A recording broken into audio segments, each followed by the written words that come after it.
Richman Shop โน1เรื่องเติมเกมเหนือกว่าทุกการเติมผู้สนับสนุนหลักอย่างเป็นทางการลีก MSL Thailand เติมได้นับร้อยเกมพร้อมบัตรเติมเกมและบัตรกำนันอีกมากมายเติมถูกเติมไวผ่อนได้มีเงินคืนจ่ายสะดวกไม่ว่าจะโอนหรือผ่อนชำระและใหม่ล่าสุดรองรับการแบ่งจ่ายผ่าน SPayLater ดูแลทั้งก่อนและหลังการขายทุกช่องทางบริการ 24 ชั่วโมงร้านเติมเกมที่สตรีมเมอร์ส่วนใหญ่ไว้วางใจนึกจะเติมเกมต้อง Richman Shop เท่านั้นแล้วมาเติมกันเยอะๆนะ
Richman Shopโน1เรื่องเติมเกมเหนือกว่าทุกการเติมผู้สนับสนุนหลักอย่างเป็นทางการ League MSL Thailand เติมได้นับร้อยเกมพร้อมบัตรเติมเกมและบัตรกำนันอีกมากมายเติมถูกเติมไวผ่อนได้มีเงินคืนจ่ายสะดวกไม่ว่าจะโอนหรือผ่อนชำระและใหม่ล่าสุดรองรับการแบ่งจ่ายผ่าน SPay Later ดูแลทั้งก่อนและหลังการขายทุกช่องทางบริการ 24 ชั่วโมงร้านเติมเกมที่สตรีมเมอร์ส่วนใหญ่ไว้วางใจนึกจะเติมเกมต้อง Richman Shop เท่านั้นแล้วมาเติมกันเยอะๆนะ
Richman Shop โนหนึ่งเรื่องเติมเกมเหนือกว่าทุกการเติมผู้สนับสนุนหลักอย่างเป็นทางการ League MSL Thailand เติมได้นับร้อยเกมพร้อมบัตรเติมเกมและบัตรกำนันอีกมากมายเติมถูกเติมไวผ่อนได้มีเงินคืนจ่ายสะดวกไม่ว่าจะโอนหรือผ่อนชำระและใหม่ล่าสุดรองรับการแบ่งจ่ายผ่าน SPayLater ดูแลทั้งก่อนและหลังการขายทุกช่องทางบริการ 24 ชั่วโมงร้านเติมเกมที่สตรีมเมอร์ส่วนใหญ่ไว้วางใจนึกจะเติมเกมต้อง Richman Shop เท่านั้นแล้วมาเติมกันเยอะๆนะ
การแข่งขัน MSL Thailand Season 1 Powered by Moonton Official Telecommunication Partner True 5G Official Gaming Phone by Infinix Official Sponsor by Richman Shop Official Gaming Chair Partner DX Racer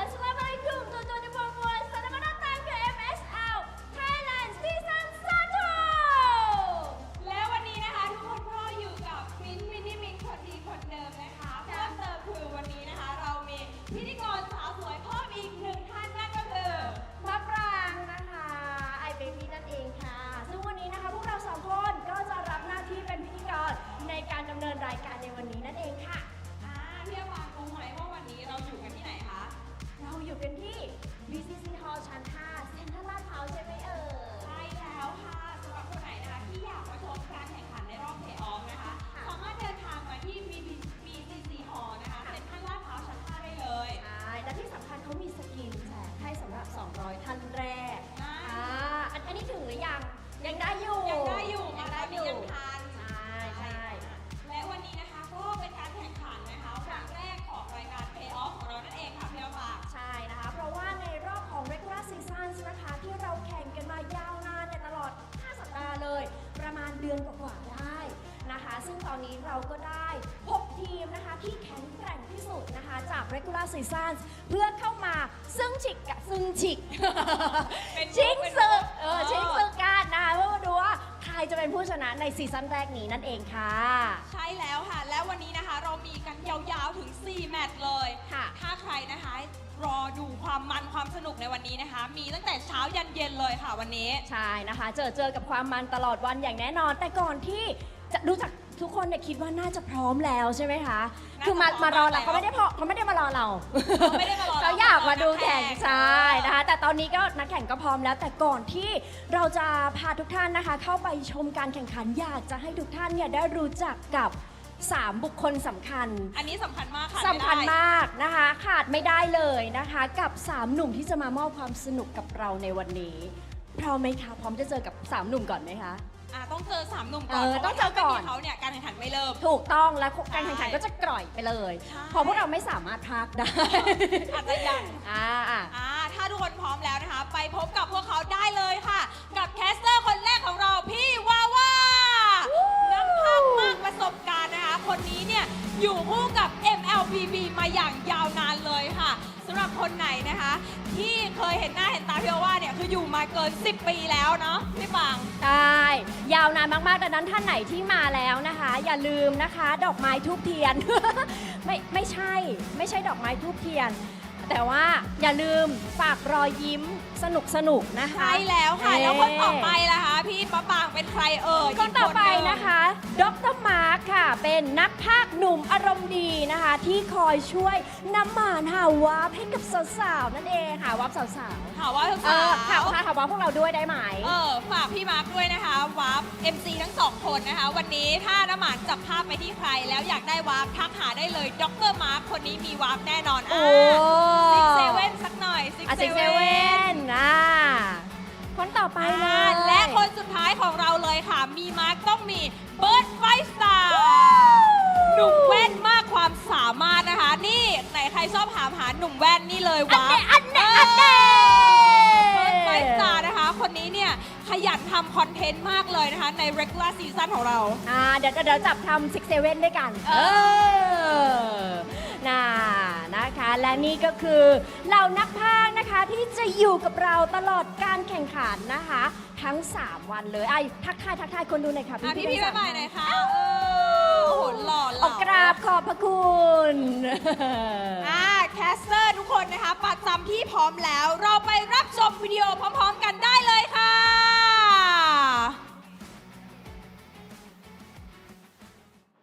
จากหลายสัปดาห์แห่งการแข่งขัน สู่ช่วงเวลาที่เดิมพันสูงที่สุดของฤดูกาล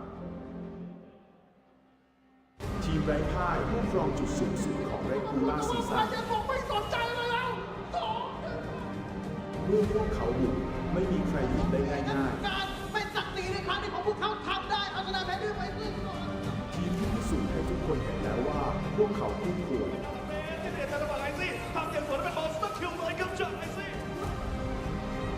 ประสบการณ์ที่จะพาพวกเขาไปให้ถึงแชมป์ จัดเอ็นบ้านตรงนี้จากทางด้านชนะเซเด ทีมที่พร้อมสร้างประวัติศาสตร์อีกครั้ง ครับโอ้โหเรียบร้อยครับสอง ทีมที่พร้อมท้าชนทุกเส้นทางสู่การเป็นแชมป์ ทีมต้องการปิดบ้านและชนะเป็นของ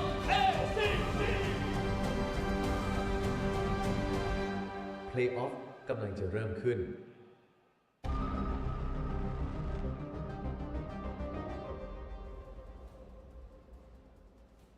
และนี่คือการเจอกันอีกครั้งนะคะของทั้ง2 ทีมค่ะสำหรับทีมแรก นักรบสายฟ้าบุรีรัมย์ยูไนเต็ดอีสปอร์ต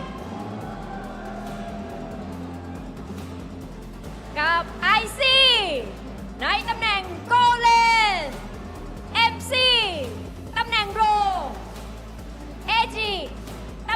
Mid Lane วอยในตำแหน่ง Jungle และนรากรในตำแหน่ง EXP Lane จงระวังพวกเขาไว้ให้ดีนะคะ เพราะว่าตอนนี้บุรีรัมย์มาแล้ว และทีมที่ 2 ค่ะฟีนิกซ์เพิร์ก ACT Esport Club คนแรกของเรานะคะนำมาด้วยฟุกเกียวในตำแหน่งโกเลนซิลวี่ในตำแหน่งโรมการ์ดเอ็นซีในตำแหน่งมิดเลนเซอร์รอสในตำแหน่งจังเกิลและไคโรในตำแหน่ง EXP Lane และสำหรับผู้แพ้ในรอบนี้นะคะ จะต้องโบกมือลาเวทีในวันนี้ไปค่ะ เอาละค่ะ ต่อไปนะคะ ขอเชิญโค้ชของทั้งสองทีมด้วยนะคะ ท่านแรก โค้ชเทรควาติสตาและโค้ชโชโดมาพร้อมกับเฮดมาชาของเรานะคะ คุณกบค่ะ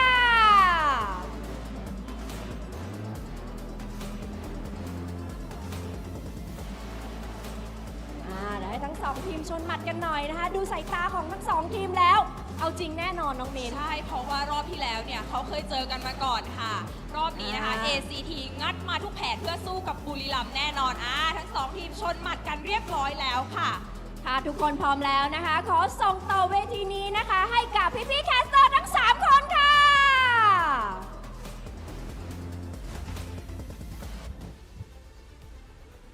For the amazing opening right there, Mini and iBaby, if I got their names correctly. In the English broadcast, it's me, Arashi, and Midnight leading for MSL Thailand Playoffs Day number 1, and we are stoked to be here, man. Midnight, what do you think about that opening?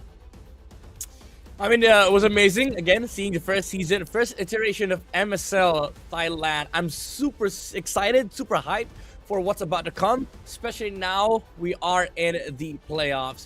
I mean, I've been gone for 3 weeks now. I haven't, had the chance to go back to cast for MSL Thailand, but I've been getting tabs, and there's been some amazing stories brewing up for MSL. And again, I'm really just excited to see what the playoffs has in store for us, Arashi.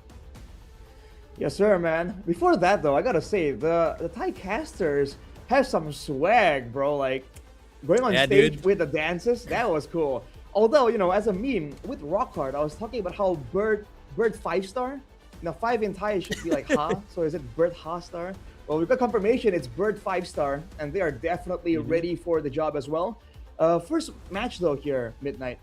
Buriram United, they had their own, underdog upset story against Bacon Time just in the last match before the playoffs. So I think they're coming into this match with a bit of momentum. Yeah, I mean, you're right to say that it was a little bit of an underdog upset style, because even though they were one of the favorites heading towards the very first season of MSL, this roster packs a lot of experience. The thing is, first 2 weeks didn't paint the same story. Like, they were struggling a bit. They even lost against I believe it was Full Sense. They lost an entire series against Full Sense. And, a lot of the expectations went down the drain. So being able to come up with a victory against Bacon Time was a very big momentum shift for Buriram United. Even though, again, this franchise is still, very favored heading into the playoffs. I would say they're in sort of a pedestal right now. Like, either they make it or break it. And against ACT Esports, there's a lot of challenge in store for them. Even though the first time they met in the regular season, they were able to take the victory 2-0 against ACT. I think in this playoffs, it might be a different story. Man, who can tell, man? For ACT themselves, they've been able to play this a very aggressive play style, but we haven't seen really a lot of crazy flexibility coming from the team, right? Yeah. Some other teams have been able to pivot really massively from playstyle to playstyle, but for ACT, it's pretty straightforward, man. Especially the Harley. I think that is one hero that all teams have their eye on for ACT, because Sarah's on the Harley, man. That is just insane. Like, that guy is an absolute nightmare on that hero. Yeah, when he gets the momentum, he takes over the map. He likes looking for a pickoff, and I think that's the beauty of like ACT Esports Club. They stick to their identity. They know what they want to do in the map, and they just feel comfortable playing these comps. But the problem is, especially with the meta evolving, a lot of the teams from different regions, even MPLID and MPLPH, you see teams try to pick up more stuff. Like they sort of reinvent how the meta is, and I think that's one of the downfall, I would say, of ACT. Like heading into the playoffs, I would say they've been read by a lot of the teams they faced, even though they still play good. But the thing is, in the draft, they sort of find it hard to insert these flexible picks. Like for one, the only flex that I've seen ACT pulled up is the Valerian mid. That's it. Every comp that they draft, it's all the same thing.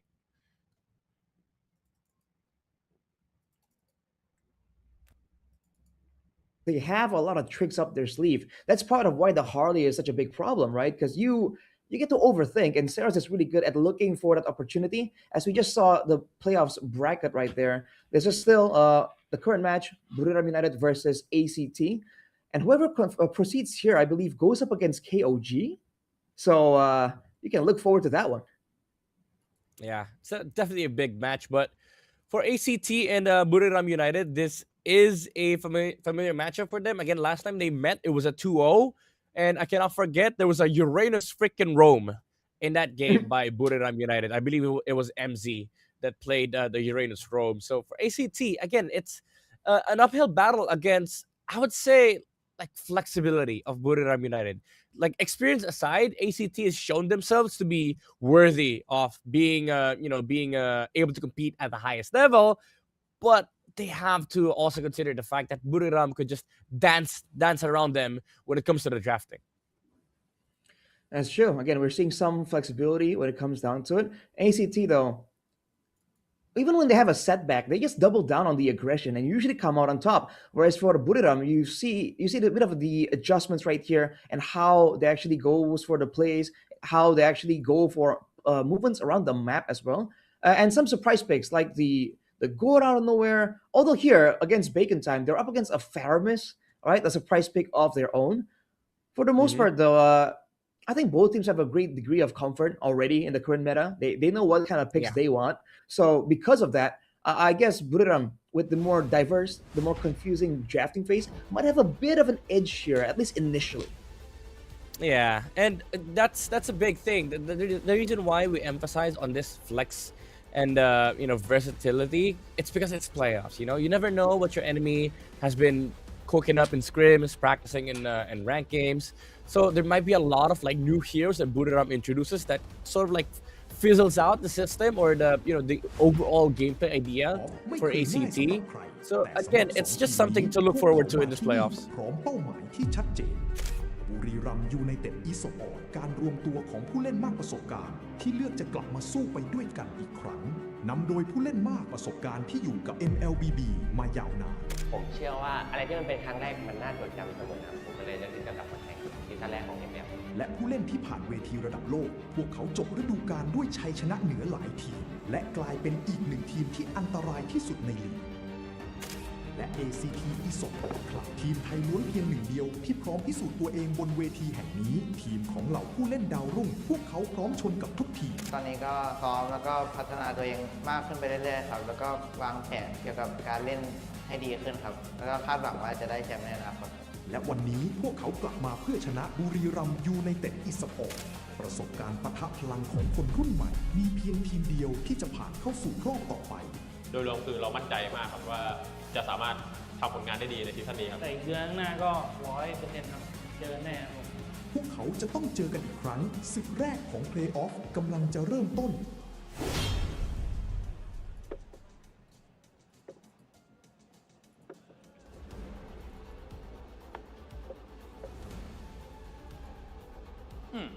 ตอนนี้ก็เข้าสู่ head to head นะ Buriram and ACT, Lanrakorn and Cairo here, as well as Lois and Saras. I think the jungle and EXP matchup is going to be very important for this particular match. Yeah, I agree. It is gonna come down to the battle of junglers. I'd say like the selection between Leomord, Harleys, Lois, and Seros has to be very, very precise with their choices, as well as the ability to take over the map. Because I honestly think these two teams rely heavily on momentum. Pacing is gonna be very important in this head-to-head, and that is supplemented usually by the EXP laners. The first team who takes the first turtle usually gets to take over the map because they have an amazing tempo. But yeah, overall, the junglers, they have a big responsibility, big task in their shoulders to be able to carry their team towards victory. Oh boy, man! When the jungle has a lot of things, a lot of job descriptions to actually accomplish, that's where the EXP lane, that's where the roamer, the mid lane, they have so much to do right here in like finding space for the jungle to go for invades, to go for ganks. So I Yep. think the creativity will definitely be challenged here for both teams, right? Just being aggressive alone is not enough, especially if your opponents have got a read on how you want to play. We've seen so many teams right here in MPL Thailand in MSL Thailand actually to be able to actually read the movements and play passive when necessary and just deny some of those easy ganks from their opponents. Yeah, especially when you get river, right? Like you deny a lot of the movements from your enemy while also being able to create your own tempo. So again, all these things, all the early game factors have to be very precise for these two sides. So jungle XP, those are the things that we're looking forward to, but also the duo mid. Very important that we give emphasis as well to the duo mid, the strengths of your duo hero. So Expanding rivers. ideally, we get to see heroes like Khalid, Zushin. You call it expanding rivers, it's flying clouds, bro. Since the last time we casted together, you're 0-9, brother. Bro, I got like 3 correct guesses with rock hard, all right? Maybe it's you, Okay. Midnight. Maybe you're the Maybe, problem. yeah. Maybe I'm the issue, honestly. Maybe it's me. I don't know. All right. My Well, bad, bro. playoffs. Day 1, drafting phase for game number 1, match number 1. Ladies and gentlemen, here we go. As we get the bans here, I mean, the Guinevere in particular, that immediately stands out. We know that Buriram really likes having that versatile pick on their side. Yeah. So here that you can flex both on jungle and roam, and Buriram has shown that they're capable of doing so. They've used it both on jungle and roam. But the thing is, Buriram United, we talk about being able to flex drafts, be versatile. I think the weakness is still showing up even in this playoffs draft. They still remove the Freya. I think this team does not play Freya at all. I don't know if they have played Freya at least once, because they've been consistently banning it out. Maybe they played it once, but it was a game that they lost. It was the game that they lost against Full Sense, brother. So I do think Buriram United is telling ACT, hey, it's playoffs, but we're still not ready to pick up the Freya. Which is a bit of a concern for sure. But not for ACT though. If you look at their bans, 2 EXP laners, 2 very strong EXP laners, which raises the question: what exactly do they have in mind? Is it the Arlet that usually comes up when the Phoveus gets banned out, or do they just want to have a composition that wants to dive? Right, they're a very dive-heavy team, and against a Glue and Phoveus, I guess that could be a bit of a nuisance. Yeah, very annoying, honestly. And I mean, to be fair, there's a lot of like first phase heroes here for ACT. You have the Suyo, the Leomord, the Harley, most particularly. Most teams have been very addicted to first pick Harleys. And Buriram United just removes Zushin. They open up the table. They might be able to get their hands on the Harriet, Claude, Marcel, but ACT denies that. They get the Harriet for themselves. And this, again, opens up the Leomord for Buriram United if they want to pick it up alongside the Claude, maybe. I can go with that Leomord and also the Marcel. Although again, the Marcel is a bit of a double-edged sword, and sometimes we have seen teams really struggle to make full use of that golden hour passive, right?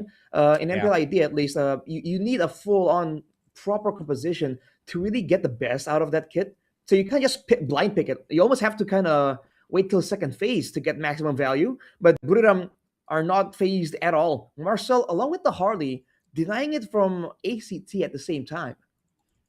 Yeah, very interesting choice. I thought they were gonna leave the Harley open because you already have 2 magic heroes on the side of ACT, but now at least they removed the possibility of the Suyo coming up, but there's still the Leomord.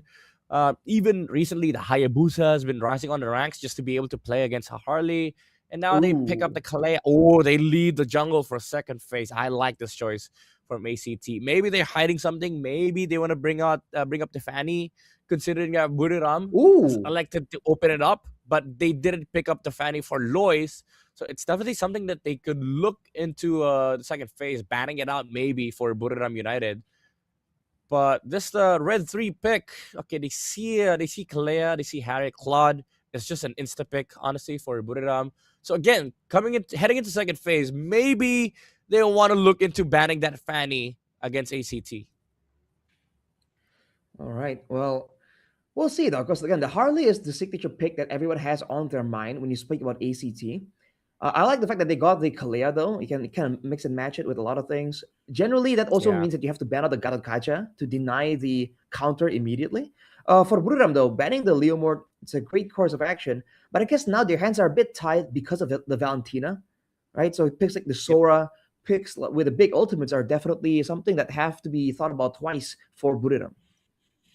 Yeah, it essentially held down here. Ooh, I like this Valir ban from ACT. Just removing those flex options. This is something that Buriram has already shown in the regular season.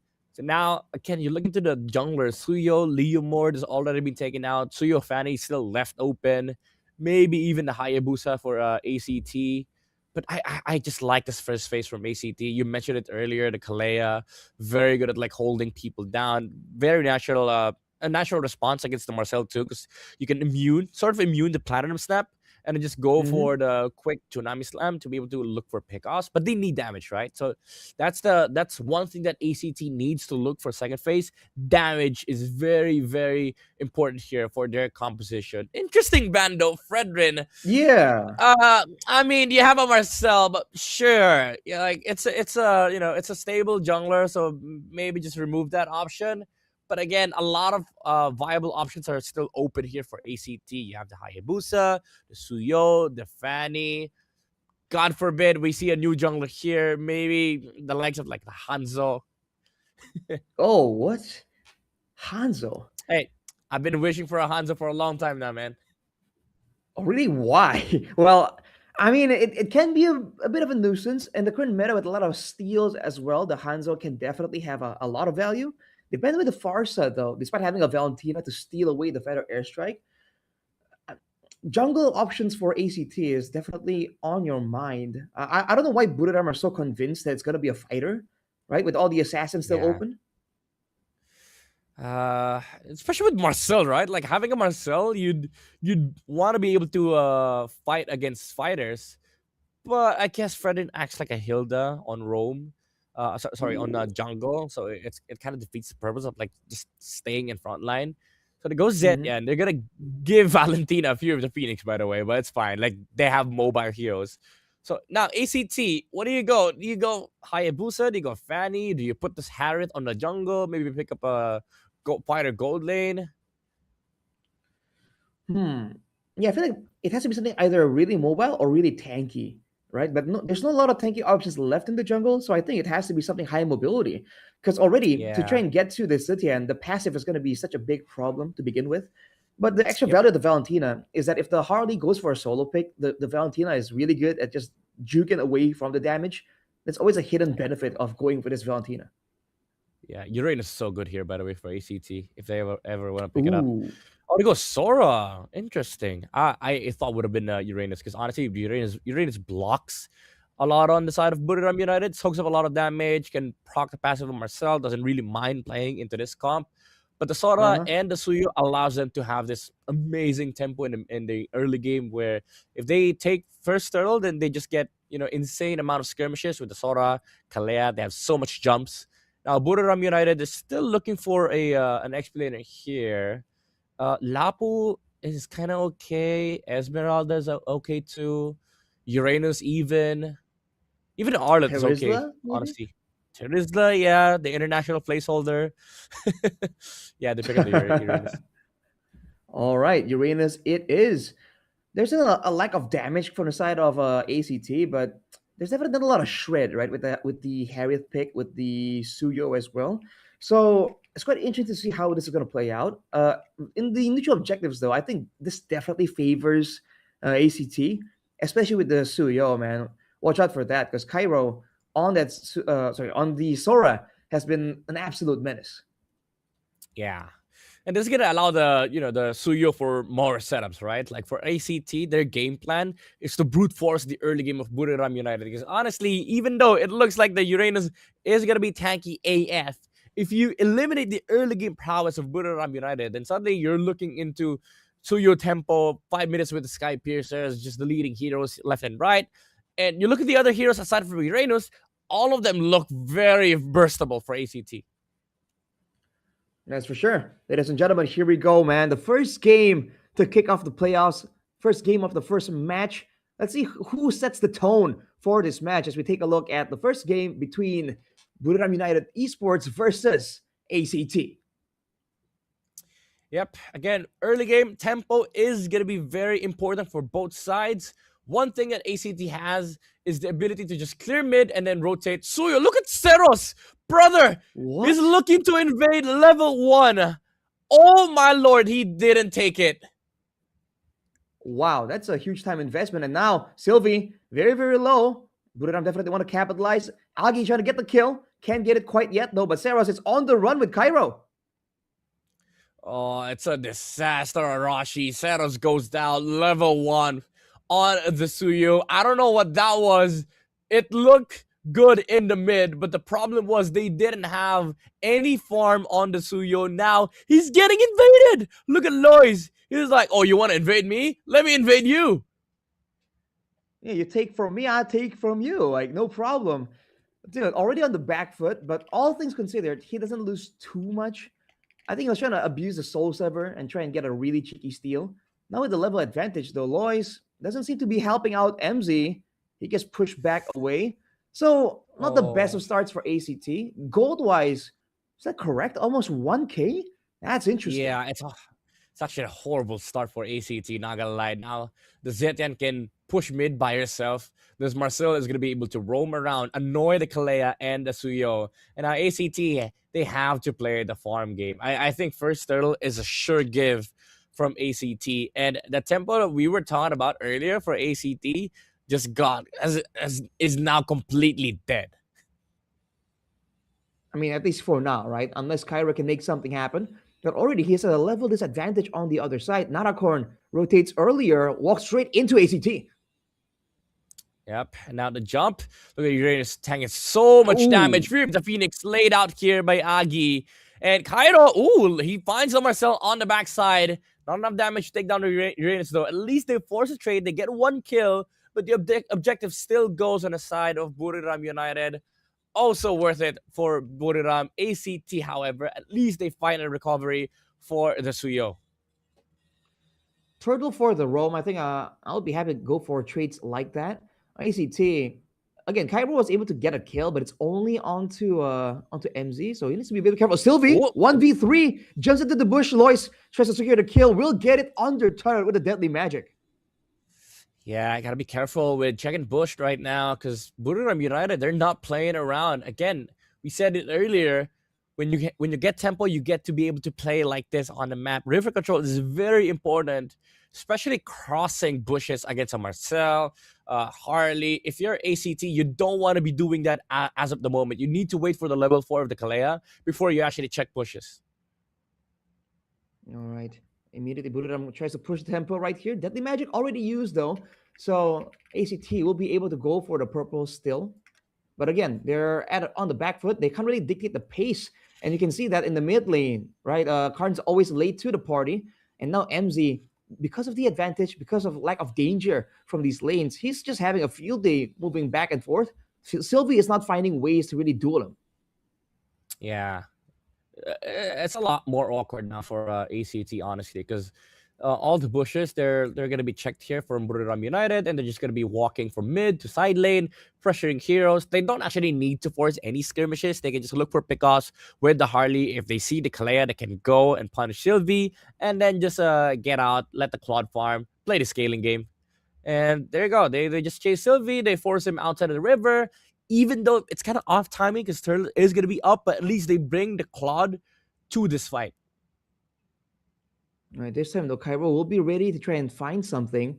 Well, look for the Shifting Skies Tsunami Slam combo, as both teams already are going to be dancing around here.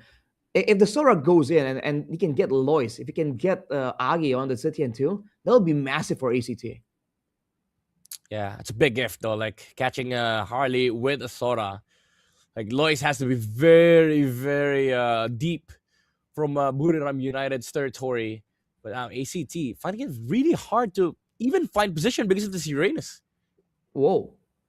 It's already the OTUs. Golden Hour popped with the Fear of Phoenix. Now, ACT have some momentum. Cairo forced to flicker out as Narakorn chases him down. Will secure the kill almost under the turret. And now Buriram jump on the opportunity. They will lose their Uranus.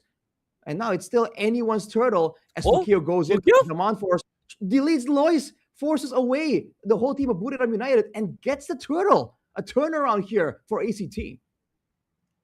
That team fight is as awkward as it can get. A little bit overzealous from Buriram United to go and look for the kill on Cairo, even committing the golden hour. That gave enough space for ACT to be able to work with on the team fight. They didn't have all the big guns from Buriram United. No Fury of the Phoenix, no golden hour, and the turtle was reset. And after the Harith game, it didn't even matter who was hitting turtle or not, because the Harith was just hitting heroes. And Lois still tried to do turtle, and he was caught under the Zaman Force. And this is big. Honestly, this is very huge for ACT because the disastrous early game start that they had is now down the drain. You can forget that memory. As Narakorn is getting pressured on the top lane with the Zaman Force, again from Flukio, and ACT putting the first advantage on the board for their side. For Keo on the Harith, you're seeing why this pick was first picked by ACT. The timing to go with the Zaman Force early in the turtle fight was great, but now that he has a real advantage, he has a gold lead over Izzy, man, ACT are definitely playing around him a lot more. And Buriram can't really get any trades because, again, on the other side, it's hard to dive a Sora with a Shifting Skies, right? He can trade and make it a 1-for-1. So even with 3 members here, Cairo isn't too threatened. Yeah, can definitely turn it around. Now ACT, they have full control of the river. Oh, whoa. That's too much, MZ. Again, trying to go into a bush against a Kalea. He did use the Purify, however. So at least he's going to be able to walk out. But the thing is, Sylvie didn't even commit the Tsunami Slam. That was just a title strike, by the way. Right. So no Purify is going to be a huge information call out. It's going to be the secure for Flukeo's Harith still. He is kind of overextending though, as the turtle is up. He doesn't seem to be planning to rotate. ACT with the Fear of the Phoenix stolen in the hands of Karns, they can go for yet another team fight. And you're seeing the weakness for Buriram's composition here. They're really momentum based, as in they have 2 big ultimates and then they can't follow up afterwards. But MZ getting caught here, golden hour pop to get him away, but it won't be available for the next turtle fight. Yeah, no Fury with the Phoenix too. So Buriram United, honestly, they should just give this to ACT, as the Valentina is still holding the Zetian ulti. There's still the Zaman Force from the Harith. They're looking to fight here. ACT even controlling the mid lane. So Seros is gonna be able to take this turtle for free without any contention. The Harith goes bot, and they take over the map. Just complete overall good rotations from ACT. Buriram United, they have to find something. Problem is, their combos are kind of weird right now. It's hard to catch a Harith with a Flicker with just only a Marcel and a Harley. Which is why I always mention on the broadcast team. I mean, the Marcel is very, very good, but you can't really initiate. You can't really set up properly. You can follow up and deny, but for the most part, it's hard to be the only playmaker. And the fact that Buriram United has the Uranus, right, as the EXP lane, they don't really have a lot of tools to go for big moments. As Seros cuts off Izzy. Oh, Sylvie! Forced to Purify out, use the Tsunami Slam, but the Fury of the Phoenix has been used by Agi. Blazing Duet, Golden Hour, actually saving the enemy, and Easy goes down to the damage of the Chrono Dash as Kaido is able to flicker out on the Sora. And man, what an aggressive play from ACT, forcing out the bottom lane tower, too many battle spells, and they even come back to mid to defend. Dude, it's just so clean from ACT, man. They want to play this aggressive style, and they know how to go back and forth while burning some of the battle spells from Buriram. And again, they can't really dictate anything, which is why they have a lack of crowd control, which is why they've been expending the fury of the Phoenix so early on. As MZ walks into the whole team, gets terrified, Yep. not taken out just yet, but Ali pays the price, gets on a sliver HP as Seros tries to get him with the Queller. Can't get it fast enough though, but Cairo goes for Lois, goes back to the top hat, but he gets taken out as a result. And once again, ACT, they get all the value for nothing. This Harith is massive now. ACT, they're feeling the momentum, they're feeling their timing. This is the strength of the Suyo Harith. Once you're able to establish a good enough momentum in the mid game and you're able to time it with your power spike, they become insane. These are just huge monsters in team fights. Look at the amount of damage that Flukio outputs in a team fight. Buriram United, they have no way of controlling and holding this Harith down in a team fight. And this is why Buriram United cannot stand toe-to-toe against the heroes of ACT right now. They need to look for a good combo. Sylvie ready with the Tsunami Slam. However, Lois is able to get out with the Space Escape, but that was a huge damage to his HP. Now they're going to be able to walk up to the Lord. They don't have the Kalea OT, however, but they don't seem to need it. Definitely don't need it at all. It's not a corn. Tries to get some vision, but the Fury of the Phoenix zones them all away. MZ falls, and there's nothing that Buriram can do with that information. Free lore for ACT, and Buriram don't even want the smoke. Yep. And all they can do is stare at the waves as they push in to their base. Mid lane is going to be up next for ACT.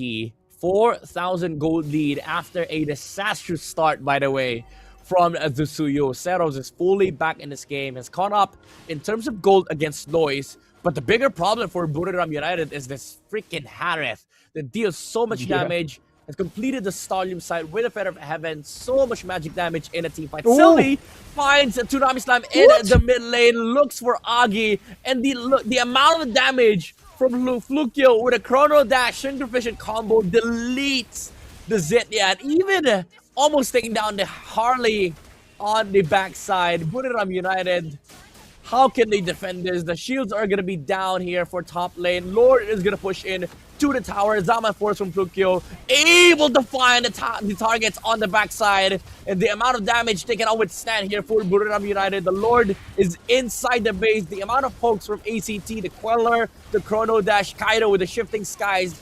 Not able to find anything, however. And Buriram tries to push back with the Fury of the Phoenix. Flukio once again, round 2 on the Dominant Force, taking down Agi. Easy on the backside, gets taken down by Zeros. And the Claude is down for Buriram United. They still have enough minion waves on bot side here for ACD. They can go for round 3, but they don't want to go for round 3. They want to go for the end, but Buriram United, they defend. Flukio out-sustaining, out-damaging the heroes of Buriram United as they take game number 1 of this best of 3 in our first match in playoffs.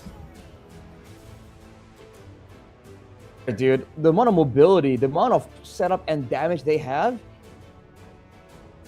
2 members at the same time, and afterwards, with how ahead they were just bursting down the members of Buriram as they come in. They were funneling one by one, and as Buriram stacks them up, ACT just keeps knocking them down. It was a disastrous start with that invade for Buriram, but for ACT.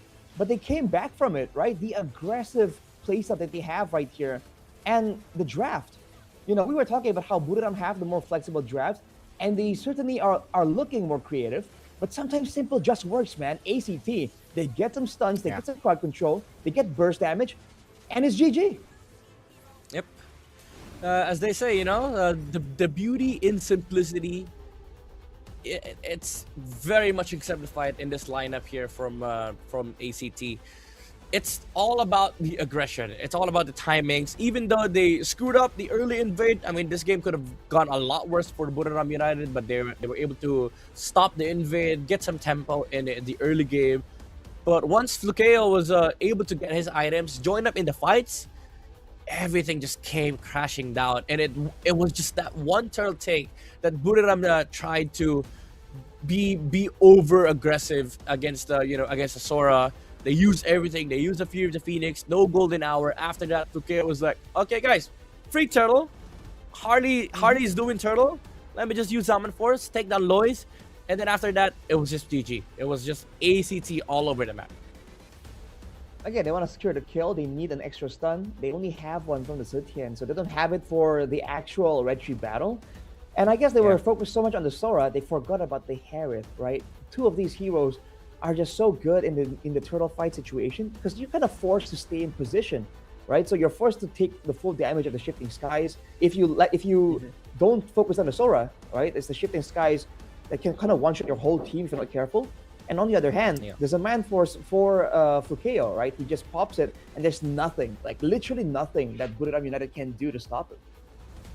Dude. Yeah, again, they had no lockdown, they had no hold against this Harriet. That's why our MVP was just able to go wild in this game. Like, what is Buriram gonna do? Walk in with a Marcel, stun him for like 0.4 seconds, and then dance around again for round 2? He dies with one combo with a Chrono Dash and Synchrovision. And again, because of this Stolium Sight, Feather of Heaven, Holy Crystal, and Divine Glaive, nobody is able to survive a full combo from the Harris, let alone under the Zaman Force, which, by the way, in the late game is just, available every like 10 seconds. So it was just overall a crazy good demonstration of what timing is for ACT. Once they got their items, once they are able to play the team fights, they don't stop. They don't let go. Even if that means like letting the Claude go on the side lanes, we pick our targets, we go to mid lane, choose the tower to push, and then we just go. We don't really stop to defend towers against this lineup because there's a version of this game where the Claude is able to scale up, right? But because ACT knew, okay, they're unstoppable in fights. Just look for a target, pick a lane, brute force that lane, and then we just go push.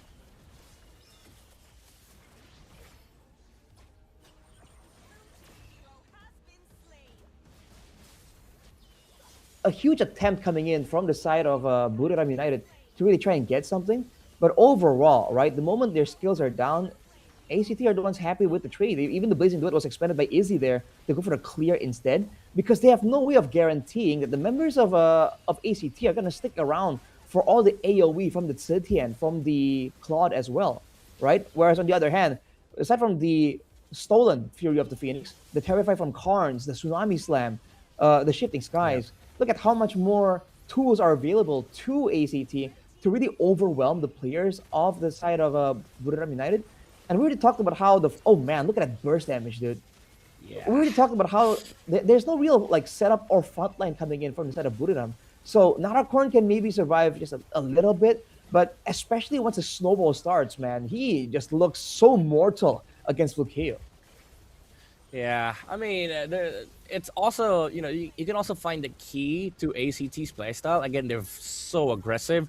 They just punish these mobile heroes so heavily. When they force one dash, that's about it. The Harley cannot really escape with a big movement speed. All he can do after the people have caught up to the space escape is go back to the original hat. And then some members from ACT will welcome him with open arms. Okay, you're back. You're gonna be meeting the Harriet with a Chrono Dash, Synchrovision. You're gonna die with one shot. Same thing goes for Claude and the other members here inside of Buriram United. Again, the Uranus, the Marcel, the Zetian. They don't have the best of kits to be able to get away from like the Harriet, the Suyo, even the Kalea. Yes, you do have the Purifier, but the thing is, even if you purify it, so what? Like the Harriet can just chase you with unlimited dashes. So long as you're within the reach of the Zaman Force, no one is safe from the side of Buriram United. I don't know if that's true, by the way. The Harley was rocking a Marksman emblem, so more penetration, I guess. But I do feel like it did hurt him in terms of damage and also like just overall aspect of what mages need, especially cooldowns in the early game. But yeah, ACT, they just had a perfect idea, a perfect vision of how to play mid game. 5 minutes in, 5:10 was the game timer mark. We saw them shift focus to the Harriet because they know, okay, we make this Harriet as big as we can, and then we push down towers with him. Suyo Harriet is very incredible in mid stages of the game, and that's where the downside of Buriram's lineup is. If you don't establish a good enough lead, you don't really have the best of mid game. So ACT just pulled ahead with so much in that crazy timing. And I like how, despite them like really doing so well, like especially the Suyo there, Sawas didn't really go for the Sky Piercer too early. He wasn't greeding for it, right? He knows that for the most part there will be extra sources of damage, and he was focusing more on pressuring actually, with a bit more execute potential, with some more extra crowd control still. So, like you said, man, they doubled down on the Harith carry potential, and the whole team recognized it, right? And then the Suyo focuses more on having a bit more penetration, having more poke damage almost for a lot of these big fighters, like the Uranus, like the Marcel as well. So overall, man, the vision on how they want to actually win the game is very clear for them, but it's also very adaptive, right? They're entitled on the fact that the Suyo should have stolen that buff, should have snowballed out of control. Yep. They're not tunneling on the fact that that Cairo on the Sora should be carrying a lot of these early game team fights. They saw that, hey, the hero that they're struggling to deal with here is the Harith, and to be fair, even Fukio on the Harith, man, he did not go to Purify because he understands that there's no way for Buriram United to kind of stop him from going all in. Yeah. So they recognize that aspect in the mid game and really adjusted immediately. Yeah, and I like that you mentioned, the Sora trying to or no, the false sense of like I must carry early game. He didn't fall to that trap, like he knows, okay, let me just control heroes, let me just force dashes. Most of the time he was just dealing with the Uranus. After the second turtle fight broke out, when they were able to shut down Nanacorn on this Uranus, he was just focusing on forcing the Harley dashes, because he knows once they force out the Harley space escape, the Harith threat is tripled at least, because he cannot go back to the team fight, because he's gonna be faced with a Zaman Force, a Suyo with a Blade Surge. So he was just forcing a lot of dashes. He was playing sort of the same way as the Suyo does when they're down and about. They play utility. You don't go full assassin. You play the utility mode because there is a carry in this team. There is a Harith who can just go crazy in a team fight. So I'm not gonna overdo myself. Let me just play utility. Let me just force dashes. Let me force people out of the team fight. If they try and force the fight, then the Harith becomes too big of a threat for Buriram United. That's true, man. I don't know. It feels like right now the composition that Buriram United brought for us there, I think it has some winning potential by all means, right? It's a proper front to back. They have some utility. They have good tankiness and damage output. So if they were doing better, right? If they were able to snowball a bit harder, then maybe the Uranus and Marshall combo will be too tanky to take down, right? The regen and the shielding together. Yeah. But at the same time, the current meta, dude, when you have that kind of composition, you can't really have a say in how the fight plays out, So teams with the mobility and the stuns, which is why I'm really biased towards crowd control. I always have been. But when you have crowd control, you can, even if you're behind, you have a say in when you go for a pick-off attempt, when you want to try and move the fight forwards or backwards. So that in combination with the mobility for the side of ACT, there seems to be the pattern that they really abuse, right? The burst damage is great. It's a huge plus. They're able to assassinate players from Buriram. But for the most part, the movement and crowd control alone just gives them so much of a say in how they want to rotate, which is why you see them rotate faster, rotate through more dangerous areas without being punished. Broken walls. Okay, you call it broken walls. Let's see. Bang, dude. Finally! Woo! Okay, 1 in 10% prediction It's rate just that with simple. me. Yeah, it's a simple broken walls. It's a neutral map, so hey, maybe we get to see a normal game here on this game number 2. But ACT is definitely on their way to exacting that revenge from their 2-0 loss against Buriram United in the regular season. But I mean, playoffs victory is so much sweeter, right? Like if they go 2-0 here, then they can completely forget what happened in the past. For sure, man. They want to try and, I don't know, correct that result almost. Looking at the bans, though, it's the same so far. The Sushin and the Freya, again, super prio. And I guess Buriram, you can understand why they don't want to let that go. Along with that, though, they usually ban away the Baksha. That's the other jungler that ACT likes to play around with. maybe due to the fast rotates, the fast clears as well. But the Valier got moved up right there. Hang on a second. ACT, they have I a chance to like go it. for the Phobius now. Yeah, I like the switch up from ACT because they know, okay, I think the concept is, guys, if we go utility first pick, they know we banned Valier game number 1, so they might just rush it.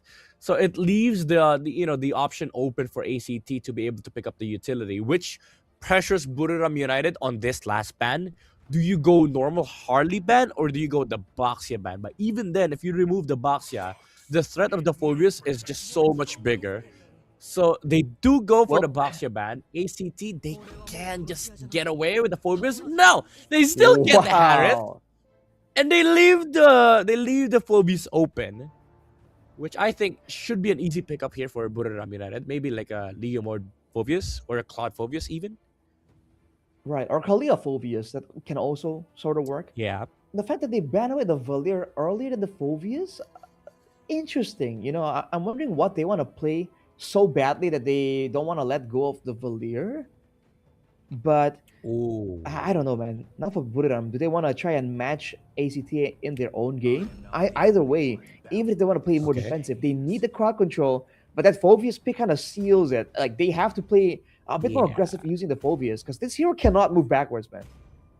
Yeah, I think the idea here for Buriram United is they force the Phobius, get a better matchup. Ooh, they pick up the Khalid. Ooh. I don't know about that. I don't know about this. You know, the Kalea game was already awkward when they saw the Phobius, but now you just gave one more reason why Kalea is actually good in this game. I like Kalea here, honestly. Either Kalea, Hilda. Actually, matter of fact, you can flex the Hilda both on XP and Rome. So that would be a good pickup here for ACT. And now it left the options open in the jungle. You can go full utility with the Fredrin, or Leo's still fine, but still they go Wow. back to the same first 3 picks that they did game number 1. The only difference is the Phobius is open here for Buriram United. Okay, do you go Leo mode here for Buriram? That's the question. I think it makes sense. Buriram has a very like forward-moving composition this time. But dude, ACT, you want to talk about straightforward? You want to talk about keeping it simple? Like going with the same picks right here. It's kind of insane, man. They go for the Claude pick Yeah. again. The Harley completely ignored the Harley and the Marcel. Now remember, we talked about how the Marcel can have a lot more value in the second phase. Now Buriram, without picking it, are they gonna consider it for a ban? Because against the Khalid, the Marcel does get bullied just a little bit. I think he doesn't really trade well when he's looking for information. But considering that they're up against a Phobius Khalid, right? Just having it available for the team fight could be interesting. Although again, with the Kalia already picked up, like they gotta be really creative if they want to go for that option. Yeah, maybe Marcel XP, I don't know, but Buriram Oh, United, they're starting to remove XP heroes. Sora's out of the option here for ACT. They remove the Farsa against Buriram.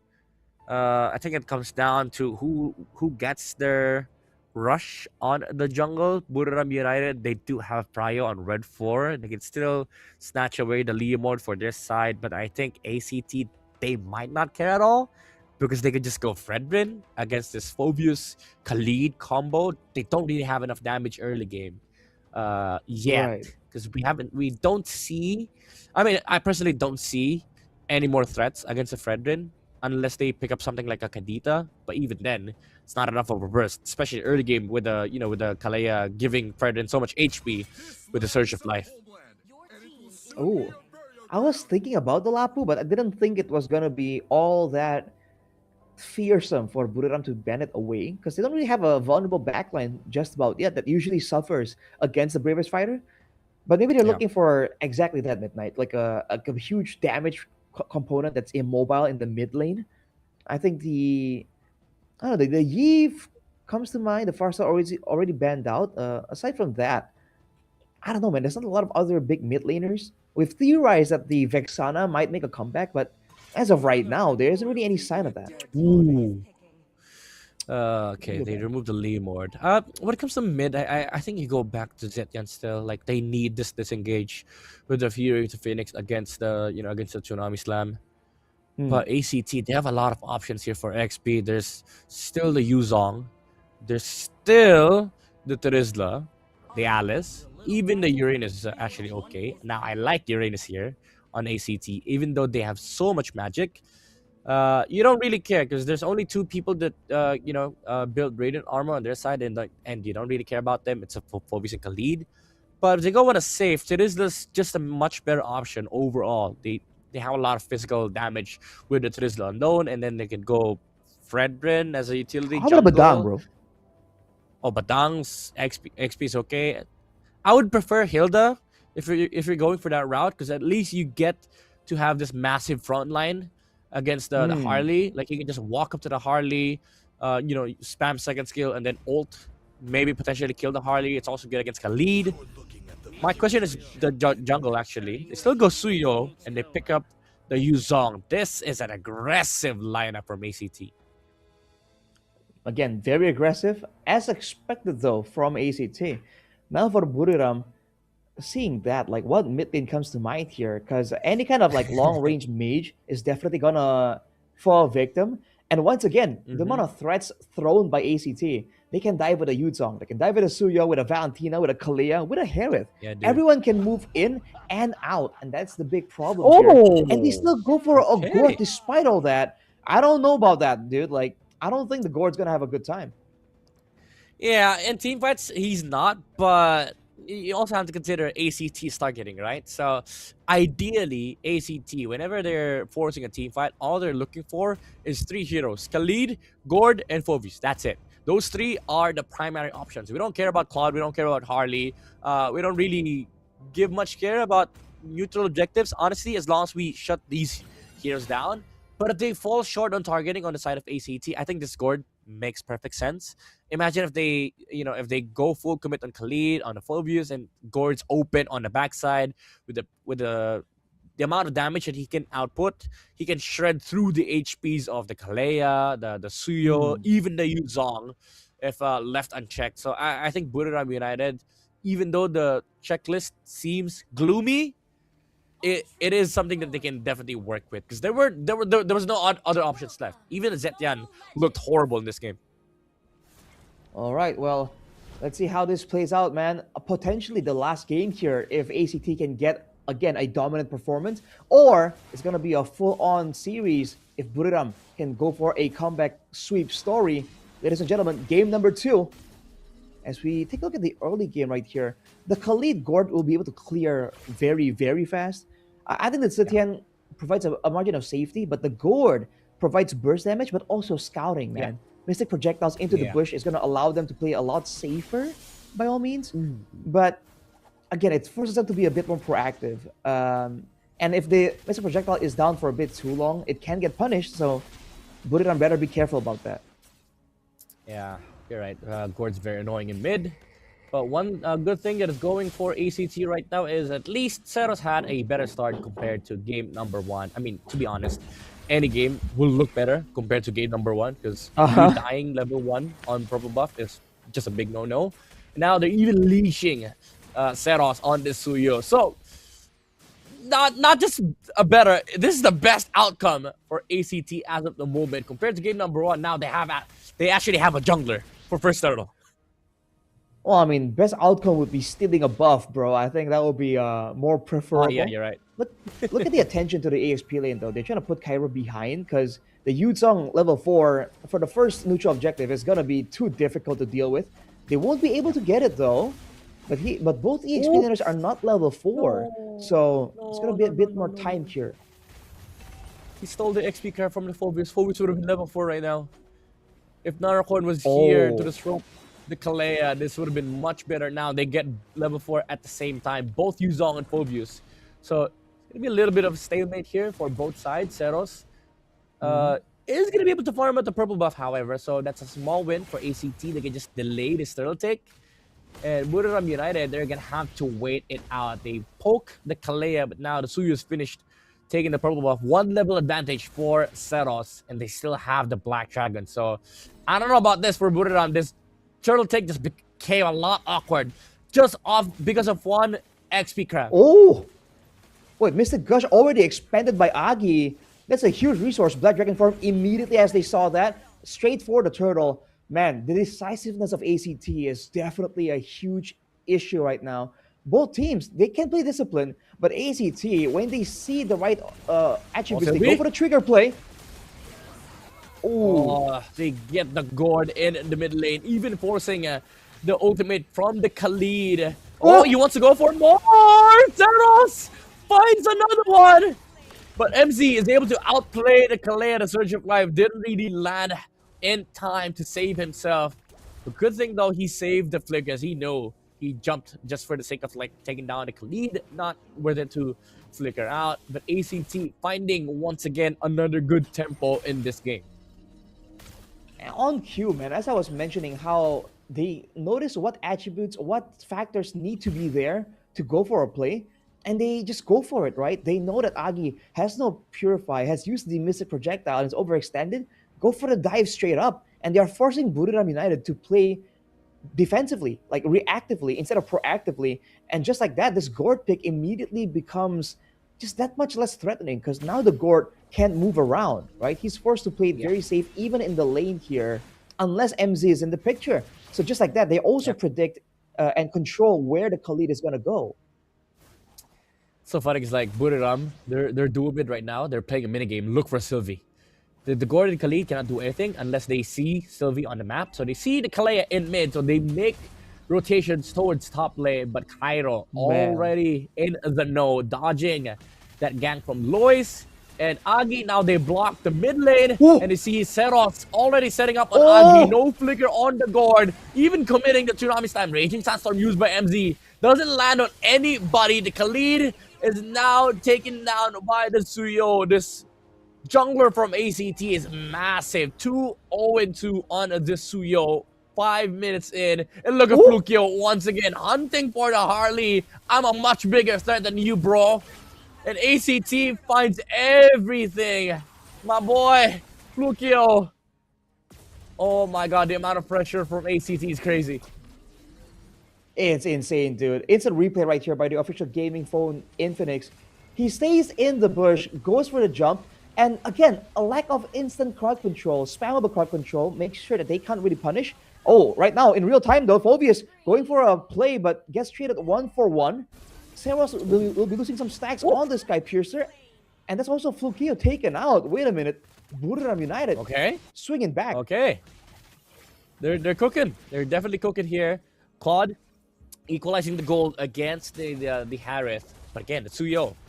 So much bigger problem. At least they've dealt with him for now, and they've gotten themselves a tower on the bottom lane. Now, ACT need to be very careful about these skirmishes because, again, it can be a little awkward to just play a scaling game against Buriram United. They have a Claude. They can definitely repel a lot of the fights with the Phobius, so they shouldn't get overzealous in this window that they have. For Buriram United, they still need to do more. This Kalea is still a big problem for their side. Again, as I said earlier, the Khalid and the Gord cannot do anything on the map if they don't see the Kalea. Now, Sylvie, they pressure actually the Kalea, but their re-engage is there from ACT. Claude is able to take out the Kalea at least. Now, ACT just finds 2 more important kills, including the Claude. And look at Zeros already invading the purple buff. Even the early retro expanded right there. And Karn's fearless in the front, knowing that he has the tools. Flickers out though, respecting it. Zeros going for the assassination. Agi has no idea. Blade Surge, not a kill. Very, very close though. Lack of stacks on the Sky Piercer saved Agi's life. But he cannot keep walking around like this. The checking of the bushes needs to be done by Buriram because ACT are looking for plays like that all the time, dude. Yeah, they need to be holding hands with the Khalid. Oh, Sylvie gets jumped on. Again, the pressure is on the Kalea. They need to solve this Kalea problem. Arns overextends, gets taken down by the Guard. The amount of damage from the ultimate is so much. Now Cairo has to solve this for ACT. They need to find a re-engage. Where is the Black Dragon form? There is the Dragon. Buriram United just push ACT out away from this little pit. ACT are getting overconfident right here. Losing the mid lane that's been doing so well. A huge amount of their gold difference is in that mid lane. I think Karns was ahead by 1,000-something gold difference. So losing that was a huge blow to their fighting potential. And now, by all means, ACT isn't like out of the advantage just yet, but it's definitely a great sign for Buriram to be a bit more confident, to move, Yeah. knowing that their composition can pose a problem for ACT. Yeah, this is really, really good for Buriram. Knowing that ACT, their window is right now, like this composition thrives around these times. But Buriram is able to equalize their footing on the map. The Claude's getting a lot of free farm, and the Suyo's not getting a lot of Sky Piercer stacks. So Buriram United is smiling at the moment. But again, job's not done. ACT could just regroup, look for, you know, the next big objective, wait for timings on each other's ultimates, Black Dragon form, Zaman Force. They can still look to find more aggressive plays on the map. But again, Buriram United, they're playing it carefully. Look at MZ. He's just playing cat and mouse against the Kalea. They just need vision on Sylvie. And because of this, the Claude is able to freely farm on the map. No pressure whatsoever. So at this point, ACT is the one who needs to make a move on the map. They're the ones getting pressured as of the moment because of these blocks from MZ. Right, they're happy to scale up with the Gore Claude, right?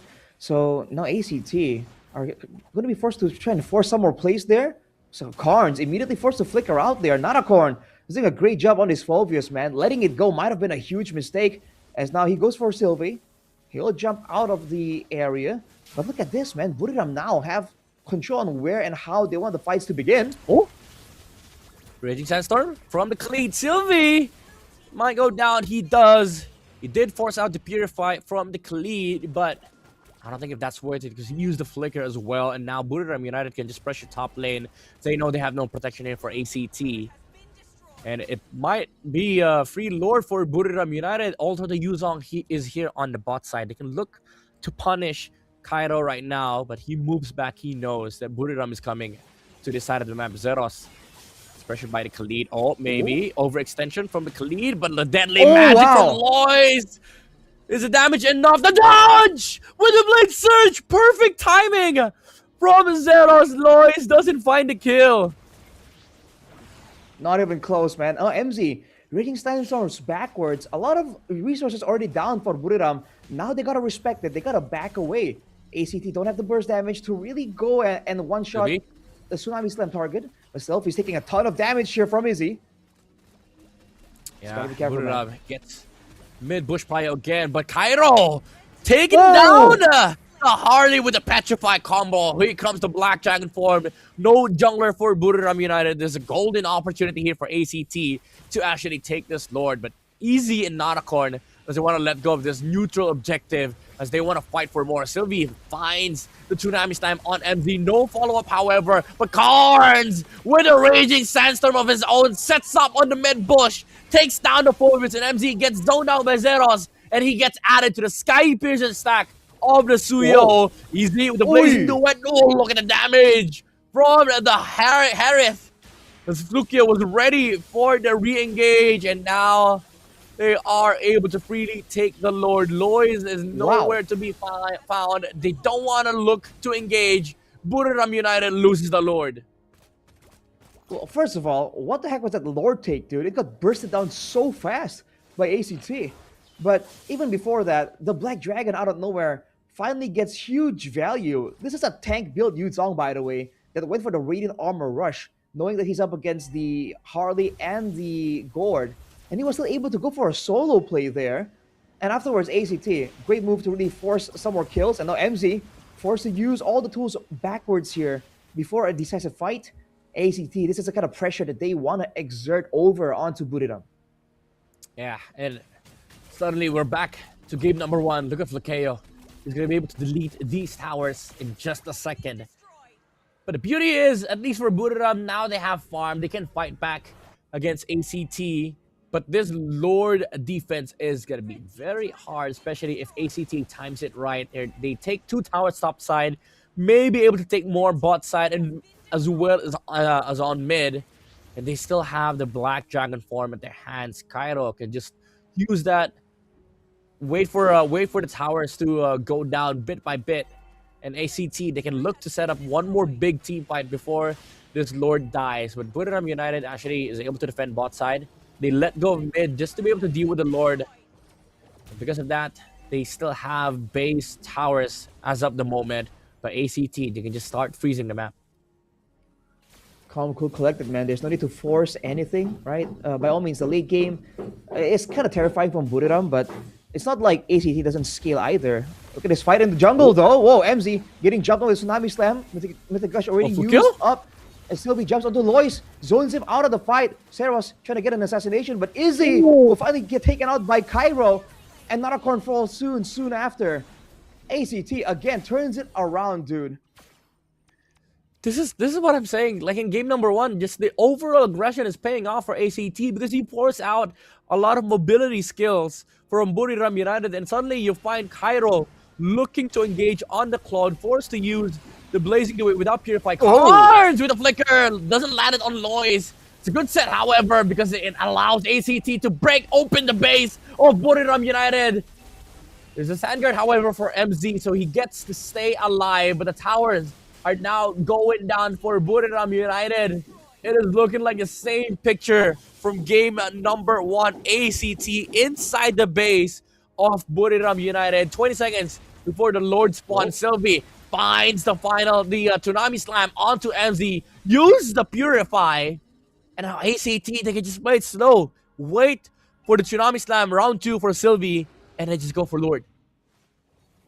I mean, ACT, they got the far side base tower as well. So everything, it looks chaotic, but everything is calm, cool, collected here for ACT. 6k gold lead, macro advantage, burst damage advantage as well to a degree. Buriram, they have to get some big AoE combo if they want to go for something. Cairo gets out of that Mystic Gush. And just like that, Buriram, they have to back away, man. This is too dangerous. Yeah. Lord's half HP. They still have a Black Dragon form with the Petrify. If they ever want to fight for Buriram United, Black Dragon form has been used. Oh, Fierce Dive already onto Notacorn. Just forced out the disengage from Buriram United. Very calculated. A disciplined approach as well from ACT. Forced to flicker out from the Phobias as Notacorn was scared for his life right there because of the Furious Dive. And because of this, ACT, they still have everything. Almost all battle spells will be ready for their Lord push. It's looking like the beginning of the end, man. Buriram, unless they get like a big 3-man, 4-man Raging Sandstorm or Dark Wave, and a big Blazing Duet from Izzy, who has the Winter Crown this time. I mean, you can see a big combo turning it around, but ACT will not let them have that opportunity. They won't stick together without spacing like that. Yeah, look at this Harith, man. It's becoming a big problem. Cards as well with the Flicker, Raging Sandstorm, and the Valentina. Now Black Dragon form! It's a wombo combo from ACT! Buriram United, they were not ready! As they were not united to fight back against ACT! And they get the sweep here in our first match in the playoffs as ACT moves on to the next stage. A dominant sweep, and they had all bases covered. They are the one who knocks, man. Buriram United are forced to react time and time again. And honestly, against a team like ACT, that is just not where you want to be at, man. They just go for the place when you least expect it. And just like that, a decisive, dominant end right there. A wipeout into the crystal. ACT, man. They don't show a lot of different looks, again. But what they do show is definitely very impressive. Yeah. The simple, the better, and the better team that prevailed today is ACT against one of the tournament favorites, Buriram United, as they dropped them out. Remember, guys, this is the play-ins. ACT moves on to fight King of Gamers Club, and Buriram United, they're out of playoffs contention. What a revenge for ACT after a 2-0 loss in the regular season. Waited for 3 weeks and they exact their revenge against the United. What an amazing display of, aggression against Buriram. They say revenge is a dish best served cold, but ACT went in hot and just deleted the whole team. Like a triple kill for Flukeo into the win. Let's hear from them on stage right now. ขอขอบคุณทีมบุรีรัมย์ยูไนเต็ดอีสปอร์ตมากๆเลยนะคะสำหรับตลอดเวลา5 สัปดาห์ที่ ลาเนี่ยผ่านไปเร็วมากจริงนะคะสำหรับทุกฟอร์มการเล่นที่บุรีรัมย์ยูไนเต็ดโชว์ให้กับแฟนๆดูเนี่ยทั้งหน้างานแล้วก็ออนไลน์นะคะถือว่าเป็นฟอร์มที่ดีมากๆแล้วจริงๆนะคะสำหรับทางทีมบุรีรัมย์ยูไนเต็ดอีสปอร์ตค่ะยังไงก็ขอเสียงนะคะให้กับน้องๆบุรีรัมย์ยูไนเต็ดอีสปอร์ตหน่อยค่ะเดี๋ยวให้น้องๆนะคะได้โค้งขอบคุณนะคะแฟนคลับนะคะทุกคนเลยเนาะก็ขอเสียงอีกสักหนึ่งรอบนะคะให้กับนักรบสายฟ้าบุรีรัมย์ยูไนเต็ดอีสปอร์ตขอบคุณน้องๆนะคะสำหรับความสนุกตลอดเวลาที่ผ่านมานะคะตอนนี้เดี๋ยวให้น้องๆนะคะได้ไปพักกันก่อนนะคะ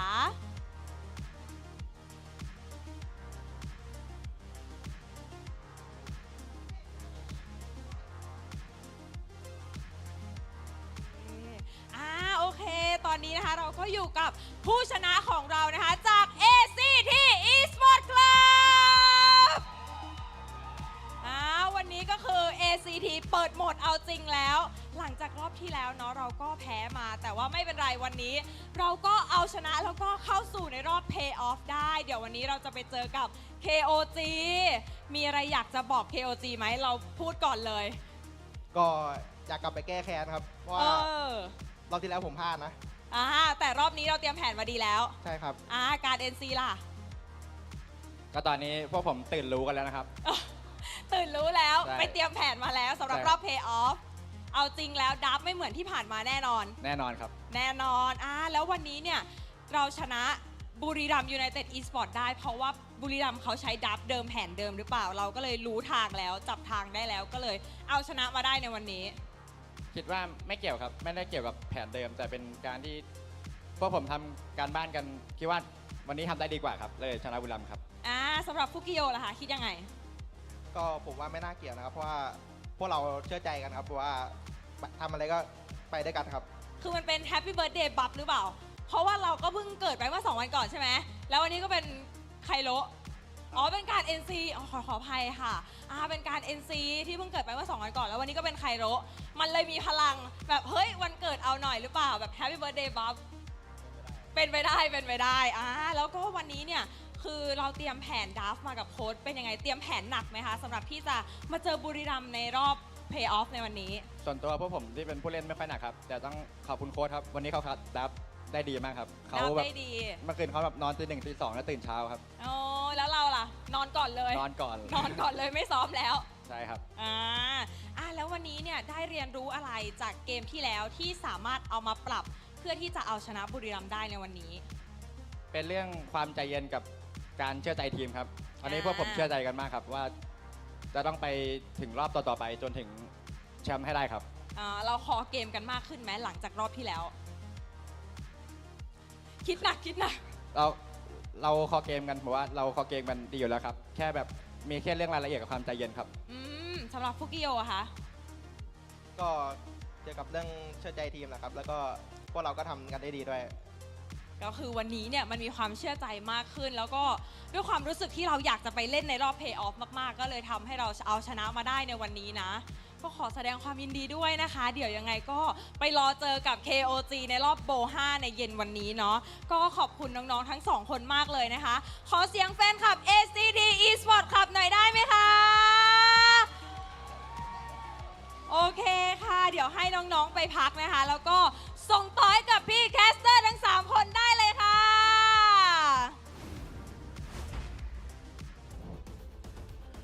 Confident message they're coming in from ACT. You know, that's definitely the air that the vibe they're trying to go for. Man, they looked impressive though. Both games, they had like a setback and they just kept on track, man. They just understand how they wanted to win the game. And in the end, the aggression. It's crazy to see that these teams, we're behind by 2K gold. It doesn't matter, man. With the draft that we have, we can make the plays happen. And as long as we have plays in the bag, you know, there's always a chance for us to really go for a comeback team fight victory. Yeah, and I just want to say what a commanding performance from their gold laner Flukeo, man. Flukeo on as a Harriet was such a menace. I'm pretty sure King of Gamers have probably watched this game. They're probably gonna ban Harriet all 5 games. You know, it's a best of 5. So, a lot of the teams will have to look into this game, see what the comfort picks are for ACT because they look too clean with something that's so simple, that is so elegant. And this is the classic MLBB. You make it simple, you keep it clean, and then you just play it to the absolute best execution you can do. And in this game, even though I would say there were some points in the game where it kind of looked awkward, but the decisions, the intentions were very clean from the side of ACT Esports. And coming from an open qualifiers team, by the way, which I did not expect, because again, first 2 weeks it was amazing for ACT. Following weeks, not so much. But now in this playoffs, they look terrifying, honestly. Yeah, I mean, respect bans are definitely in order for this team, but that's the danger here, right? They're pretty straightforward. They have a one signature style. In the playoffs, man, teams are definitely keeping an eye out for your strengths and weaknesses. So they definitely have to prepare some kind of curveball, some other different looks, just in case something happens. Because up against them next is KOG, and those guys are a different level. Yeah, they're the big dogs.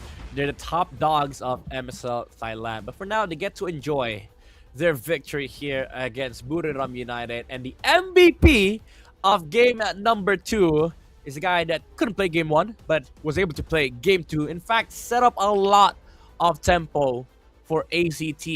And in this game, it was a Tsuyo, able to land so many good blade surges onto the backside, finding the gourd, shutting down the Khalid. And because of that, he was able to set up a good amount of window for ACT, especially now with the Sky Piercer on the Tsuyo. He became an actual threat. Game number 1, he was playing a pseudo Fredrin gameplay on the Tsuyo. This game, it was a full-on Tsuyo. It wasn't smooth sailing, man. Initially, it looked really good, especially right here. Like, he was able to get some steam going for the snowball, get the assassination onto Agi here because of how vulnerable the gourd is. And he got like a stack or two, right? This is the first stack he got on Sky Piercer. But afterwards, he gets taken out, right? That's where the Phobia's threat. Look at this, man. It's a valiant effort from Narakorn to really go for trades here, 1v3. He was able to actually pressure the mid game quite a little bit. But then afterwards, right, the team stabilized. They know that they have the tools readily available. And then they just slowly but surely claw their way back with that extra damage, with their control of space, especially with the Black Dragon form. And even though they were on the back foot for the longest time, the moment they need to step up and actually win the fights, they do. I want to give my commendations to Sylvia as well. Like, this Kalea performed so well in this game. Not afraid to use the Tsunami Slam on the Khalid with the Purify. Most people would just be annoyed that there's a Purify on the Khalid, but even so, he just forces out so many good skills in a team fight, which allows Zero, Skyro to find their targets because the enemy doesn't have mobility skills anymore. And at the end of the day, when they allow each other, they make these heroes on their side much stronger, especially the Harith, right? Like in game number 1, it's the same story. You force one dash, it becomes almost impossible to escape from the clutches of the Harith. It was the same story in this game number 2. Add to the fact that they gave so much initiations as well for ACT. Even the Valentina was setting up amazing Raging Sandstorms with the Flicker, which doesn't really help Buriram United because now you're facing 5 heroes that can jump you. And that's why the last base defense that they tried mounting, there was zero response. Absolutely no answers from Buriram United because all 5 members of ACT just jumped in. And if I recall correctly, that wasn't the gourd was last pick. They saw the Yuzong, they saw the Tsuyo, and they go for the gourd. And I think more importantly, they have the Harith, the Harley, but they had nothing to really set up the Harley for success. So unfortunately, Lois just was unable to get a lot of big moments. If you look at the damage charts, the Harley did less damage than the Phobias, right? That's just less than ideal. But more than anything, the lowest damage in the game was easy on the Claude. You see again how far he was zoned out, doing less damage than the Khalid, man. That is definitely less than ideal. Yeah, it was basically sitting duck the whole game. Too passive because they didn't have enough space in the mid game to be able to provide him some farming room, which is a bit annoying against this lineup of ACT. Again, we talked about the Harriet, Suyo timing. These guys, they don't really, they don't really care about you farming. They don't give you space. They eat up the mid-game timing of the game. They force a lot of fights. And for Buriram United, unfortunately, their lineup really cannot stand this combo from ACT, especially if you add the Kalea and the Yuzdong to the mix. There's really no guy for Buriram United that can hold the game down and tell the Clot, "Oh, it's okay, bro, just farm." There was no guy for that on their side. Yeah, no real way of getting proper protection, no real way of setting up. I think that was a big problem for Buriram. Unfortunately, that cost them, I guess, their chance at attaining that victory, right? That proceeding through with the playoff stage. So congrats to ACT. Nice try, Buriram. They're gonna come back stronger, definitely. After a result like that, they definitely wanted to go even further. But problems has just begun for ACT. Again, they're up against a very strong opponent in their next match. So I think we're gonna see them being forced to do something different at least next time. Yeah, challenges are definitely becoming bigger and bigger. So hopefully they bring new flavors against KOG, because again, KOG is looking super tough. Like this team, even if you talk about like comfort, flexibility, versatility, doesn't matter. Nothing equates to being as dominant as a team such as KOG, because they just have, I would say, the better macro amongst all the other teams here in MSL. But I do hope for an amazing time for that series. That is going to be a best of 5 match. So a lot of things to expect between ACT and KOG. But we're not moving to best of 5s yet. We're still watching best of 3s, as Tenacity and Solix are going to be playing next. I would say these two teams, they came as a surprise to me, because again, the last time I was able to cast for MSL was week 2. Tenacity and Solix weren't really in a good of a position as they are in right now. Right, and honestly, I think they are pretty evenly matched, so you can look forward to that. Because for now, me and Rashi and Midnight, we're gonna throw over to the break. See you guys after the short one.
Richman Shop โน1เรื่องเติมเกมเหนือกว่าทุกการเติมผู้สนับสนุนหลักอย่างเป็นทางการลีก MSL Thailand เติมได้นับร้อยเกมพร้อมบัตรเติมเกมและบัตรกำนันอีกมากมายเติมถูกเติมไวผ่อนได้มีเงินคืนจ่ายสะดวกไม่ว่าจะโอนหรือผ่อนชำระและใหม่ล่าสุดรองรับการแบ่งจ่ายผ่าน SPayLater ดูแลทั้งก่อนและหลังการขายทุกช่องทางบริการ 24 ชั่วโมงร้านเติมเกมที่สตรีมเมอร์ส่วนใหญ่ไว้วางใจนึกจะเติมเกมต้อง Richman Shop เท่านั้นแล้วมาเติมกันเยอะๆนะ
Richman Shop โน1เรื่องเติมเกมเหนือกว่าทุกการเติมผู้สนับสนุนหลักอย่างเป็นทางการลีก MSL Thailand เติมได้นับร้อยเกมพร้อมบัตรเติมเกมและบัตรกำนันอีกมากมายเติมถูกเติมไวผ่อนได้มีเงินคืนจ่ายสะดวกไม่ว่าจะโอนหรือผ่อนชำระและใหม่ล่าสุดรองรับการแบ่งจ่ายผ่าน SPayLater ดูแลทั้งก่อนและหลังการขายทุกช่องทางบริการ 24 ชั่วโมงร้านเติมเกมที่สตรีมเมอร์ส่วนใหญ่ไว้วางใจนึกจะเติมเกมต้อง Richman Shop เท่านั้นแล้วมาเติมกันเยอะๆนะ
Richman Shop โนหนึ่งเรื่องเติมเกมเหนือกว่าทุกการเติมผู้สนับสนุนหลักอย่างเป็นทางการ League MSL Thailand เติมได้นับร้อยเกมพร้อมบัตรเติมเกมและบัตรกำนันอีกมากมายเติมถูกเติมไวผ่อนได้มีเงินคืนจ่ายสะดวกไม่ว่าจะโอนหรือผ่อนชำระและใหม่ล่าสุดรองรับการแบ่งจ่ายผ่าน SPay Later ดูแลทั้งก่อนและหลังการขายทุกช่องทางบริการ 24 ชั่วโมงร้านเติมเกมที่สตรีมเมอร์ส่วนใหญ่ไว้วางใจนึกจะเติมเกมต้อง Richman Shop เท่านั้นแล้วมาเติมกันเยอะๆนะ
Richman Shop โนหนึ่งเรื่องเติมเกมเหนือกว่าทุกการเติมผู้สนับสนุนหลักอย่างเป็นทางการ League MSL Thailand เติมได้นับร้อยเกมพร้อมบัตรเติมเกมและบัตรกำนันอีกมากมาย เติมถูกเติมไวผ่อนได้มีเงินคืนจ่ายสะดวกไม่ว่าจะโอนหรือผ่อนชำระ และใหม่ล่าสุดรองรับการแบ่งจ่ายผ่าน SPayLater ดูแลทั้งก่อนและหลังการขายทุกช่องทางบริการ 24 ชั่วโมงร้านเติมเกมที่สตรีมเมอร์ส่วนใหญ่ไว้วางใจนึกจะเติมเกมต้อง Richman Shop เท่านั้นแล้วมาเติมกันเยอะๆนะ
Richman Shop โนหนึ่งเรื่องเติมเกมเหนือกว่าทุกการเติมผู้สนับสนุนหลักอย่างเป็นทางการลีก MSL Thailand เติมได้นับร้อยเกมพร้อมบัตรเติมเกมและบัตรกำนันอีกมากมายเติมถูกเติมไวผ่อนได้มีเงินคืนจ่ายสะดวกไม่ว่าจะโอนหรือผ่อนชำระและใหม่ล่าสุดรองรับการแบ่งจ่ายผ่าน SPayLater ดูแลทั้งก่อนและหลังการขายทุกช่องทางบริการ 24 ชั่วโมงร้านเติมเกมที่สตรีมเมอร์ส่วนใหญ่ไว้วางใจนึกจะเติมเกมต้อง Richman Shop เท่านั้นแล้วมาเติมกันเยอะๆนะ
การแข่งขัน MSL Thailand Season 1 Powered by Moonton Official Telecommunication Partner True 5G Official Gaming Phone by Infinix Official Sponsor by Richman Shop Official Gaming Chair Partner DX Racer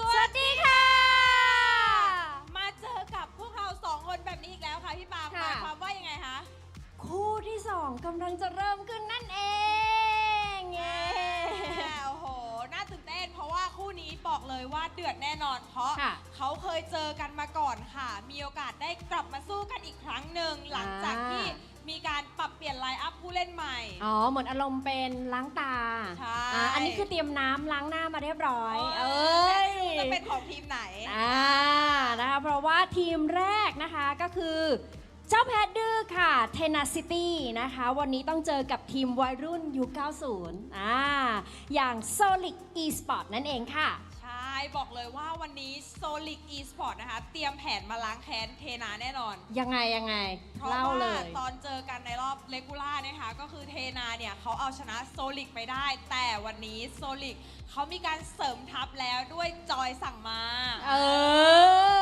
ก็เปลี่ยนไลน์อัพใหม่อะไรๆก็จะไม่เหมือนเดิมกลับมาเจอกันอีกครั้งก็อาจจะมีโอกาส นะคะ อันนี้ก็มาลุ้นกันว่าจะเป็นโซลิกที่จะมาล้างแค้นหรือจะเป็นเทนาที่จะมาตอกย้ำชัยชนะในวันนี้ ตอนนี้คนดูก็พร้อมแล้วพิธีกรก็พร้อมแล้ว ค่ะ แคสเตอร์ก็พร้อมแล้วเช่นเดียวกัน เพราะฉะนั้นขอส่งต่อให้กับพี่แคสเตอร์ทั้ง3คนได้เลยค่ะ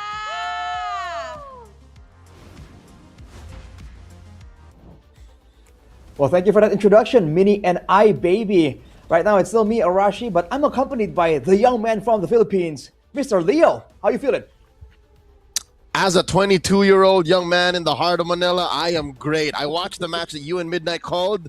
Again, who'd have thunk that a qualifier team in ACT would drop one of the biggest names in Thai, not just esports, but Thai sports in general. Buriram is out of the picture for season 1. Now we're down to 5 teams.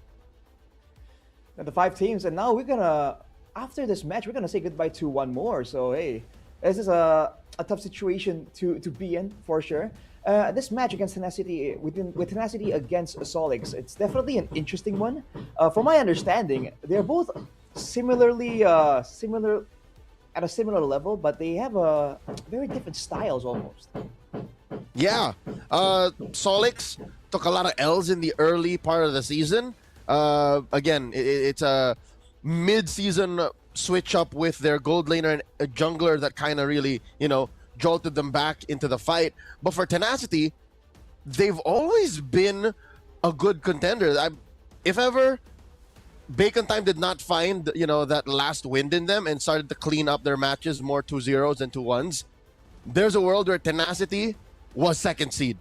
So, I believe that Tenacity have all of the incentive now to show up because they're third seed. They're a much higher performing team than Solix. So, there's a world where I see this being a sweep also. That's true, man. It's almost like there's a bit of similarity between the first match and the second one here, because Tenacity are a lot more flexible, right? Whereas for Solix, they've been able to pull off some really good things in the Land of Dawn. But at the same time, you see them having a reliance on the Alice, for instance. There's some factors here that Tenacity are definitely taking note of. So in the drafting phase, you definitely feel like Tenacity has a bit more of a say in the matter. Yep, Tenacity has wider hero pool. Mechanical skill and just carrying potential is spread out between them. For Solix, it's clear that they want to put power picks on certain roles early on in the draft. Well, this is a playoffs bracket right here. As you can see, once we find the results for this match, we're going to see who is going to participate in the lower brackets, right? Which is going to be interesting because as of right now, I think people have very clear favorites for match 3 and match 4. But who's to say that an upset can happen? Yep, it's a fight for 2 lives. Whoever wins here basically gets that ticket to say, hey, I can lose 2 times, but this match, there's no losing. It's the rookies versus the veterans.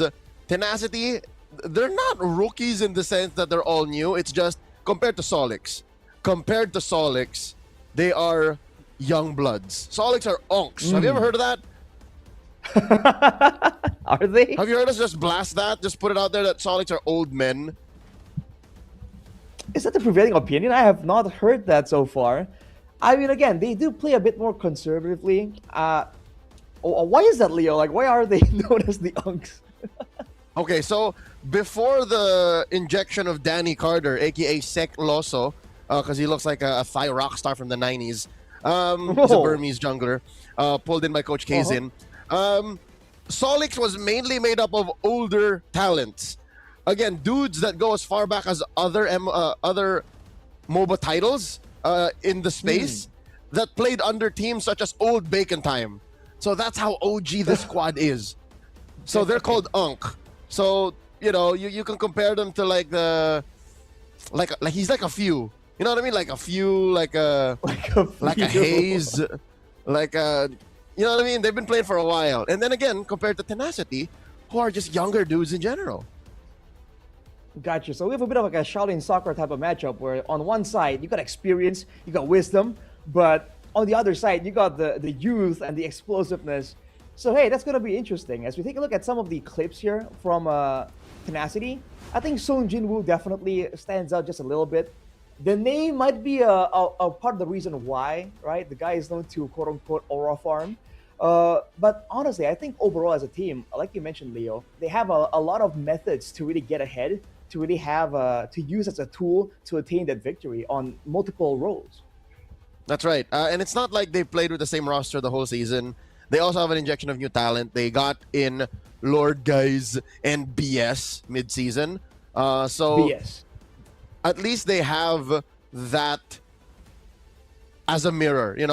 With the very few things these two teams have in similarity, they at least have 2 new talents that come in to shake up the game. So, with that said, Solix ended the season with a loss. Tenacity ended the season with a loss as well. So they both have that chip on their shoulder. So there's more similar with these teams than we'd care to admit the first time around. That's true.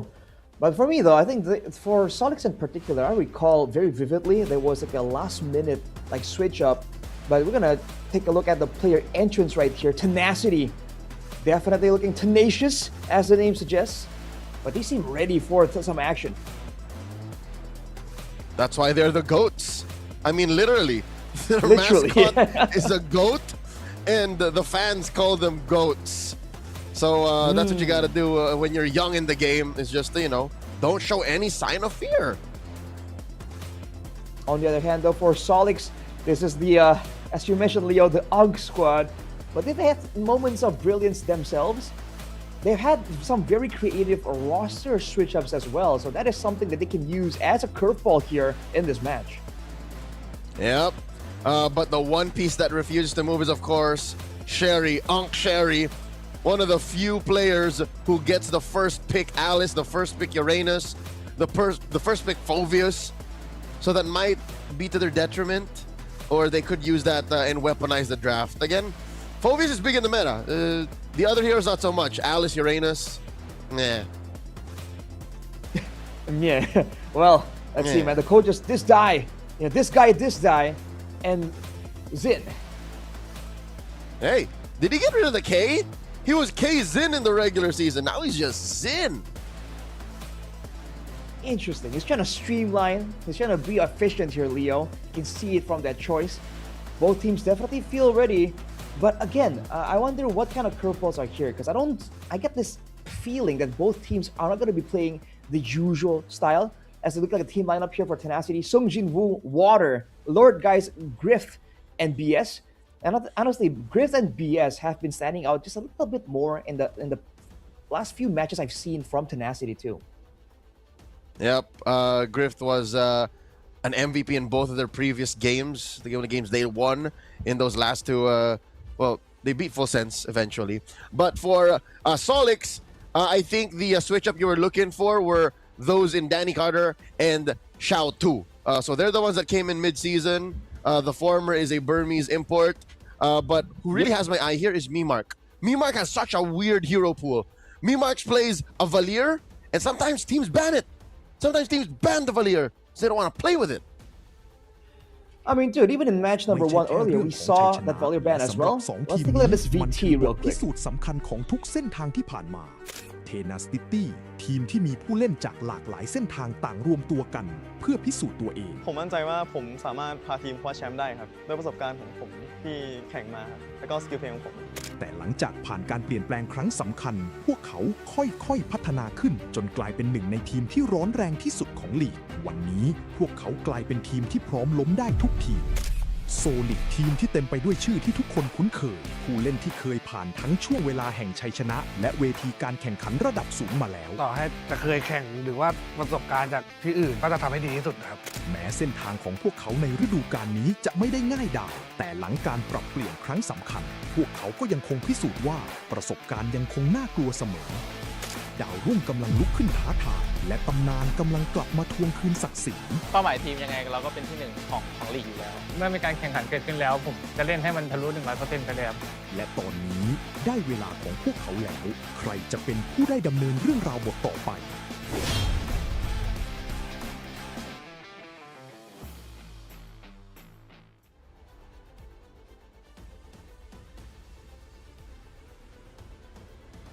There, definitely showing that they want to excel over the other. Looking at the team head-to-head though for Tenacity, man, the KDA ratio already tells a very terrifying story. This team likes to play aggressive, and Solix is it's no different, but they usually are a bit more comfortable playing it slow and playing it patient, but that might actually play to their detriment in this match. That's right. Against a team like Tenacity, you can't afford to lose the early or the mid. But Solix has proven that they can claw their way through tough situations, which is weird, given that their jungler is an assassin specialist. Danny Carter really likes those mechanically demanding heroes like Hayabusa, Joy. Who knows what we'll see in this best of 3. What even more if they make it through to a best of 5. We might have to see him flex towards the likes of a Nolan or a Hayabusa, rather a Lancelot. Ooh, that would be spicy. Spicy indeed, Leo. And honestly, this guy has been showing up on the Assassins, that's for sure. And he's not really afraid to take risks, which is very impressive. You know, he's been known, I think, I've seen him go 1v3 and like go for an assassination, get out. And that kind of X factor type of feel is something that has to be watched out for, right? Because when the game gets slow, when it's like a bit of a lord dance, a bit of a macro battle, that X factor, that willingness to try and take a risk is something that kind of swings the favor in towards your team. And this might be a dangerous grass type of game, Leo.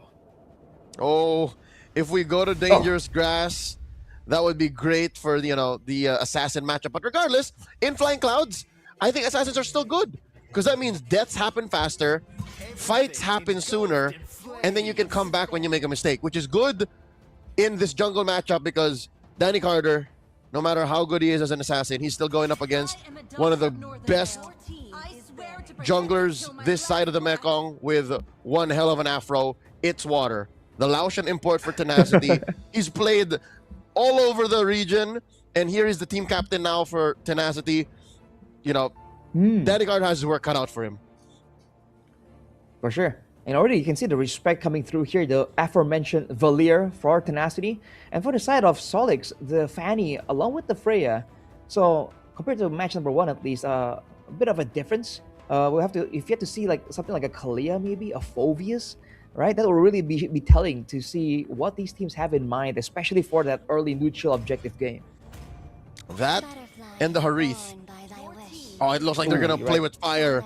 If you remember game 1, match 1, Harith was such a power pick. Harith was such a... It dictated who won, right? So it's still out there. Harith and Phoveus are still out there. One more band's available for Solix, but are they going to expend or are they going to try and trade it back? They go for the Marcel band early. I think it has to be a Harith, no? Grith on the Harith is an absolute menace. Or you can take the Phoveus and then disincentivize the Harith. There it is! They're doing it! Ooh, man. I don't know, because we've seen the Phoveus earlier, match number 1, up against the Harith. You have a lot more passives, but at the same time, the survivability alone of the Harith makes it such a desirable pick. Not to mention the laning phase, how you can actually contest for the gold buff as well. For Solix, though, again, with Sherry in the picture, is this going to be a inevitable Alice type of angle, a Uranus? See, that's the thing. If in the past week something changed, we're about to find out in the first half. Rarely does Sherry get his pick in the second half. Unk always gets his pick early on. But it looks like they're investing in the damage first. So 2 cores for Solix, the Leomord and the Harith. Okay, so maybe if Unk doesn't get his pick on 3rd, red 3 here, then he'll see what's left. And we talked about how Danny Carter is a bit of an assassin-oriented type of player.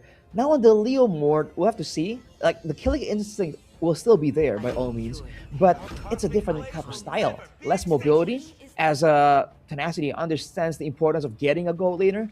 Go for the Claude. This is the trait we've seen time and time again.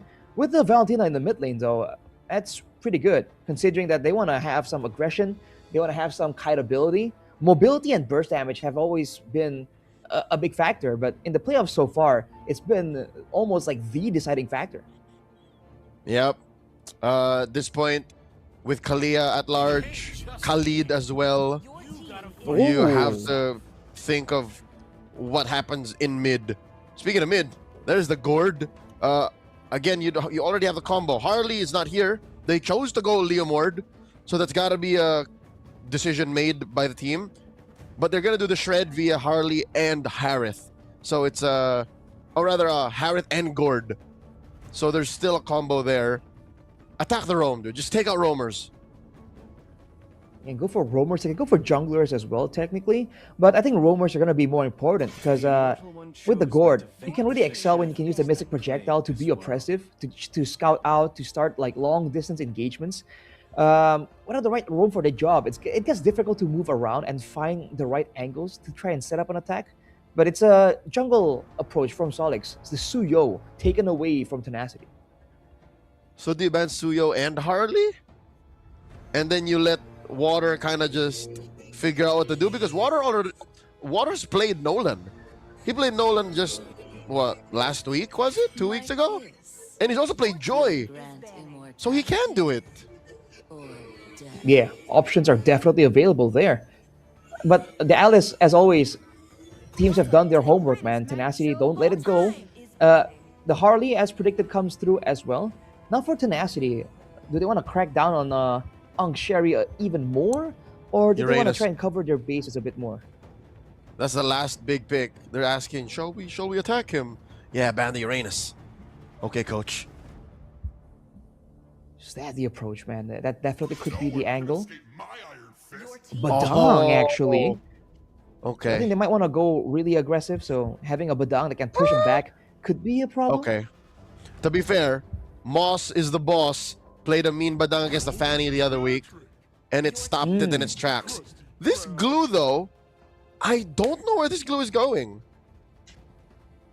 EXP, it's a flex at Red 4. It's a flex at Red 4. That's amazing.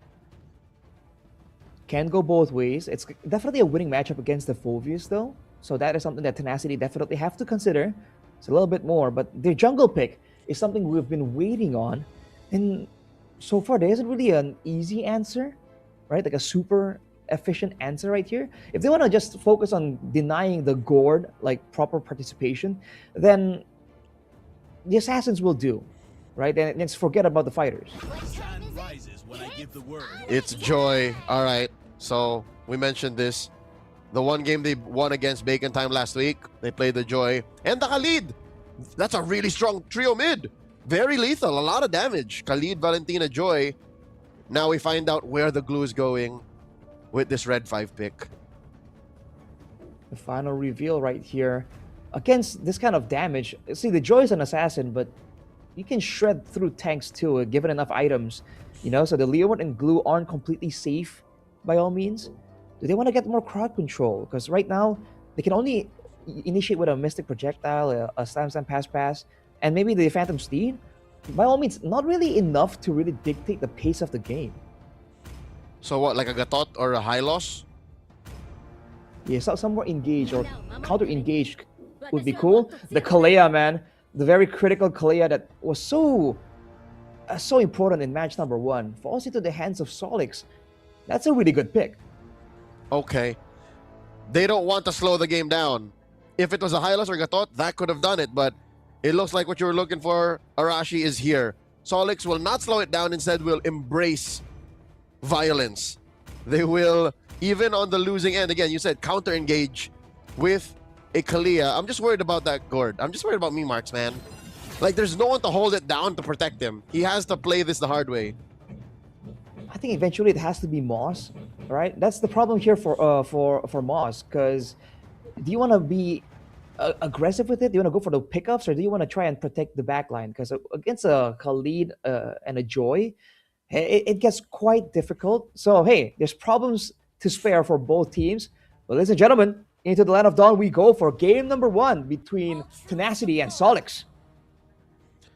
On a spectrum, I'd say the damage is through the roof for Tenacity, right? But I think when it comes down to it, Solix has more tools. Solix can definitely still claw themselves out of weirder positions because of that. Oh my god! Early game, center boss! Goes with the flicker, survives via just surge of life. Has to recover. Get the hell out of there. Way too close for comfort, man. Moss, you want to be a bit careful there, especially against this matchup. Again, Valentina Khalid has so much brawling power in the early game. But I do agree, Leo. Later on, they're going to have to rely on big ultimates, or maybe only on Sung Jin Woo if they want to threaten some kind of pickoff. So, looking at this now, Moss tries to turn it around, goes for BS, but they get out of there. Lethal falls into the hands of Tenacity, though, so small victories there. Yep, this retreat, oh my god! One more! Whoa!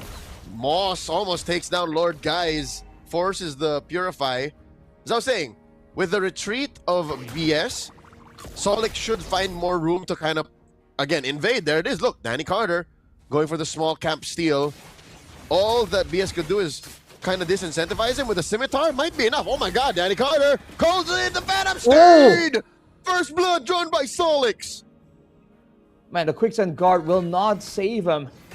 Oh boy, Tenacity already on the back foot just a little bit as Solix gets some momentum here. With the Leomord, they can control this neutral objective so good. And Sherry on the glue. It's not the Alice, it's not the Uranus, but it works the same way. You dive in, you sustain area, you are really annoying. Whoa. Oh my lord. Without Danny Carter's Phantom Steed, I'm not so sure this turtle is such a smart take. Tenacity now circling the objective. Sherry here gets jumped on, looking for that mount. Moss goes to dive in, still no. Tsunami Slam, there it is. Blazing in with that Phantom Steed, but the stolen one works better. Down goes Moss, but Danny Carter secures. Must pay the price. Griffith with a blazing duet takes down 3. One more. Hunk. Get another Hunk. He's running out of here. And he will survive. In comes Xiao. Looking for the punish. Flying clouds. Oh, the fights keep going, but they got to stop sometime. Man, good moves right there. But the water tries to go for a trade. Oh, electrifying beats under turret. A bit too much that he can handle. Gets out of there, though. Both teams going toe-to-toe with the aggression. He made like water, my friend. He got on out of there. So at the end of the day, despite the turtle take by Solix, I think Tenacity got all they wanted. For sure, man. Using the Phoveus efficiently there, that's why the level 4 is just that much more terrifying by all means. And the fact that Sao Sao got to the fight kind of late allows Tenacity to get a lot more value from that play.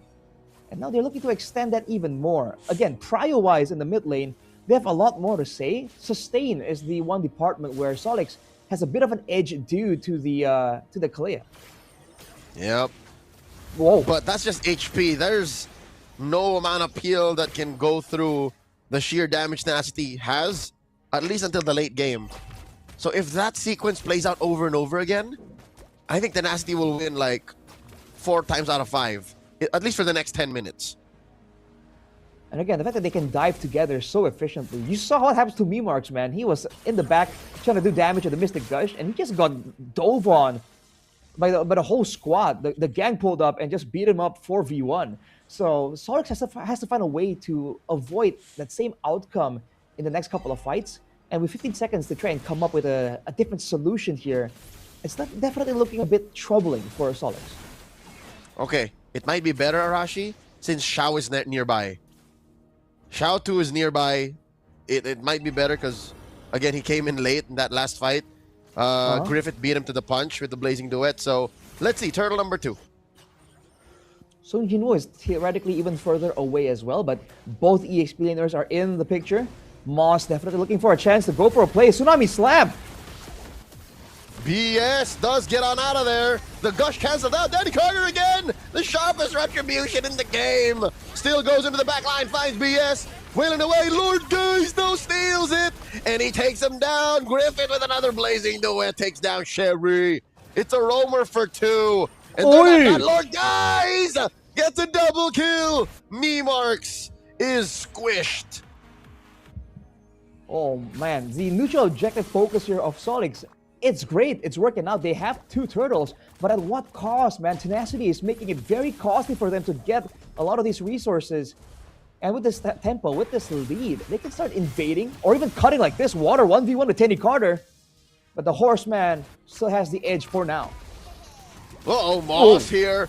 Bang! Gets cut out to Nami Slam, but still Griffith's bullets ring true. Sung Jin Woo gets taken down. Xiao 2 does find one. Flickers back, but Lord Guys ain't done with you. Be my back. Xiao will survive. Gush used defensively. Now here comes Ankh Sherry, gets the mount. Can Bees survive this? Oh no, too much damage. Lord Guys gets taken down by Sherry and Memarks. Off camera though, how'd that happen? Water 1v1 against Danny Carter. Oh wow, the rematch won by Water. Definitely impressive there. That dive though was definitely overzealous from Tenacity. Lord Guys picked up, turned into Cherry, turned into the glue, turned into Patrick for a little bit. That was definitely a bit of creativity. It didn't really pay off though. Right now, the gold lead is still 2K for Tenacity. And with the chain of events, they are still having their whole jungle available to farm up. So this lead should increase just a little bit more before the next turtle fight. I think it's that factor, Arashi, that made it worth it. I think because there was no punish from Solix, that overextension down bottom wasn't so bad after all. And at the end of the day, Griffith didn't die. Lord Guys died, yes, but it was still a beneficial trade. Oh my god! The Tsunami Slam on the Lord Guys! In comes Danny Carter. Phantom Steed, him and Shao wailing away at the turtle. Bees, will they engage? It's Sung Jin Woo and Water here looking for more. Danny Carter, 3 for 3. Sharp retribution as always, but in comes Water, cleaning up Shao. Danny Carter gets smothered as well. He's drowning in it. Double kill for Water. Man, how is Tenacity doing this, man? Solix, they got the pick off, they got the clean neutral objective, and somehow, some way, Tenacity find a way to get 2 kills as punishment, and they're getting the structural advantage as well, man. Turrets are falling in the top and bottom lane. That means more angles for Water to go for these plays, and this guy is doing great so far. Mid turret taken out as well. The jungle is no longer safe for Solix. Oh my god, 7.5 minutes in, gets a Holy Crystal. Water means business.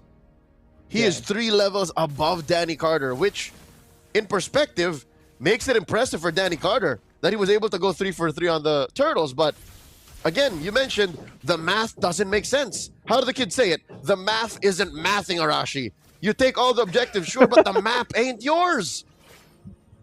It's the other thing Tenacity is doing, man. The farming. They're allowing Water to actually farm up a lot faster around because the action always happens away from him until the neutral objective is there. And he doesn't even go for the 50-50. He goes for the dive in the back line.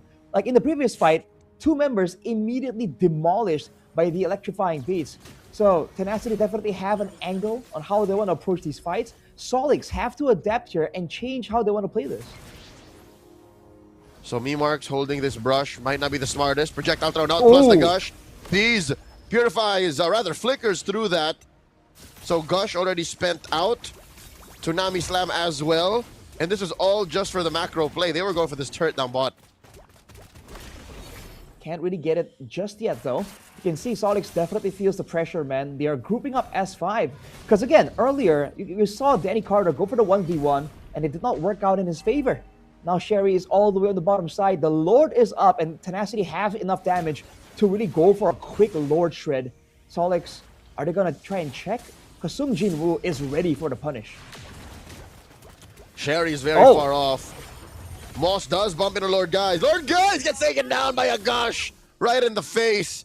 So it's a 4v5. Solix have a massive advantage. And it's only the Mystic Gush expanded by Solix, so they can go for a lot more. Tsunami Slam again. BS gets taken out eventually. Blazing Wind from Griff to try and clear the wave. It will be cleared out as Water comes in, tries to go for the dive. Electrifying Beats in the backline. Memarks gets taken out. Jenny Carter full suit as well. 3 down, 4 even for Tenacity. And it's a complete wipeout. Oh no, it's just Sherry left. The Mount on Water. They gotta buy time. Patrick! Mayonnaise is not an instrument! He gets taken down! The last member of Solix bites it, and that allows for Tenacity to get a clean Lord. It all went sideways. Arashi, I thought it was theirs. It was a 4v5, then a 3v5, then in comes Water like a tsunami. Bro, like that was the plan all along, it seems like. We said that Water was gonna be a problem. But dude, the timing of when he goes in the back line, Solix had ultimates already.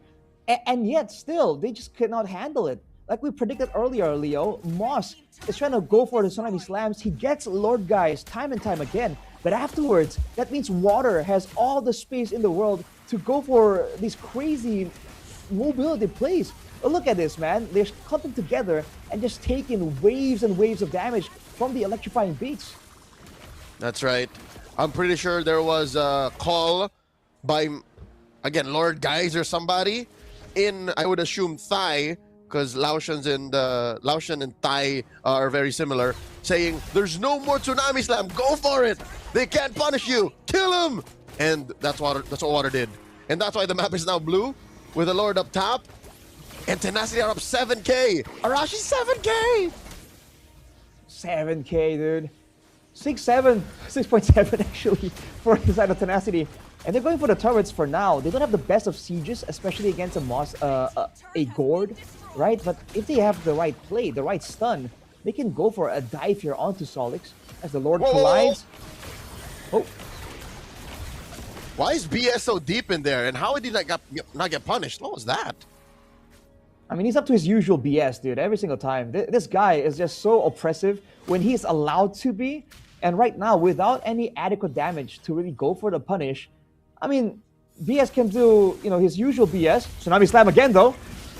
Okay, Sung Jin Woo does come in. Flicker, Infernal Pursuit. Look at the back line. Cherry coming in. BS does take on me marks. Water finds another, and Danny Carter finds a double in Shao 2. And now Sherry finds the mount, but it's not enough as he goes down. Lord Guys puts him in his place. It's just Moss left. The boss can't defend this. They're on the base. Tenacity are going to match point. Dang, that is a brutal beatdown, man. Despite all the early wins for Solix, Tenacity got the trades, they got the exchanges, and the moment they realized that they have the power spike, they timed it, right? Once they saw that they have the right tools for the job, just keep going for those dives, and the backline of Solix, man, completely non-existent. The Joy is such a unique pick we haven't seen too often, but in MSL Thailand, it's an absolute menace, dude. How is that fair? It's difficult to expect your Gord to get its licks in when your lineup doesn't allow for a front line to exist. I think it's just logically impossible for Mimarks to have performed well here. Wow. Especially with that Valentina and Khalid combo. There's no way. So after that mid-game ramp up, the late game, we didn't even get to the late game. The game ended under 13. Yeah, it was a mid-game beat down through and through, man. There was no late game to speak of here. This again, I'm so impressed with how Tenacity, despite losing what they're looking for. Usually, you see teams that are phobias. The whole idea is level 4 turtle, get some dominance right there. But then they start losing the retry battles because Leomord, right? And it doesn't matter. They just figure out, okay, how do we turn this around? How do we still get value from this play? And they keep getting it. Again, especially in the third turtle, I believe, Solix started off with a pickoff onto Lord Guys already, and somehow they got a 2-player punish. How? I think the logic is something similar to how some Fannies can perform without purple buff. So, Tenacity are just a team that can snowball without turtles. So they just go for something else. And you mentioned it. I think that's the beauty of this formula, of this mystery, is the answer is right in our faces. They don't go for turtle. If they miss it, they just go for the next thing that's there. Kills, and then the map. So every turtle, they traded out for a turret, which makes sense. First turtle, bottom. Second turtle, top. Third turtle, mid. And I think what made that all possible was Water's hyperactivity throughout the game. That's true, man. 0 deaths as well. Considering how he was playing, that is definitely impressive. He was on 1 HP multiple times throughout the whole game, and he just has that calculation on point. And it's insane, man. The whole style, abandon mutual objective, find things elsewhere. We've seen it before, but being able to consistently try and find punishes after, either Solix really don't respect Tenacity enough there, or Tenacity just has a way of maneuvering around. And the Joy pick, you just get reminded of when this hero was so meta back then. Going for the 1v1s, getting one against Danny Carter as well. You start to remember why the Joy is so overloaded. You can clear waves, you can farm fast, you can burst, but also DPS through tanks. And towards the end there, we thought Griff was maybe going to take the front seat when it comes to carrying, but Water did not need any assistance whatsoever. And maybe that's why I wanted more of a front line for the roamer. More now it's been happening, Arashi, that people play Hilda in the EXP lane. So maybe this was one of those games. Imagine if there was a Hilda that can threaten the kill on Water when even after Moss is done with the Tsunami Slam. Maybe that's what they were short on. They needed something a little more sure than a glue. That's true, man. Especially with how the glue operates. You're great when your team is having an advantage. You can zone really well. It's almost like you're a different version of a Yu-Song, technically. But crowd control and mobility. We've highlighted how important these things are. And this game, you can see it. Like the mobility from Tenacity to chase and also to pull back away from the big engagements, the Mystic Gushes, the Mystic Gusters coming in from the side of Solix. It allows them to just pick and choose, and the crowd control, man. Again, just sets up for all these moments for Water, for Sung Jin Woo even to just dive in the back line. So having the Kalia was great, but the glue, I think I agree, Leo, just doesn't supplement the, I don't know, the playmaking threat enough from Solix. Well, we'll find out soon enough if Solix adjusts that and changes their priorities, because there's literally one chance left. Game 2. And then we'll see if they get a next chance. But for now, again, 12 minutes, 30 seconds, we'll call it. Water, dude. Water didn't die. They got to put more pressure on Water. Well, again, how though? They need more damage and more crowd control to do so. And again, you cannot allow Moss to just have to do everything. You gotta feel for him, dude. He was defensive, aggressive. He was trying to do everything.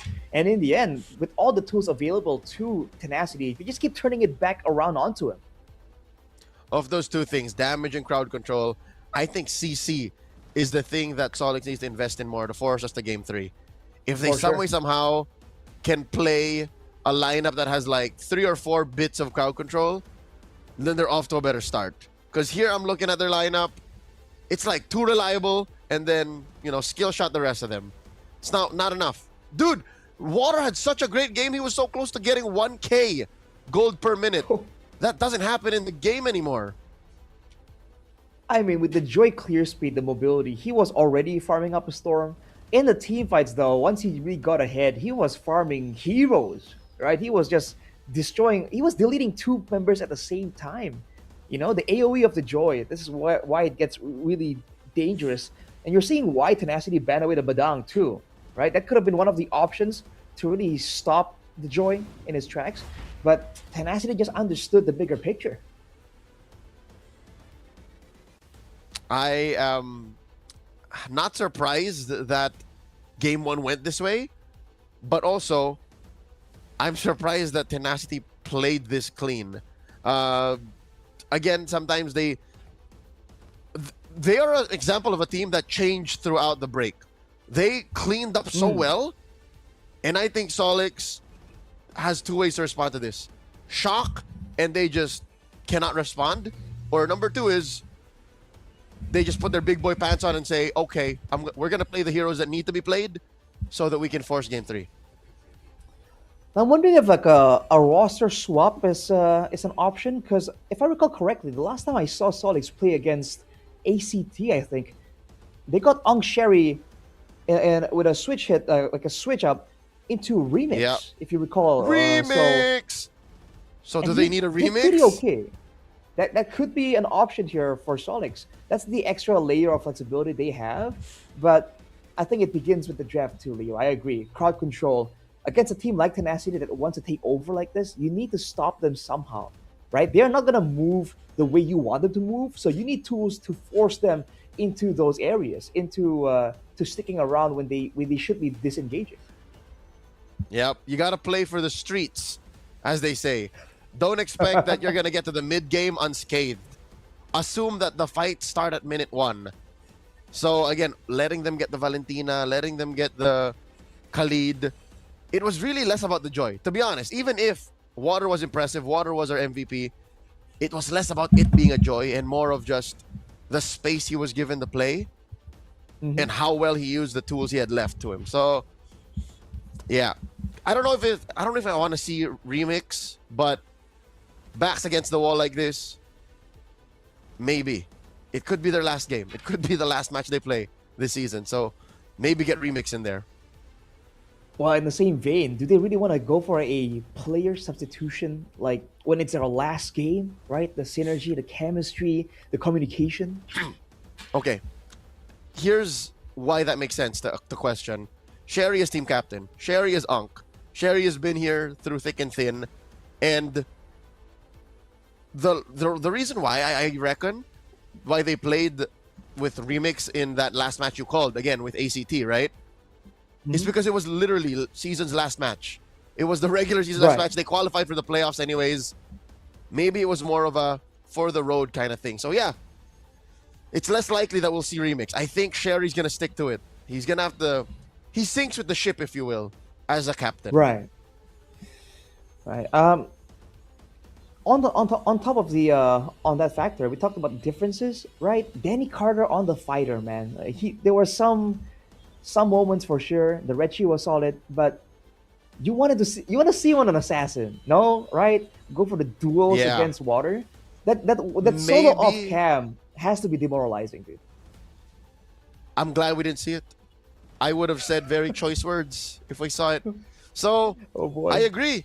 If it comes down to it, no matter how strong a Leomord is, if you're better on a Joy, a Hayabusa, a Nolan, they banned the Harley. They let it go to the second phase, banned the Suyo, banned the Harley. They could have picked it. I think that's also a point that they need to revisit. Give Danny Carter a better hero. Yeah, Danny Carter on a better hero. And again, by the way, speaking of unusual things, Lord Guys, this guy was able to have so much presence. I'm guessing expanding rivers, potentially. But yeah, the guy was active around the map, but at the same time, he was also caught a lot of times. And you start to wonder if that's intentional, right? Because with everything used on the Valentina, that's part of the reason why Water was really able to get a lot of advantages, mobility-wise, So there's a layer of mind games that is being played by Tenacity for sure. But now, Solix are going for that first pick. Here we go. They ban a select set of heroes. I think they're just banning to allow for junglers to be wild out there. So again, Zushin has to go before all this. Marcel's out already. Valentina, they gotta respect the Valentina. That has to go. Valentina can be it. But so far, the Baksha is still a big concern here for a lot of the teams, man, with the high tempo type of game plan. But I don't know, with the glue Fanny for the set of Solix, you don't really get a grasp on what they're really aiming for, by all means. This feels like let's ban these so that we get better picks on the way out. Which I'm guessing they want to get a Harley or a Suyo blue one. That's got to be what Coach Kaizen is thinking right now. Could be it.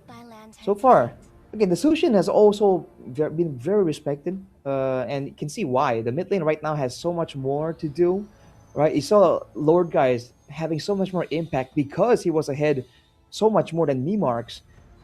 But now the Valir earlier was banned out by Tenacity. It's still available right now. That could be red 3 here. But that means the likes of Kali are still open. That leaves Harith, Phovius trade open. There it is. Oh, never mind. Okay. Please, give Sek also his hero. Yeah. First pick though, it's gonna be the Freya. It was left open the whole time. Solix banned it themselves earlier, but now with a Freya in the picture, there is some flex available. There's a strong laning potential too. Tenacity, what's the response here? The look on this gentleman's face is like, wait, y'all, did we just forget to ban the Freya? But Water seems to be chill about it. Water's like, yeah, no, it's all right. We got this. Don't worry about it. It's not a big deal. We can adjust. We can counter it through macro, right? Through mind games. Phovius Valentina is the option. They really like this Valentina, huh? It hasn't really been as popular as it used to be, this Valen. But Solix, Yi Sun Shin very early on. Again, there's some flex potential here. But I wonder... Oh, they got the signature Alice though, so that one, that's going to Sherry for sure. This is one mess of a first phase. I would be lying to you and to the thousands watching all around the world if I said I understand where Solix is going. because I don't, Rashi. I don't. The Freya I get. And then you swerve us with the early Yi and Shin plus Alice while Suyo and Harley are out there? I wish I could explain. So many questions. And I mean, they took away their flex potential too, right? By showing the Yi Sun Shin there, they almost guarantee that it's going to be a gold. And by showing the Alice, they guarantee the Freya is going to go gold lane too. So Tenacity And then know that means- exactly what to expect here. Yeah. And it's because of this honesty in the draft that Tenacity can draft an honest mid laner and duo roamer duo saying, okay, we like what y'all are doing. We need someone to stop that Freya dead in its tracks. And we pick up the Hylos. That's a revitalized roamer right there. A revitalized roam, they can definitely make it difficult, especially in the early game. So with that advantage in the trio mid possibility, I think Tenacity are definitely going to go for another aggressive assassin type of hero. The Suyo, I think the Suyo looks very appealing here. But the Solid expand the Leomord instead. They think it's going to be a neutral objective angle for Tenacity. It could be either. They drafted such a solid 3 in the first that it doesn't matter what they do in the jungle anymore. Same story as game 1. That mid trio is so good that you could just put whatever in the hands of Water and it'll work. And they have the option to leave that final pick to hide Water's what Water wants to go for even more. So Yeah. Tenacity, I mean, they in the predicting, in the information battle here, they definitely have a bit more of an edge. For Solix, the final ban, is it gonna be another jungler? The Harley is Suyo or up by all Harley? means. Yeah. Suyo or Harley. Okay. Suyo. So they're saying, make my day. Pick the Harley, Water. And there's the thing. He doesn't have to. Yeah. They can go for the Harith here. It's open. Yes. Red 4, but like Red 5 jungle, you don't have to pick Harley if you don't wanna. I think the gold laner first is going to be a much better call here. Claude is open too, dude. Yeah, Tenacity have their pick of the litter. Oh, wow. How did this happen, man? It's because you first phased the Yi and Shin. There you go. That's the Harith, man. The very terrifying Harith. By all means, it's an overload of magic damage, but all Tenacity have to do is go for a physical damage assassin. And by all means, that's not really available right now with the Suyo taken away. But if Tenacity snowballs, even if they have like a Harley here, it's still gonna be a very terrifying composition. That or a Nolan or a Hayabusa. Nolan too, yeah. Water can take care of that, dude. Solix, what's in Rome? Oh, It's a chip! Huh? And an Odette! Debut pick Odette! Me marks! I didn't think you could get crazier. But since they keep banning your Valier, you pick an Odette. Vas and Odette. I mean, again, it's a Oh lot of my close lord. range heroes for Tenacity, but that's a swan song available to be stolen by Lord guys too. It seems like That this is a really too. comfort over meta, Leo, right? Like the chip, like what are you gonna use to set up after the shortcut? You know, the lack of crowd control is still there for Solix, Leo. Hail Mary play. They can go. See, again, I told you that trio is so Yikes. good. They can pick whatever. They can go shortcut into Valkyrie's Descent or shortcut into Throne of Ruin. But again, those are ults. They're such big ticket Exactly. sequences that even the Mountain Shocker's an ult. That's a CC, but it's still an ult. Nah, I think this is rough, man. It looks like a bit more of the same type of deal. Now instead of just the Joy, you have to deal with the Harriet as well. They really have to rely on me marks doing well. And with this composition, like, I don't know, man. Like the chip Odette doesn't really seem to be that fearsome if you compare it to a Hylos Valentina. It's looking rough for Solix. One thing I can tell you is the ranked game server in Thailand is gonna be hell tonight. People can start playing Odette, and then I saw it on MSL Thailand.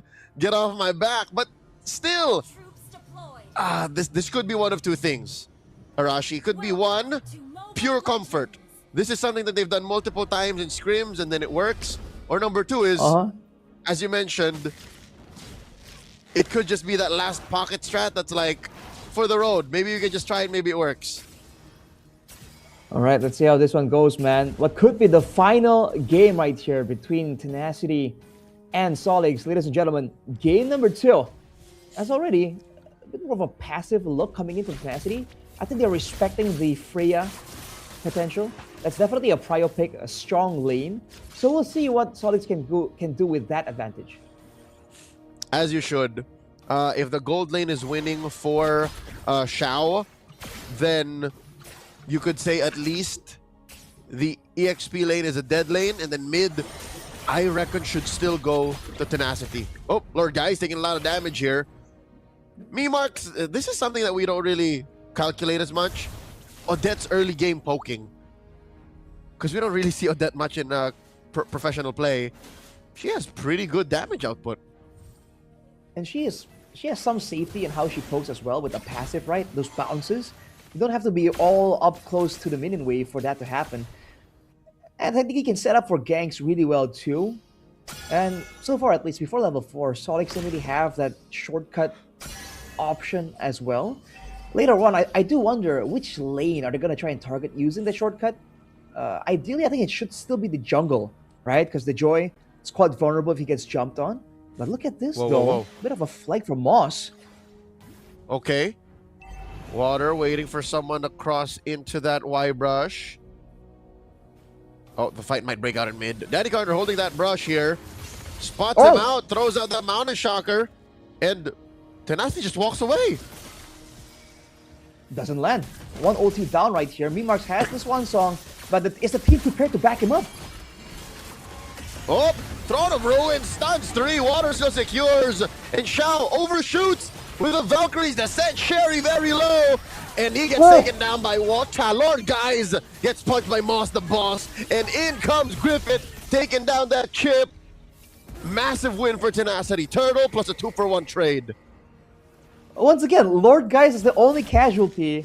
This is looking like a bit of a pattern here. Tenacity, they always send Lord Guys to do the crazy plays, and he almost made it work too. He stole the Swan Song, but unfortunately he got popped before he could activate it and get that extra bit of shielding and damage. And so far, now at least, there'll be the shortcut angle, but oh, there you go, shortcut. Danny Carter goes for a kill, gets one. Sung Jin was in the picture, but that's a bit of a treat back for Solid. Lord Guys is anomaly in professional MLBB play. Rarely do you see mid laners become sacrificial lambs for their team, but I think he understands that. He understands that today it's about Water, it's about Griff, and I just have to steal the right ult at the right time. Solix here showing some teeth. They're not letting go just because they lost first turtle. I wonder what's the mindset for Tenacity as well, because that fight was really well initiated using the Throne of Ruin by Sherry. You're seeing why this is the comfort signature pick for the Unk. With 30 seconds to go right here, you're seeing Solix prod away at the vision, trying to find some bushes, some knowledge in the jungle of Tenacity. And at least this time, there's less of a response, less of a punish available for Tenacity themselves. Tenacity are looking for that big moment again, another haymaker, a way to punish weird shortcuts. And I'll tell you now, Arashi, I think they can do it again because it's the same spot. The turtle is in the same spot. So even if Sherry does find another almost perfect Throne of Ruin like in the first turtle, Tenacity just have a better response. They'll know that Lord Guys should get the IMU better, should be able to pop that ult sooner. And look, he's already there. He already has it. Bit of a waiting game right here. Marks definitely eager to go in. Moss getting jumped on. Oh, shortcut. Coming through, Throne of Ruin, now at home. In comes Bees, Glorious Pathway. Sung Jin Woo jumping on him. And there's a Swan Song. She's singing. Taking down Marks. Water gets the kill. Water running away from Sherry. Sherry flickers in. Almost takes down Water, but he dashes through. Water skedaddles on out of here. And now Xiao can't find a bead on anyone. Not even the Bees. Bees gets taken all the way back while Moss gets punished hard. Front line gets punished now. In comes Water. Takes down Danny Carter. Sherry falls. So does Xiao too. Marks left. Oh, What is Water and BS doing? The retribution. Water wasn't done with it. Highway robbery right in front of Mimark's face. What can you say, man? They just got completely outclassed there. Water survives from that encirclement, comes back in with barely any HP, and seals the deal for Solix. They were doing so well, and yet somehow Tenacity, again, by through pure micro outplays, they were just able to turn it back around. Looking at that replay right here, the Swan Song trade, and then afterwards, Solix grouped together for Sung Jin Woo to just bash him down with all this AoE, man. Water, the greedy guy, comes in, takes out Danny Carter and Cherry. That should not be allowed, dude. That seems illegal.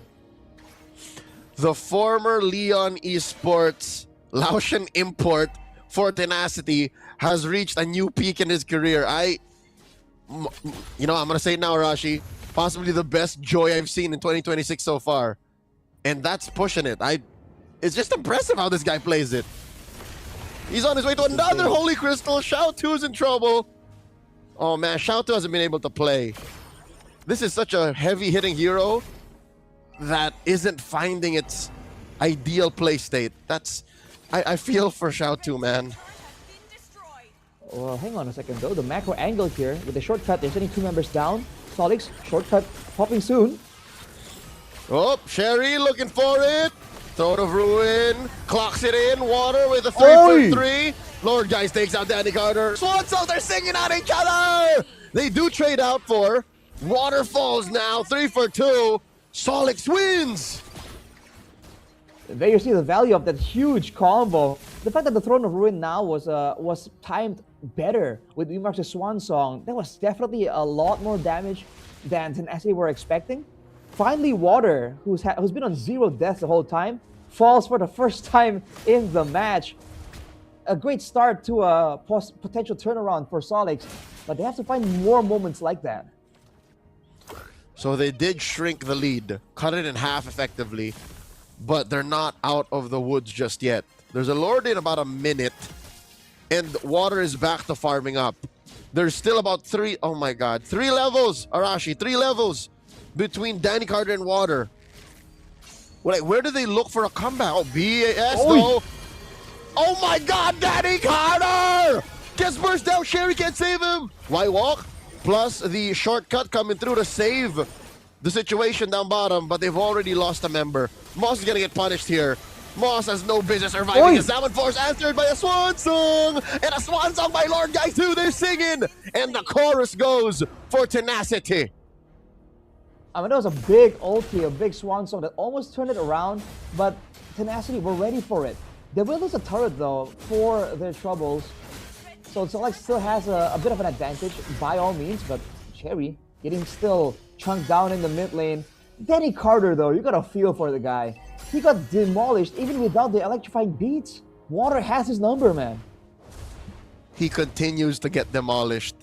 Man barely has an item. He only has the Hunter Strike.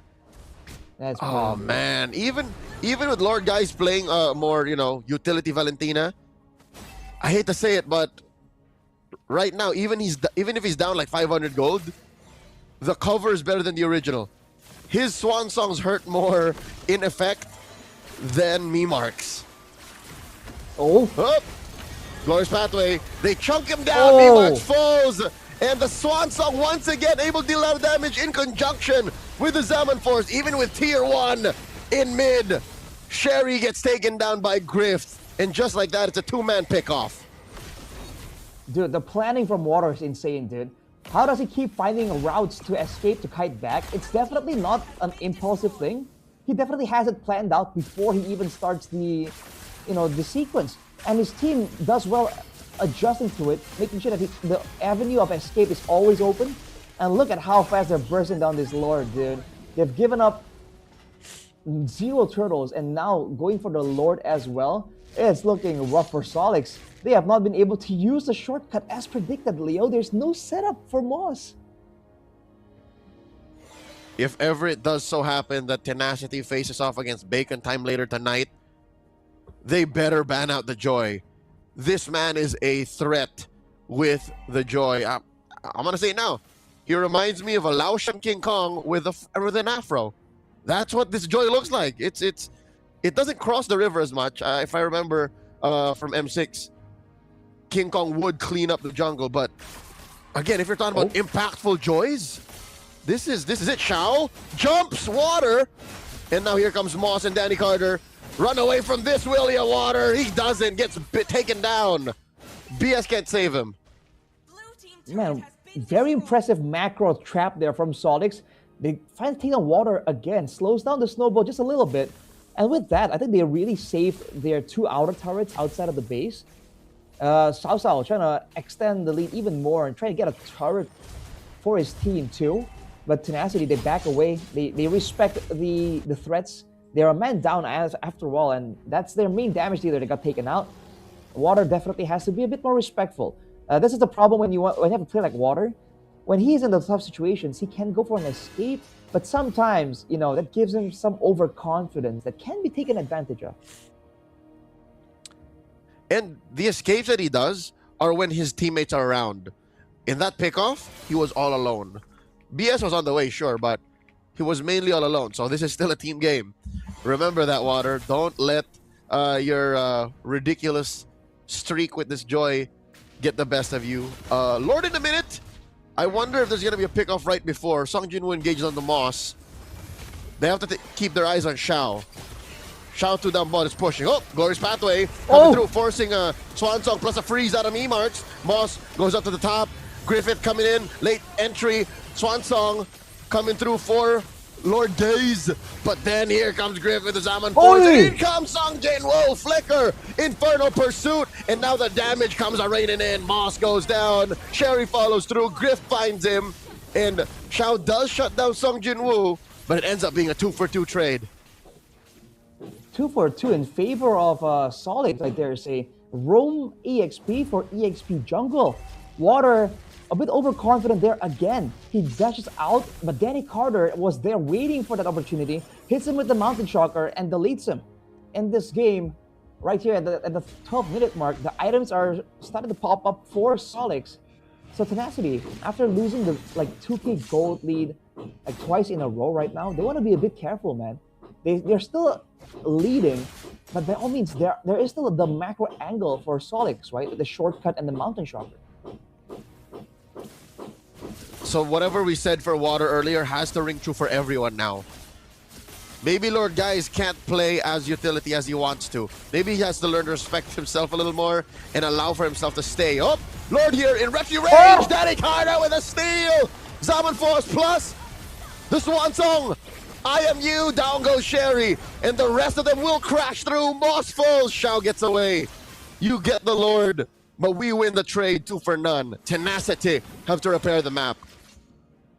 Again, it's the roaming EXP, and Solids are very happy to go for a trade like that. They're on the back foot for the longest time, and now at least, even though they had a losing team fight, they have the Lord that will buy a bit more time, that will allow them to kind of scale back a bit further. By all means, Tenacity will clear the Lord, and they won't have a macro advantage from it, unless I've spoken too soon. But that aside, it extends the game and makes it a more late game scenario. And in the late game, the shortcut becomes a more valuable tool as opposed to the Glorious Pathway and the Revitalize. So Tenacity, you want to start locking in here, man. Solix has a chance. Yep, it's not as easy anymore. We're already two minutes way ahead. 2 minutes too long of how game one ended, and it looked like it was supposed to be the same. So Tenacity, I think they're on their last legs here to hold this lead. If they lose another major exchange, then say goodbye to the lead and maybe say goodbye to ending it in a 2-0 sweep. They got to play a little cleaner. Arashi, they got to learn that, again, as you mentioned, it's not just the full-on lean. Maybe Water has to get better at finding the back line. But who is it, though? Do they focus on Danny Carter first? Or do they, I don't know, wait for the shortcut and then re-engage? The problem now is that Tenacity aren't as mobile as they were just because they have a Hylas and Phoveus. These are frontline heroes that want to stick around, right? They want to slow, they want to stun, and stay in the fight. So they can't really kite back out of the Swan Song. So the only option they have is to match the Swan Song with their own Swan Song. But when they do so, that's where Cherry comes in and becomes the equalizer, right? And because of that, because of how simple the game plan is for Solix in a team fight, that means Sao Sao and Danny Carter, as long as they find ways to get to Water and Griff, it's looking tough. And of the two, it's Grift who hasn't died yet. So at least someone is locked in enough to not overcommit. Water, though, Right. something clicked, man. Something just made him a little more willing to dive in. So protect yourself at all times, Sir Water, because Solix is punishing you hard. Game has slowed down. Lord in 20. Oh, Mountain Shocker to confirm where everyone is from Tenacity. Might be the setup for a shortcut angle as well. You're seeing Tenacity respected. The wave on the top side is set up for a slow push for Solix, and they're sending a two-man party to clear it out. Sending Song Jin-woo to check out the portal here. And this is a problem. Tenacity can't walk up there without being threatened, and now that's why they're forcing, that's why they keep forcing for the Lord 50-50s, and Water is forced to get in there in the danger zone. He cannot take his time the same way he did in the previous game. The same reason why Solix can keep pressuring the map is because of that chip. This is a stroke of genius. Again, it's what keeps Tenacity honest. And it looks like they are going to commit. Glorious Pathway by BS. Water coming through, looking to punish Danny Carter. Moss here very low. Zaman Force. Sherry comes in. Water takes out Danny Carter. He marches the Swan Song. Xiaotu loses the 1v1 against Song Jin-woo. Aura farming off camera. And Marks gets taken down. 3 for none. Same thoughts. What? No way, dude. How did they keep doing this? Again, they were not supposed to win, right? The wave was pushed up, the shortcut was there. Solix were biding their moment, and then Tenacity go with the I don't know what you want to call it, the bum rush towards Danny Carter. They use the Glorious Pathway. They sent Water all in close to under turret as well. And somehow, some way, it separated Solix just enough for Tenacity to just get all the value there.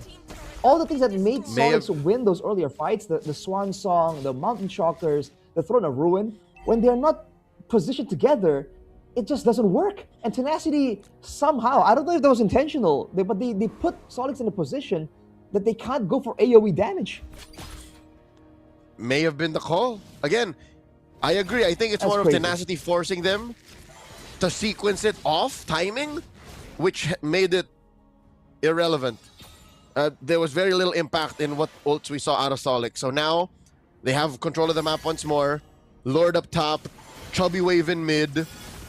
Early Mount Shocker coming in from Danny Carter to ensure that Xiao's split lane push is clear. There's a Glorious Pathway. Mimax with an early Swan Song. No one home. That is a two-man Throne of Ruin.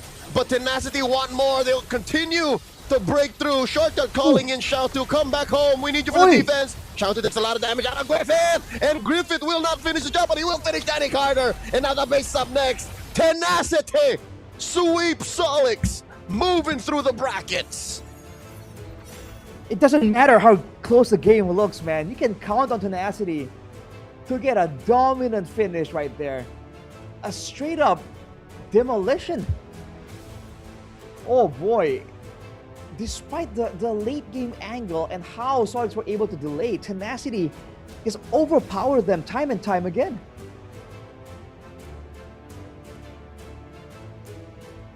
It was written on the... It was written all over, man.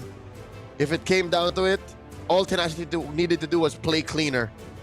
Solix still had the mountain to climb to be able to force us to game 3. This is the play-ins. Such is the nature of competition. GG well played to the Unks of MSL Thailand. This is Solix's last game in Season 1. It's been a great showing, man. It's been entertaining. And the fact that they were able to find moments of success here against a team that's been as dominant as Tenacity. The fact that they were able to they were looking good in the late game after the strong early game that Tenacity were showing. Again, it is impressive, but unfortunately, it's not enough. This was the play here, man. Water just got Danny Carter. You see Mimarks try his best to try and get something, but everyone isn't clumped up together. Cherry late to the party as well. It's just tempo. right? Burst damage, mobility. It's been the name of the game here for Tenacity, and really, it's beautiful to see how it plays out. The only real slow part of the team is that high loss, but let's go to Sage.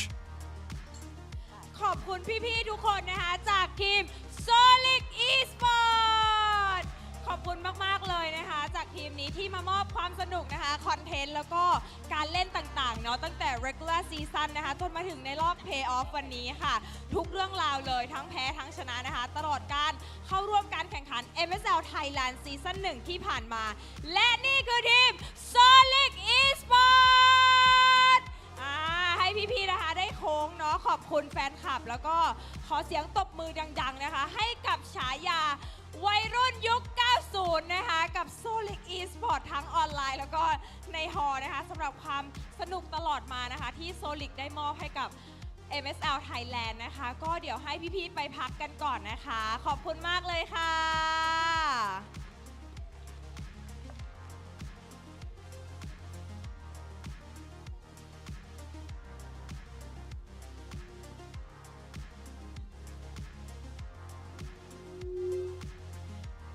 โอเคค่ะตอนนี้นะคะก็อยู่กับผู้ชนะทั้ง2คนนะคะจากทีม Tenacity ตอนนี้นะคะก็อยู่กับ Water แล้วก็ซงจินวูนะคะโอ้โหยินดีด้วยมากๆเลยบอกได้เลยว่าจริงๆเป็นเกมที่สูสีมากเล่นกันได้แบบยื้อฉุดกระชากกันมากเลยนะคะเกมเมื่อกี้รู้สึกยังไงคะสำหรับเทนาที่ได้ผ่านเข้าไปในรอบต่อไปแล้วรู้สึกดีใจครับดีใจครับไม่ดีใจกว่าปกติหรอเพราะว่าอันนี้คือแบบรอบต่อไปคือเป็นโบ5แล้วนะก็แล้วเราจะไปเจอ KOG เราจะไปเจอเบคอนไปแก้มือกับเบคอนไปแก้มือกับบีบอสใช่ครับซงจินวูล่ะคะรู้สึกยังไงบ้างวันนี้ก็ดีใจเหมือนกันครับที่ได้ผ่านเข้ารอบต่อไปได้ไปแก้มือเนาะใช่เราอยากจะแก้มือมานานแล้วกับเบคอนเนี่ยใช่ครับแล้วคิดว่าจุดไหนที่ทำให้เราชนะเกมนี้ได้เพราะว่าเกมแรกเนี่ยคือ Water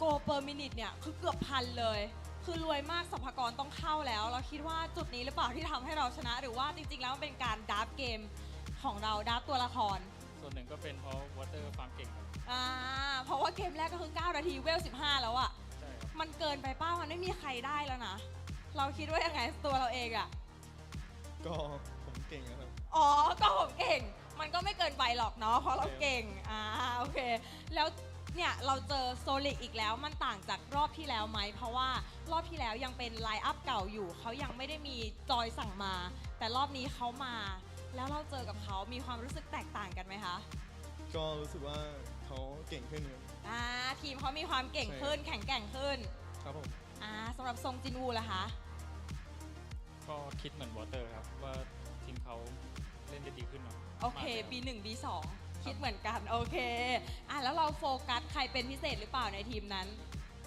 ก็โฟกัสเฉาๆครับเฉาทำไมเราแบบไม่ยังไงเขาเล่นเก่งหรอหรือไงรู้จักกันมาก่อนมันก็เลยมีนิดนึงสำหรับวอเตอร์ล่ะคะโฟกัสใครเป็นพิเศษโฟกัสพี่เชครับพี่เชลี่ทำไมเราโกรธอะไรเขาหรือเปล่าหมั่นไส้เฉยอุ้ยถึกเกินครับถึกเกินถึกเกินแล้วไอ้น้ำอันนี้เป็นคำถามสำหรับคนดูทางบ้านคิดว่าจะมีทีมไหนปล่อยให้เราได้โชว์สกิลแฟนนีไหมคิดว่าไม่น่ามีนะครับไม่น่ามีใช่ครับเพราะว่าเราเก่งเกินครับแต่เล่นตัวอื่นเราก็ไม่เป็นไรเราก็เก่งเหมือนเดิมใช่ครับซงจินวูล่ะคะคิดว่ายังไงผมก็เล่นตัวไหนก็ได้ครับเล่นตัวไหนก็ได้เพราะว่าเก่งทุกตัวชอบนะคะทีมนี้แบบมั่นใจเลิศเลยล่ะแล้วคำถามสุดท้ายคือเราเตรียมรับมือกับเบคอนไว้ไหมเตรียมครับคือดับมันต้องโหดเลยป่ะแบบดับที่ไม่มีใครคาดคิดใช่ครับใช่ไหมดู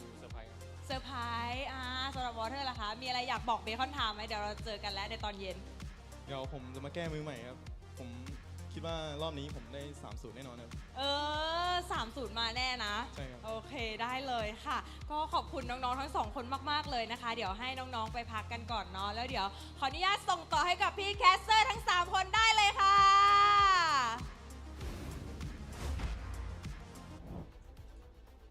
Very interesting interviews.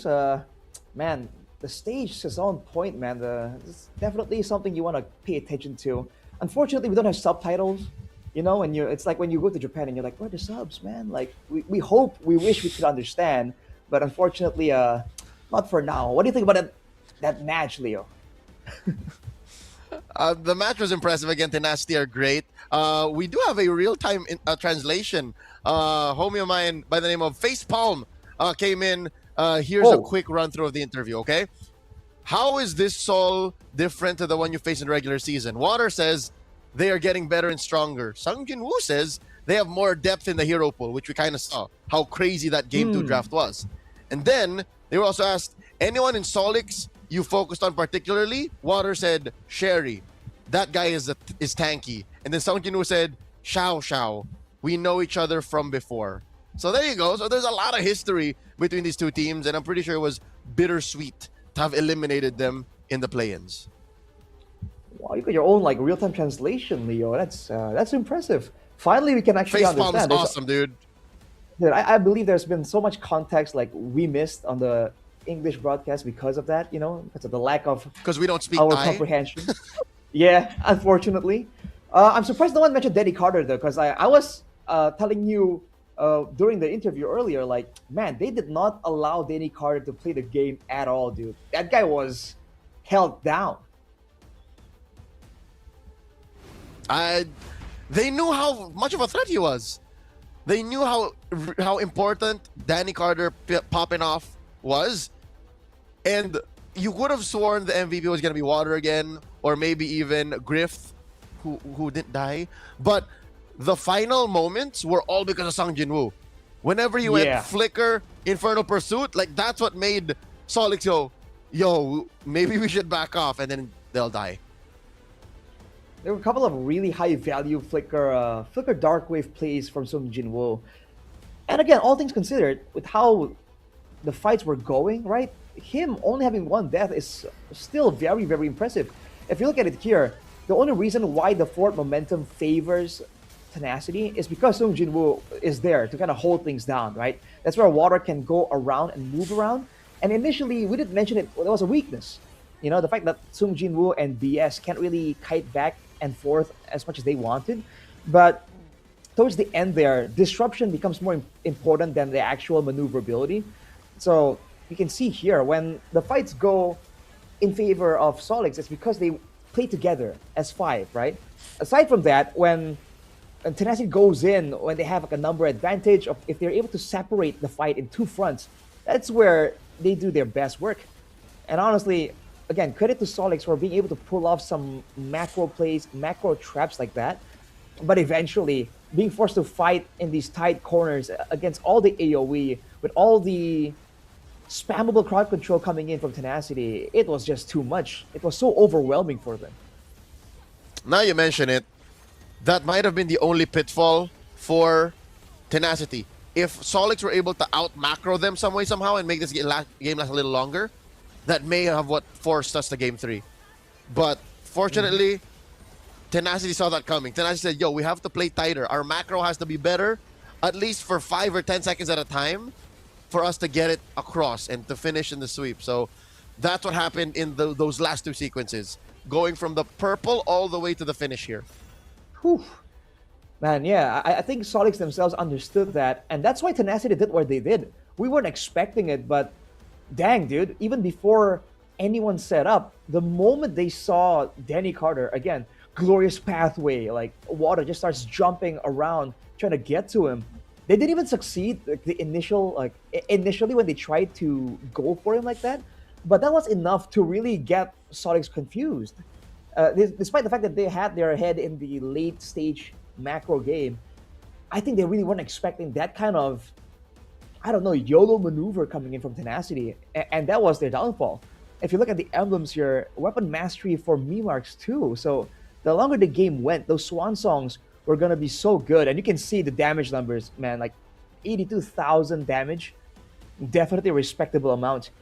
I think the only reason why the fights really started turning around is because the Winter Crown was built by Water, right? Once that happens, Water can do the exact same thing and just Winter Crown away from the Swan Song, or even Winter Crown while channeling the electrifying beats. Yep. And again, that made Solix stay a little longer than they were comfortable with to be able to finish the job. So yeah, you're right. I think that was another weird power spike for Water after the winner crown. And then that was another benchmark for Solix to have to go over, that me Marks' damage output wasn't enough, which is impressive. Again, fair where fair is. 82k, more than anyone from Tenacity was dealing. That just shows that maybe Odette is a legit threat. Maybe we should start respecting Odette more as a mid laner instead of just a meme, because that's what Gord was about a month ago, and now he's real. Yeah, mid lane AoE is something that's really rising in popularity, because it used to be just utility and burst, right? But now actual AoE damage output is slowly but surely creeping back into the meta. So that's definitely an interesting factor. Aside from that, man, yeah, I don't know. I don't know how you can macro against Tenacity, but they seem to understand when they can use micro to counter your macro. You know what I mean? And that's dangerous, dude. If anything, macro is on their side. Whoever they face off in the future in the playoffs have to play a tight game. So this warning goes out to Bacon Time. Bacon Time, watch out for that Joy. Bacon Time, watch out for, you know, Griffith's entry. Even Song Jin-woo's late game entries. Watch out for that. And if anything, play a better macro. Split up the map. I don't know what kind of Bacon Time we're going to see today. If it's a cleaner Bacon Time or a Bacon Time that gets swept by Buriram United, who fortunately isn't here anymore. Buriram got knocked out in the first match, so Bacon Time is like, okay, reset. So you're thinking it's a rock, paper, scissors type of deal between Bacon Time and Buriram? Well, we'll never know, man, but they certainly came up with some really interesting picks the last time they showed up. So a lot of people have been saying that might have been some kind of limit test, some kind of experimentation, because they brought up the Kadira, bro. They brought in the Faramis as well. And in final thoughts, Leo, because we're going to throw to the break before the next match. I'm excited. Let's go it. Round 2, best of 5s, 2 lives, baby. Let's go. Check it out after this break.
Richman Shop โน1เรื่องเติมเกมเหนือกว่าทุกการเติมผู้สนับสนุนหลักอย่างเป็นทางการ League MSL Thailand เติมได้นับร้อยเกมพร้อมบัตรเติมเกมและบัตรกำนันอีกมากมายเติมถูกเติมไวผ่อนได้มีเงินคืนจ่ายสะดวกไม่ว่าจะโอนหรือผ่อนชำระและใหม่ล่าสุดรองรับการแบ่งจ่ายผ่าน SPay Later ดูแลทั้งก่อนและหลังการขายทุกช่องทางบริการ 24 ชั่วโมงร้านเติมเกมที่สตรีมเมอร์ส่วนใหญ่ไว้วางใจนึกจะเติมเกมต้อง Richman Shop เท่านั้นแล้วมาเติมกันเยอะๆนะ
Richman Shop โน1เรื่องเติมเกมเหนือกว่าทุกการเติมผู้สนับสนุนหลักอย่างเป็นทางการ League MSL Thailand เติมได้นับร้อยเกมพร้อมบัตรเติมเกมและบัตรกำนันอีกมากมายเติมถูกเติมไวผ่อนได้มีเงินคืนจ่ายสะดวกไม่ว่าจะโอนหรือผ่อนชำระและใหม่ล่าสุดรองรับการแบ่งจ่ายผ่าน SPay Later ดูแลทั้งก่อนและหลังการขายทุกช่องทางบริการ 24 ชั่วโมงร้านเติมเกมที่สตรีมเมอร์ส่วนใหญ่ไว้วางใจนึกจะเติมเกมต้อง Richman Shop เท่านั้นแล้วมาเติมกันเยอะๆนะ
Richman Shop โนหนึ่งเรื่องเติมเกมเหนือกว่าทุกการเติมผู้สนับสนุนหลักอย่างเป็นทางการ League MSL Thailand เติมได้นับร้อยเกมพร้อมบัตรเติมเกมและบัตรกำนันอีกมากมายเติมถูกเติมไวผ่อนได้มีเงินคืนจ่ายสะดวกไม่ว่าจะโอนหรือผ่อนชำระและใหม่ล่าสุดรองรับการแบ่งจ่ายผ่าน SPayLater ดูแลทั้งก่อนและหลังการขายทุกช่องทางบริการ 24 ชั่วโมงร้านเติมเกมที่สตรีมเมอร์ส่วนใหญ่ไว้วางใจนึกจะเติมเกมต้อง Richman Shop เท่านั้นแล้วมาเติมกันเยอะๆนะ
Richman Shop โนหนึ่งเรื่องเติมเกมเหนือกว่าทุกการเติมผู้สนับสนุนหลักอย่างเป็นทางการ League MSL Thailand เติมได้นับร้อยเกมพร้อมบัตรเติมเกมและบัตรกำนันอีกมากมายเติมถูกเติมไวผ่อนได้มีเงินคืนจ่ายสะดวกไม่ว่าจะโอนหรือผ่อนชำระและใหม่ล่าสุดรองรับการแบ่งจ่ายผ่าน SPay Later ดูแลทั้งก่อนและหลังการขายทุกช่องทางบริการ 24 ชั่วโมงร้านเติมเกมที่สตรีมเมอร์ส่วนใหญ่ไว้วางใจนึกจะเติมเกมต้อง Richman Shop เท่านั้นแล้วมาเติมกันเยอะๆนะ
Richman Shop โนหนึ่งเรื่องเติมเกมเหนือกว่าทุกการเติมผู้สนับสนุนหลักอย่างเป็นทางการ League MSL Thailand เติมได้นับร้อยเกมพร้อมบัตรเติมเกมและบัตรกำนันอีกมากมายเติมถูกเติมไวผ่อนได้มีเงินคืนจ่ายสะดวกไม่ว่าจะโอนหรือผ่อนชำระและใหม่ล่าสุดรองรับการแบ่งจ่ายผ่าน SPayLater ดูแลทั้งก่อนและหลังการขายทุกช่องทางบริการ 24 ชั่วโมงร้านเติมเกมที่สตรีมเมอร์ส่วนใหญ่ไว้วางใจนึกจะเติมเกมต้อง Richman Shop เท่านั้นแล้วมาเติมกันเยอะๆนะ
Richman Shop โน1เรื่องเติมเกมเหนือกว่าทุกการเติมผู้สนับสนุนหลักอย่างเป็นทางการ League MSL Thailand เติมได้นับร้อยเกมพร้อมบัตรเติมเกมและบัตรกำนันอีกมากมายเติมถูกเติมไวผ่อนได้มีเงินคืนจ่ายสะดวกไม่ว่าจะโอนหรือผ่อนชำระและใหม่ล่าสุดรองรับการแบ่งจ่ายผ่าน SPayLater ดูแลทั้งก่อนและหลังการขายทุกช่องทางบริการ 24 ชั่วโมงร้านเติมเกมที่สตรีมเมอร์ส่วนใหญ่ไว้วางใจนึกจะเติมเกมต้อง Richman Shop เท่านั้นแล้วมาเติมกันเยอะๆนะ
การแข่งขัน MSL Thailand Season 1 Powered by Moonton Official Telecommunication Partner True 5G Official Gaming Phone by Infinix Official Sponsor by Richman Shop Official Gaming Chair Partner DX Racer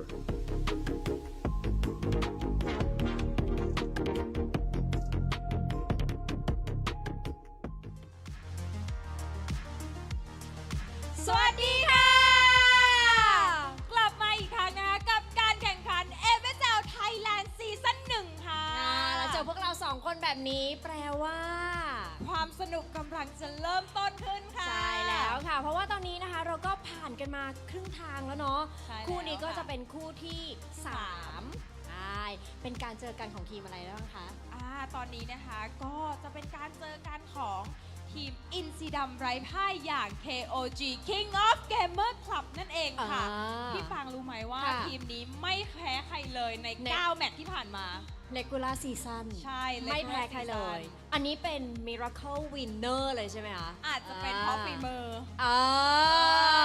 ทีนี้ก็ต้องมาดูกันแล้วแหละว่า แมตช์นี้เขาจะยังคง สามารถ ยังคงความชนะได้อยู่ไหม เพราะว่าเขาจะเจอกับนี่เลยค่ะทีม ACT Esport Club นี่ ที่เพิ่งชนะมาเมื่อกี้เลย ใช่ชนะแบบ 2-0อันนี้ถ้าถามก่อนฝั่งนี้มาเชียร์ทีมไหนคะ KOG ฝั่งนี้นะคะ KOG อันนี้นี่ ACT อันนี้เขาเรียกว่าเป็น เหมือนอยู่ตั้งแต่เช้าแล้วไหมคะ โอเค อันนี้เป็นการ์ดกำลังใจค่ะน้องมิ้น ถูก ซึ่งเราสามารถทุกท่านสามารถเขียนการ์ดกำลังใจได้นะคะ อยู่ที่บริเวณด้านนอก แล้วก็เอาเข้ามาชูได้ อันนี้ นักแข่งจะได้มีกำลังใจ ใช่ ส่วนอันนี้นะคะเป็นขวัญใจ KOG ไม่ได้เลยไม่ได้เลย ใครอันนี้ เราแอบเห็นอยู่วันซ้อมอ่ะนั่นแหละจ้ะ คอนเทนต์ โอเค เดี๋ยววันนี้จะมาดูกันนะคะว่าอินซีดำยังคงไร้พ่ายได้หรือเปล่า หรือว่าจะเป็นโดน ชวด ACT โดนชวด เพราะว่า ไป วันนี้ ACT เขาตื่นรู้แล้ว ตื่นรู้แล้วใช่ รู้แล้ว เมื่อกี้เห็นเลยตอนที่ให้สัมภาษณ์นี่เขาเรียกอะไรนะ แสงออกหัว Happy Birthday ปั๊บ นี่ ใช่โอเค แล้วตอนนี้คิดว่าทุกคนพร้อมแล้วทุกคนพร้อมไหมคะ ขอเสียงหน่อยได้ไหมคะ ขอเสียงแบบดังๆเลย พร้อมไหมคะ วู้ โอเค พร้อม ลูกเพื่อนว่าพร้อมแล้ว นี่ไง น้องอุดหูรอแล้วบอกว่าอยากจะดูแข่งแล้ว โอเค ถ้าพร้อมแล้วนะคะ เดี๋ยวขอส่งต่อเวทีนี้นะคะ ให้กับ3แคสเตอร์ค่ะ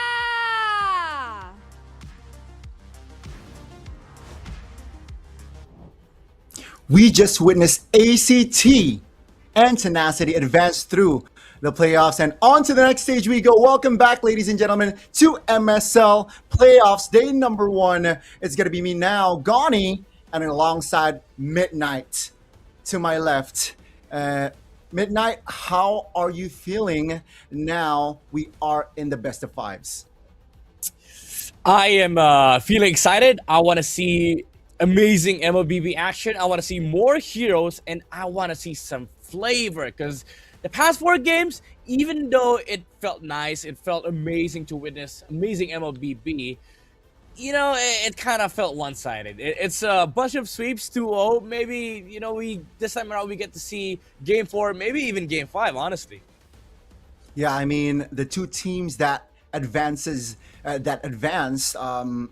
it feels like they're more above tier, I gotta say, than their opponents, at least based on their previous match. So I want to see, I guess, the evolution, right? ACT, they managed to beat their opponents earlier on with a very, very direct approach, I gotta say. And I want to see KOG, you know, being the undefeated team from the regular season. Will they hold to that record, right, against a team, the Twins, ACT? Yeah, you know, being the top dog, being the #1 team in the regular season, of course, a lot of teams are looking to take you down. They've only managed to drop 2 games, and they haven't lost a series. So all this time, KOG sitting at the, you know, the highest table, but ACT, they just did exact their revenge against Buriram United, and hey, they lost against KOG as well, so maybe their revenge journey isn't done yet, because they are still yet to beat KOG. As far as I'm concerned, they didn't even won a single game against King of Gamers last time they met in the regular season, so it's kind of personal, you know, for ACT. There's a lot of motivation at stake here for the team that came from the open qualifiers. Definitely, and we got to take a look right at the team that holds the record of undefeated match-wise here. Again, King of Gamers, just like their name, is able to sit on the throne, and so far so good, at least for them. After seeing ACT's match, I'm sure they will pick up a thing or two to maybe give us a surprise, you know, picks wise, maybe gameplay wise. But again, based on the highlight here, Midnight, their coordination and precision is definitely something teams to look out for. Yeah, the thing about KOG is that we talk about a lot of dynamics between the teams. Like some teams are very versatile, some teams are aggressive, some teams are creative in draft. KOG, they're a combination of all of them, you know, like this is a team that knows its identity, knows its play style, can play outside its limits, but most importantly, very decisive on these macro calls. A lot of the games that we've seen from KOG in the regular season, it's just so dominant, and it doesn't come from domination through mechanics, but it comes from overall map gameplay, like the precision between you know, the layering of skills, where to play, how fast do we play.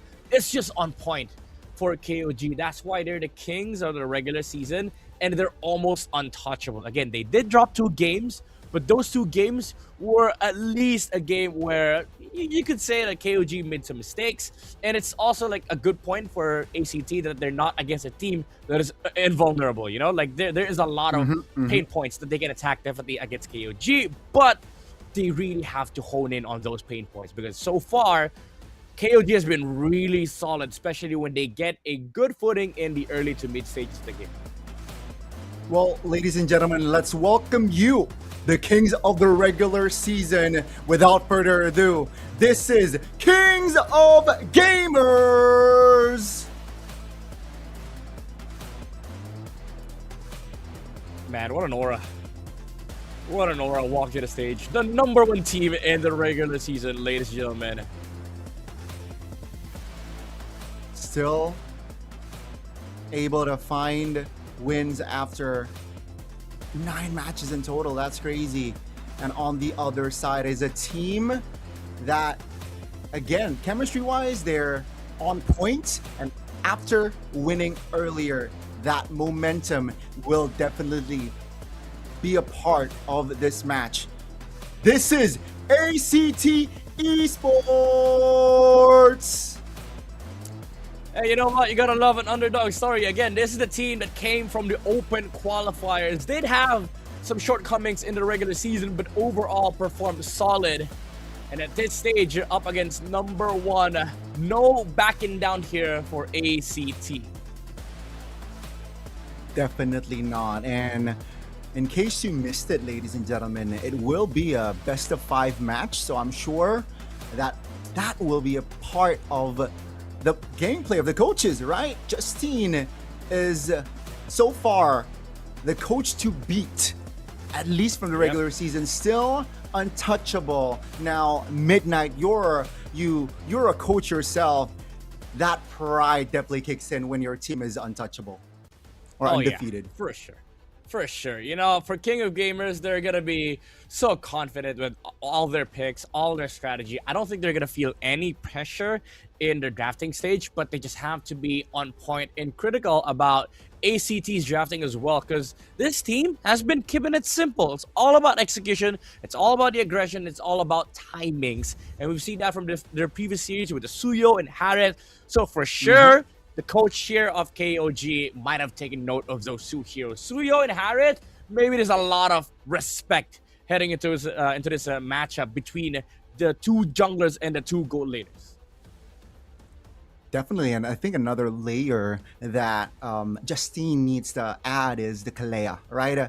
Another hero or another layer ซีซั่น of ที่ผ่านมามีอยู่1ทีมที่ไม่มีใครสามารถโค่นลงได้ทุกทีมต่างๆพยายามไล่ตามพวกเขาและวันนี้อีก1ทีมกำลังจะเข้ามาท้าทาย King of Gamer ทีมไร้พ่ายแห่ง Regular Season ด้วยการรวมตัวของผู้เล่นมากประสบการณ์และนักแข่งระดับนานาชาติพวกเขากลายเป็นทีมที่แข็งแกร่งที่สุดของลีกในตอนนี้ก็จะพยายามเป็นทีมที่เป็นแชมป์ใน MSL ซีซั่นแรกให้ได้ด้วยครับ แต่ในรอบเพลย์ออฟคือเวทีที่ทุกเรื่องราวสามารถเปลี่ยนแปลงได้ยังมีอีก1ทีมที่พร้อมเดิมพันทุกอย่างพวกเขารู้ดีว่าคู่ต่อสู้ในวันนี้คือบททดสอบที่ยากที่สุดนี่คือโอกาสในการหยุดทีมไร้พ่ายและเปลี่ยนเรื่องราวของฤดูกาลนี้1ทีมกำลังปกป้องบัลลังก์อีก1ทีมกำลังพยายามโค่นมันลงณตอนนี้ผมว่าท็อป 4 ง่ายมากครับเดี๋ยวแค่รายละเอียดเล็กๆน้อยๆที่เราต้องเก็บให้ละเอียดเพื่อที่จะคว้าชัยชนะได้อย่างแม่นยำครับทีมไร้พ่ายปะทะผู้ท้าชิงคนต่อไปศึกแห่งการหยุดทีมไร้พ่ายกำลังจะเริ่มขึ้น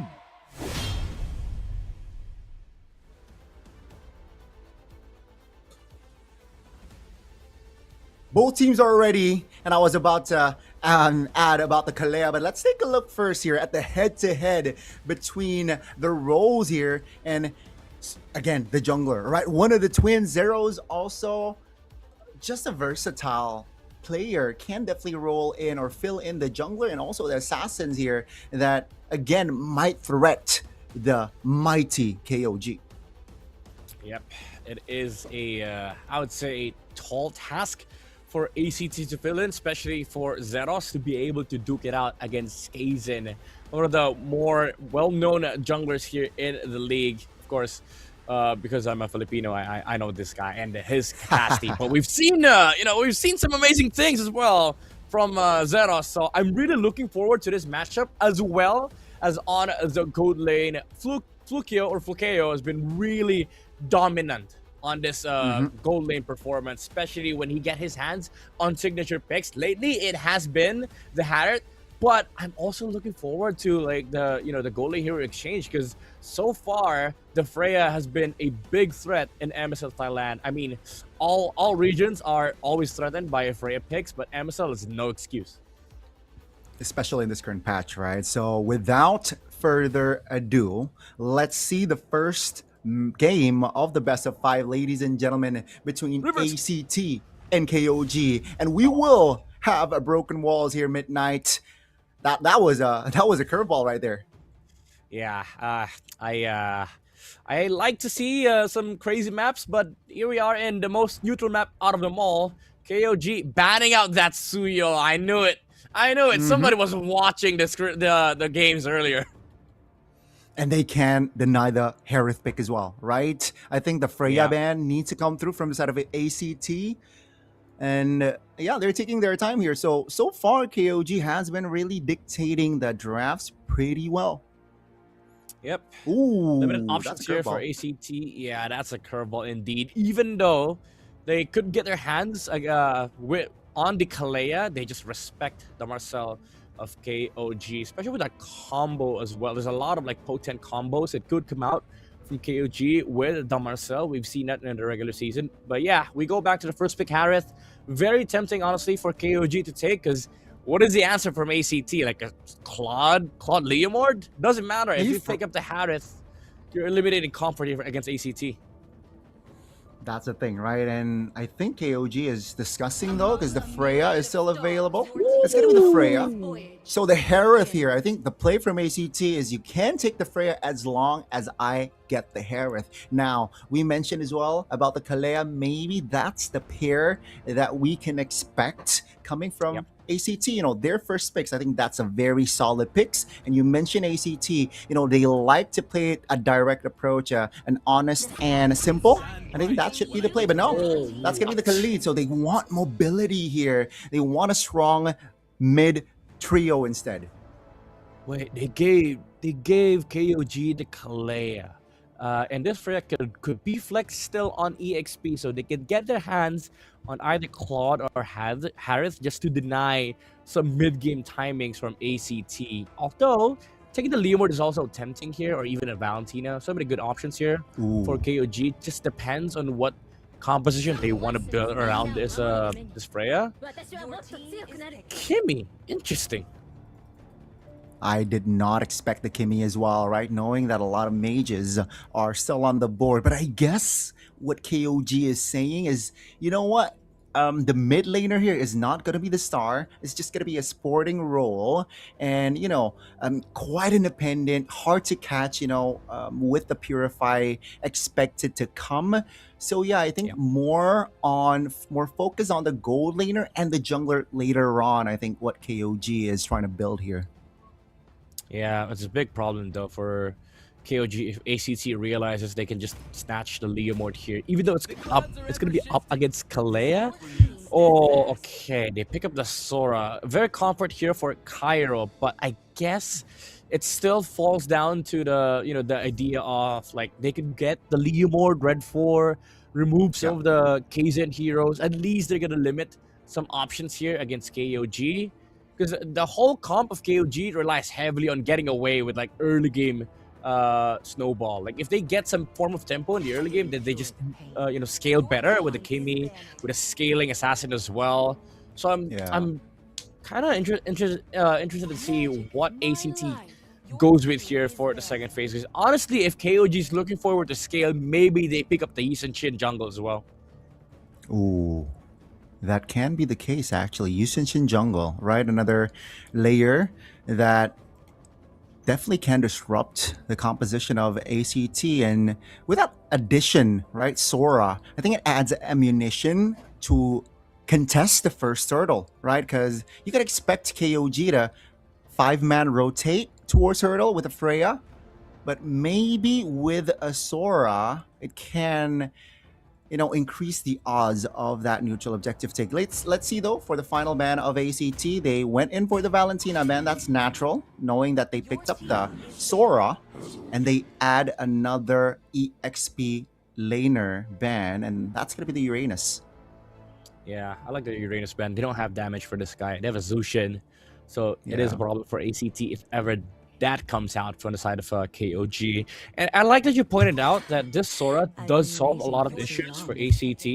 Like it provides some form of control against KOG, so you prevent that early snowball that KOG can get, because now you can actually contest early objectives. Although we say that, they still need to get an early tempo jungler. the thing is, you might be tempted to go utility here. That's why there you go. You go Fredrin just to be able to like put a lid or stop KOG from doing so many good things in the early game. But KOG can just run away with a scaling comp. Now that you see Sora, Fredrin, if we just dodge fights with with this composition, we're scaling so much better compared to ACT. And this is why I think Coach Justin, he anticipated that Fredrin pick with the Kimmy, right? A hero that can keep range, definitely can poke a fighter jungle.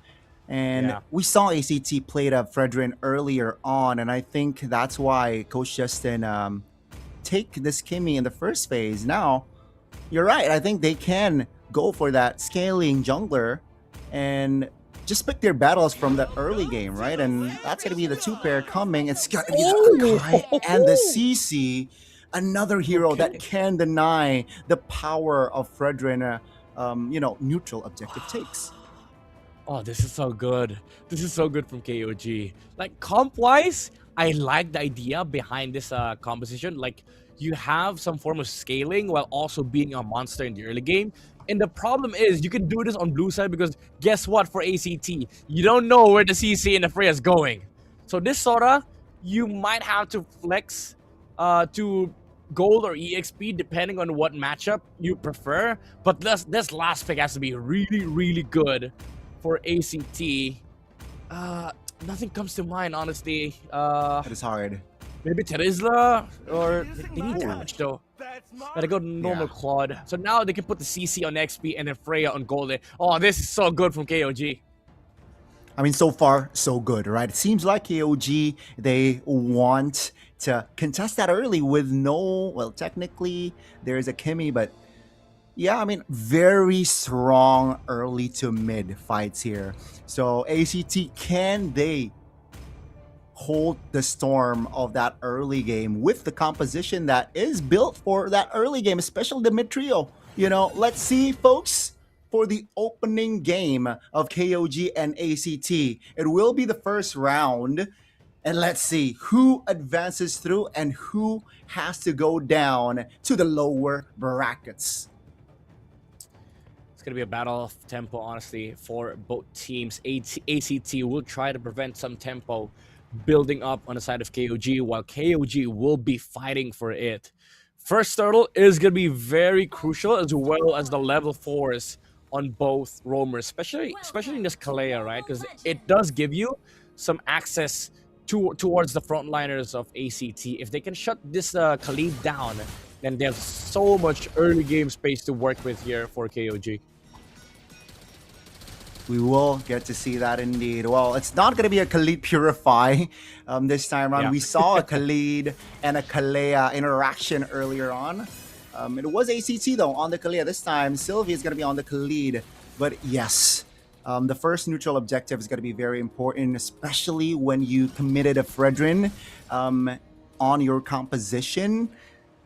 But hey, against an Akai, it's going to be very tough here. Heavy spin can definitely disrupt your momentum going in.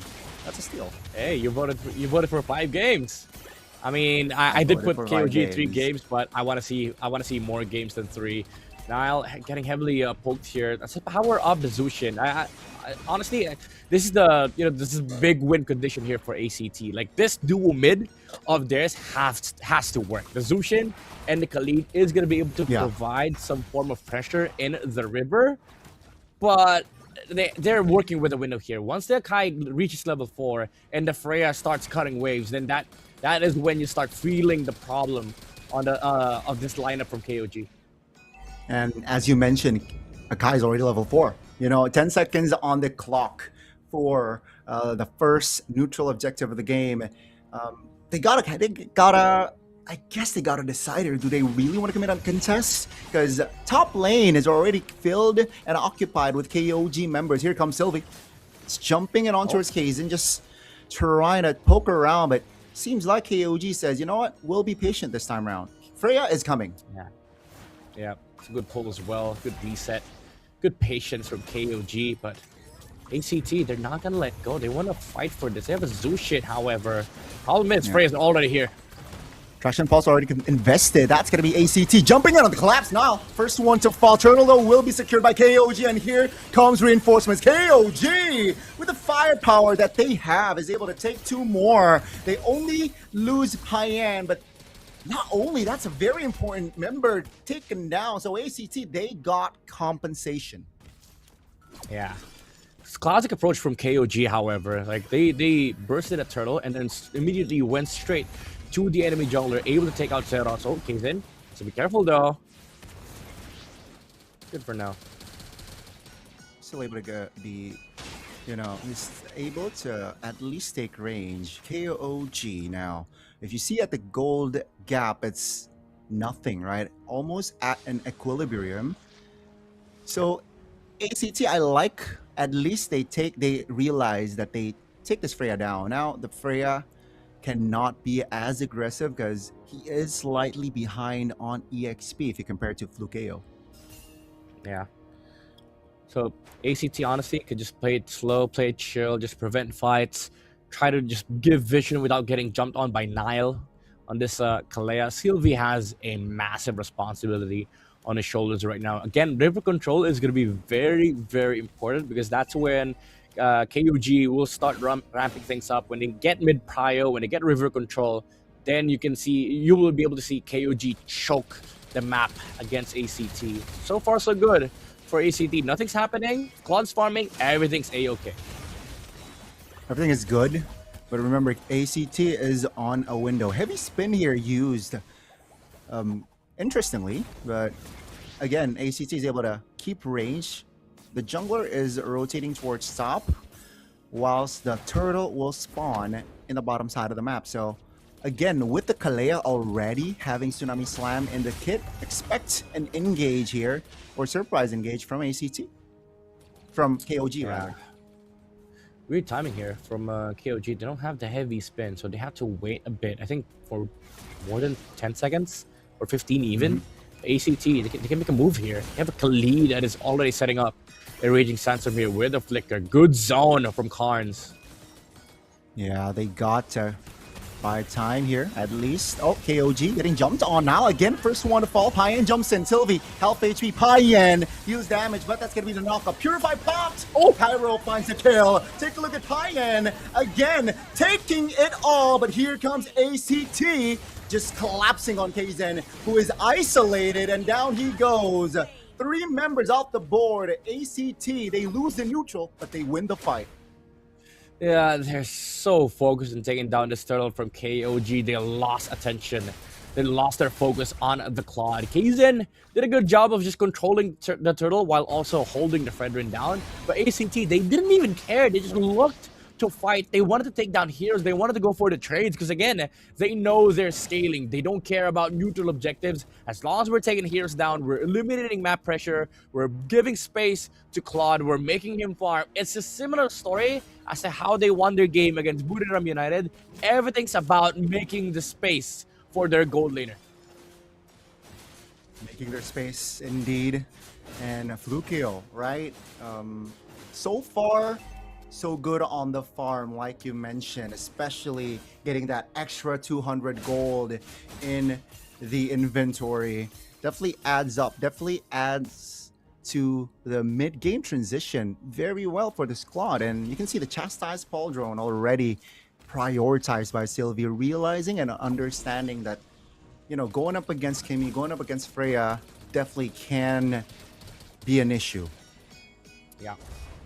The thing is, ACT though, even though they have a scaling comp, yes, the Claude is strong. The thing about KOG's lineup is that they don't really, oh, he's in, accidentally pressed. They're all right there, but going back, it's not really a comp that loses out strength over time. You still have the Kimi, you still have the Freya. Freya's a strong hero, even in late game. And you also have to consider the fact that there's a CC on their lineup. It's not so easy for ACT to actually deal with the CC late game. Let's see how will they do that later on. That's going to be the taunt coming in. Nile, again, just sandbagging most of the time. 2 big fights here. Nile taken down first. And I haven't seen like a game-changing Tsunami Slam You got to keep that in mind here from Nile. Let's see the final turtle that will definitely be contested by both teams. Yeah, I mean, it's kind of hard for the Kalea to actually find the target here. Even if he does go onto the Khalid, there's that re-engage from the Fredrin, re-engage from the Sora. So they really have to be picky here with the jumps on the side of KOG. Oh, they find a Claude, force to Purify. It's a big battle spell. However, they don't have their big ult for the turtle. Let's see here, Kaizen. Heavy spin is still in the bag. Airborne, that's going to be the jump. That's going to be the stun. Kaizen again finding the neutral objective, but here comes the fight. Karns in the back, not going to survive as KOG. This time around, they will focus on the fight as ACT is able to keep their distance, but in the back, 33rd is dealing damage to Pyro. 2 members off the board. KOG again on the engage. No Purify means Fluke KO is a vulnerable target, and down he goes.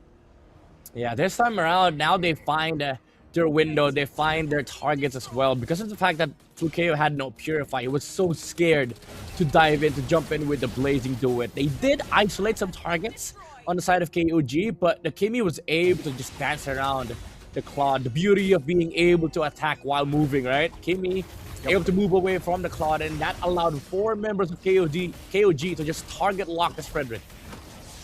Yeah, and the chain reaction is nasty. Now they are forced to fight again. Heavy spin on towards Zeros. This time will not be able to escape. It's a 5v4. Payan looking for a jump. ACT still able to keep range, keep their distance, but they lose Zeros. Take a look at that final turtle chain reaction, right? They win the fight. All tier 1s are down. And now ACT, their working space or breathing room is restricted. Purple buff even will not go to the hands of ACT. Yeah, this is what we were mentioning earlier, right? Like the fast-paced movements of KOG. They just know where to go. They know which part of the map do we pressure. After top, they immediately go purple, remove some farm from the Fredrin, take the map away from the Claude, and after that, they just took another tower again. KOG, they're not gonna stop. They still have ults. Khalid, Raging Sandstorm, not gonna connect though. And they will force the passive. Oh, Kaizen. Purify off the board. They're keeping tabs. That's gonna be Sylvie now. Stunned up with a heavy spin, still able to get out. At least Kaizen says, you know what, let's not commit just yet. You know, knowing that the neutral objective, the First Lord, is gonna spawn. And there it is. 4,000 gold lead now. What, 3 minutes ago it was out of balance, maybe. But now, KOG, they're running away with it. Yeah, 3 towers and a full river and map control from the side of KOG. Now they slow the game down. They're just gonna wait for the Kaizen's ulti with a heavy spin on the Akai. Maybe start the Lord a bit, hit it. Make sure that ACT comes here. Because Claw's gonna be busy dealing with the wave bottom side, so they can just wait around for their ultimates to come back up. And now Kaizen has his, so they immediately start going for the Lord. And it's a free neutral objective here for KOG. Yeah, ACT seems like that final turtle really cost them here this game, because now with the Lord, right, marching already for KOG, I don't think they have time to restabilize here. Top tier turret, at least the tier 2 will fall. Again, ACT, they need to hope that KOG overextends, or, you know, there's a misplay coming from KOG, but it is unlikely to happen knowing that they're 6,000 ahead. Yeah, all eyes gonna be on the Kalea and the Akai for the engage. Lord is walking up towards this bot side. ACT, they need to prep up for defense. They do have battle spells, however. They have the Purify on the Zushin, Purify on the Claw, very crucial battle spells. Problem is, there's so many people that can jump from KOG. Yep, that's gonna be the Kalea jumping in. The taunt comes through. Sylvie now sandbagging for Rasim. Heavy spin, stun him. Down he goes. Both roamers off the board. Cairo jumps in looking for an engage. Doesn't really find the connection. Here comes the Freya Payan. Looking for an engage. Still able to dash up, but here comes the knockup. Carnes finds a kill. Cairo now looking for an escape. Kaizen not able to disengage. 33rd though will find a kill for compensation, but that is still KOG losing 4 members. This is what ACT hopes to get. Yep, good team fight control here from ACT. Cairo dividing that fight into 2, separating the damage dealers from the ongoing fight. And Freya was left alone to deal with the Fredrin, with the Zushin, even Nile.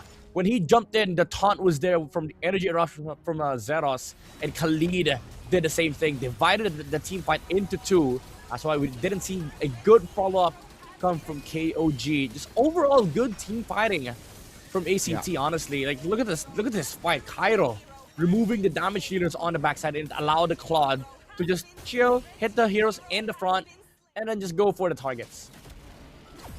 Definitely a well-executed defense there from ACT. Though, keep in mind, that's still the far lane that they lost. The tier in the bottom side there. KOG, even though they lose 4, knowing that the Lord will spawn top, they can play around the slow push on the far lane here. ACT definitely here needs to find a good fight again here. Still behind 3K, practically. Yep. Have to force something, honestly, because if they're just gonna wait for the waves, KOG, as you've said, they will definitely have the advantage. Because the way that the map is set up, there's no way for ACT to easily just go into the Lord pick. KOG have the time on their side, so they can just play the slow game. Now they see 4 heroes on bot side. I don't know what this is, but they see 4 members on ACT on bot side, so they immediately burst the Lord. Yeah, definitely they can and will blitz the second Lord of the game here, ladies and gentlemen. And with a 3K in hand, I don't know. After that mistake, I'm sure KOG will be more disciplined on engaging the next fight. And so ACT, let's see. That's going to be the Tsunami Slam, though. Popped early. Sylvie now caught. Stunned up. That's going to be damage coming through. Still able to get out with the flicker. Now jumps Cairo. Winner crown. With the blazing duet. Finds one, but Fluke KO goes down regardless. Payan just deals a lot of damage and is still going for it. ACT just 3 members up, and with the Lord marching bottom lane. Still 25 seconds on the clock for Sylvie and Fluke KO. That's such a good reaction from KOG. The initial jump from the Kalea prevented the Khalid from re-engaging with a heavy spin as well, locking the Khalid down. And Payan, man, used the ult out to avoid the shifting skies. Now they see the base.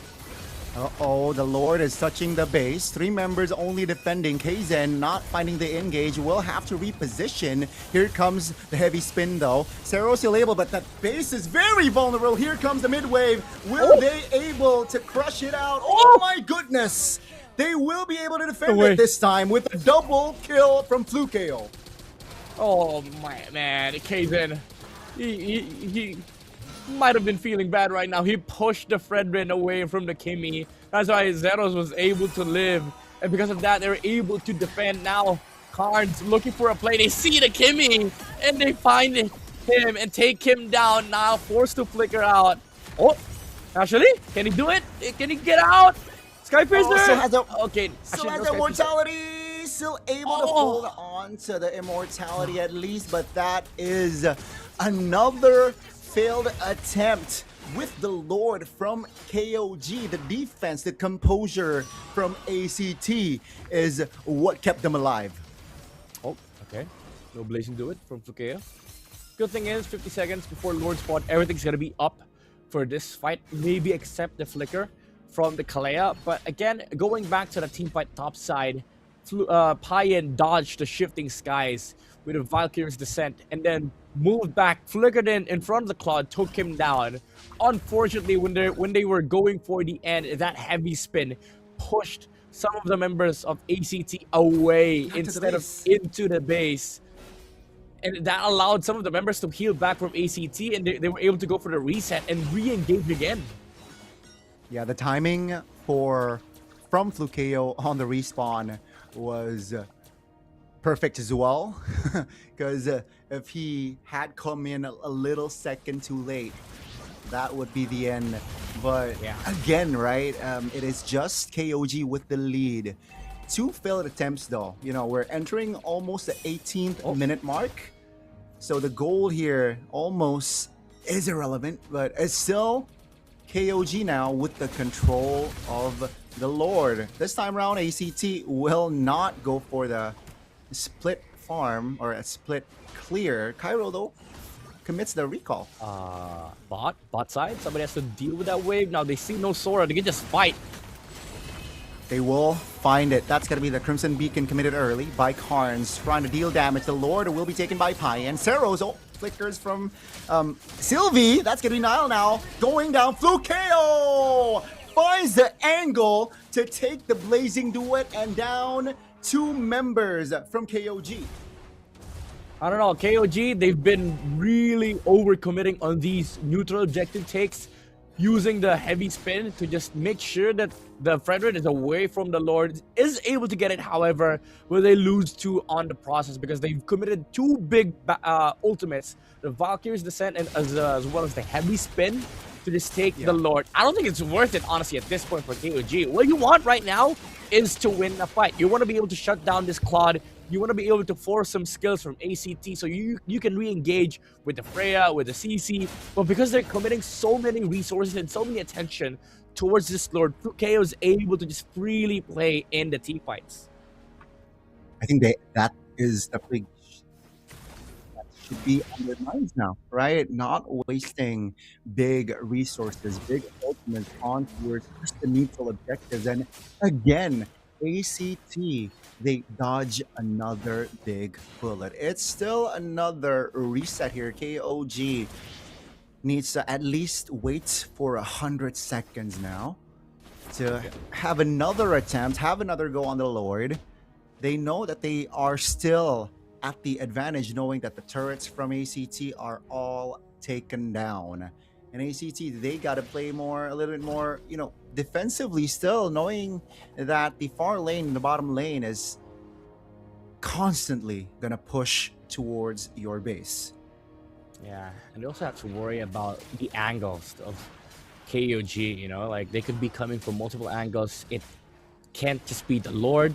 The Kalea, the Akai, or even the CC can make plays from the backside of the team fight. So ACT, they have to be careful about how they thread their side of the jungle, especially if they want to contest for these Lords. So it's not just the waves that they have to worry about, but also the bushes, the lanes where KOG might be coming from, weird angles, weird concealed plays from Nile. We've seen that so many times in other regions, MPL ID, MPL Philippines, these weird late game calls where teams are just moving from all over the map, like bot side, top side, anywhere they could be coming from here for KOG.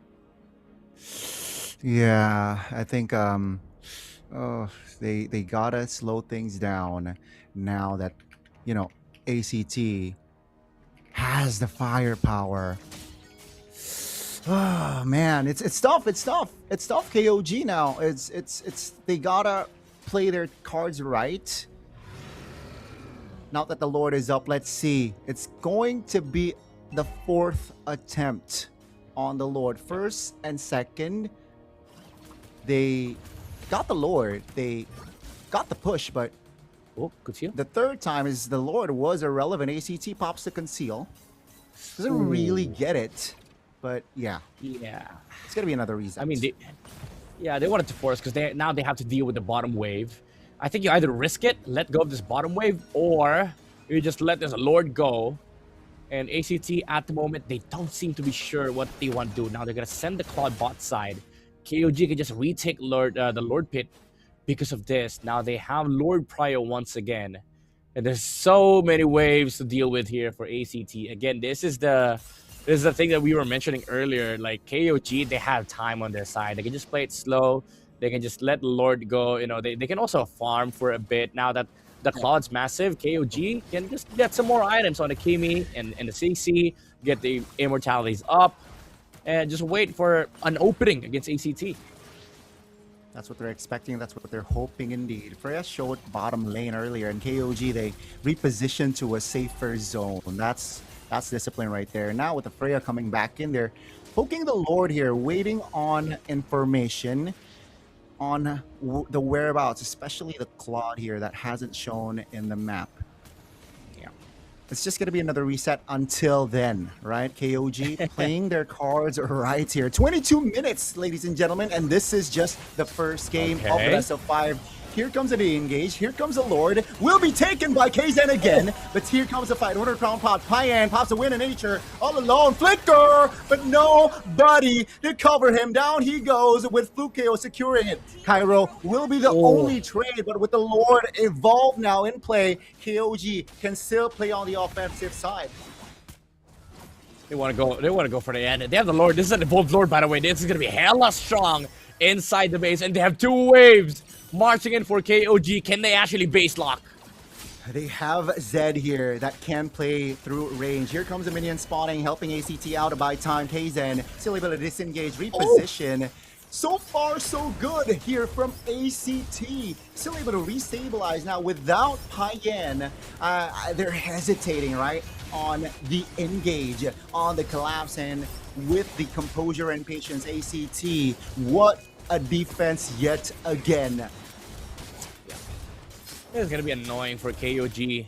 A little bit hard to end the game, especially with how ACT built this composition. You can see the Zushin is going for full utility, the slows from the Ice Queen wand, his movement speed as well. He's able to chase heroes down in a team fight.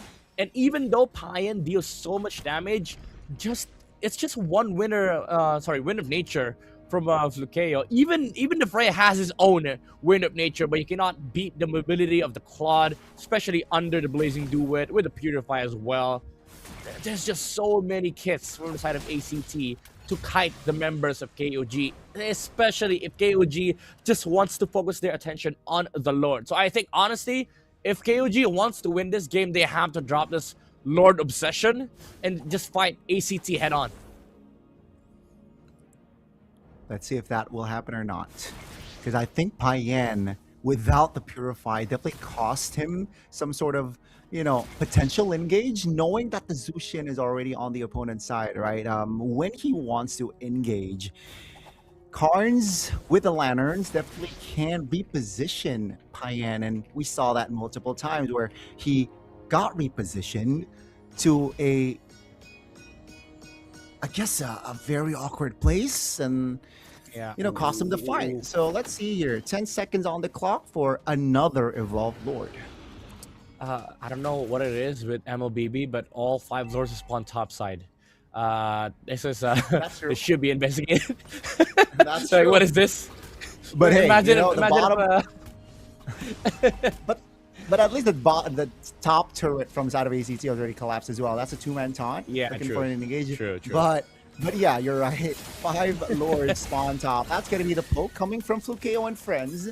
Half HP on the Sakai now. ACT, can they, utilize this to their advantage? Yeah, they're going bot side. They're playing the slow lane, push the tower with the Claude. Payan is in a very interesting position, however. They can go for a B line play against this Zushin and Claude. They don't... Okay, now they see the Claude. But KOG cannot even do anything. Now, Khalid is setting up a weird play of his own. Cairo is going to look for the bushes. They still don't see the Freya. Yeah, I mean, it's going to be played around the conceal. Here comes Sylvie. Finds a raging sandstorm on time. Here comes the collapse. Now, who gets the low heavy spin pot? It's going to be KZen again. Now, ACT, they got to focus on taking members down. Ceros all alone, isolated. Take a look at Freya top lane. Payan finds a clear. Finds the angle with a wave coming on towards their base. And ladies and gentlemen, that should be the end of game number 1. KOG. It was hard, it was tough, but they got the dub. Oh man, the patience from this Freya. They knew it was literally nigh impossible for them to actually take that Lord fight. As we saw the beauty of the team fight here from ACT. They know they're a much stronger composition. They can play around the kits that they have, the slows from the Zushin, the stunts and the controls from the Fredrin. So Payan was like, okay, if I cannot fight them, let me fight your base. Your base doesn't fight back. Man, again, the adaptation coming in from KOG. It took them 5 lures or 4 lures, but at least they finally, on the final attempt there, able to find the angle. Take a look at the Freya here, already clearing up, and that's it. ACT, they defended very well, but unfortunately, having no turrets alive, yeah, they can't really be proactive per se in that game. They gotta just stay on the defensive. They gotta stay on the reaction. And fortunately for the side of KOG, they finally adapted and used the advantage to their side. What a game! What a win! Yeah, you could definitely argue that there's a lot of ways for ACT to maybe have won this game, but because of the damage that KOG has dealt in the mid stages of the game, where they took out all the tower, especially that bot side for 5 lords, they had the slow lane advantage. I mean, KOG, they're maybe having their lucky day. Even if they didn't take down the tower top side, they would have had the advantage all game long because of where the Lord spawned every single time. But again, it's just that damage that prevented, like you've said, ACT from being proactive in the game. They had the much better team fight in the late game. They had the superior damage, they had the superior control, but it's just that one Freya play because of the fact that the tower in the top lane was already dead and gone, and Kyro didn't check the bush. It was the weird angle that proved to be the breaking point of the game here for ACT. And our MVP of the game is the CC 33rd with so much damage dealt on the late game. Matter of fact, I'm pretty sure he was dealing more damage than the Freya in the late game because of the amount of survivability that he has on the CC. Yeah, especially, CC on the Vengeance, very hard to take down. And, he made, he was the Ghost MVP, I gotta say, right? He was not the standout figure in that game, but he definitely enabled his team in a lot of ways here, being the tanky member, being one of the players or one of the heroes that can engage, can also deal damage. Yeah, shout out 33rd, man. Great first game on the CC, which, in this current patch and meta, you don't really see a lot of successful CC. Yeah, I mean, I've talked to a couple of players. They feel like CC is kind of a dead hero, but there are games where you can see the value of having a CC, right? Especially when they saw this Sora, you do have that option of just flexing the CC to gold, flexing that CC to EXP, even though CC XP doesn't feel too nice. But if it's a familiar matchup like a CC Sora, then it's fine. All you need to do is just do your job, pop that Vengeance when necessary and deal damage in the team fights. And he was stable in doing that. So with the Curtain's Call, all the links, dealing damage to the proper heroes. But the problem was in this game, it didn't come down to whoever was the better team fighting team, but how much time do you have inside a team fight? I think that's why the CC was able to do much and provided so much space for the other members. It's just that they weren't able to capitalize because the Freya really couldn't lock in on anybody on the side of ACT. That's why that play in the last team fight was so amazing from Payan. He realized that, okay, this is not working out for us. I've tried Imo, buy and sell. I've tried Win of Nature on a Freya that lasts for a second. Doesn't work, guys. Let me just push. Yeah, I think, again, just adaptation, right, in-game as well. But you can see the power of Akai, and props to Kaizen, right? 0 neutral objectives for this Fredrin, for Zeros.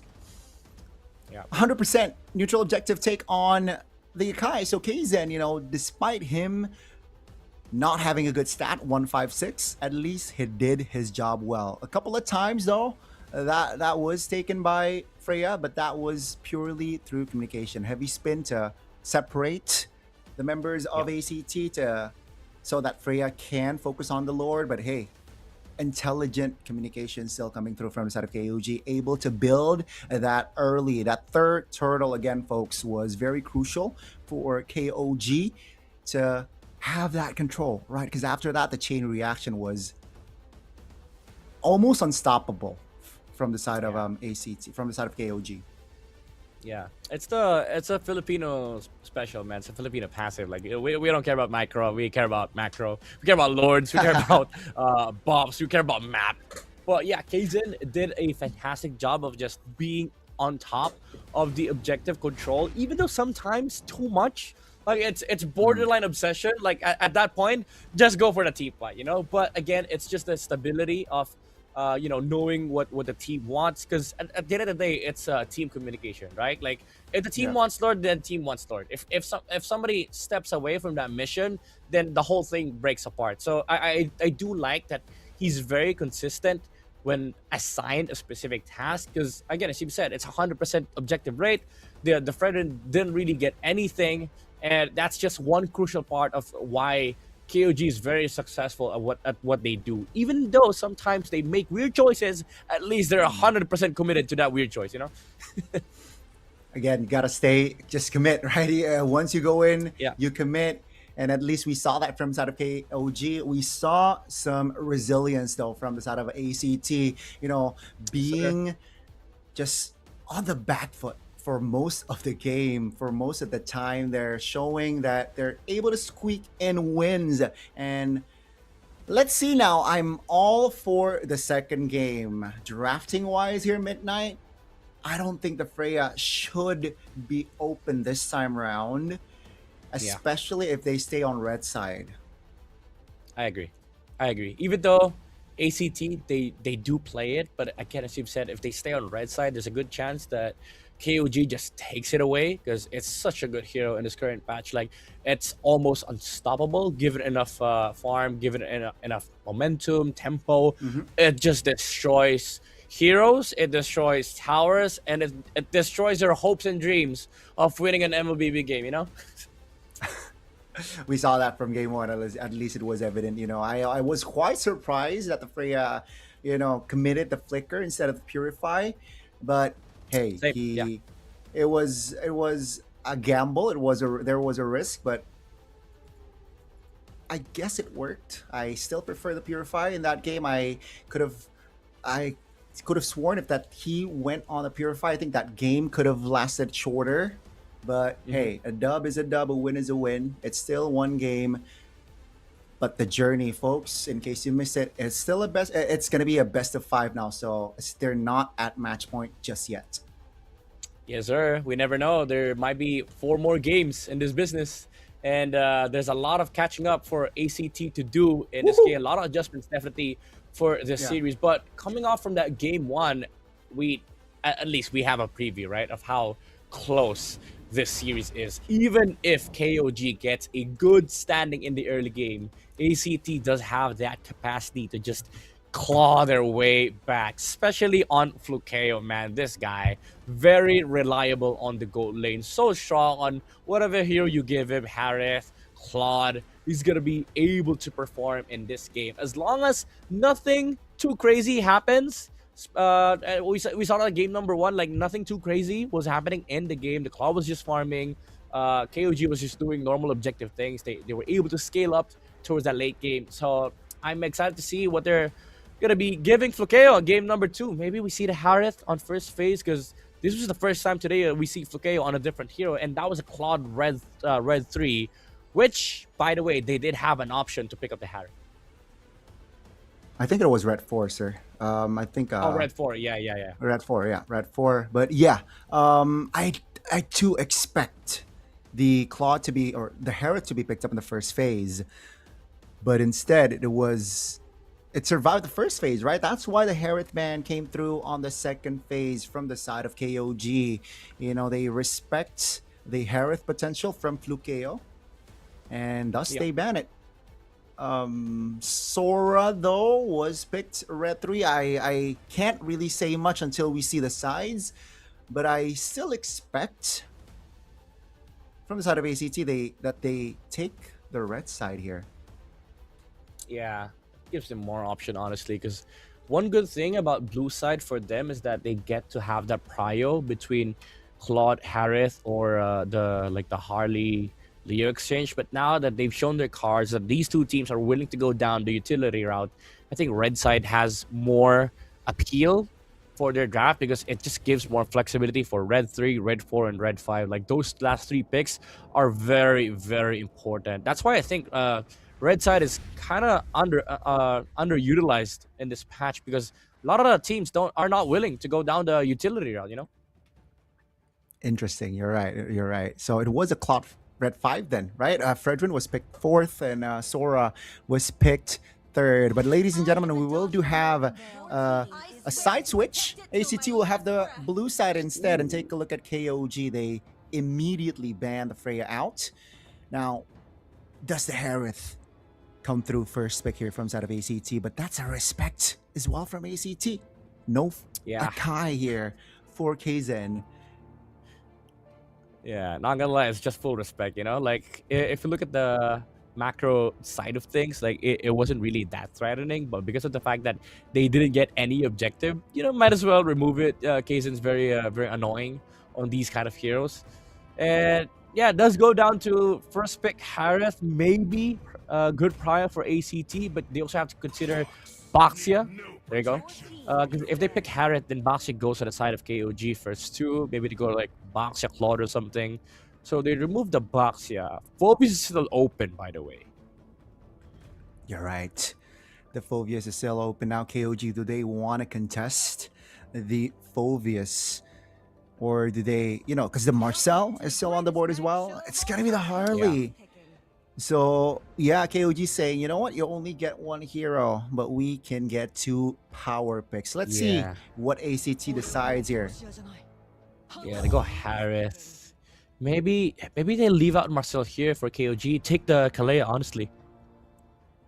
I think that should be the play, right? Remember the previous series? Oh! We forgot about the Suyo. We forgot about ACT Suyo. KOG, they deny it, and they paired it with the Phobius. Very strong for that first objective take from the side of KOG. Yeah, I like this. This is deep, honestly, for KOG, because these two, they prevent the Kalea from coming up from the side of ACT. So now they get the Leomord. Even if they go Kalea here, you can just go Gato second phase for KOG.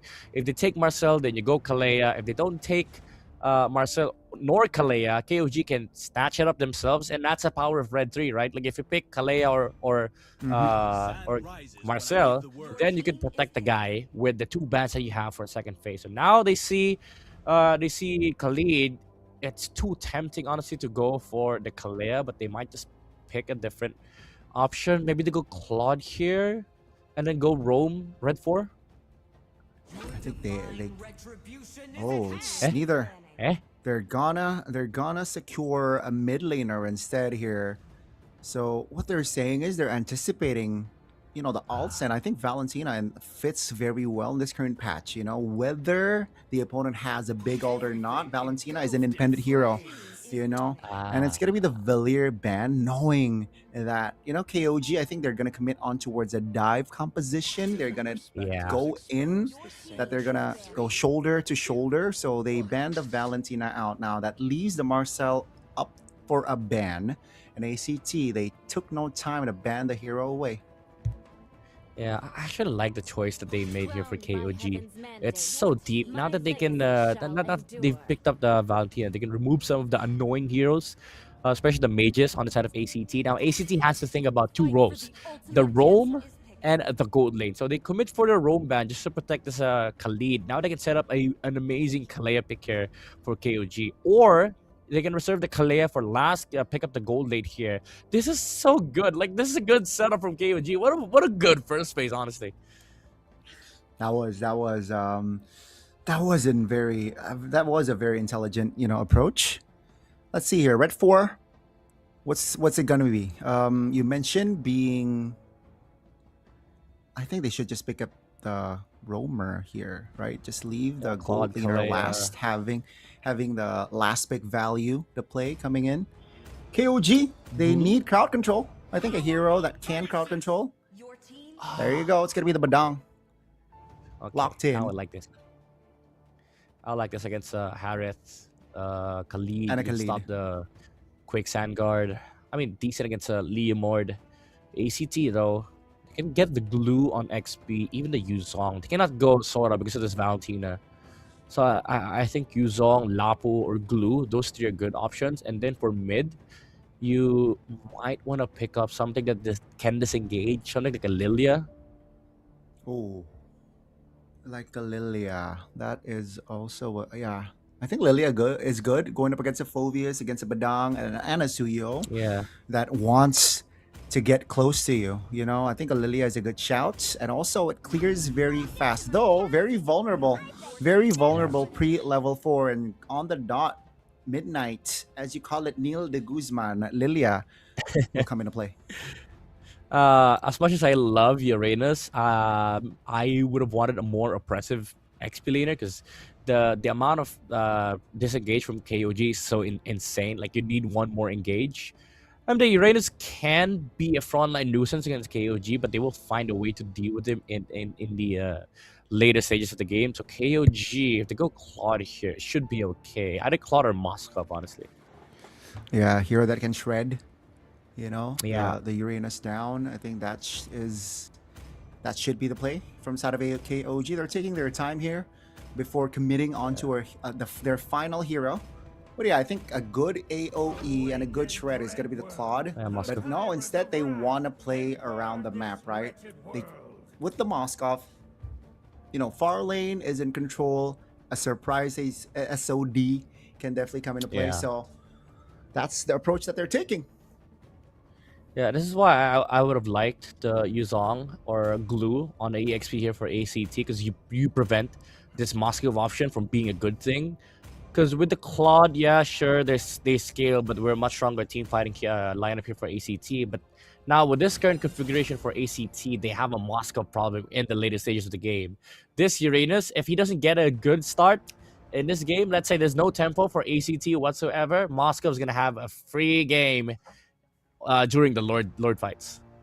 The window is definitely smaller here for ACT. Ladies and gentlemen, it's going to be the second game of the series. First game, it was a long one, 22 minutes, if not more. But KOG, they got the dub. Let's see and witness together what will happen here on the second game. ACT looking to equalize. Lanadon, here we go.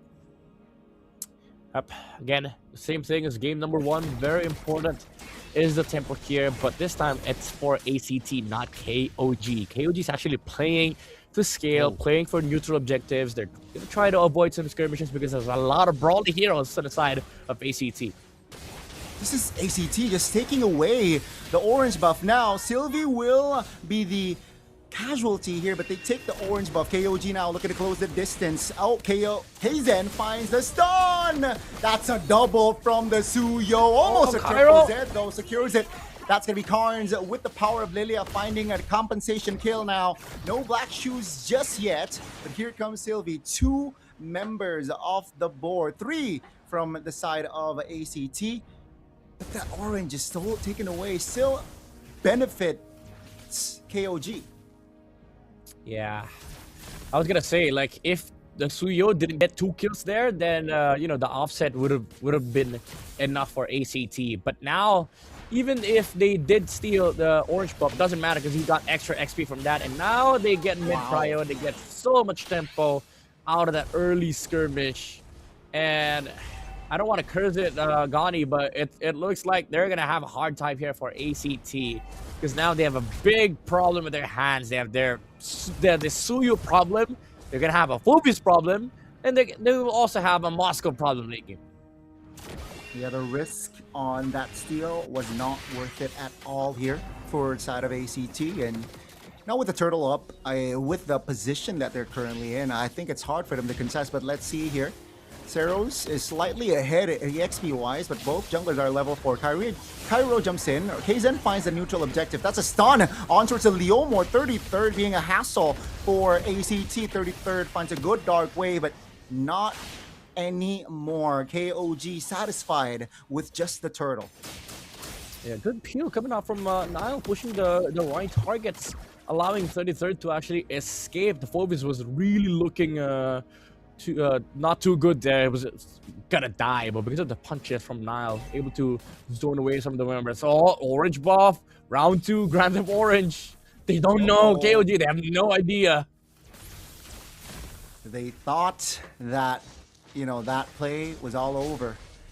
Shame, fool me once, shame on me, fool me twice, shame on you type ACT saying, you know what, we don't care. We will take your orange buff regardless. KOG looking to find a fire back, but the orange buff from the side of ACT is nowhere to be found, still spawning in 10 seconds.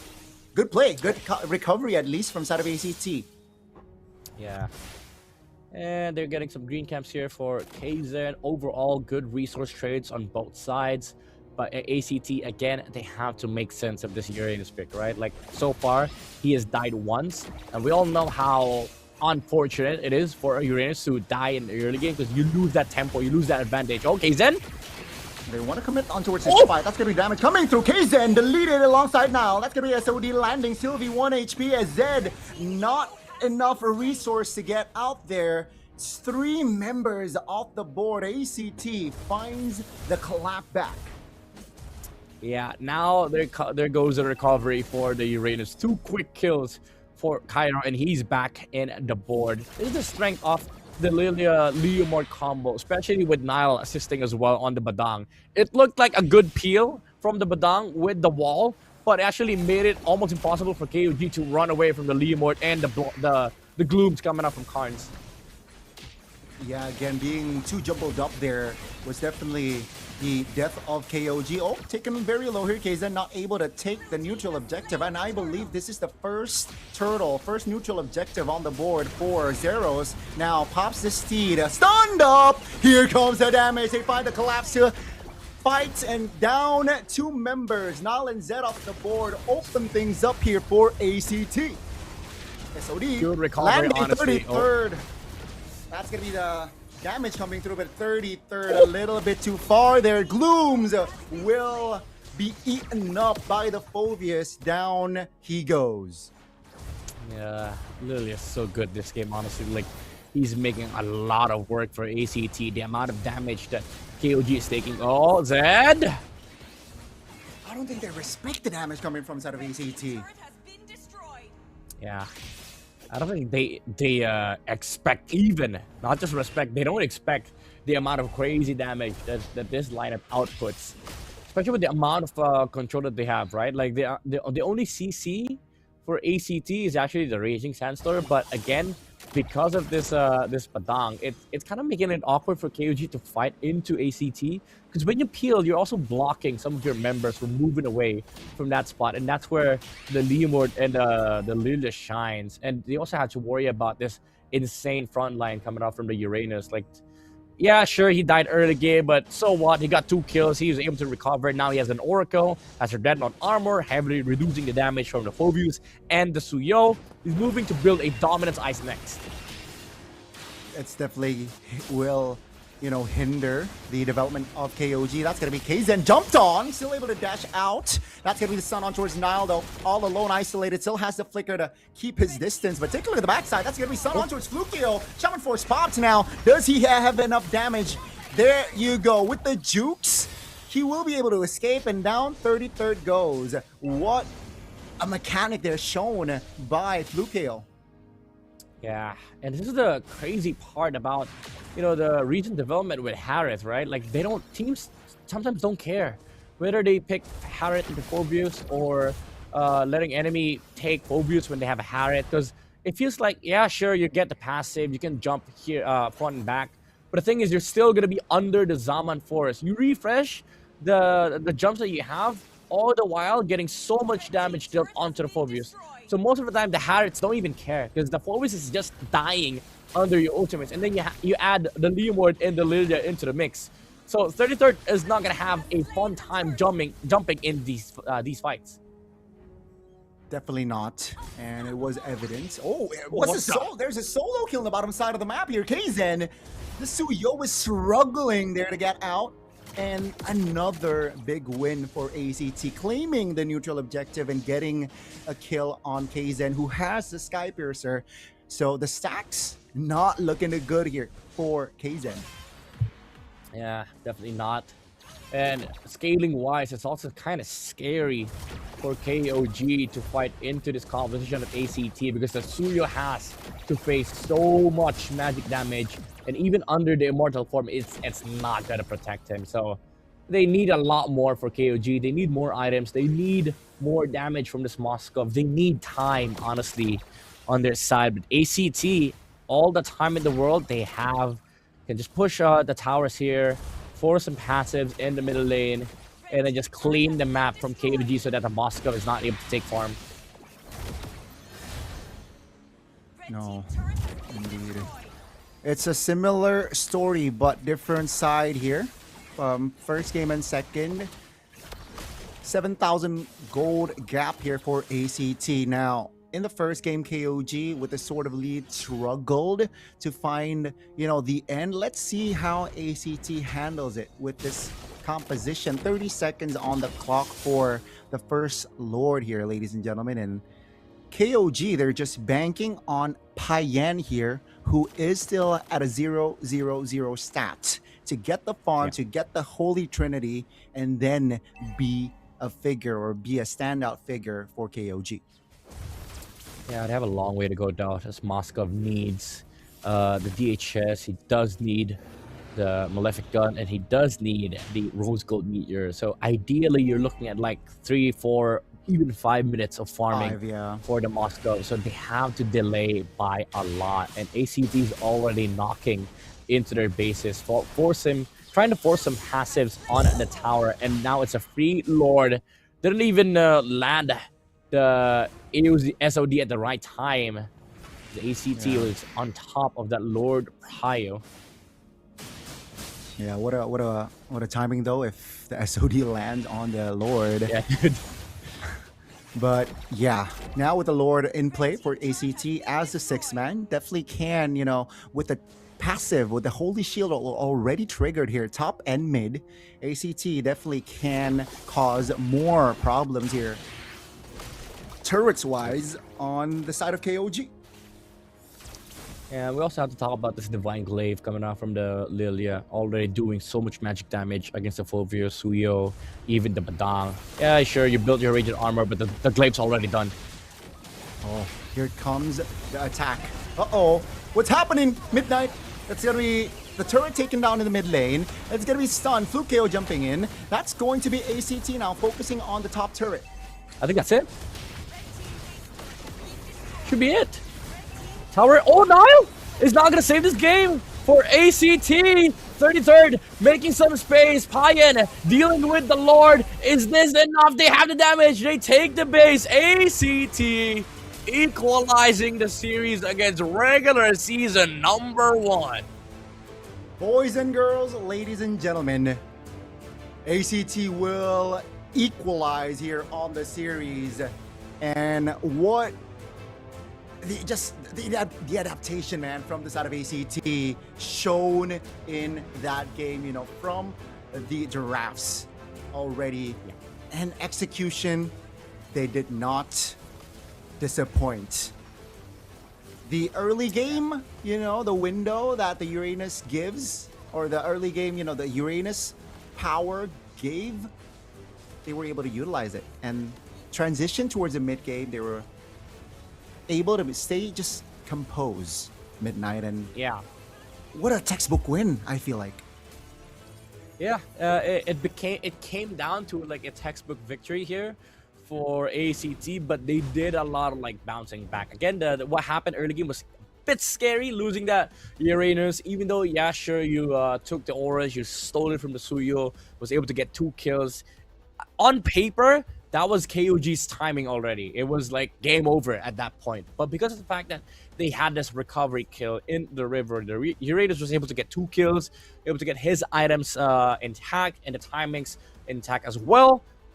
ACT was just able to pressure more and more, and with all the kills that they took, the advantage grew further and further, and it came to the point where this Lilia and Leomord became too massive of a problem for the Suyo to deal with. So it came down to can KOG actually buy enough time for this Moscow, because they do need a lot of items. They need damage for them to actually fend off this Leomord and Uranus, but it proved to be too much of a lead for ACT. That's why they're able to just clean out the base. And again, good recovery coming up from Cairo from an early shutdown on the Uranus after just getting 2 kills. Got up the Dreadnought armor into the Oracle, into the Antique Cuirass, removing majority of the damage output coming out from KOG. Yeah, again, I think the series, the focus is gonna be on the EXP laners, right? First game it was 33rd, getting the MVP. Second game, Cairo finds the clap back here. The Uranus was on point and it was a big factor on that game. Why? The space that ACT has was massive. And they make it look effortless here at Midnight, right? Moskov was irrelevant. The last pick value that KOG had was not a factor in this game. 0-0-0 till the end, I believe, or maybe an assist towards the end, but he was not seen. Maybe the Claude was a better pick in after all. Yeah, like conceptually, if they're playing the long game, this match, maybe that would have made more sense. But I just think, ACT have this perfect idea of when to actually, force errors on the enemy side, because this river play, it came out of nowhere. Most teams would just wait for turtle, look to set up, play for their timings. But because of this one unorthodox play coming out from ACT, they took 2 kills, they found 2 important targets, and immediately after that went towards the enemy side of the jungle, took 1 purple buff, took 1 turtle, and then immediately took over the map right after that, because at that point the Uranus was almost unstoppable. If they tried to fight on the side of KOG, they don't have the numbers, they're not going to have the Moskov, and ACT were bringing 5 members on their side always. So it came down to the numbers game as well as the damage game, which unfortunately KOG loses on both fronts. They definitely did lose on both fronts, and it was a different story as well if you compare the first game and the second, right? The first game, it went above 20 minutes, but this time around, we did not even touch 11 minutes of game time. Only 1 Lord here for ACT to equalize, and again, they do not want to cross 14-minute mark, right? Because if not, maybe Payen will be a strong figure, and ACT denied it. Very well executed again from the side of ACT as a unit. The Lilia, you called it, and it played a big role. Take a look at the damage dealt by this Lilia. 42,000 damage. That's a lot for 10 minutes of game time. Yeah, you gotta commend the players as well. Like, most teams would be afraid to pick Lilia into a Valentina because you're giving him the black shoes, but it just made perfect sense here for ACT against the Suyo, against the Phoveus, especially when they when they picked up the Badang. They needed a re-engage or disengage mage that can actually deal damage, so it just made perfect sense here for ACT. And yeah, you're right, Payen was literally, I'm not gonna say useless, but he wasn't really much of a use in terms of like timing wise and damage wise.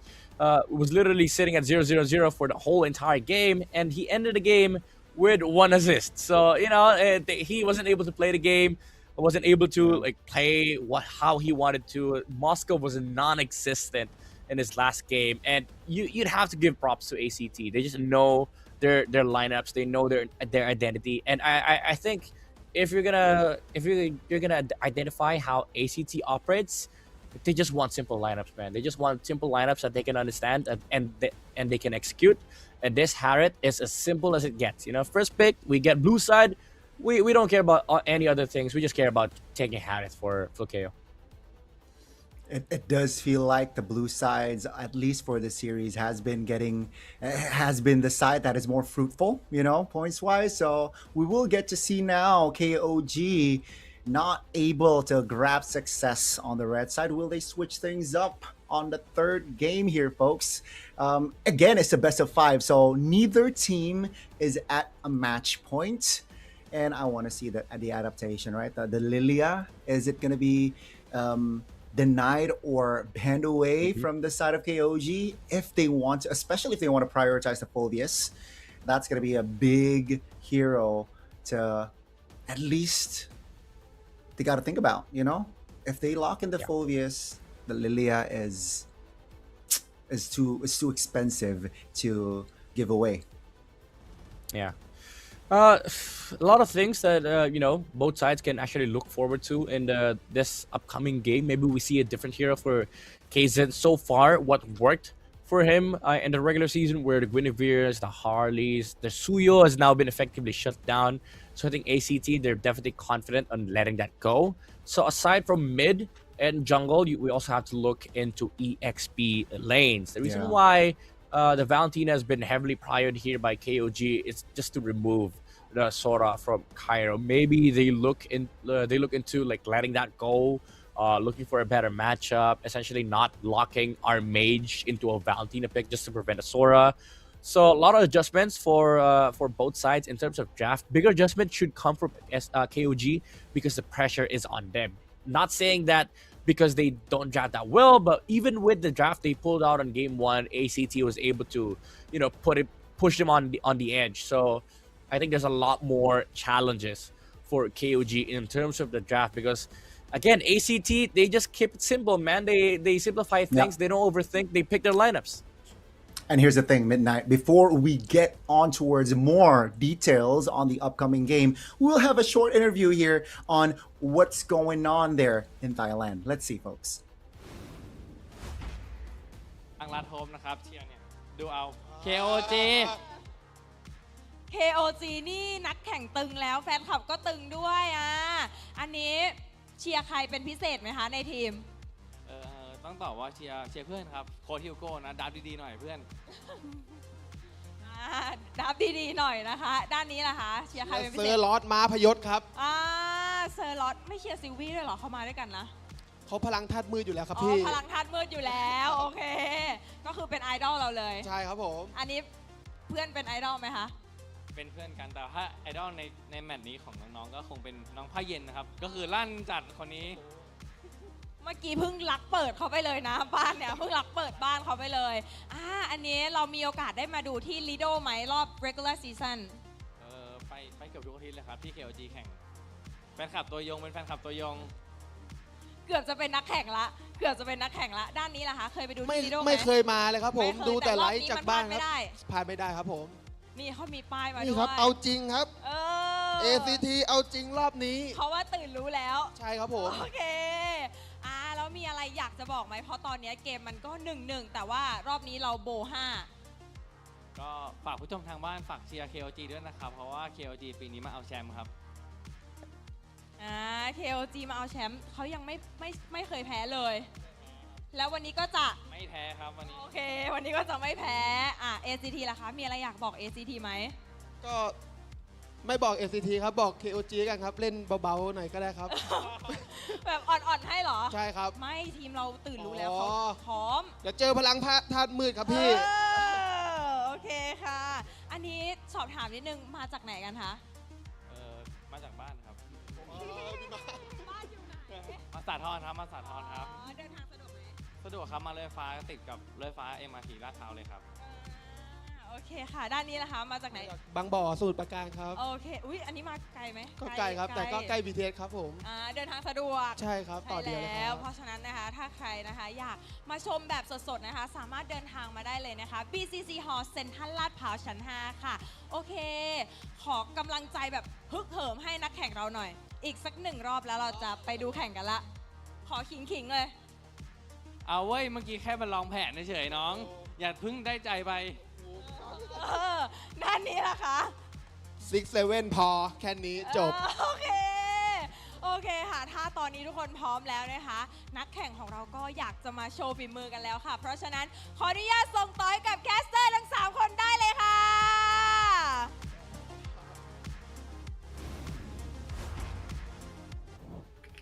Thank you so much, Minimin, for that wonderful interview. It seems like they're having a lot of fun there back in the offline venue.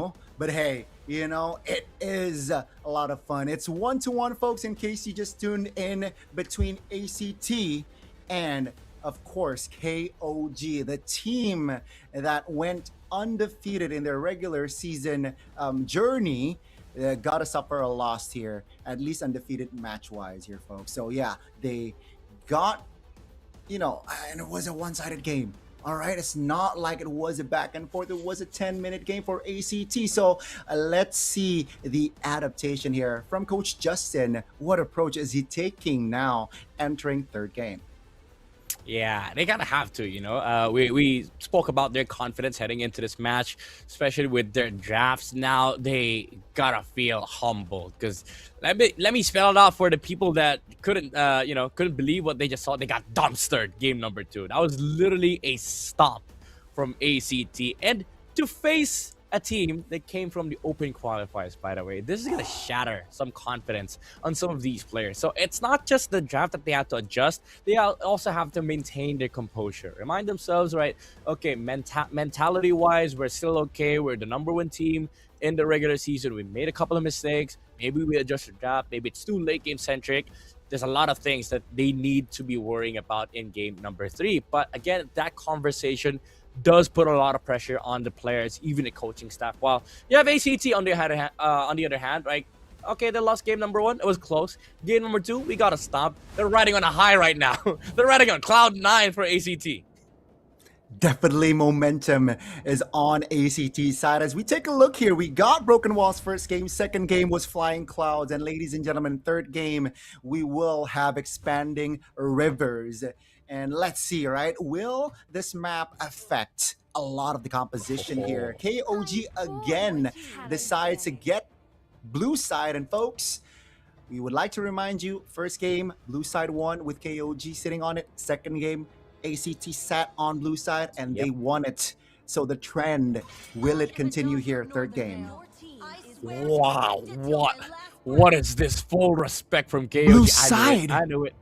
Yeah, I knew it. This is what happens when teams have their confidence shattered. They do some I'm not gonna say stupid, but they do some overcommitment on respecting enemy heroes. Now they remove Freya on the contention. I think what their eye, oh, it gets shut down immediately. They knew it. ACT, they were like, oh no, you're not gonna get your hands on the Harriet. We're gonna remove it. Now they pick up the Zushin here for KOG. Classic approach. But then there is that Suyo and Claude that could come out from ACT, can maybe ignore the Foyus, or maybe actually they can go for something like a Leo Claude.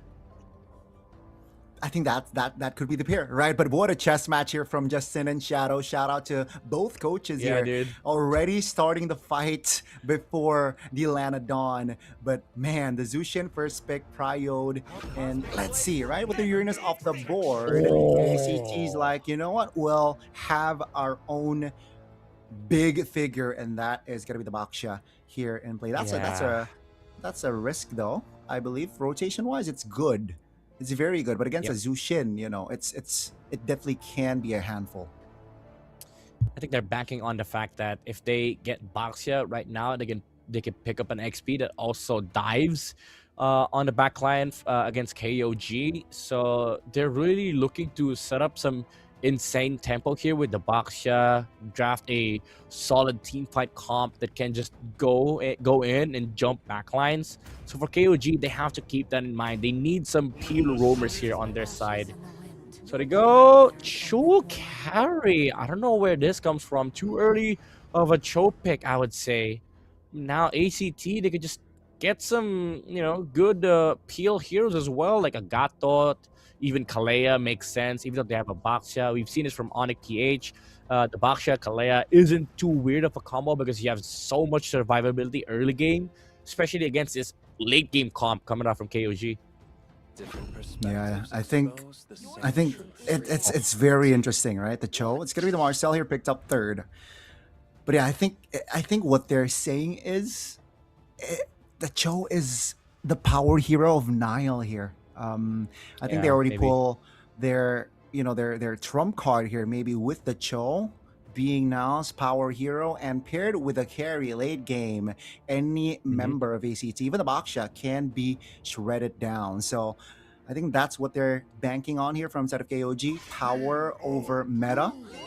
It's gonna be the glue ban out here, second phase, and Shadow has been, I guess, in the minds of Justin here so far, already playing, mind games.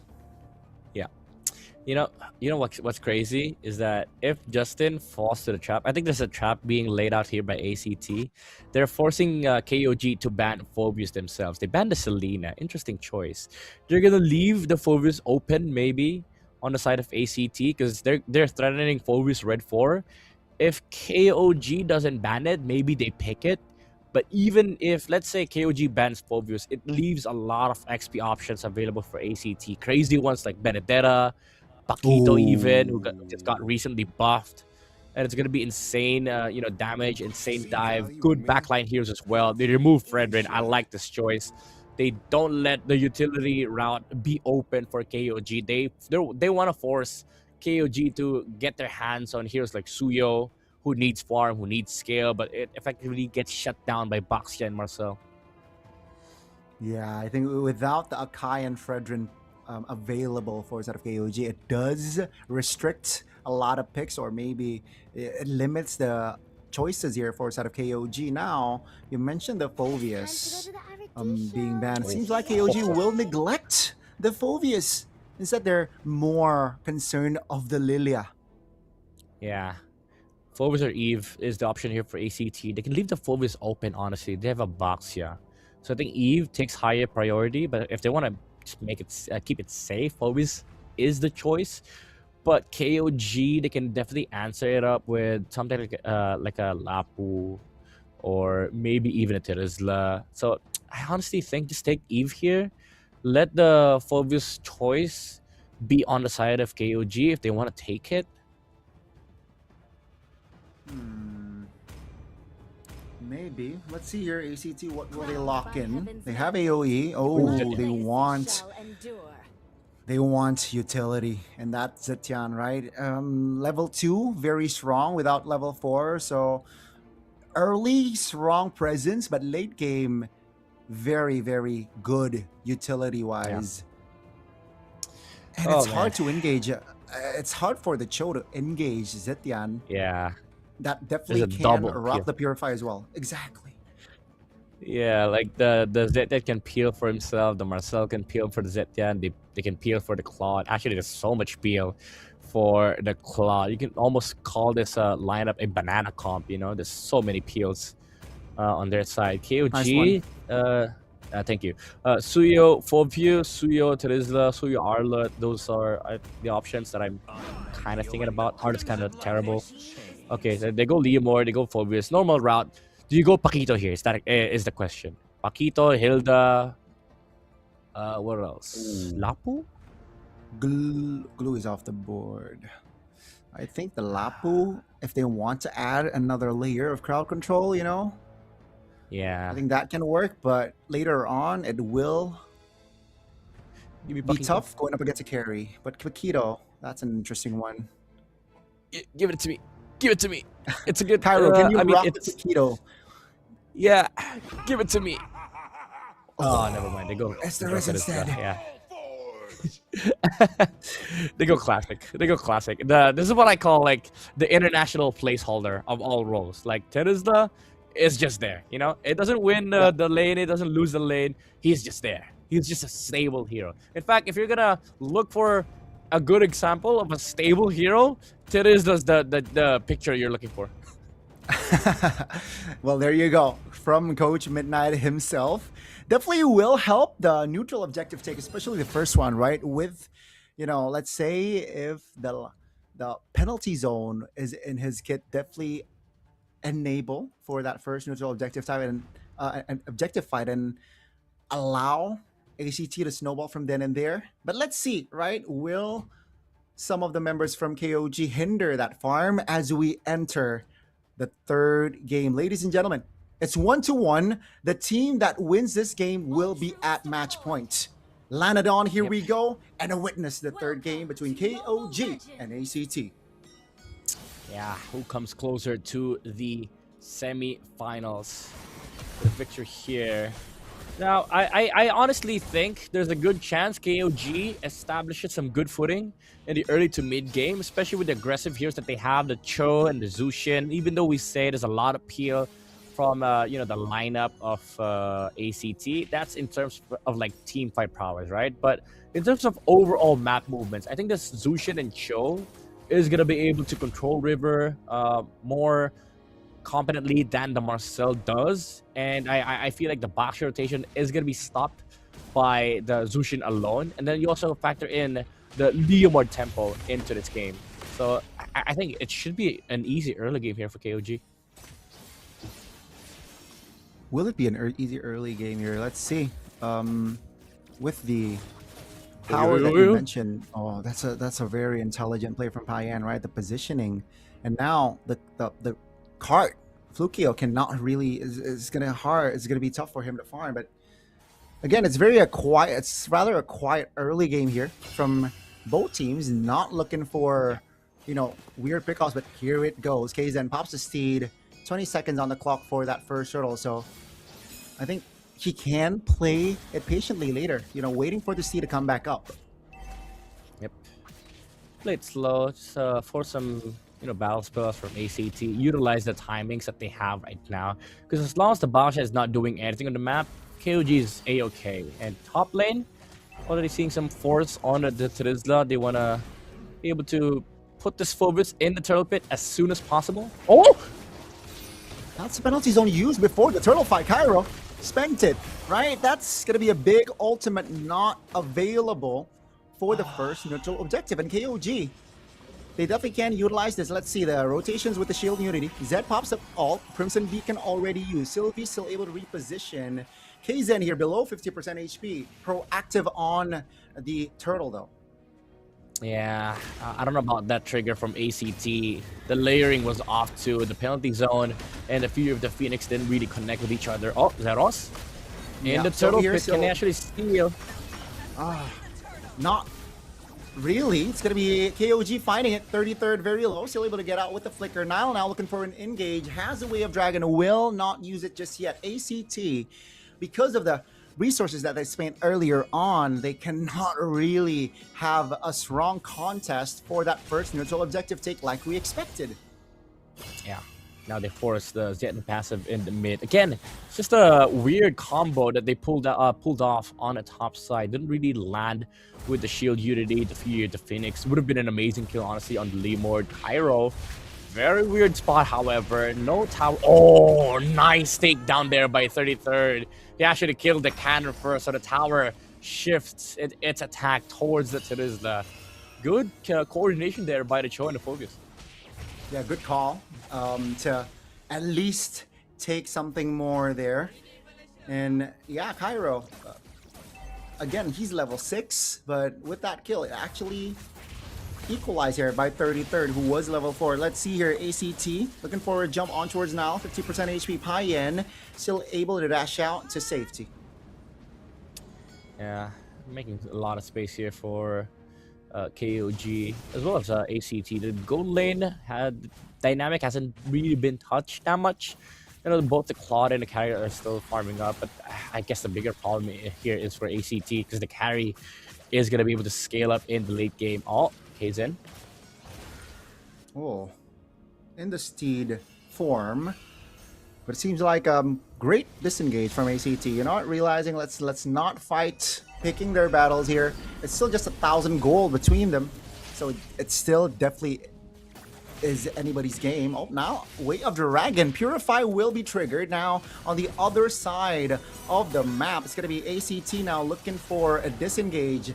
Golden hour used up, and ACT is on the turtle with 5 members already occupying the turtle spit. Now Nile not having the Way of Dragon. Let's see, that's gonna be Steve. Seros finds the turtle. That's gonna be his stun. That's gonna be the damage as well. Falling for KZen. That's gonna be Sylvie now taken down. It's a 1-for-1 roam for a jungle now. Still able to dash out. 33rd now taking a lot of damage. Still able to stand up, but it's still a win for ACT, I feel like. Zeros now. Oh, no shield unity. Flail, Way of Dragon, flicker, classic combination, and down Zeros goes to the hands of Payan. Yeah, good punish for KOG, even though ACT could have walked away with a victorious turtle fight there with the amount of kits and utilities they have. so overwhelming good in the neutral objectives, but if you prolong it long enough, then this Zushin is gonna become a problem overall. Payan though, low HP on the bottom side. So even though ACT, they're doing fantastic in the objective fights, KOG, they just understand that, okay, we can punish really well with the the full views, the Cho, the Zushin. They can actually take long fights because they have so much DPS on their heroes like the Zushin, even the full views. Actually, like the longer the fight goes, the more jumps he can land against ACT. Yeah. This is gonna be very tough here, especially if you look at ACT now. Already holding their ground. Flickers are up. Now, Midnight, in this situation, if both teams play patiently, who does it favor to? I think the carry, right? I think Payan, right? Yeah. And in terms of like straightforward team fights, KOG wins out definitely. But it does depend on execution, and ACT has more kits on their arsenal. So I'd say it's more like 55-45, 55 going to KOG and 45 going to ACT. Oh, Zeros. So it's not that far of a gap here. Let's see, it's gonna be the last turtle fight here. The past two series, the last turtle has been very crucial for teams to gain more momentum. Let's see, will it be the same? See, pop, Zeros finds the turtle. Now the fight breaks out. Nile looking for an angle to find a good way of dragging it back. It's gonna be one member Zed. Crimson Beacon out to safety. That's gonna be Cairo zoning out one member. Sylvie still able to get out, low HP though, and that's the Terizla doing Terizla things. Finding a kill on towards KZen. Now he's isolated. It does not matter. It's still a win. They get the turtle and they take KZen down. Yeah, this is what I mean. Like, it does come down to like team fight execution. The thing is, they do have a lot of damage for KOG, but their team fight is not upfront. Like, they have to be very careful with how they pick their angles. Nile has to proc the passive of the Marcel before he's able to land the kick, because the Platinum Staff is going to be able to cancel this combo from the Cho, while ACT, all they need to do is throw their spells. Yeah, I think again, like you said, ACT likes some simple approach, simple direct approach, and same story for ACT here in our third game. Now, they trade turrets, tier 1 top for tier 1 bot. And it seems like, again, both teams just playing it slow here, waiting for their gold layers to farm. It's going to be the Glaive. Wow, interesting for Karns. That's going to be a 2-man knockup from Nile. ACT now looking to close the distance, but not able to find the gap. Zed here, below 50% HP, past the region. Yeah, again, KOG, you have to be very careful with the angles that they pick, all these engages. Especially now that the Claude's active on the map, active on the team fight. Even though, again, you have the Scary that can shred anybody that walks up from ACT. Problem is, you have to be aware of where the Golden Hour is gonna land, where the Fury, when the Fury of the Phoenix is casted. How do you engage for KOG? There's so many problems and questions for KOG to solve before they can actually start a team fight first. Definitely a lot of things to keep tabs on. That's a Steed pops. Now the Lord is very low. KZen looks for an angle to contest. Here comes the Lord fight. It's going to be KZen securing it. They got one member though. It's a 1-for-1 for now. Cairo flickers out of danger. Here comes ACT looking to close this distance, but seems like Cairo is kind of isolated, but Payan is hesitating to deal damage. And 33rd is very low. Sylvie looking for an engage here. Doesn't really find a connection. KZen still able to find the purple buff with the Lord marching bot here. ACT needs to restabilize. Now in mid lane, here comes the engage. Pops the flicker. Karns now, no flicker for the next 2 minutes. Man, KOG still on top of these objective controls, even though it looks like ACT are dancing around them in team fights. Again, what's important is who got the Lord take, and now KOG, they feel the tempo, they feel the map pressure that they have right now. ACT, they have to defend waves first. So this is going to be KOG can actually look to fight, but instead it's the other way around. ACT sets for the team fight first. Yeah, I don't like this engage here. Oh, blazing duet by Flukeo finds Nile, and down he goes. That will give breathing space for ACT to clear some waves. And KOG, they looked good earlier. I thought they can re-engage, but at least they got a turret bot and top here. So it is still a favorable trade just for their roamer. Yeah, they're playing the map. They're essentially taking it back against a lineup that is supposed to be able to do that. So KOG, it's working wonders for them right now that ACT is not doing aggressive things. Yeah, sure, they did an amazing force in the mid lane, but they only lost the show for it. So KOG, they're happy to just get the farm, go scale to late game, create a wide enough gap so that these utility skills from the side of ACT won't matter at all in the late game. Yeah, it seems like KOG, they're playing the patient game very well. They understand that the waves are still pushing for them, and that's why the bait in the mid lane was made, only traded for Nile. And that's a worth trade. Flukeo though still killless, still can deal damage, but not extra ones with the kills just yet. 35 seconds on the clock here for our second Lord to spawn. Both teams definitely will contest here, knowing that the gap is non-existent, right? It's basically even. They have enough firepower, but I want to know even more. Trinity hasn't been locked in yet for Flukeo. Hopefully we get to see that coming, but the gold leaders, Manpai Yan, with 2 kills in his hand, definitely on the advantage. Yeah, my goodness, there's a lot of gold on the Zip. Yeah, and it's gonna be scary in late game as well. The amount of damage that she deceptively outputs is crazy. Sylvie doesn't use the golden hour, however. Oh, Zeros looking for a jump. Oh, Blazing Duet used early, not to anyone. Zero is taken very low. That's going to be the penalty zone, finding 2. Golden Hour paired up. Here comes the damage from ACT. KOG, great disengage. Looking for an angle to re-engage, but ACT now is able to reposition themselves to safety. That's going to be the Wave of Dragon used up on towards the Terzla. Here comes the Shred from Payan. Looking to shred Cairo down, and down he goes. It's a 5v4 on the Lord. ACT calls retreat. Let's abort for now. And KOG, 0 time. Now they're on the Lord, looking to fight, looking to commit on towards the Lord, knowing that they're a man up, and seems like they will get the Lord comfortably now. The call, is it to back off? Is it to fight? It seems like it is to advance. That is a disastrous fight for ACT. I don't think they're done yet, KOG.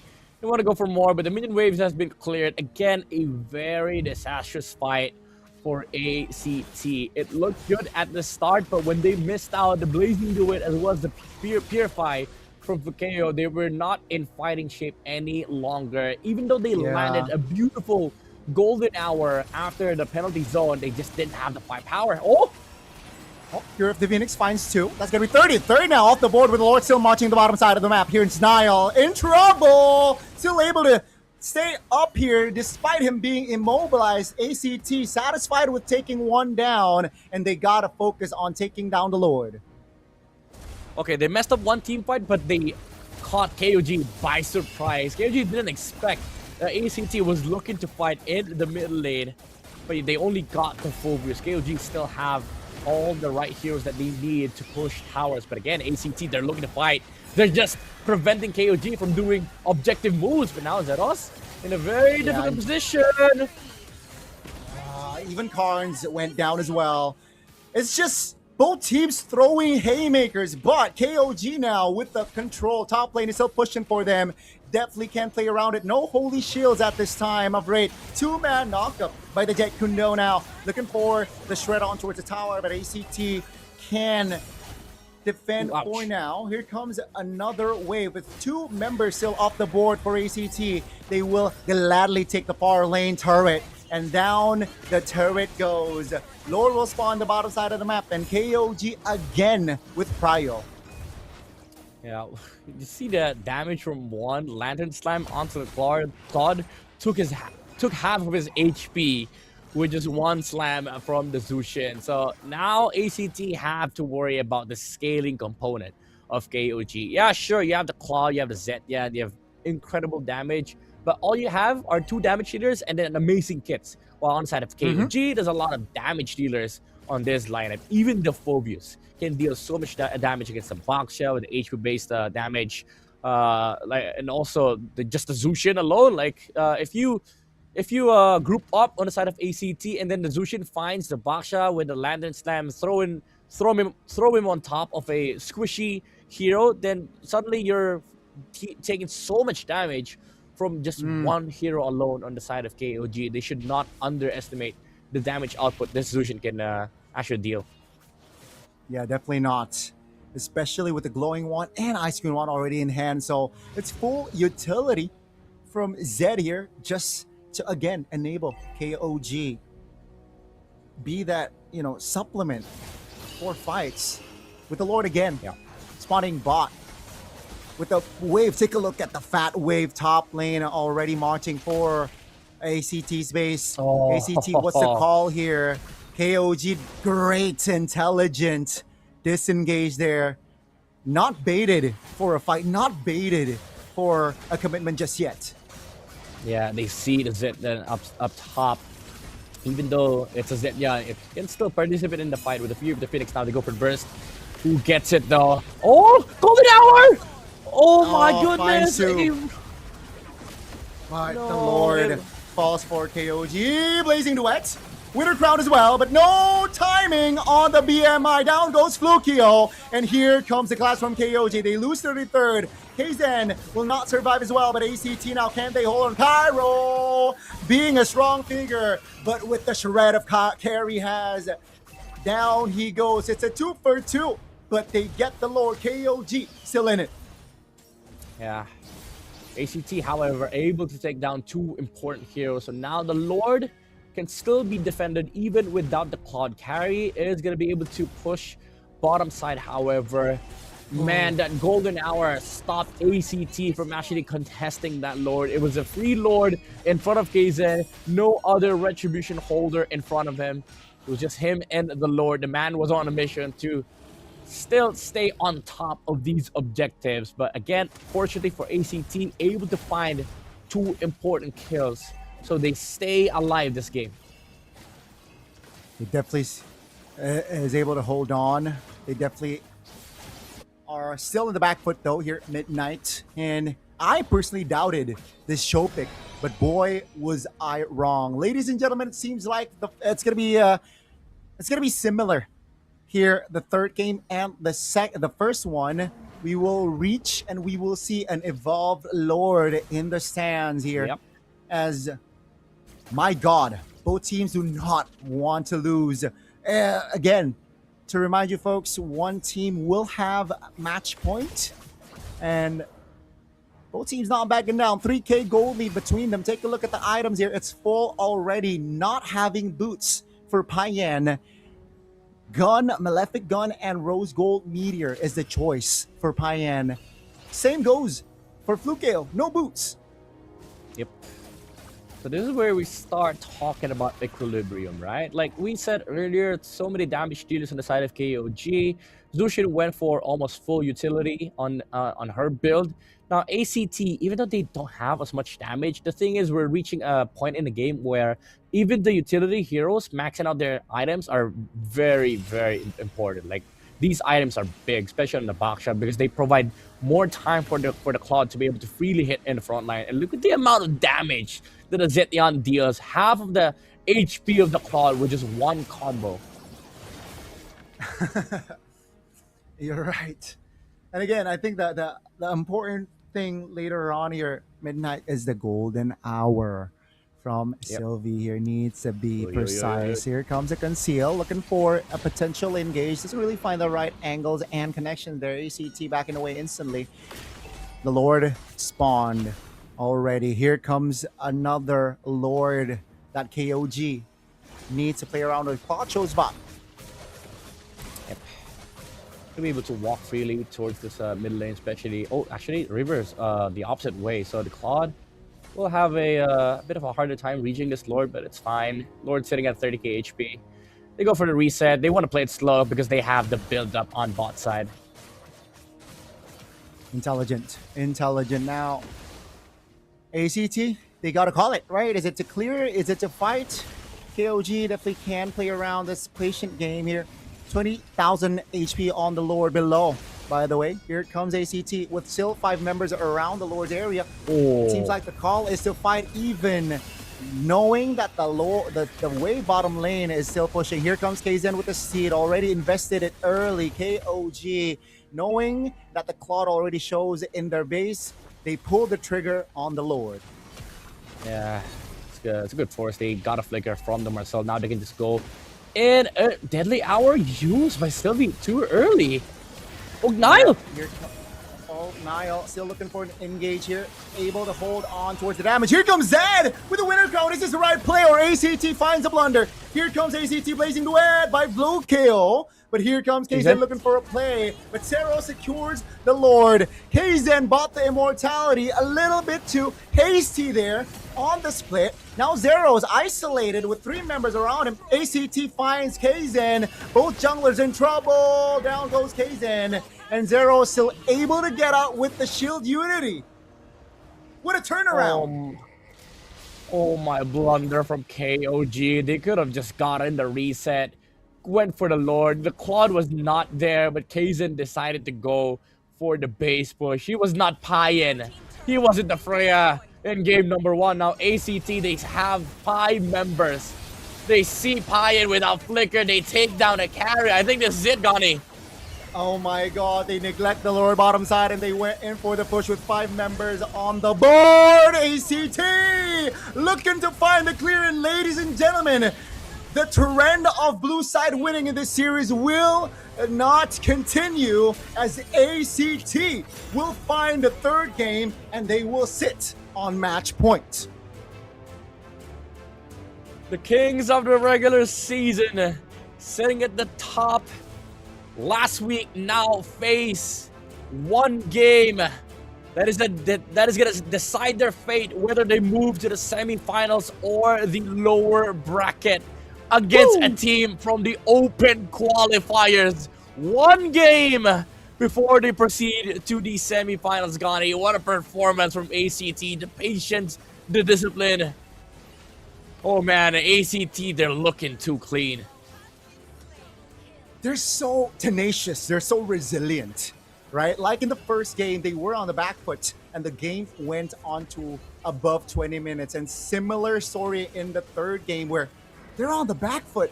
Midnight, they're able to hold on, and this time they're able to close it out.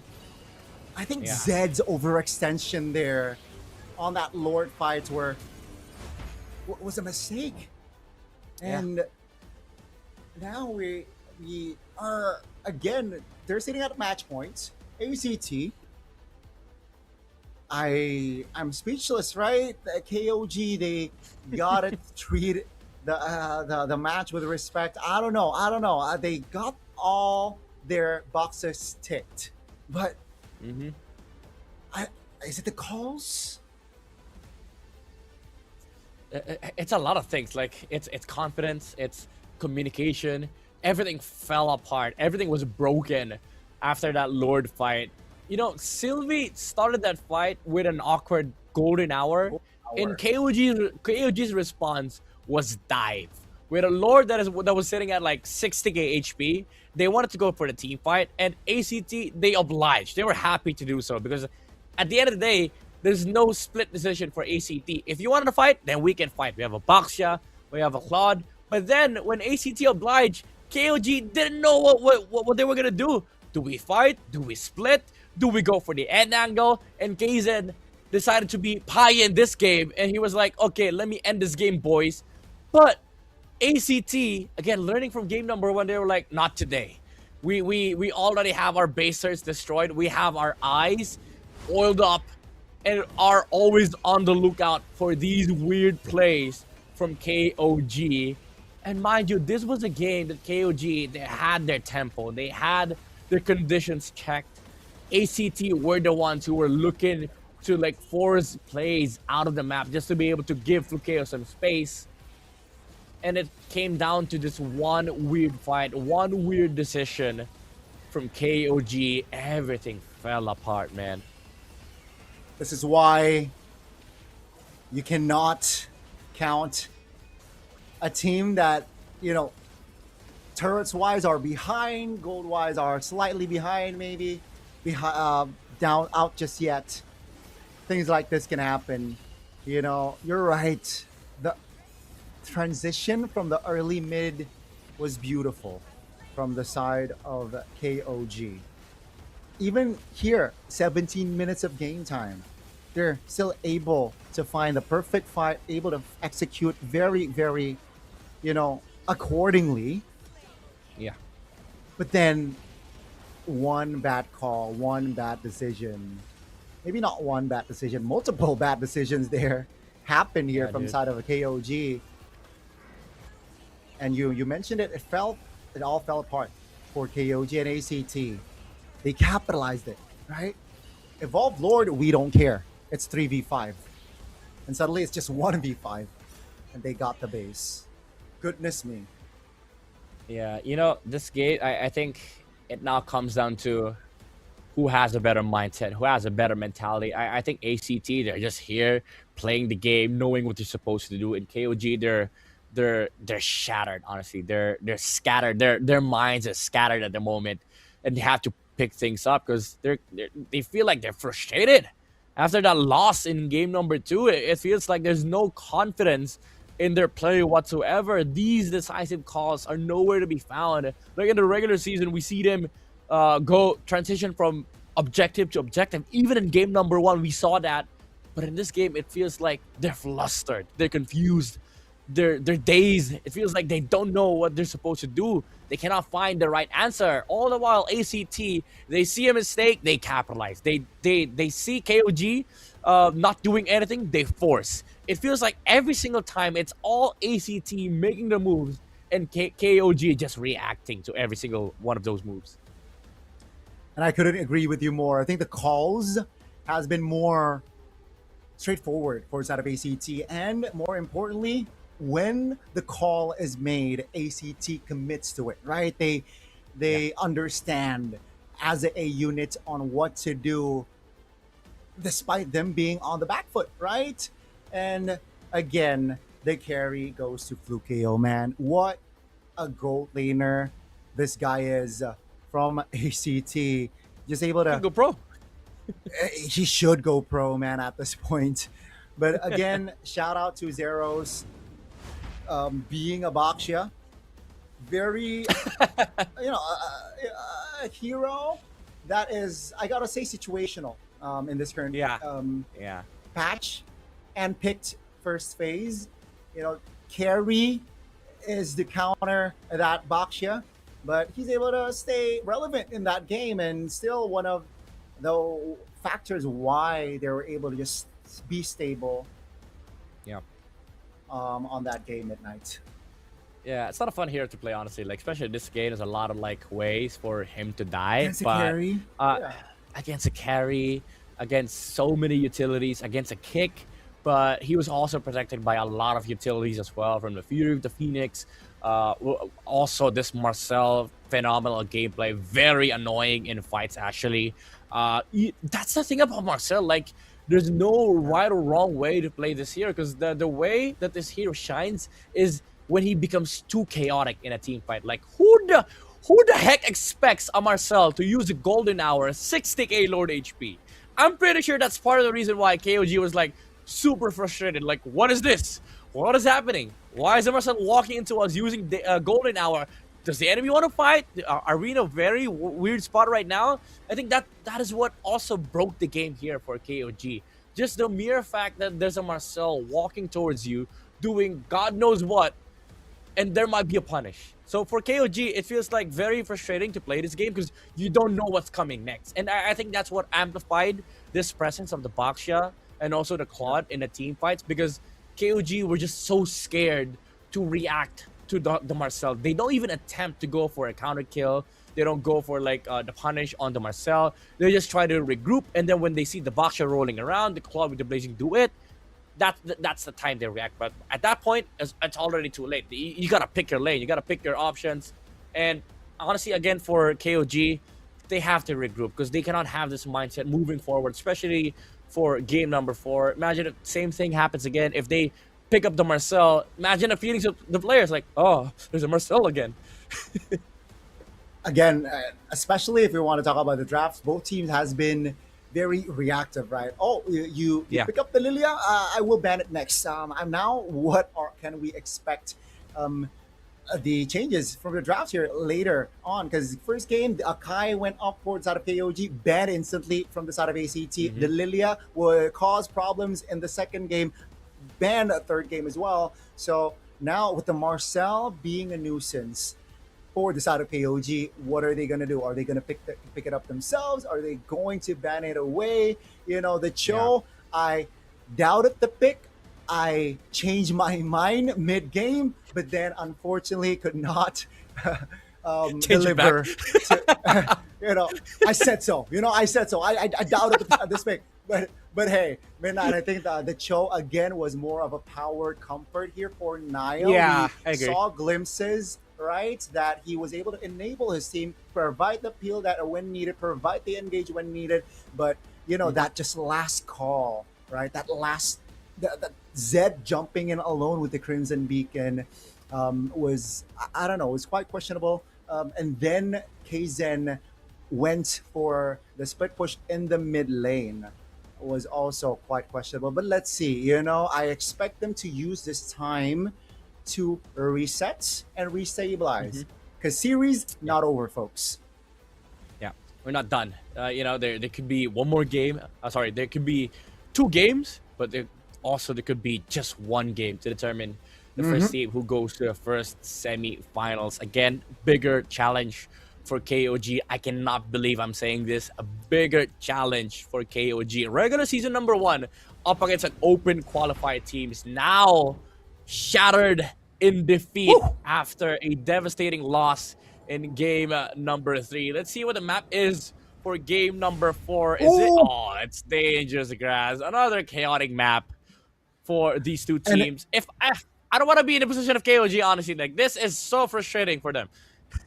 Yeah, now they're on red side again, and it's official. 4 games, 4 different maps, folks. We got Broken Walls, we got Expanding Rivers, we got Flying Clouds, and now we got Dangerous Grass. ACT, take a look at their positioning. Still haunted by the Akai pick on the first game. And they will deny it still. And it's going to be Freya and Zushin ban. The Baksha this time around. That's the adjustment from ACT. Yeah, I think they're looking into just getting the Harith first pick. Again, keep things simple for ACT. Matter of fact, you mentioned about the respect bans earlier. Even the respect side happened last game. Like KOG took first side, and then ACT was like, "You're not getting Harith first pick." Now they're in blue side. KOG gives them the Harith, so ACT, they have the chance to just get it for themselves, and they take it. No hesitation whatsoever. Keep things simple. KOG, you get yourselves the Claude, you get yourselves the Suyo. We don't care. You even get, okay, sure, take Marcel, take Kalea. We don't care. We have answers for that on the side of ACT. If you take Marcel, they get Kalea. If they take Kalea, maybe they go Khalid, maybe they go Gato for ACT. Exactly. Especially after what happened on the previous series with the ACT, just combining the Kalea and the Harris very well. The Kalea needs to be. They got to think about that, but they went instead the Phobius and the Suyo. Now, I think they should just commit the Lilia, no? The Lilia again, alongside the Kalea. I think that's a good starting point for ACT. Yep. Like Kalea Lilia, Khalid Lilia. I mean, the Khalid. Maybe they take Leomord Lilia. That's almost the same concept with game number 2. We see, Suyo Fulvius automatically answer that with Leomord. There you go. Maybe they take Lilia here or Kalea. Those are the two good options, unless they want to take Terizla first, just for safekeeping. Terizla, Yuzong, those two heroes, maybe even the glue. Okay, they take the lead. Interesting. So almost same draft, game number 2, but I think this time around, KOG will have the chance to ban out the Lilia. Yeah, I think Lilia will be quote unquote sacrificed here. ACT saying, you know what, we're on dangerous grass.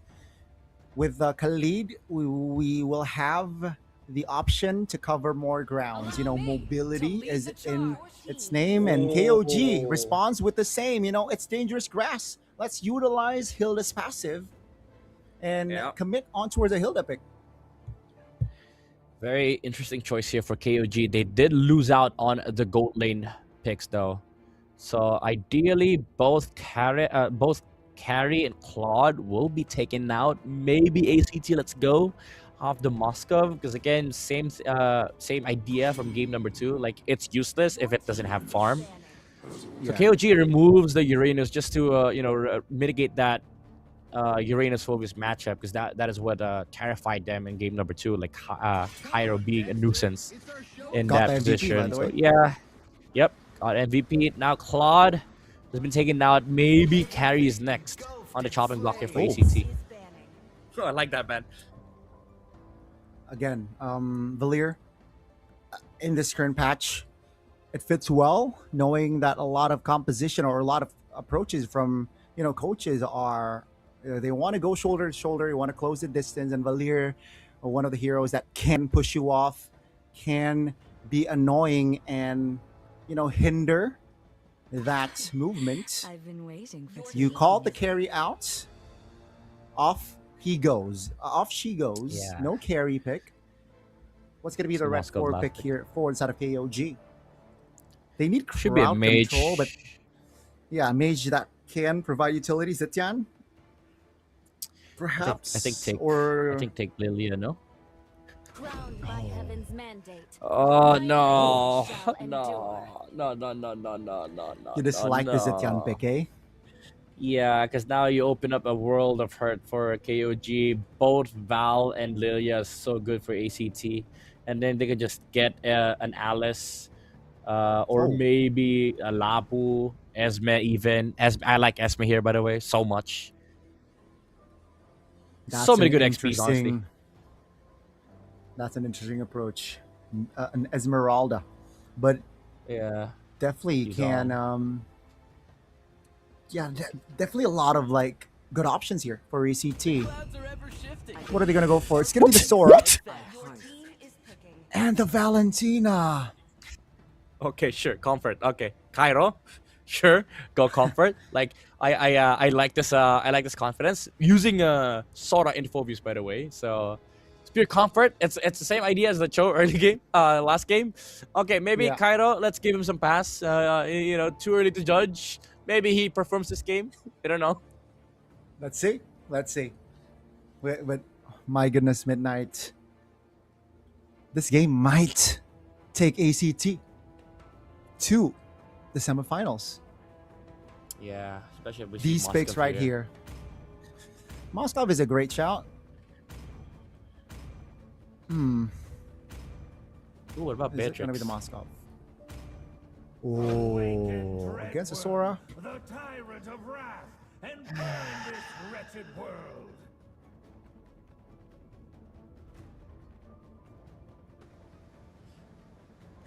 Are we both space bombing right now?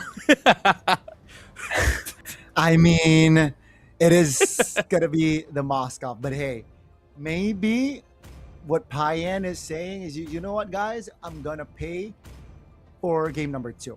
All right, I'm gonna be relevant in the 4th game. Well, ladies and the gentlemen, question- Sorry, go ahead. it is gonna be no worries.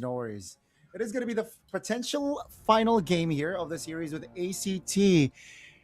Match point at match point. Will KOG find an equalizer here and take us to the final game of the series, or will their journey on the upper brackets end right here in this game. Let's see, folks. One team can advance through and stay on the upper. One team can go to lower brackets. Let's see and find out.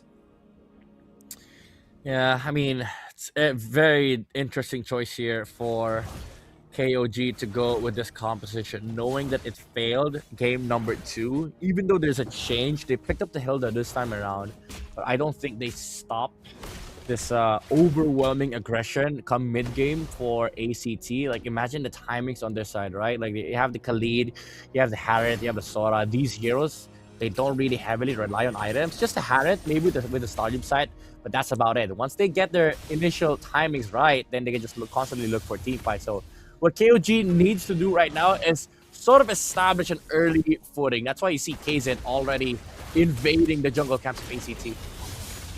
Yeah, already an early skirmish here. Sylvie taken very low, but still able to distance himself out and also keeping the flicker in hand. KOG here with the Hilda definitely can play more aggressively and act as a recon for their team, right? Again, guys, it's dangerous grass. Take a look at the damage that Hilda is providing. Sylvie taken again very low. Still, that's a steal. That's a steal from KZ. No purple buff for Seros. Oh, it's a passive that took it, actually. KZ didn't even use the retreat. He used the retreat just to get away from the Valentina and the Khalid. KOG, good start against ACT. Now, this definitely gives them a win condition in this game. Like, they stop the snowball from ACT, and the timing just got bigger. The window just got bigger for KOG to work with, get their items up in the early game, maybe possibly delay this game to the point where Moskov becomes active. Definitely that is what they're looking for here. That is definitely their aim here. And again, the Hilda is utilized very well. I like what Nile is doing here on this Hilda, right? Just not overextending, but applying pressure at the same time. Here comes the turtle fight. Here comes Sora. Uh-oh, not able to deal damage, but here comes the turtle, now able to flicker out. Pyro finds first blood, but Zeros in a no man's land there is gonna be taken down. So it's 1-for-1, but KOG, they got the turtle and the jungler. Okay, Payan losing out a trade against Harris. And KOG, even though they took down the Leomord, if you look at the gold lead, it's not that big. They're leading a big margin on the EXP department, but that's about it. I think ACT, they're fine with this. Even though Zeros got overzealous with that chase on the Phantom Steed, at least they're making some moves on the map that doesn't really, Sylvie? Almost taken down by the Hilda. Still able to stay alive as well here, at least for now, but the flicker definitely not in play here for the next 2 minutes. That, you know, cannot apply pressure, this Khalid. I expected an even fight, maybe, you know, Sylvie applying pressure now as well, but seems like now is better if you compare both roamers here so far.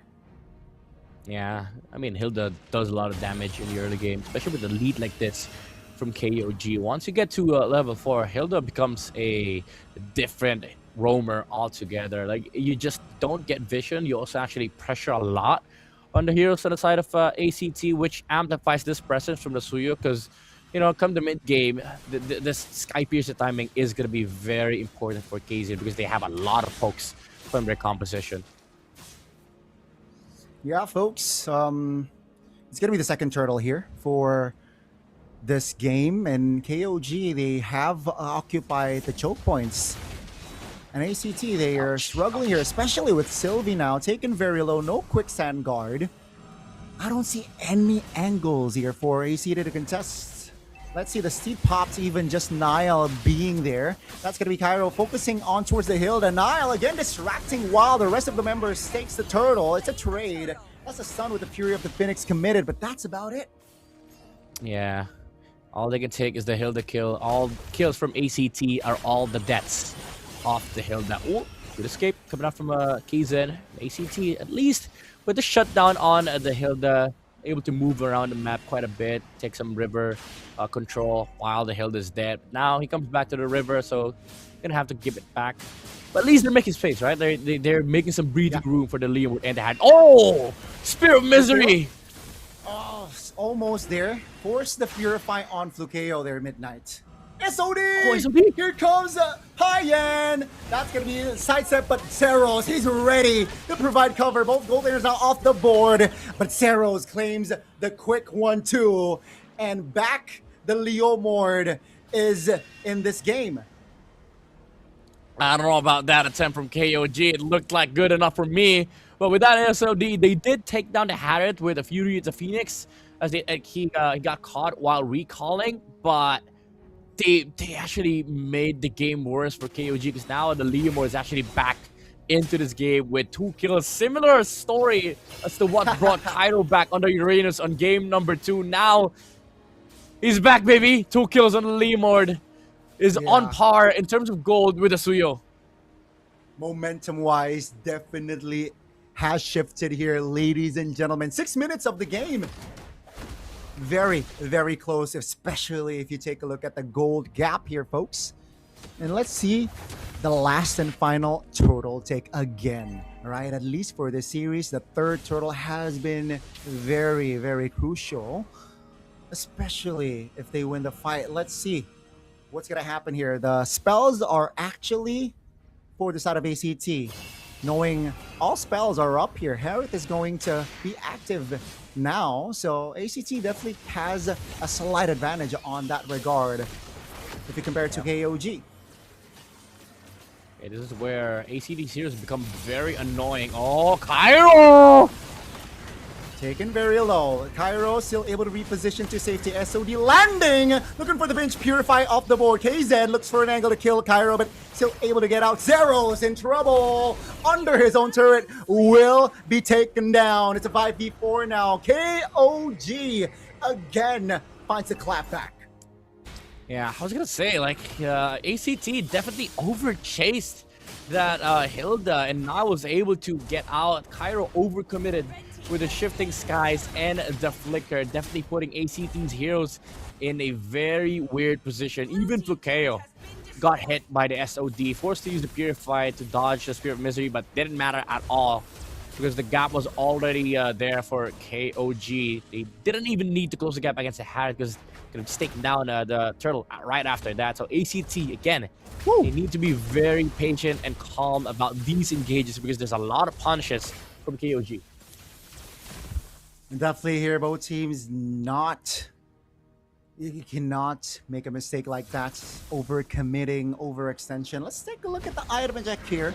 Moskov is actually having more gold, almost by 1,000. So he is almost at his, power spike with the DHS incoming. Yeah, definitely. Like the late game is now more reachable for KOG, while ACT is still working on finding their timing in this mid stages of the game. They still have a stronger team fight presence, I would say. It's just that they have to be concerned about who they go on with for ACT, especially Cairo, right? Like, he needs to find good sets, not just about dealing damage onto heroes. He needs to be able to reposition himself for team fights, re-engage with the shifting skies. Because if they burn through everything, like what they did earlier, use the Raging Sandstorm and the shifting skies just for the Hilda, then now suddenly you find yourselves in a position where you can get outplayed by the Phoveus, by the Suyo. You also have to worry about the Fury to Phoenix. So again, ACT, they have to be very calculated with their approach. Again, this is a position where, like the first game, like the third game, is a position where ACT is quite familiar with, right? Being behind after that third turtle. Let's see if this time around they can take back momentum. Payendo, again, still at 0 kills, but more relevant. Oh, that's a stunt by Sylvie. Kaizen still able to sidestep, but that's going to be the damage coming through. Kaizen finds the kill. Zeros now jumps in with the steed, looks for an angle. Payen is looking like a juicy target, but able to reposition the pinch on Cairo. And down 2-member goes from ACT. Flukeo pops the Shaman Force there. Onto his Zetian. Finds the damage there. If you take a look at the minimap now, it's all alone! Flukeo finds a double. No way. Looks for the triple with the Salmon Force not in play. Finds the sidestep and the Cyclone Eye here. Looks no for way. it. Reinforcement with Zeros coming into play. ACT, the recovery, the outplay. Finds it again. Even with the Lord loss, they're able to take 4 members off the board in the process. Oh man, I was about to say good team fighting for KOG, but after the initial Lord take, they wanted to go for more. They wanted to take down Flukeo, but again, it's this Harith hitting his timing, hitting the power spike. And with no lockdown on the side of KOG, he's free to just dance around the Zaman Force, deal so much damage, even into the Suyo, because of no magic resistance whatsoever. Okay, then he finds a clean, but the re-engage is there with a Raging Sandstorm. Are they gonna go for the fight? No, they just want to go for the disengage on ACT. What a turn of events, Gani, for ACT. Now, the Harith is back into the game as well. Not just the Leomord, Flukeo is back. Oh man, definitely in this position, right? Take a look at Flukeo. 1v4 practically. Dodge. And the reinforcements from Seros. The timing, oh my god, they take a double again. Lord. While we talk about the replay, ladies and gentlemen, almost 12 minutes of game time. Momentum has shifted again. Oh, Gani. Holy KOG. Crystal. Yeah, Holy Crystal is now complete on the Harith. She's gonna hurt even more. And KOG, I know they're still feeling good right now. They still are in control of this game, but the game is slipping away from their hands every second of this game. High-end, it goes in with a Spear of Destruction, but they take the tower down. Zaman Force again dancing around 33rd on the Spobius. Look at the backside though. Cairo deletes. Kaizen takes out the Suyo. And look at this, 33rd is just being guided by ACT. My goodness, Midnight. This is, again, just KOG losing control and they want more. Zed looking for an escape, but Khans denies it. It's going to be 2 members just standing left for KOG now, not able to keep his distance. Down he goes. Another 4 members off the board taken out. ACT. What a crazy mid-game for them. 2.8k gold lead flushed down the drain. A 4.3k gold swing. Make that a 5.3k gold swing in favor of ACT in the span of 4 minutes. With 1 Zaman Force, 1 team fight to turn it around. Payan caught in a very weird spot. They take down the Moscow. He was left isolated. All alone there now. Shaman Force popped at Flukeo with the Holy Crystal already in hand. He is that confident. KOG, they got to deal with the Lord that is pushing in the bottom side of the map. And ladies and gentlemen, that Flukeo play 1v4 might take them to the semifinals earlier on. Yeah, it's gonna go down in history of MSL. I know we're in season 1 right now, but we're already collecting archives, Gani. Like, this is for sure gonna be on the books here for the Thailand fans. For the Thai fans out there, amazing performance from ACT, especially on this gold laner. Flukeo, man, this is definitely not a fluke anymore. This is a performance where he shows that this is him. He is him. Let's see the defense here with the Lord still healthy, marching in the bottom side of the map. KOG, they want to poke at this Lord and they are giving it a go. ACT says, like, you know what? We got the far lane. We're satisfied. We'll turn down the tempo. Gani, what the heck is this? Look at where Lord is. It's top once again. Oh man, Lord is a paid actor. KOG again losing grip on this game. The Harith, so much damage now with the Divine Glaive. You also have to consider the fact that Cairo has always been on damage form with the shifting skies. Kaizen cannot breathe in team fights, cannot find the angle because there's so many jumps from the side of ACT. And this Moscow man, oh, Flukeo once more. He wants to fight. He knows that he still has to purify, and he is that confident. On taking SOD? fight. SOD looking for the pinch on towards Cairo now. He is advancing! Cayenne looking to create a highlight play himself and finds a two-man kill! KOG out of nowhere is able to take two members off the board, and KOG, they're back, baby. Yeah. Oh, they see the Leomord. They want to go for more. They want to chase. They want to punish. They want to kill this Leomord. Zeros, can he actually run away? Run, horsey, run. But the members of KOG are there. They catch the Leomord off guard. But they have to go back to defend. Far lane is still a worrisome for KOG. But they have time. Kaizen is marching towards straight to this Lord.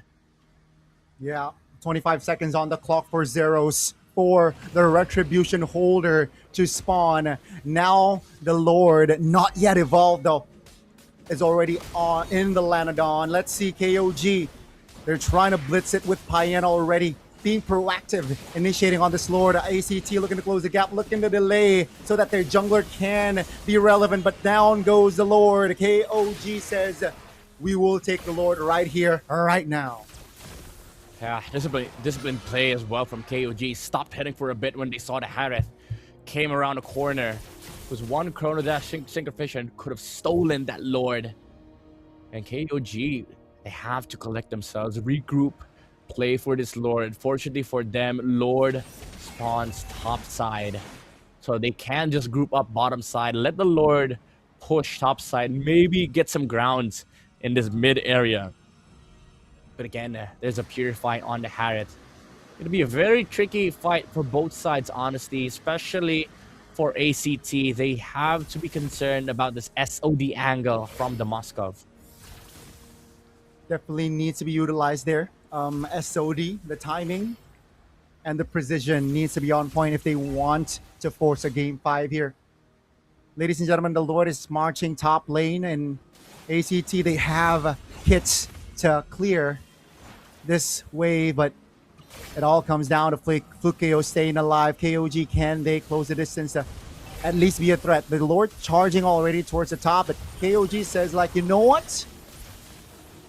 We're not going to commit on towards taking the turret just yet. Two-man Dark Wave, but not engaged. So, yeah, KOG playing it patiently here. Yeah, they're actually playing for the window where the Harith doesn't have the Zaman Force. Unfortunately for 33rd, he caught the Harith still inside the base, so they aren't confident enough to just dive in and go force the Harith Purify. So they're probably just gonna wait for the next Lord, knowing that they have the map right now.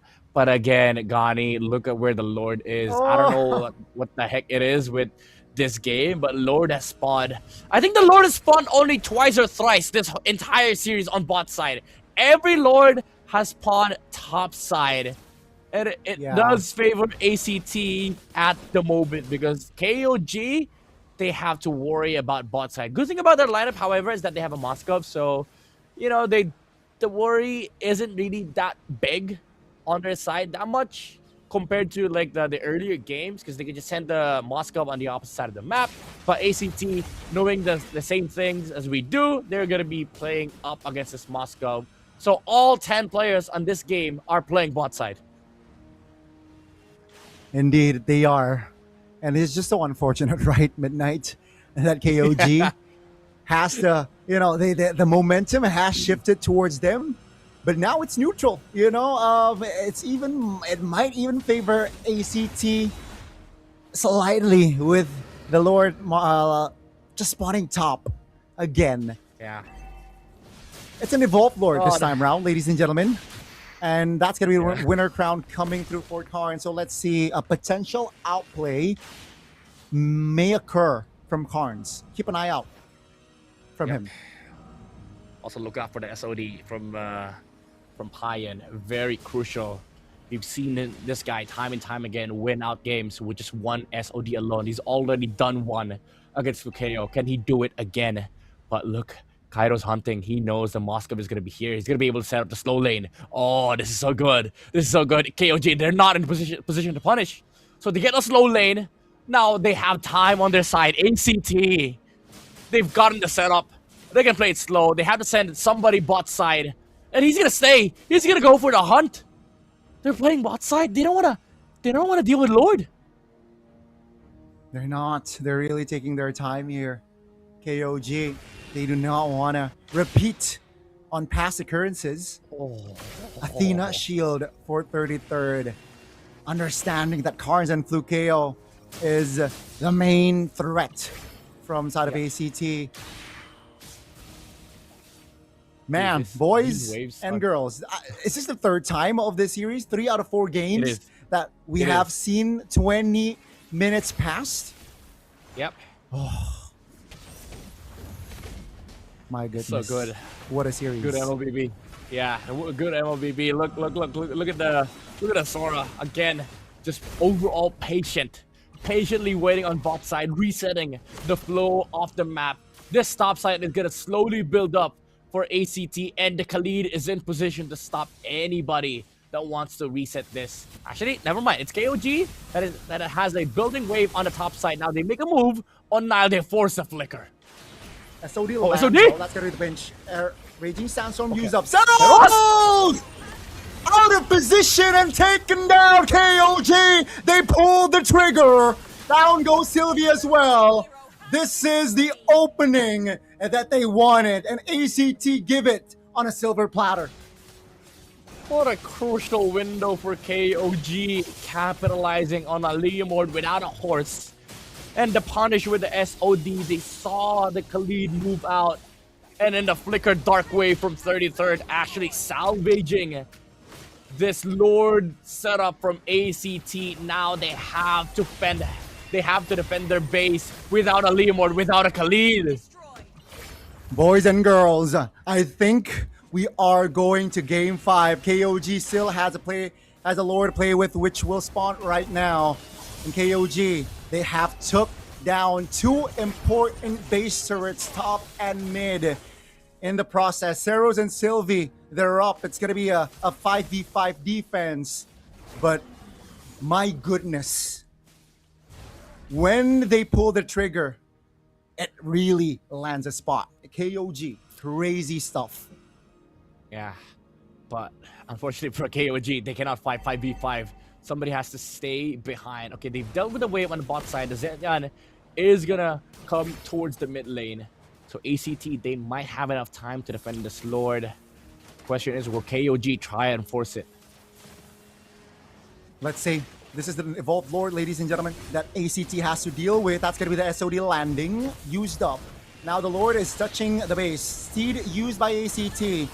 They got to manage the focus very well here. That's going to be the shifting clouds use. Oh, the Lord is still up here, ladies and gentlemen. The turret bottom side is still up, but ACT, they hold on for now. KOG, Kaizen taken very low, loses immortality. 3-man stun. That's gonna be KOG now, looking to provide the damage. That's gonna again just fluke KO in a vulnerable position. Seed pot stun as well. Shaman Force fused by fluke KO. Now they gotta clear the mid wave. KOG, they lose Kaizen while Sylvie falls as well. It's a 1-for-1. ACT is still defending their base. Oh my lord, Cairo is not done. He wants to go for more. He wants the shifting skies. They take the immortality of 33rd. Now Flukeo, he knows the Moskov cannot fight him right now. There's no flicker on Payan, so they find another kill. What a defense from ACT, man. Cairo with the shifting skies. He went for the damage. He landed the combo with a Winter Crown. Kaizen didn't expect that at all. He was able to buy and sell, however, but it gave enough time for Carnes to look beyond the backline, steal the Fury, the Phoenix, and then use that to reset the fight. And Flukeo, with the buy and sell Winter Crown Immortality, is able to save himself from Payan and Nile. So many clutch plays from ACT, and because of that, they get to play Lord once again. Let's see, Kaizen just spawned, while 33rd has to wait 20 seconds or so. Let's see, it's gonna be Nile out there, terrified. KOG now advancing through, looking for an angle. Kaizen looks desperately towards providing damage. That's a stun from the Fury of the Phoenix. Lord will be taken by Zeros this time around. That's a stun. They found the collapse. Down goes Cairo. Zeros taken very low. Kaizen jumps to his own demise. It's a 1-for-1, but the Lord Evolved goes to ACT. Oh my lord, ACT, how can they do this time and time again? After winning the fight inside their base, they realize they can just burst the Lord because without the flicker from Pai, he cannot use the SOD the same way. Cannot just go inside the fight. And Flukeo with his Armored Force bursted down the Lord. And Sylvie with the Raging Sandstorm divided the fight into two. Kaizen thought he had backup. When he went in with the Blade Surge, there were no teammates to be found nearby, and he was shut down with one Chrono Dash, Synchrofish combo from Flukeo. Now he has Winter Crown with Purify as well. This is not looking good. I thought we will go to a game 5, but seems like ACT has other ideas. They have an angle here, folks, to end this series. That's going to be Flukeo jumping in with the damage as well. And down 2 members from KOG. Another member is going to fall. And ladies and gentlemen, this series will have to end in just 4 games as ACT, the open qualifiers team, they took down the Titans in KOG and stay in the upper brackets they will. Undefeated no more as the team from the open qualifier shatters the Kings of the regular season to move on to the next stage with a 3-1 victory. Amazing MLBB, amazing resilience. The tenacity from ACT prevails against KOG. Ladies and gentlemen, what a series. The resilience, tenacious traits that ACT brings to the series, it was all paid off. It paid off for them. And 1-3 is the final scoreline between the two. And this was the final, almost I thought the final fight. But when 33rd right here, caught, isolated, taken down, and they got the Lord right here. Oh my Midnights. Wow. It is a wow indeed. Honestly, like, if Zed didn't show himself to the Valentina, if they didn't get the Fury of the Phoenix here for ACT for the base defense, this game would have been over. But all these clutch factors came out swinging from ACT. And that allows them to move on to the semi-finals, Ghani. It's dark here. It's almost at night. I need to turn my lights on, but man, did the lights turn on here for ACT, and the lights have gone out for KOG. But man, Midnight, yeah, it was an upset. I expected a full 5 games, but I expected KOG to clinch a win still. But boy, were we wrong, right? You expected KOG. Here comes the interview. แล้วเป็นเกมที่ตึงมากทั้ง4เกมจริงๆนะคะแต่ก็ตอนนี้เราอยู่กับผู้ชนะของเราจาก ACT Esports Club โอ้ยขอแสดงความยินดีด้วยนะคะเพราะว่าถือว่าเกินความคาดหมายจริงวันนี้เราสัมภาษณ์กันเป็นรอบที่2แล้วเฮ้ยสัมภาษณ์ก่อนเลยรู้สึกเป็นยังไงบ้างตื่นเต้นมากครับแล้วก็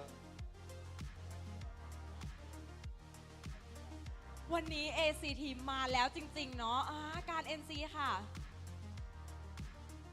ฮัลโหลก็ดีใจไหมครับที่ชนะ KOG วันนี้แล้วก็พวกผมตื่นรู้แล้วจริงๆครับมันตื่นแล้ววันนี้มันตื่นเลยใช่ครับคนดูก็อึ้งเมื่อกี้ MC 2 คนนั่งกรี๊ดจนแบบเฮ้ยมันเกิดอะไรขึ้นสุดยอดมากจริงๆเนาะคือเราทำการบ้านมาเยอะไหมคะกับการที่จะมาเจอ KOG ในวันนี้แทบจะไม่ได้นอนเลยครับไม่ได้นอนเลยเหรอซ้อมกันหนักมากเลยใช่ไหมใช่ครับสำหรับไคโรล่ะก็เหมือนกันนะครับซ้อมทั้งวันเลยเพื่อมาเจอแมตช์นี้โดยเฉพาะใช่ครับโอ้ยโหคิดว่าทีมไหนจะมาเจอกับเราในรอบถัดไป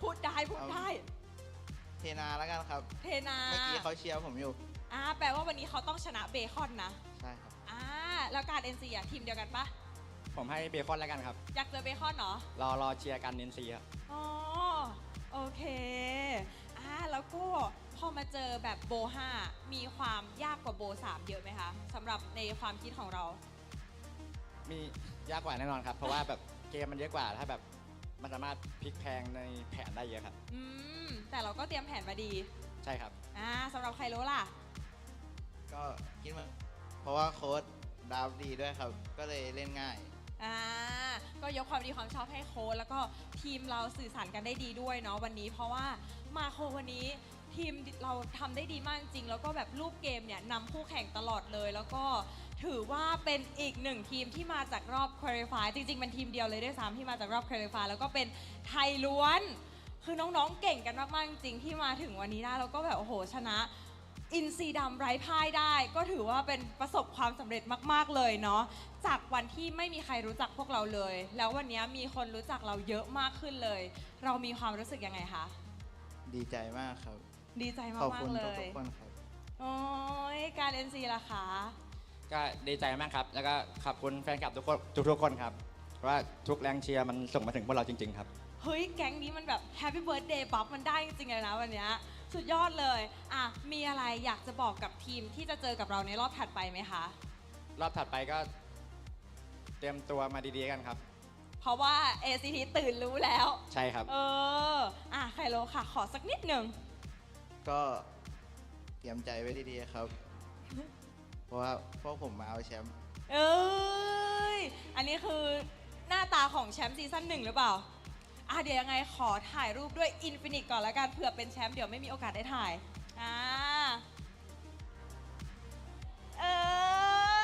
โอเคค่ะ เดี๋ยวให้น้องๆทั้งสองคนนะคะไปพักก่อนแล้วเดี๋ยวขออนุญาตส่งต่อให้กับพี่แคสเตอร์ทั้ง3คนได้เลยค่ะ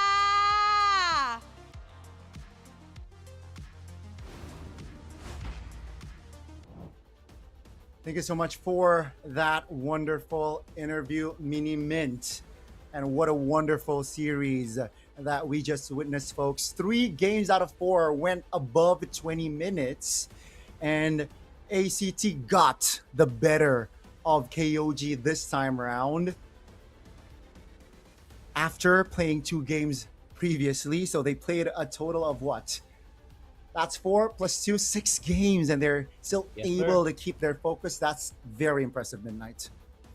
Yeah, I said it earlier. I think it's just the mentality of the players, you know, like that never surrender mindset, and you can see that in their games. Like the amount of times where they have their backs against the wall, but they still pull up plays, insane plays like this. Like you know, just the sheer confidence of these players to go for, you know, plays like that, like oppressive plays, even at moments like where moments where you're supposed to be defensive. It's kind of crazy. Like almost all teams don't do that, you know. And the top teams sometimes don't even do that. But you can see this this quality from like the highest level of players, and to see that from an open qualified team, it's just so amazing, Gani. Definitely. And we will crown the MVP of the series right here. The man on your screen. He's unstoppable this series, man. Let's give a shout out, of course, to Carnes, the mid laner. 4:07 is the final game. And on the Valentina Midnight, he was a couple of steps ahead. Right, taking the SOD, knowing when to take the SOD, knowing when also, mostly on the timing of the Fury of the Phoenix. Yeah, again, I cannot harp it enough. Like the moment when the Zetian showed himself in the mid lane, that was the moment where the Harriet was under the winner crown after the Purify. We're gonna see it later. It was so clutch, and you know, those moments, you cannot find that every game. That actually saved this game here for ACT. But let's give a big shout out to KOG as well. Like they did an amazing they had a fantastic performance here in this game, especially that Moscow. Like after that SOD on the top lane, they were able to shut down Fukeo. At this moment, like right here, Yeah. this was the turning point. Honestly, this game had a turning point after a turning point and then into a turning point. It's kind of like watching Inception, you know? Turning pointception indeed. And this was again just the chain reaction of that fight, and the momentum in this moment was definitely on KOG. And I thought it was done deal. I thought we were going to game 5 right here, right now, right then, Yeah. midnight. This play, Winter Crown, and then Carnes again had that Fury of the Phoenix. Oh my lord, that reset saved the Harith with the Zaman Force, able to fight further, and he was the key to taking down this Phobius as well. That was a clutch play from ACT, most especially from Carnes. Not to mention, like, the amount of times, again, Sylvie separated the team fight into 2, which made it awkward for Kaizen and the gang to fight and focus on targets because they were essentially just waiting for each other, allowing the Harith to just use the Zaman Force, kill anybody that is in front of them, and essentially just lay down the damage needed to kill heroes on the side of KOG. Oh, definitely it was a heated and intense one.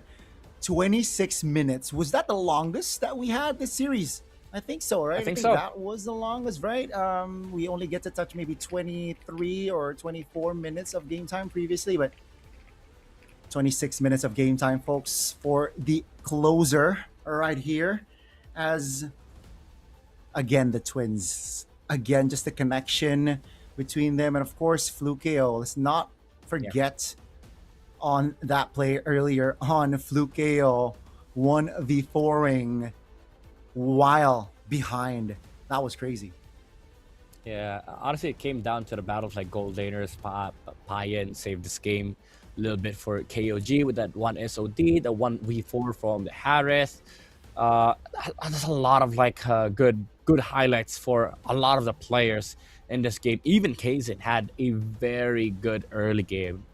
In mid game, yeah, sure, he got shut down by the Harith, got outplayed a little bit, but still, you know, became a force to be reckoned with in the late game, especially with the Skypiercer. That the threat of like the sheer damage output from the Blade Surge into Soul Saver combo was enough for KOG to actually just hold their ground.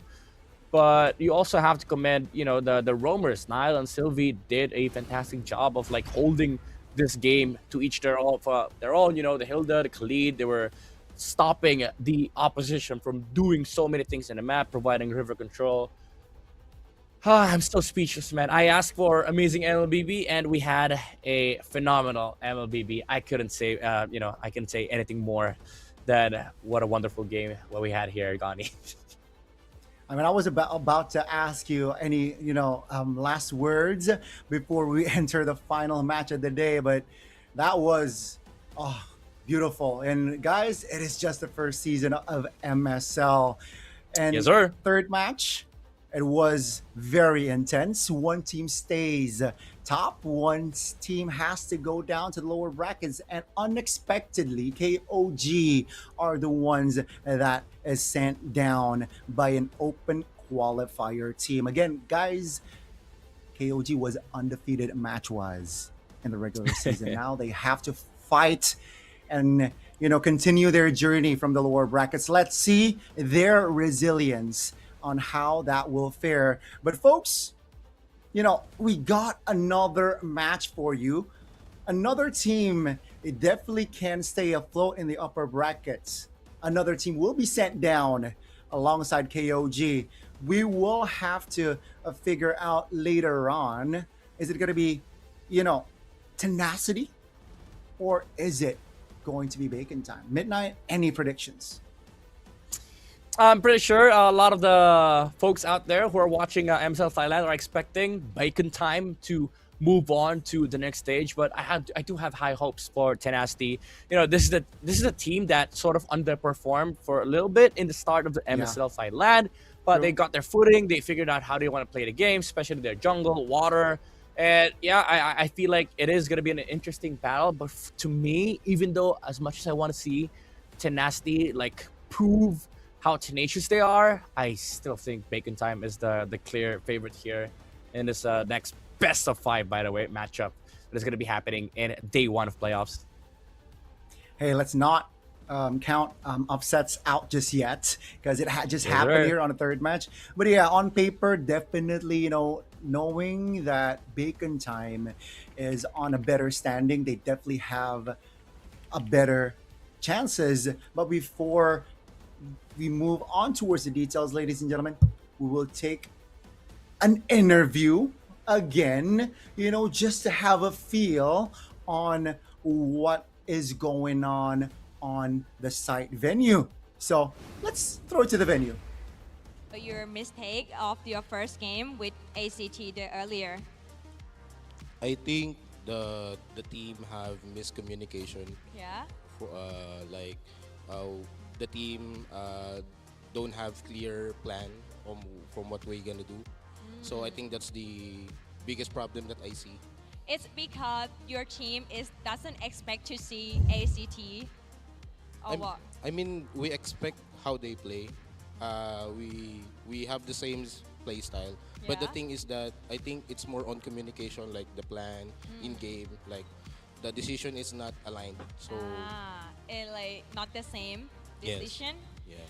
ค่ะสำหรับโค้ชเนี่ยเขาก็คิดว่าในเกมแรกนะคะที่เขามีปัญหาเนี่ยอาจจะเป็นปัญหาในเรื่องของการสื่อสารก็คือการสื่อสารในทีมเนี่ยอาจจะยังไม่ตรงกันแล้วก็เขาเนี่ยคิดว่าเขาจะเจอกับหลายๆทีมเขาคิดว่าแบบเขาคาดหวังว่าจะเจอกับทีมนั้นทีมนี้ก็ได้ดูการดัฟแต่ละตัวละครเพื่อมาเจอกับแต่ละทีมอยู่แล้วแต่ว่าอาจจะเป็นที่การสื่อสารมากกว่าในเกมนี้นะคะที่ทำให้ KOG เนี่ยไม่ได้ชนะ ACT ในวันนี้ค่ะ And what about the first game that you almost win ACT but then they just like not win, like you not win because like the Lord is die already. I think that's the miscommunication that my team have problem. Like they want to tower lock, but some of the players hold back. They think that it's not endable, but from the others it's endable. So I think that's the problem, like the communication. ค่ะก็สำหรับเกมแรกนะคะที่ KOG เนี่ยเกือบจะตีบ้าน ACT แตกแล้วแต่สุดท้ายแล้วนะคะ ACT ก็คือแบบป้อมอีกนิดเดียวเท่านั้นเกือบแตกแล้วแต่สุดท้าย ACT ก็กันได้นะคะโค้ชเนี่ยเขาคิดว่าคือลูกทีมบางคนเนี่ยกำลังจะเข้าไปตีแล้วแต่บางคนก็แบบเฮ้ยถอยกลับดีกว่าซึ่งมันเป็นเรื่องเกี่ยวกับการสื่อสารก็เลยทำให้ในเกมนั้นเนี่ย KOG เนี่ยไม่ได้คะแนนไปนะคะ so what your plan for the next game with other team like you're gonna be better you're gonna change your plan or what I think my plan is that to boost the morale of my players because I think one of the problems of my team is that because of the mistakes that they do, they cannot move on that immediately. I just feel. So I think we just need to go back to the identity that we have and then we start working hard training again. ค่ะสำหรับโค้ชนะคะก็จะเตรียมตัวให้มากขึ้นเนาะในการที่จะเจอกับอีกทีมหนึ่งนะคะในวันพรุ่งนี้ก็จะมีการเตรียมตัวให้มากขึ้นแล้วก็จะ move on จากการที่เขาเนี่ยไม่ได้ชัยชนะไปในวันนี้ก็เดี๋ยวก็ต้องขอบคุณโค้ชมากเลยนะคะที่มาให้สัมภาษณ์กับเราในวันนี้ so thank you so much for today thank you ค่ะขอบคุณนะคะเดี๋ยวอย่าลืมนะคะเดี๋ยวเราจะมีเทนาซิตี้และเบคอนนะคะตอน 18:30 เพราะฉะนั้นอย่าลืมมาดูกันนะคะสำหรับตอนนี้ก็ขออนุญาตพักสักครู่หนึ่งค่ะ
Richman Shop โนหนึ่งเรื่องเติมเกมเหนือกว่าทุกการเติมผู้สนับสนุนหลักอย่างเป็นทางการ League MSL Thailand เติมได้นับร้อยเกมพร้อมบัตรเติมเกมและบัตรกำนันอีกมากมายเติมถูกเติมไวผ่อนได้มีเงินคืนจ่ายสะดวกไม่ว่าจะโอนหรือผ่อนชำระและใหม่ล่าสุดรองรับการแบ่งจ่ายผ่าน SPay Later ดูแลทั้งก่อนและหลังการขายทุกช่องทางบริการ 24 ชั่วโมงร้านเติมเกมที่สตรีมเมอร์ส่วนใหญ่ไว้วางใจนึกจะเติมเกมต้อง Richman Shop เท่านั้นแล้วมาเติมกันเยอะๆนะ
Richman Shop โนหนึ่งเรื่องเติมเกมเหนือกว่าทุกการเติมผู้สนับสนุนหลักอย่างเป็นทางการ League MSL Thailand เติมได้นับร้อยเกมพร้อมบัตรเติมเกมและบัตรกำนันอีกมากมายเติมถูกเติมไวผ่อนได้มีเงินคืนจ่ายสะดวกไม่ว่าจะโอนหรือผ่อนชำระและใหม่ล่าสุดรองรับการแบ่งจ่ายผ่าน SPay Later ดูแลทั้งก่อนและหลังการขายทุกช่องทางบริการ 24 ชั่วโมงร้านเติมเกมที่สตรีมเมอร์ส่วนใหญ่ไว้วางใจนึกจะเติมเกมต้อง Richman Shop เท่านั้นแล้วมาเติมกันเยอะๆนะ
Richman Shop โนหนึ่งเรื่องเติมเกมเหนือกว่าทุกการเติมผู้สนับสนุนหลักอย่างเป็นทางการลีก MSL Thailand เติมได้นับร้อยเกมพร้อมบัตรเติมเกมและบัตรกำนันอีกมากมายเติมถูกเติมไวผ่อนได้มีเงินคืนจ่ายสะดวกไม่ว่าจะโอนหรือผ่อนชำระและใหม่ล่าสุดรองรับการแบ่งจ่ายผ่าน SPayLater ดูแลทั้งก่อนและหลังการขายทุกช่องทางบริการ 24 ชั่วโมงร้านเติมเกมที่สตรีมเมอร์ส่วนใหญ่ไว้วางใจนึกจะเติมเกมต้อง Richman Shop เท่านั้นแล้วมาเติมกันเยอะๆนะ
Richman Shop โนหนึ่งเรื่องเติมเกมเหนือกว่าทุกการเติมผู้สนับสนุนหลักอย่างเป็นทางการ League MSL Thailand เติมได้นับร้อยเกมพร้อมบัตรเติมเกมและบัตรกำนันอีกมากมายเติมถูกเติมไวผ่อนได้มีเงินคืนจ่ายสะดวกไม่ว่าจะโอนหรือผ่อนชำระและใหม่ล่าสุดรองรับการแบ่งจ่ายผ่าน SPayLater ดูแลทั้งก่อนและหลังการขายทุกช่องทางบริการ 24 ชั่วโมงร้านเติมเกมที่สตรีมเมอร์ส่วนใหญ่ไว้วางใจนึกจะเติมเกมต้อง Richman Shop เท่านั้นแล้วมาเติมกันเยอะๆนะ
Richman Shop โน1เรื่องเติมเกมเหนือกว่าทุกการเติมผู้สนับสนุนหลักอย่างเป็นทางการ League MSL Thailand เติมได้นับร้อยเกมพร้อมบัตรเติมเกมและบัตรกำนันอีกมากมายเติมถูกเติมไวผ่อนได้มีเงินคืนจ่ายสะดวกไม่ว่าจะโอนหรือผ่อนชำระและใหม่ล่าสุดรองรับการแบ่งจ่ายผ่าน SPayLater ดูแลทั้งก่อนและหลังการขายทุกช่องทางบริการ 24 ชั่วโมงร้านเติมเกมที่สตรีมเมอร์ส่วนใหญ่ไว้วางใจนึกจะเติมเกมต้อง Richman Shop เท่านั้นแล้วมาเติมกันเยอะๆนะ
การแข่งขัน MSL Thailand Season 1 Powered by Moonton Official Telecommunication Partner True 5G Official Gaming Phone by Infinix Official Sponsor by Richman Shop Official Gaming Chair Partner DX Racer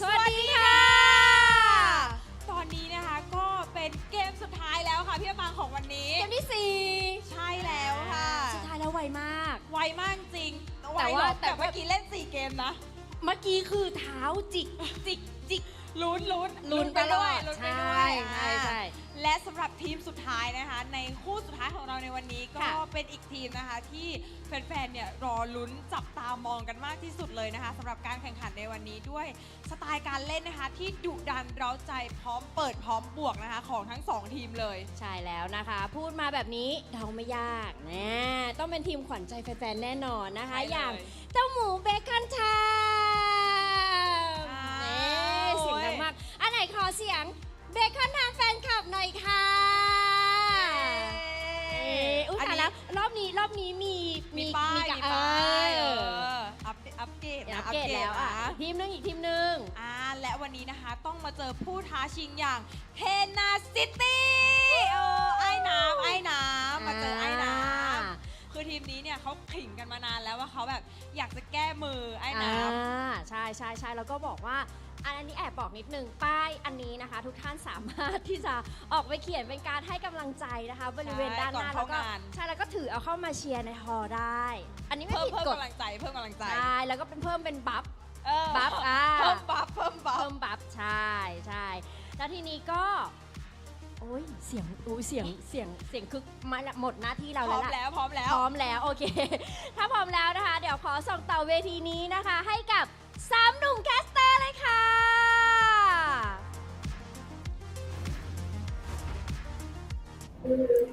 After a thrilling series, 3-1, actually the favorites to advance to the semifinals has been brought down. The undefeated KOG sent down, and we get to see ACT advancing through, staying up in the upper brackets. What will happen in our closer here? It's Bacon time going up against Tenacity, back with MSL Playoffs here. Goni, and this time around, it will be Dan Kubangay. It's Leo. What's up? Thanks, Albert Serafin. What a series you called with Midnight. I cannot believe it happened in the playoffs that KOG, the de facto kings of MSL Thailand, had to fall to a, of all things, qualifier team. I'm not saying that in a way that it, downplays what they did and who they are. It's just, imagine you being undefeated the whole regular season, and in your first game in the playoffs, that happens. Yeah. Is the upper bracket cursed? Is that what might happen here? Will Bacon Time fold to Tenacity? We will witness that together as we will find the conclusion, right? Will the favorite on paper be able to hold on? But yes, what a series we had earlier. And the thing, what impresses me the most, it was ACT, again, just being on the back foot, still able to stay composed and tenacious. Now, will we get to see that from the upcoming match, right? And it is already in its name, Tenacity. I want to see some tenaciousness from their side. And of course, Bacon Time, one of your favorites, I believe, Leo, that I think it was your favorite, one of the, if not, that, yeah, this team is definitely also a team that to look out for this season. I think Bacon Time have a lot of fans, regardless to say whether it's my favorite or not. But looking at the way things are going, my theory is ACT has had the whole day to play, right? ACT beat Buriram United in a sweep earlier today, and then took 5, and then went to hit KOG with a punch they've never felt. Today, to close off tonight, rather, might be the same. Bacon Time has been sitting cold all day, while Tenacity swept Solix.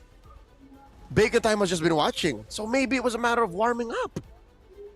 It might be, right? That momentum after a win definitely boosts morale, chemistry, and at least in that previous match, KOG, even we get to see the interview, the losers interview, KOG said, there was misalignments between the communication. Now, let's see. It's Bacon Time again. Throne challengers, guys. They went second overall standings throughout the regular season, only losing to the undefeated in KOG. Now, they will be challenged by Tenacity.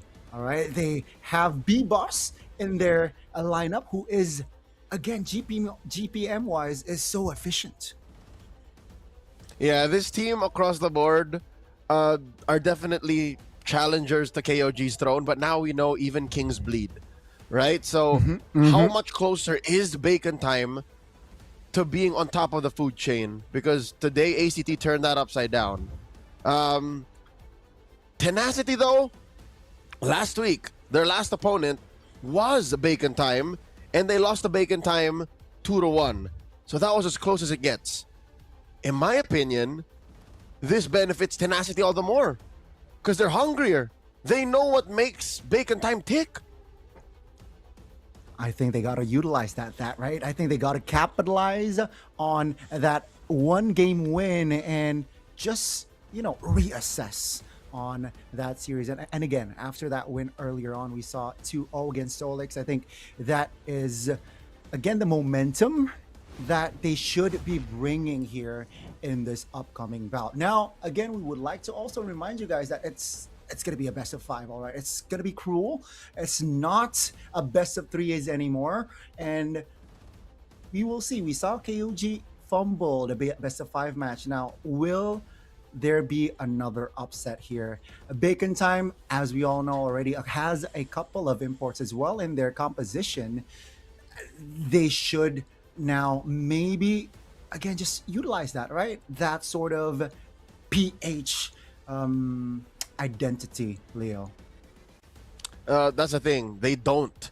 As much as they have a world champion and an MSC champion among the ranks, you can't force a team to play a certain way. There's still clear shades of, the Mekong aggression in Bacon Time. And if not the Mekong aggression, it's more of we wait till the mid-game till we finally figure stuff out. But that's basically the identity of the whole league. MSL Thailand, that's why KOG are on top, is because they figured that out first. So, in my opinion, I think regardless of imports or not, it really is just how well you play as a team. And today, I might have to redo my predictions, but I don't want to mess with our producer's workflow. I'm going to keep it at that.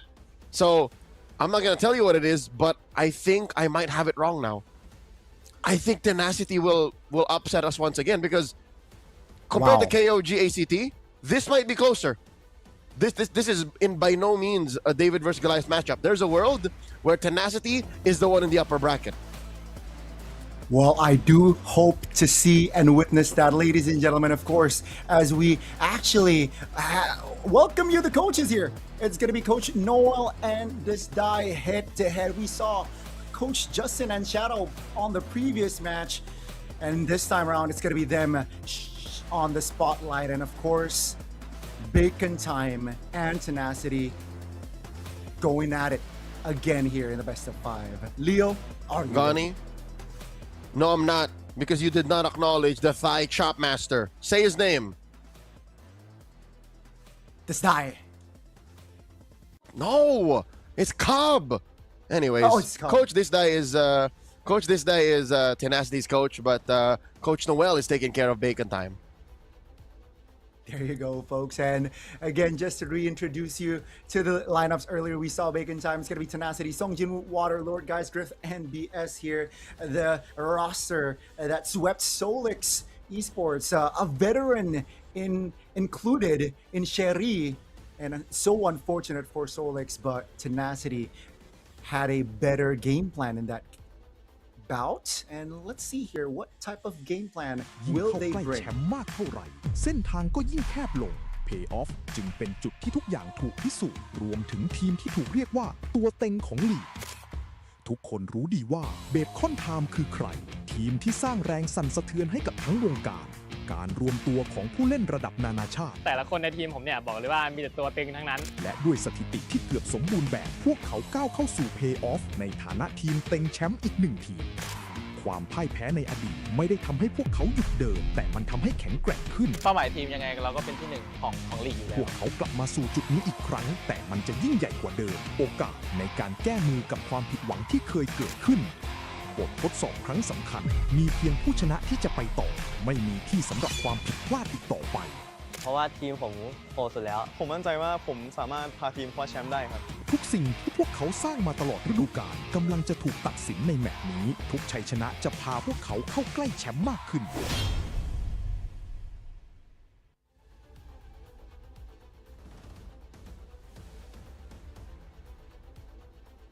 Preview there you saw, and we'll get to see a look on the head-to-head here. Bacon Time and Tenacity again.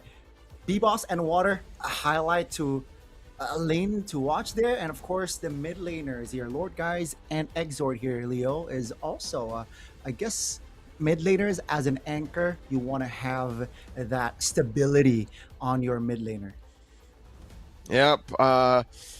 Bacon Time runs through the mid trio. So Exort, Spider Miles, and B-Boss. B-Boss. If they can push the tempo, then all the more they can destabilize Tenacity. But the stats tell you a story of how much cleaner Tenacity is as a team. I don't know if those stats already include this afternoon's match, but again, their sweep against Solix when they eliminated them, that was pretty brutal. And again, a number 2 seed and a number 3 seed, it's close, but how often is it that it's the 3rd seed that have a cleaner game?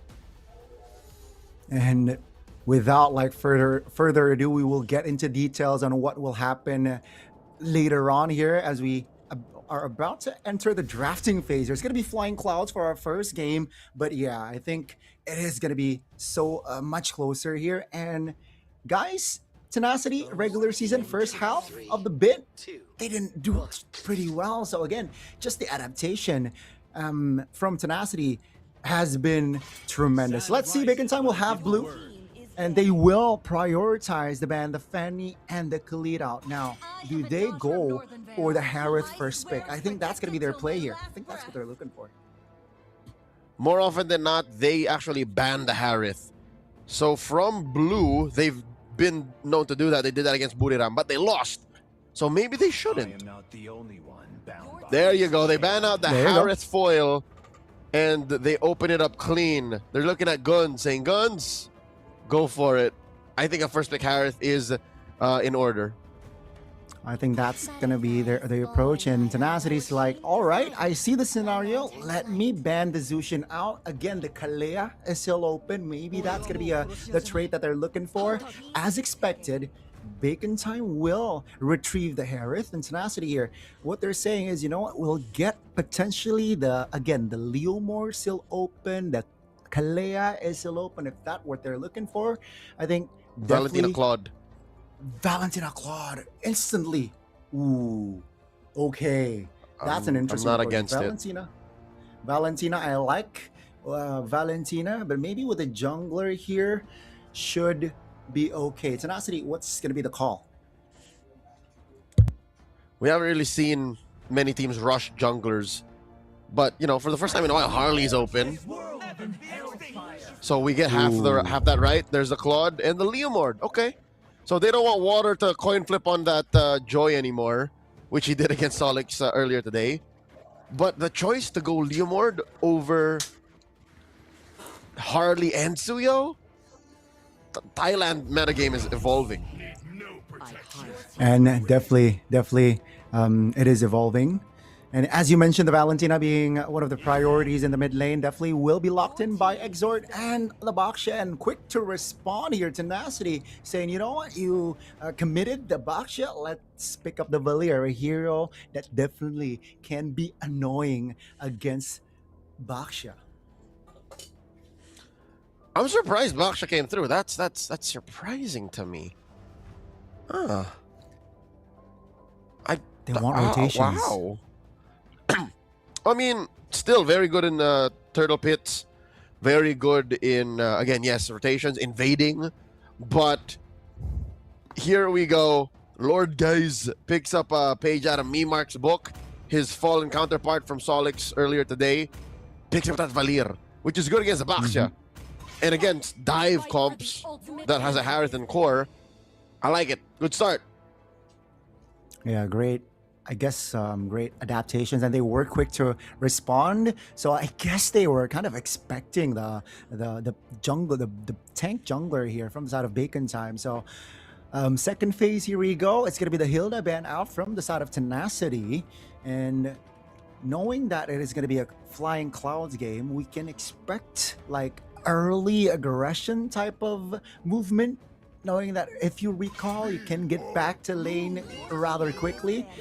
But yeah, it's going to be the glue ban now from the side of Bacon Time. Again, you committed to Baksha. Going up against a glue is going to be very, very annoying. And they eliminated that fact. And what do they need? They need crowd control from the side of Bacon Time. So Tenacity, I think they can ban another roamer that has big crowd control. Like the Kalea, unless they want to pick it up Red 4.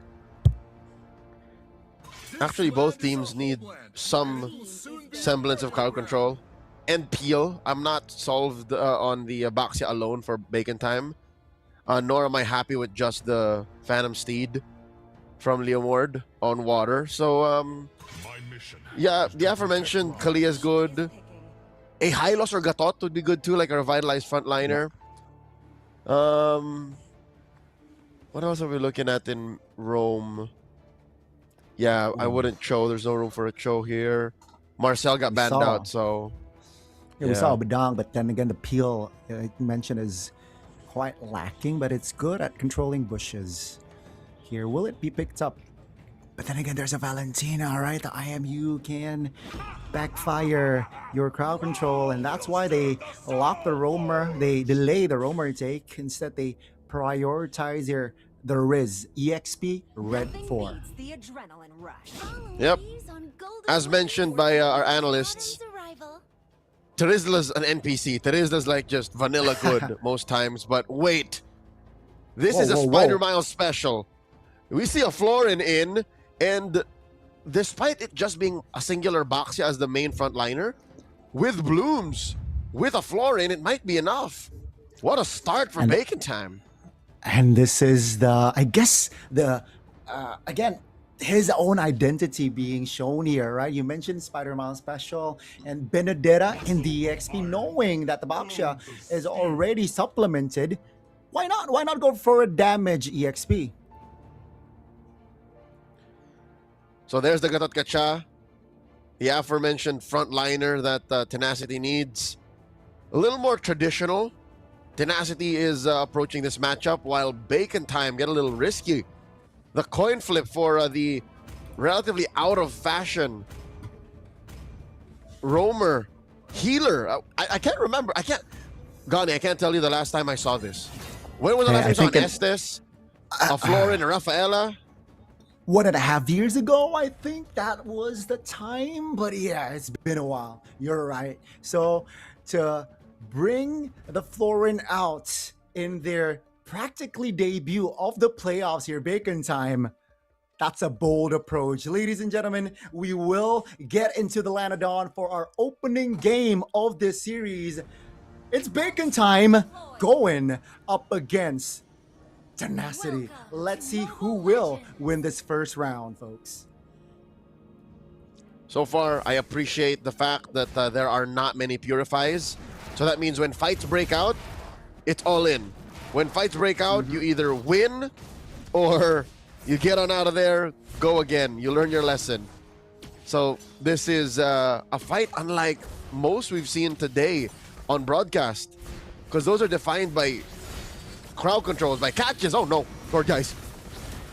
That's a stun. That's the annoying Valir that we get to see. This is the early game, and that's Water connecting on the first blood. Tenacity here having the first say in this first minute. Going up against Valir, that's interesting that they commit to that area. There you go. Real quick, acknowledging the talent prediction. See, I told you it's risky to say this now. We didn't know what Tenacity was bringing before we set these predictions. So you said a sweep, I said 3-1. Might be the opposite way around, but again, if it's damage we're talking about, you can't deny Tenacity's propensity for it. And Spider-Miles heals aren't there just quite yet. So definitely Bacon Time got punished for thinking they can engage. Yeah, I think they did not respect the damage coming from the side of Valir, and that was just a perfect scenario for Lord guys to deal and provide damage. The first turtle is going to be up here, knowing that B-Boss went down earlier. Will they commit? I guess they're initiating right now, so let's see here with Kang already 4. So with the turtle dance started, Tenacity clearly has the lead here. B-Boss looking for the entry. Again, B-Boss's first time on the Baxia. Oh, Baxia finds a neutral objective. That's going to be the stun. Oh, Electro final blow canceled. That's going to be Bacon Time now disengaging. Tenacity looking to close the gap. B-Boss still tanky enough with the Poisson's popped. So that's a win. They lose B-Boss early on, but they got the turtle. So it's a good bounce back from Bacon Time. I appreciate that much. And it's one of your main strengths as a Baxia. Again, you find your footing, you stay in there, you dig in, and you retry. Yes, on record, this is B-Boss's first time to play the Baxia, but that doesn't take away from the main strengths of the hero. And of course, it's possible reps and scrims. We don't have any info on that, but who plays in Pro and doesn't know how to play Baxia? So Baxia Jungler is just basically the closest thing to Terizla EXP, but easier to run. It's good vanilla. Everybody likes it. Everybody likes it indeed. And again, just the rotation power that the Baxia definitely can bring to your team. Gotta be utilized here, and here it is. That's gonna be Lord Guys popping the ult early. B-Boss, Shield Unity, just again solo killing practically. Lord Guys there, down. Tenacity now looking for the collapse. It's a 3v4. It's not looking too good for Tenacity. Down goes Song Jinwoo, and BS is next on the chopping block. AOG triggered just to escape another big win because of the Shield Unity. I like how aggressive Bacon Time is. This is the right way to play this kind of lineup. They already have all of their heals online, and the only way Tenacity is able to answer to that is with a Revitalize. That's the only way they can basically, quote-unquote, counter the heals. So with that said, Bacon Time have the leeway that they need to be able to shock Tenacity into a matchup that they're not used to. It's so weird to play against a healing lineup. For all of y'all ranked game grinders, you know how this feels whenever the opponent picks an SS and you're not ready for it. This is what Tenacity is going through right now. Yeah, I think they got curveballed hard here. And Bacon Time, they're capitalizing on that surprise pick. And let's see here, second neutral objective. That's a taunt to delay. Water clears the retry, so it's a 1-for-1 turtle-wise, and the timing on that taunt was crucial. Looking at the items, you'll see that Kang Kang has already picked up the Blade of Heptases. So even Song Jinwoo, who still has to scale up his Body of Smith, cannot stand there. So expect quick rotations from Kang Kang. You see here, excuse me? Is that Miles juggling the Bloom? It was on B-Boss earlier, now he moves it over to Guns. It's game time.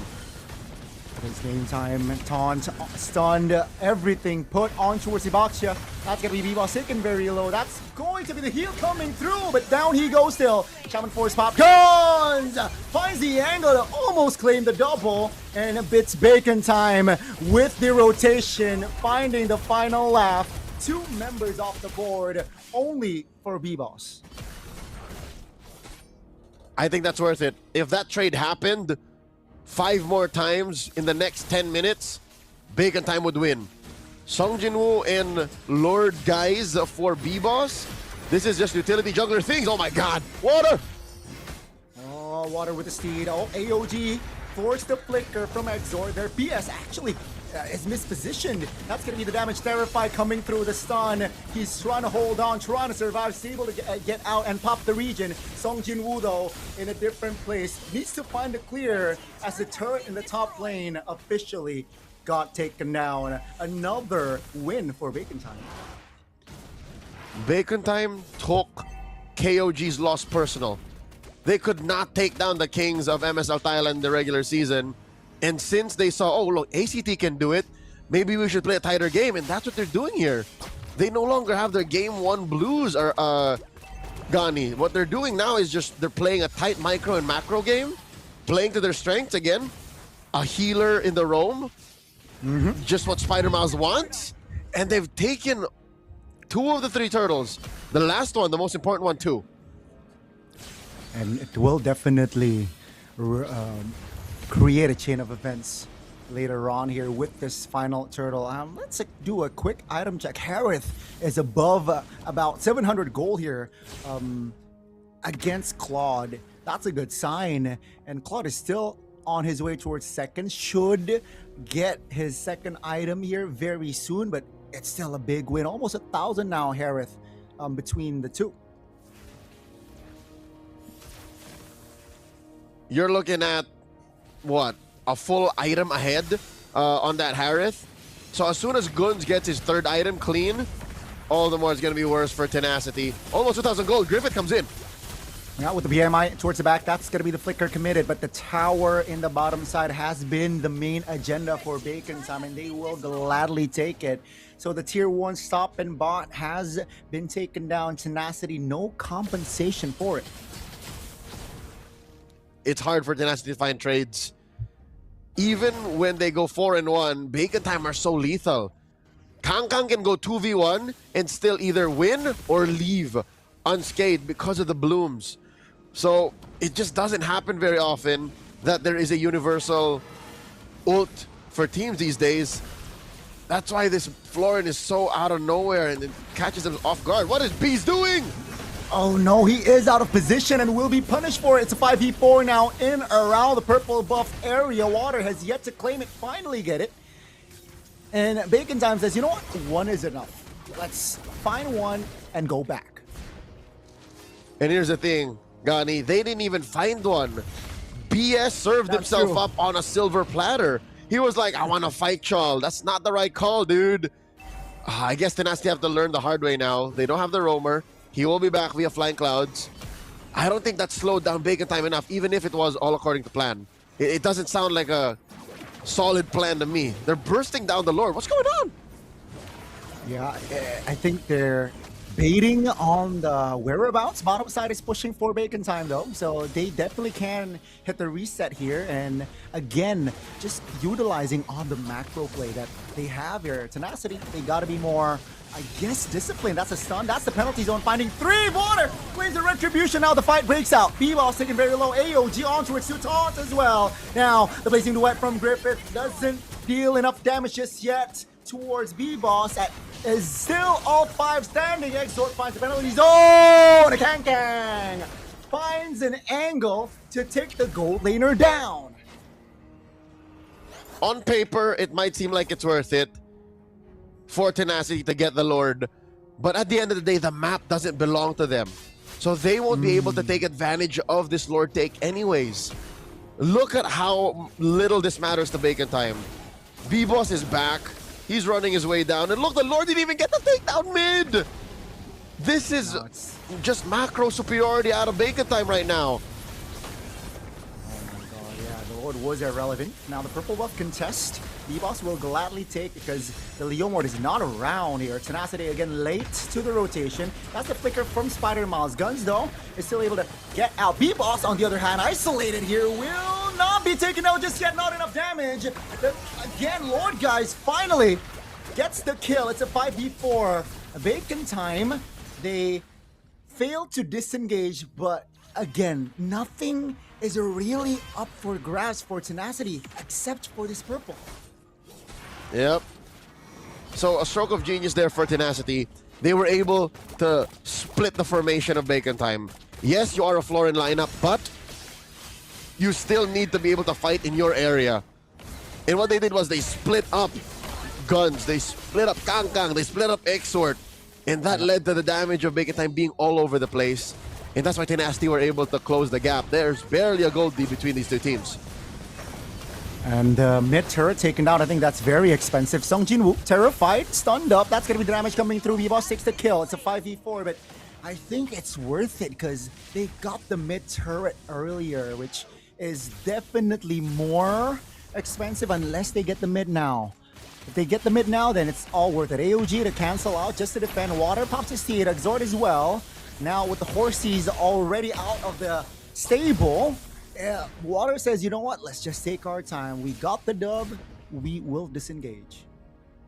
Impressive with that sequence. Over the past 2 minutes, Tenacity were able to equalize the map. Hell, even put it to their side. They're actually up 1 turret. So now we're going to start to see Griffith's strengths. As a Claude, you're able to pressure the map more. You're able to rotate, shoot him up, come back, and then actually join the fight. So Bacon Time have to figure that out. They have to send Kang where Kang ain't ever been, man. And that's here the long lane. But how is he going to catch up? That's the question. It's not like he's a chip or anything or like a low yi.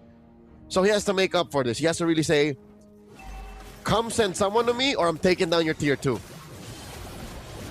Definitely got to be strong figure in the top lane. Well, Kang is already rotating towards the Lord's bit here. As Tenacity Call is going to commit on towards the Lord's. Water still claims it. Song Jinwoo now trying to reposition Exort. Dies in the process. That's going to be the Petrify coming from Kang. Not enough to take Lord guys down. Guns denies the escape. It's a 1-for-1. And Tenacity is still able to claim the Lord who is marching up top.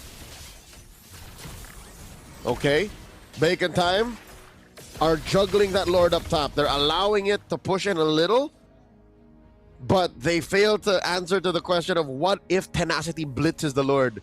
Second time this game they've done this, and they can only really say, maybe we'll just defend. This is tough. Tenacity have found a power spike. This is what they were looking for. And I don't think Bacon Time was ready for it. My question is, how many anti-heal does Tenacity have, and where is it? Is it just on Lord guys in BS? BS is on his way. You can see on the bottom right of the corner, on his way towards dominance. That's the Steed committed. Water deals a lot of damage on towards Kang. Still able to get out with the final blow there. B-Boss, on the other hand, will be the sacrificial lamb here. Oh, unless the heal is enough. No, not just yet. He was in a no man's land. Taken down. Nothing for it. Nothing to compensate for it. Oh, wow. Tenacity are punishing Bacon Time's lineup. There's a reason why healer utility roamers aren't in right now. And Tenacity are proving it. Oh no, they're gonna run through guns! Oh my god, Water's very low. The Guns finds VS. That's gonna be the Griffith with the Blazing Duet under the turret, though. Guns finds a quick triple rather, and that might revive the chances of Bacon Time on this game. The lack of Purify gets mad punished. That was the right time and place to get that Terrify, and the right time and place to deny Griffith the BMI out. That turret, oh my lord. It swings the other way now. Tenacity are barely 500 gold up on Bacon Time, and yes, the map is disgustingly red. But looking at that instant replay, Guns really played the bait here. Look, he flickers back, and then Kang comes through. And then wait, look at this. Griffith. Oh, there it was. He thought he would get enough lifesteal. But not underneath tier 2. On overcommitment from Tenacity right there. Got them. And we're at a balance again, folks. 15 minutes in. Again, map-wise, sure. One base turret taken by Tenacity. But the Lord is top, so they cannot really utilize the far lane, at least for this Lord take. So Tenacity can just continue to do the same thing. They're gonna blitz it, and then they can win. But wait, Bacon Time looks to engage early. All right, compromise B's. BS is back off. Yeah. Bacon Time though on the oh my god, Exort pops the Steed in the mid lane, pops the flicker as well. Water looking to close this distance. That's gonna be Exort taken down alongside Kang. It's a 5v3. EOG finds 2, no clear follow-up, but here comes the Harith. Now Guns finds an angle to take the Retribution holder down, and Bacon Time suddenly on the engage despite them only 3 members standing up. You don't take a knife to a Guns fight. And Guns has yet to die. Guns single-handedly denies Tenacity the Lord take. As long as Guns is alive, Bacon Time cannot be punished into submission, cannot be defeated so quickly. That could have gotten turned around so quick. B-Boss is all alone here. B-Boss, wait, hey. He's that confident, right? Knowing that his friends are actually at the back, but he's very confident on this Voxia, opening things up as a scout. Lord of 50% HP, that's a Terrify on towards BS. Repositions. Kang is in the fray. It's going to be a 5v4 Claude. Oh, 5v5 now. That's a stun. Song Jinwoo taken very low. Repositions. That's going to be the AOG landing on towards 1, but down goes VS. Now the Lord should be the focus of Water. He claims it. That's going to be Song Jinwoo taken very low. Kang looking for escape. Water in a 1v4 situation will only get 1 as Guns is able to gun him down. That's going to be a 1-for-2, and the Lord, though, still falls for Tenacity. Not a single Lord for Bacon Time. They plan to take these objectives the hard way. Lord will spawn up top, but they might actually get in the base. Guns drop to Zaman Force and will penetrate through mid. That is crazy. Harith alone with the Shaman Force is enough to make members of Tenacity just back off. And will get the mid turret for free there. But they gotta still deal with the Lord that is marching top lane. Is this Lord relevant towards Tenacity? I don't think they have time to restabilize. I think Bacon Time will be able to clear it out. So it's not the winning Lord just yet. We're gonna have to wait for the next Lord to spawn or something completely horrible happening. But this should be fine again. The game is at a stalemate right now. Bacon Time have put the fear of God back into Tenacity here. Tenacity have to reconsider how much they're willing to give. Oh my God! BS! That's a blind AOG. Finds the turret, the Petrify. That's going to be BS taken down to 5v4. Now, Kang take it very low. That's going to be heal coming through. Bacon Time looking to close the gap. Sung Jinwoo pops a flicker. Griffith here trying to help the escape as it will be just a turret for BS. I think that is a worthy trade. Tenacity paid the price and they were ready for it. They didn't even look at the price tag. But wait, if the fight continues, if Bacon Time forces this, then maybe, but no. They see the big fat wave down bot. They're thinking Lord in a minute. We'd rather go for that, which I think is a smarter play. Going for the next Lord, winning that is the smarter play. But here's the thing. The far lane now is in control of Tenacity. So Bacon Time, they gotta decide here on, again, just sending Kang towards the far lane and risk a 5v4 situation on the Lord area. So let's see here. Gold-wise, we're almost reaching at that, irrelevance. But it is still 19 minutes of game time. Holy Crystal already for Exort. So that's an item that definitely can help provide damage from the side of Bacon Time. So Bacon Time are clearly not short on damage, not short on heals, not short on... Well, maybe they are short on crowd control, and that's the one thing that Tenacity trumps them over. So if they can mitigate that and kind of get one single pick... Oh my God, they find water! Oh! Clacho stop. That's why Bacon Time pulled the trigger, but quick to disengage there by Tenacity. BS in an unknown position. That's a taunt. B-Boss now all alone. Has immortality though. That's a stun. That's Song Ji-woon repositioning. BS now trying to hold all the damage for his team. Water will actually be the first one to fall here as Guns is able to find the connection. Winner crown blazing to wet BMI to the back. Exort has the Holy Crystal that will allow to deal damage, and down Griffs goes.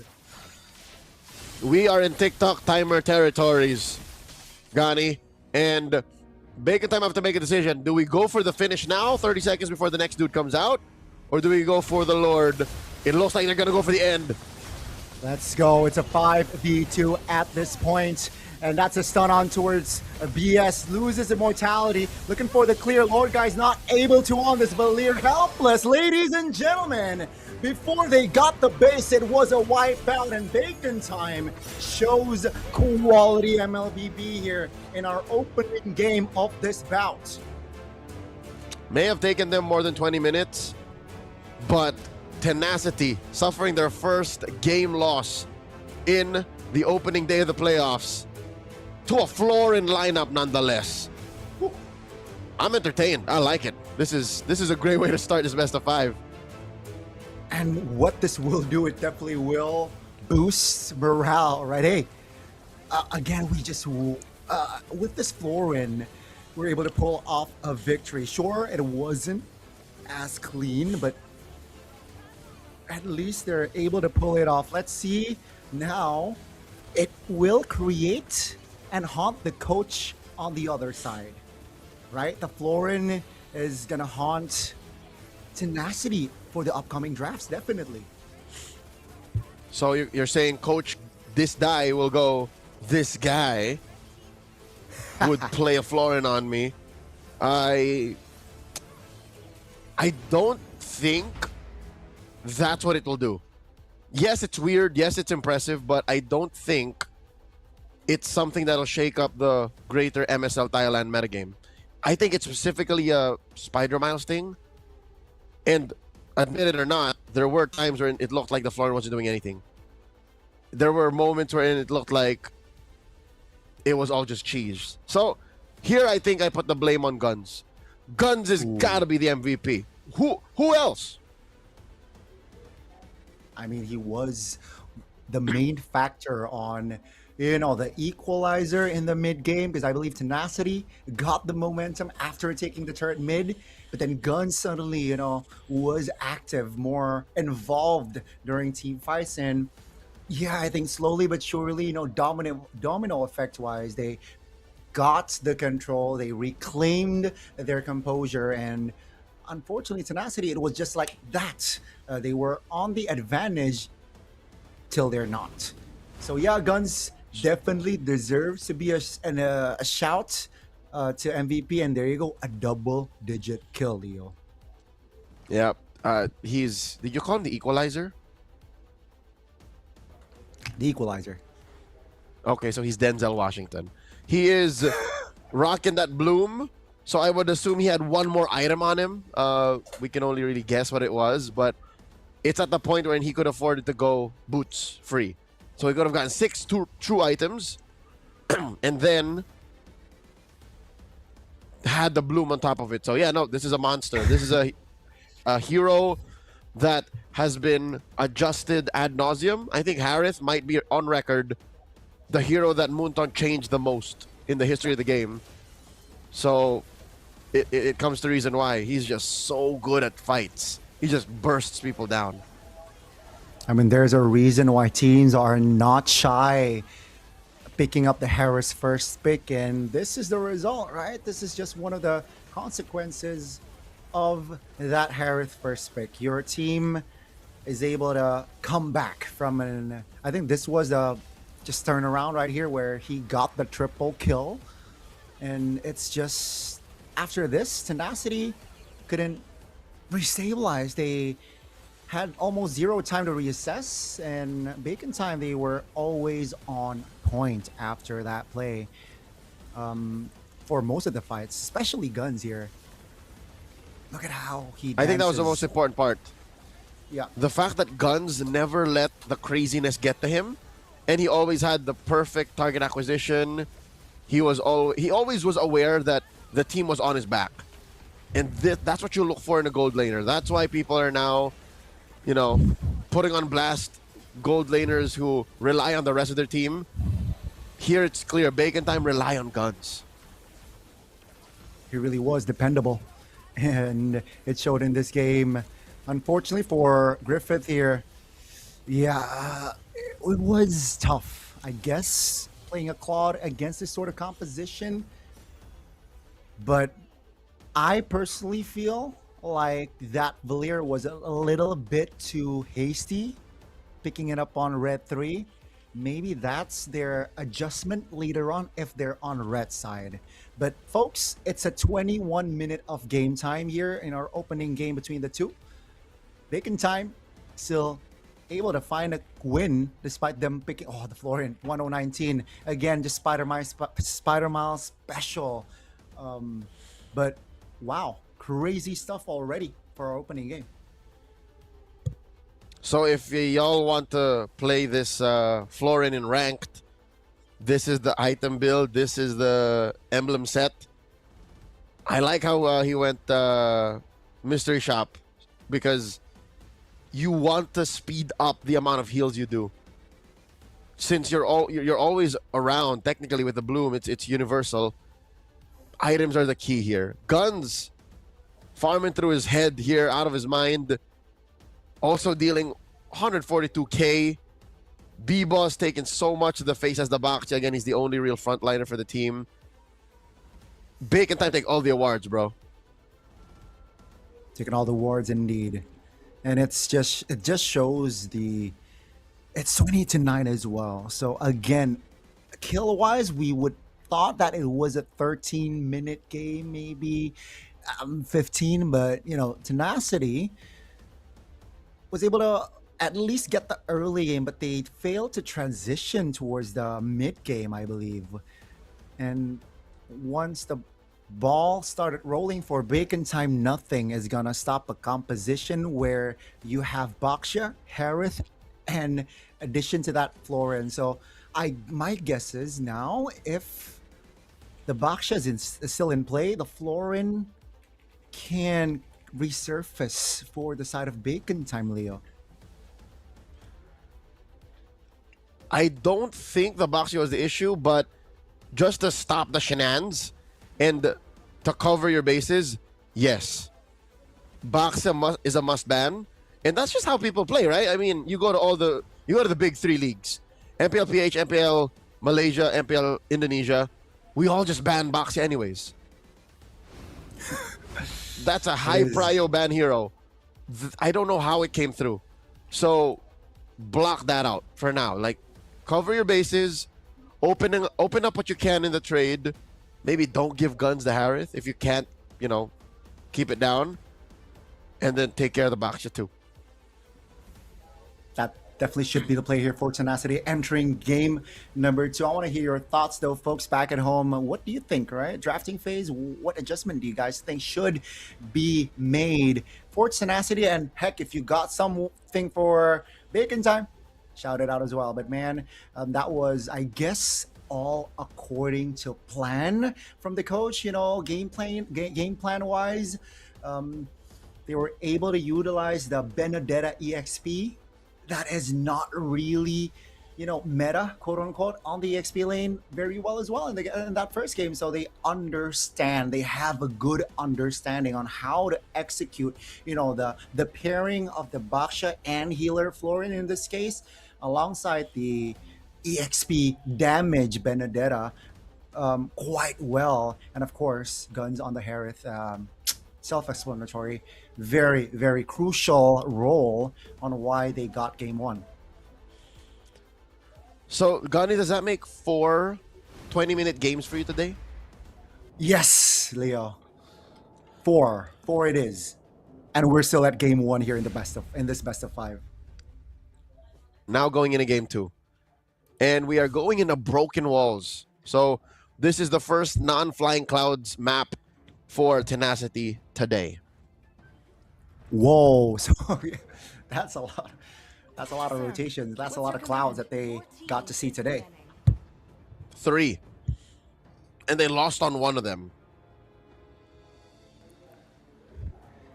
That's interesting. And as expected, Tenacity, we mentioned about we covered about the Baksha, and they will ban it away.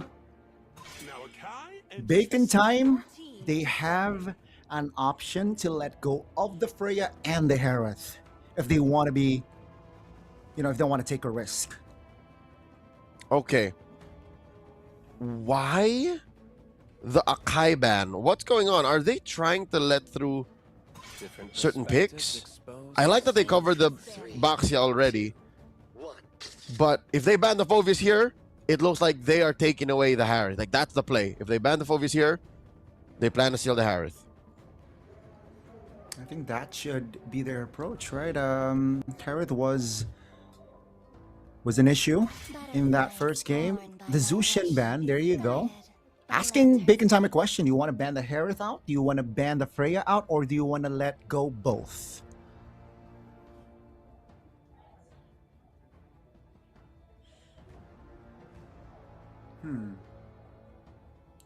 What is going to be the play here from the side of Bacon Time? Marcel, Fanny. My guess is, yeah, they let go both. What? They banned the Phoveus out. They let go both Freya and the Harith. So it's Freya Harith. They go for Freya. Okay. So guns is gonna Harith. The MVP of game 1 gets a repeat order for game 2.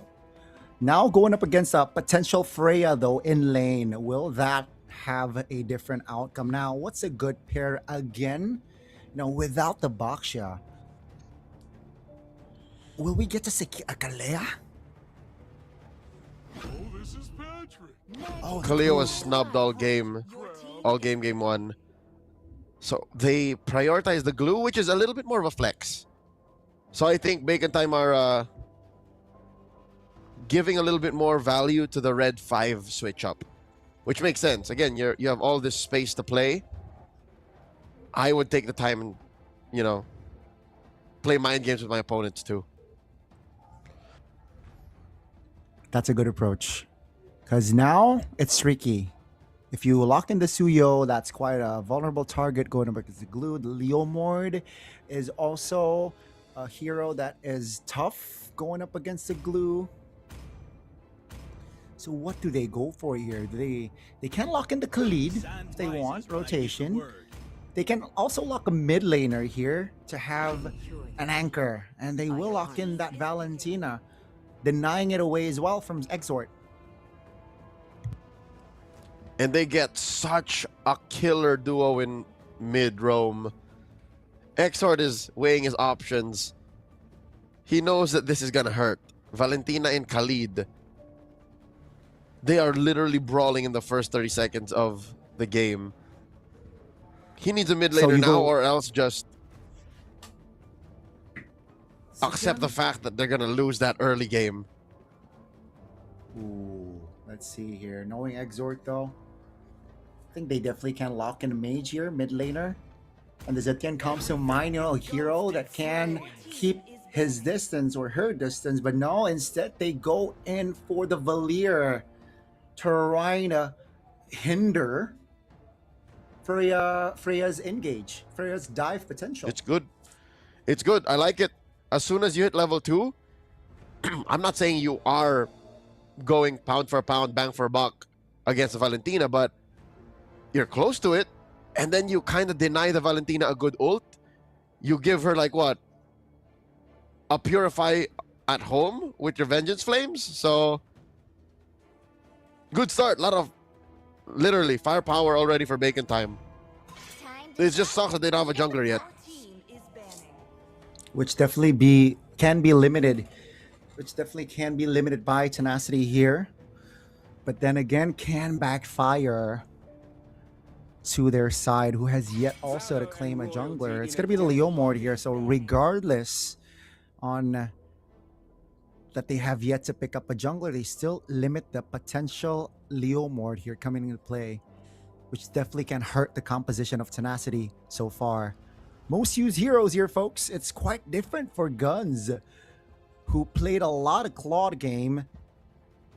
So it's like, you know, killing two birds with one stone, you know, taking the Harith away, who is, again, Griffith's most comfortable hero, or used hero, rather. It's a win-win, as they say in the business. Both teams are choking down and cracking down on junglers. There's the Joy, there's the Harley. I don't know if Griffith wants to take out the Suyo.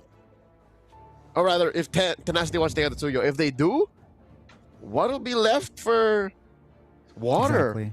Hayabusa or something? Ooh, Nolan? He's played both. He's played either. Nolan, yeah. Against a Valir is going to be quite tough on the angles, unless he has control of the bushes. Definitely is going to be the play, but let's see here. Tenacity, they definitely can sway away on the jungler ban, and instead they ban a roam. And maybe but then again, if you pick up the Badang, you can steal it. It's going to be the Guinevere, so another jungler focused ban here from the side of Tenacity.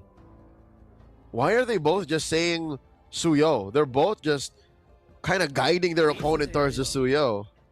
There it is. I think Spider Miles isn't quite sure that if this is a trap or not. We're about to find out, because again, the Hayabusa is still out there. The Nolan. What else? What else do you fall on? I mean, you got 7 jungler bans here out of the 10 slots of this draft here. So Tenacity is definitely taking their time. Fanny is still on the board. That's a very... Oh no, Fanny's banned. Fanny's banned. Yeah, 1, 2, 3, 4, 5, 6, 7. Yeah, 7 out of 10 bans. Focus on towards the junglers here. Ooh. 6-7 indeed. But they lock in the Hayabusa. You mentioned earlier, and yes, he has played it, but that's the official lock-in alongside Alice here, ladies and gentlemen, for Tenacity. This is a very good lineup. I really like Tenacity's lineup. It's firing off on all cylinders. Has good crowd control, has good peel, mobility, damage early, mid to late. They just don't have much scaling. I'll tell you now. They just really do not have much scaling. And if Bacon Time takes this to like the 20-minute mark, past that, if ever Guns will be able to pop off again on this Harith, then that's it. One more pick, Roamer. Or do we already see it? Is it the glue here? Glue. Yeah, we will find out. It's gonna be Benedetta, so it's gonna be the glue Rome. But yeah, all 5 members of Tenacity can dive. But you mentioned about wave clear. I don't really like their wave clear power as well from side of Tenacity, right? So if ever the Lord is for Bacon Time, they gotta coordinate the clear well. And let's see, folks, it is set all 10 heroes that will be deployed to the Lanadon for Game 2. So it's Kang with a bang bang Benedetta again. But this time, he doesn't have as much backup in case things go sideways. There's no Bloom to bail you out. But looking at Tenacity's lineup, they're a little bit more dive anyways. It's not like a Claude anymore. That'll kind of bait you out of it. So I like it. I like how both teams just lean into the dive mentality and just say, yeah, if we're going to fight, let's fight. Well, let's see who has more fight in the second game. Is it going to be Bacon Time securing match points, or will Tenacity find an equalizer here in the best of 5? Let's see, ladies and gentlemen, as we enter the Lanadon. Mirrored purple start for both junglers. Lord, guys, is just gonna bully these two. BS just rotates so much faster.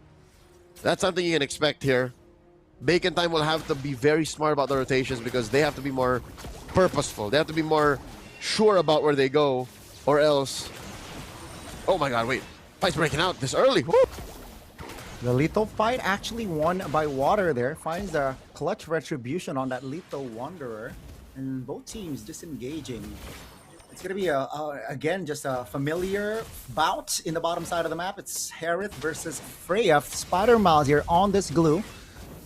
Still able to get out, but very low. Pops to region.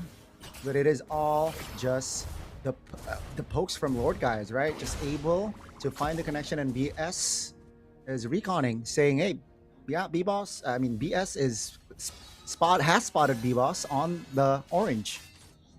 Yeah. So Bacon Time rotations, they don't come as easy as Tenacity. Tenacity can kind of like back off, re-engage. Bacon Time, when they make a call, it has to be sure. Lest be punished by Tenacity just not being there anyways. So that's why they're not crossing the river as much, not as aggressively.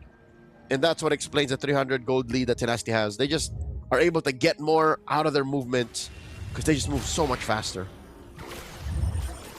They definitely do. Water, though, finds a shadow, quad shadow onto its Spider Miles there. The Lord is poked by Sung Jinwoo.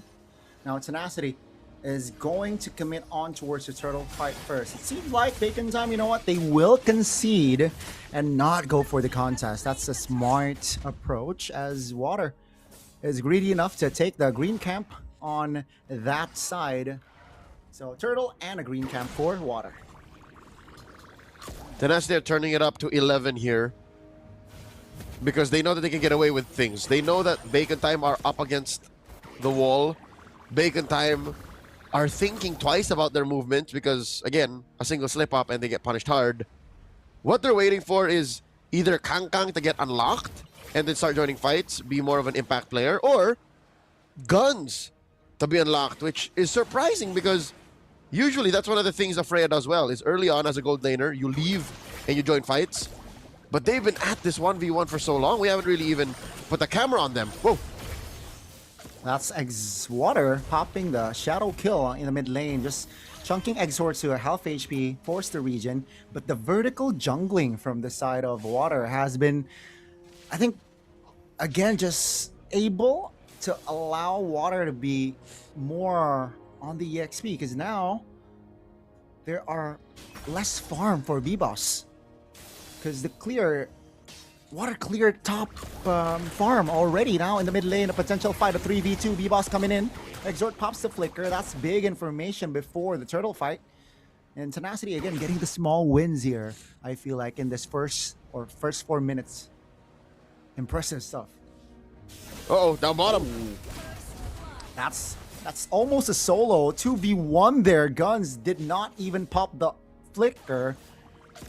And that's already a disadvantage for Bacon Time. In case you guys were wondering where the level gap is coming from between Water and B-Boss, where the gold gap is coming from, again, it's the fact that this Hayabusa just sees more action than the Suyo. And yes, Bacon Time are first to the scene up top, but they lose that turret down bottom. And it's not like BS, Water, and Lorgas are going to take this line down. Whoa! Water now finds an angle. Exhort very low. Almost taken down. There you go. BS finds a flicker to escape. B-Boss though will deny the escape. Spider-Miles, Roamer taken down. BS trying to buy time for his team. Down he goes at 3v1. Blade Surge under his own turret to escape. He finds an angle. Lord Guys, on the other hand, will not see daylight. Taken down there as Bacon Time on the hunt again. Tenacity said it's enough. Mini heart attack as a Suyo player. He could have sworn that Queller was going to go through the wall. Apparently it doesn't, at least not at that angle. So at least when he surged through, no one from Tenacity made pursuit. No one chased him down, because if he died there, that would have undone the whole outplay potential and made the situation so much more worse. They lost their first tier turret down bottom. That means Guns can't farm as hard. And it's like he's already down 300 gold. This is tough because Griffith is unlocked. Griffith can just go wherever he wants now. That's scary. Definitely an issue that needs to be taken care of by Bacon Time. And with Guns already taken down once, that means the farm is already behind here if you compare it to Griffith. And yeah, almost 6 minutes in here, folks. It seems like Tenacity has a better early game. It's not established like very strongly, but that's a win. That's gonna be Water now. Still able to get out with the shadow there. B-Boss looking to close the gap. Raging Sandstorm to escape. Water has the shadow to escape. Great timing there. Bacon Time failed to close the gap, but they will take the turret bot. Oh, traded for mid though. Oh wow. Almost. It looks like Bacon Time won't allow it. Very good rotation here by Bacon Time. It wasn't just trying to kill. Oh, BS! Oh, very low. No flicker in hand. That's going to be the mount coming through. Spider-Mouse secures it. That's going to be Throne of Ruin, finding Spider-Mouse, who is kind of isolated here. Water, though, finds an angle towards Exhort. Pops the flicker. Guns taking a lot of damage. That's going to be Water actually securing it. Exhort now going to be very low in the mid lane. That's Griffith wants blood, but failed to find it. Now Griffith is actually going down. A compensation kill there for Spider-Mouse. But take a look at Bacon Time. Already taking initiative on the final turtle. And down the turtle goes. It's 2 for 1 in the mid lane. Is still very vulnerable. But for now, Bacon Time still able to defend it. At the end of the day, it was a total 2 for 2. Could have sworn that Water was just going to take that lying down, but he made chase up the river. Bacon Time are trying their best to keep this close. The fact that Guns has died twice means he isn't having as easy a game as he was in game number 1. I think there is still a little bit more tidying up in his play that they can do. But also, Spider-Miles isn't as impactful, at least the way he wants to be, as he was in game 1. I still do not see how this glue is compromising Tenacity to a way that Tenacity has to think twice about their engagements. Not just yet. Yeah, I think we only have seen a good amount there earlier on. Only one good amount from this glue. That's Spider-Miles now. Looking for a potential engage. Sung Jin-woo still able to get out. Tenacity again looking for the top turret that is quite low as well. In the mid lane though, Kang will be taken down by Water there, but take a look at the stun from Exort able to lock water in place, and that's a big bounty shutdown for Bacon Time. Water did not have the quad shadow anymore. He actually used it to engage. So that explains that punish. But for now, I think they have to address the problem up top. That Valkyrie that continues to be pushing. Griffith now has a Sea Halberd. Griffith should be on his way to a War Axe. But the thing is, Guns isn't letting this lead get to his head. He's still farming out of his mind, and he's trying to. Keeping it close to like 500, 600 between them. Whoever gets his first Lord, this Lord will dictate whoever gets the lead in the mid game. Definitely will determine a lot of control. The team that gets this Lord right here. Let's see though, will they trade a Lord for a fight? Like for a couple of members. Tenacity's on it. Bacon Time here. Again, just waiting for B-Boss to join. No orange buff for B-Boss. That's gonna be the engage. Pulling the triggers! Guns! First one to fall. Not a good sign for Bacon Time already. It's a 5v4 without their gold laner. Jumps in water with the retribution. BS will be the only casualty from the side of Tenacity as they are able to find Spider Miles in the process as well. It's a 2-for-1 and they get the Lord.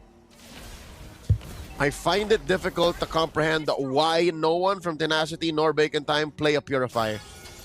It's clear that they both hold stock in crowd control, but could there not have been at least one or two of your cores carrying a Purify? Guns got taken down so quickly.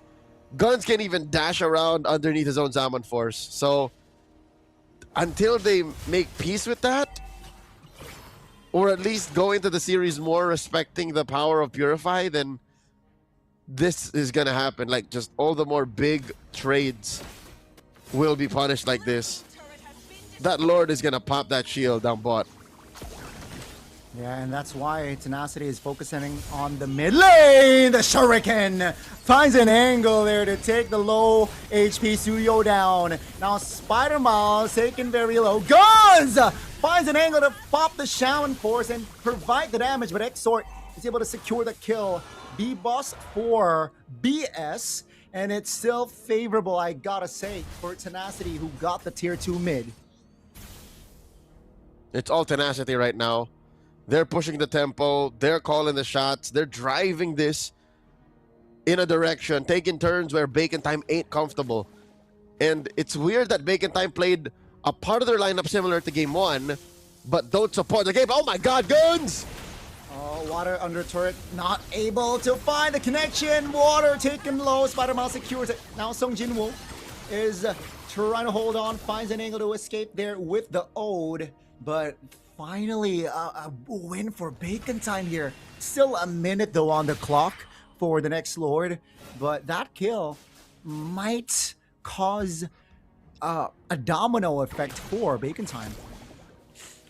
I think it's fine. Tenacity may have thrown money away that they can afford to throw away, but the lead is gone.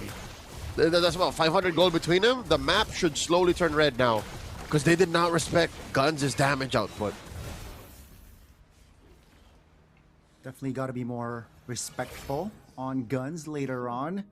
But I think they're keeping tabs here on the Flicker that is still on cooldown on Guns. Let's take a look at the item check here. Holy Crystal already for Guns.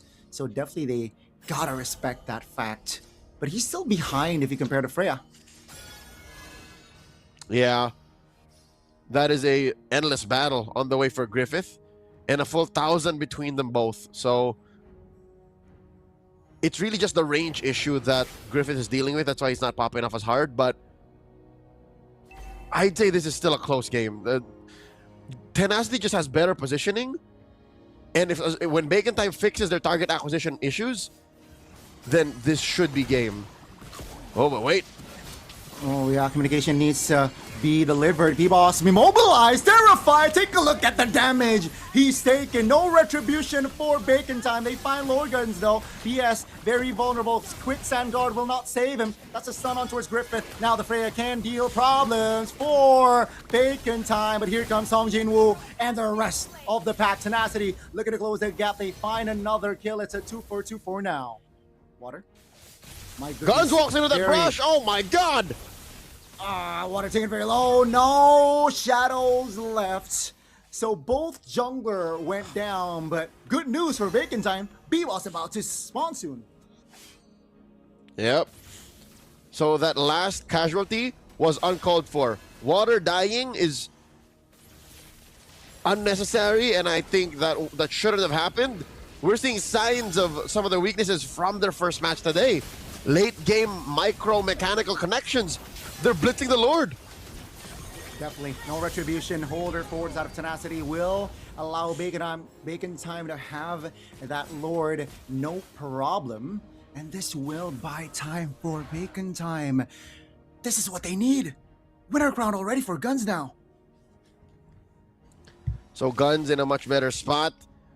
Again, it's less of a power spike in terms of I will kill you, but he will survive more engages than not.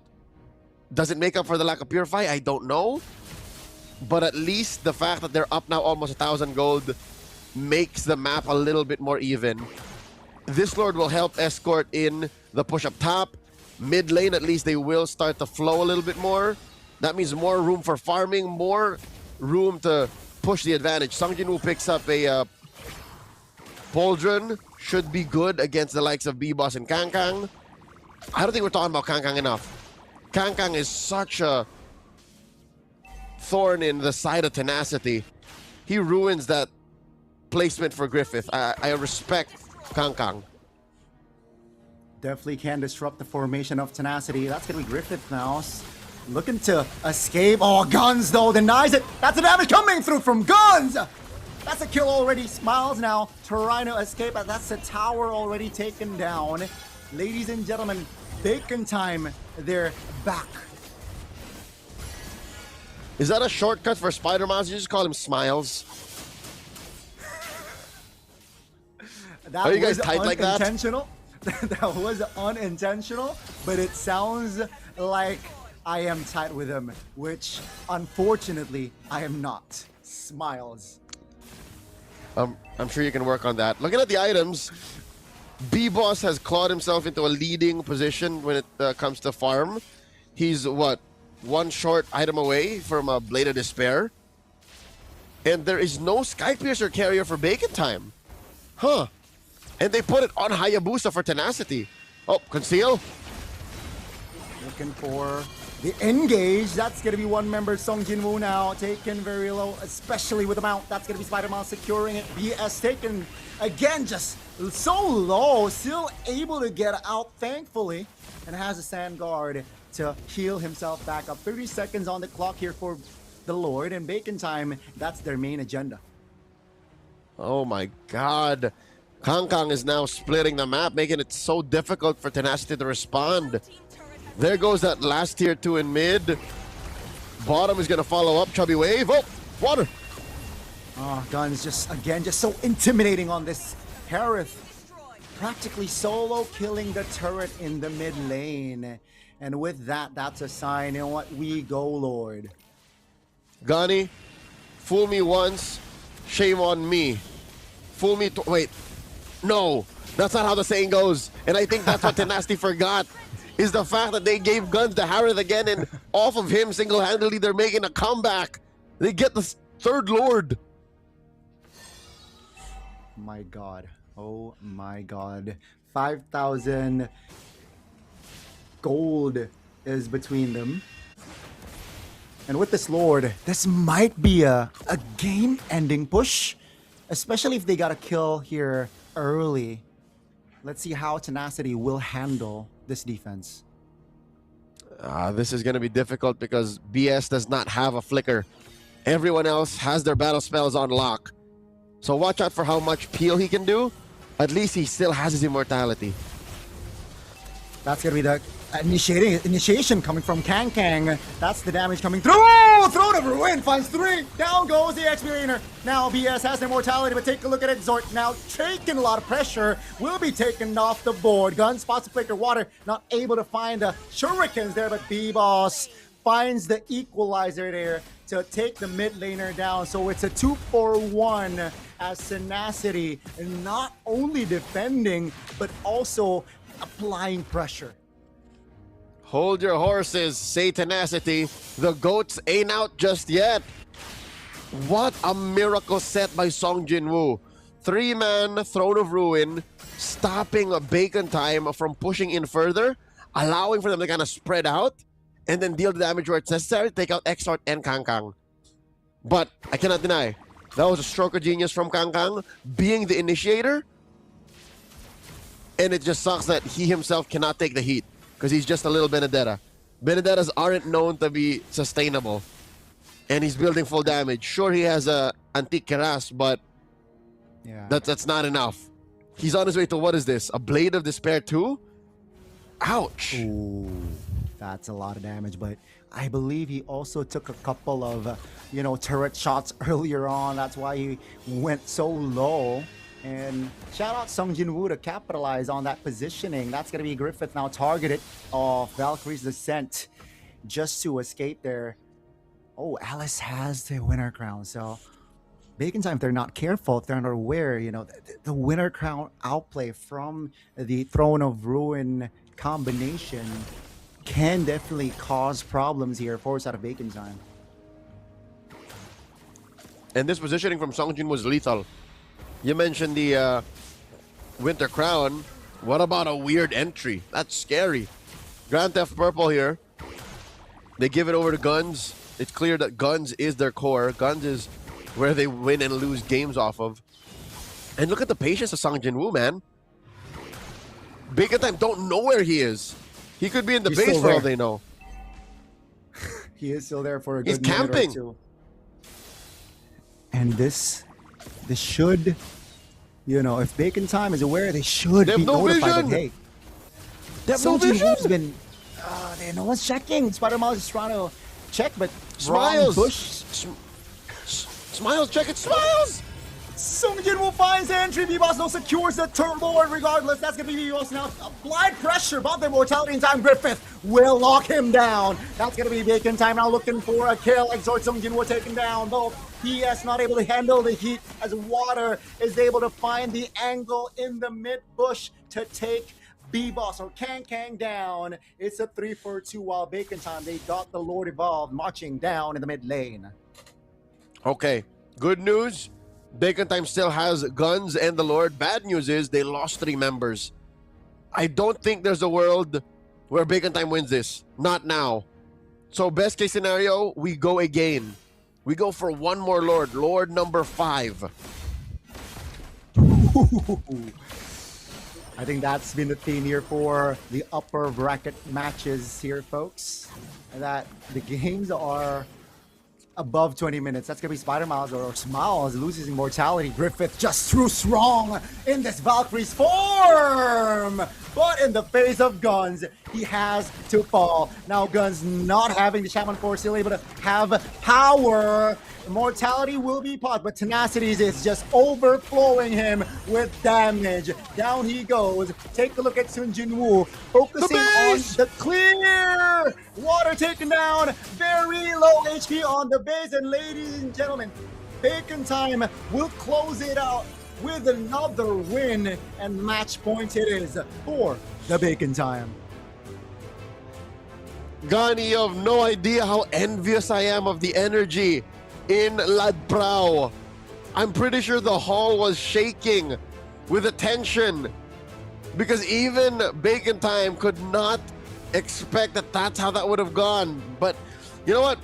I take it back. Maybe that's why Guns and Spider-Miles engaged, because they knew that they could just buy time, force a response out of Tenacity, and then let the dudes who were gonna respawn anyways run through, get inside the base, hope that the Lord is still alive, and end it.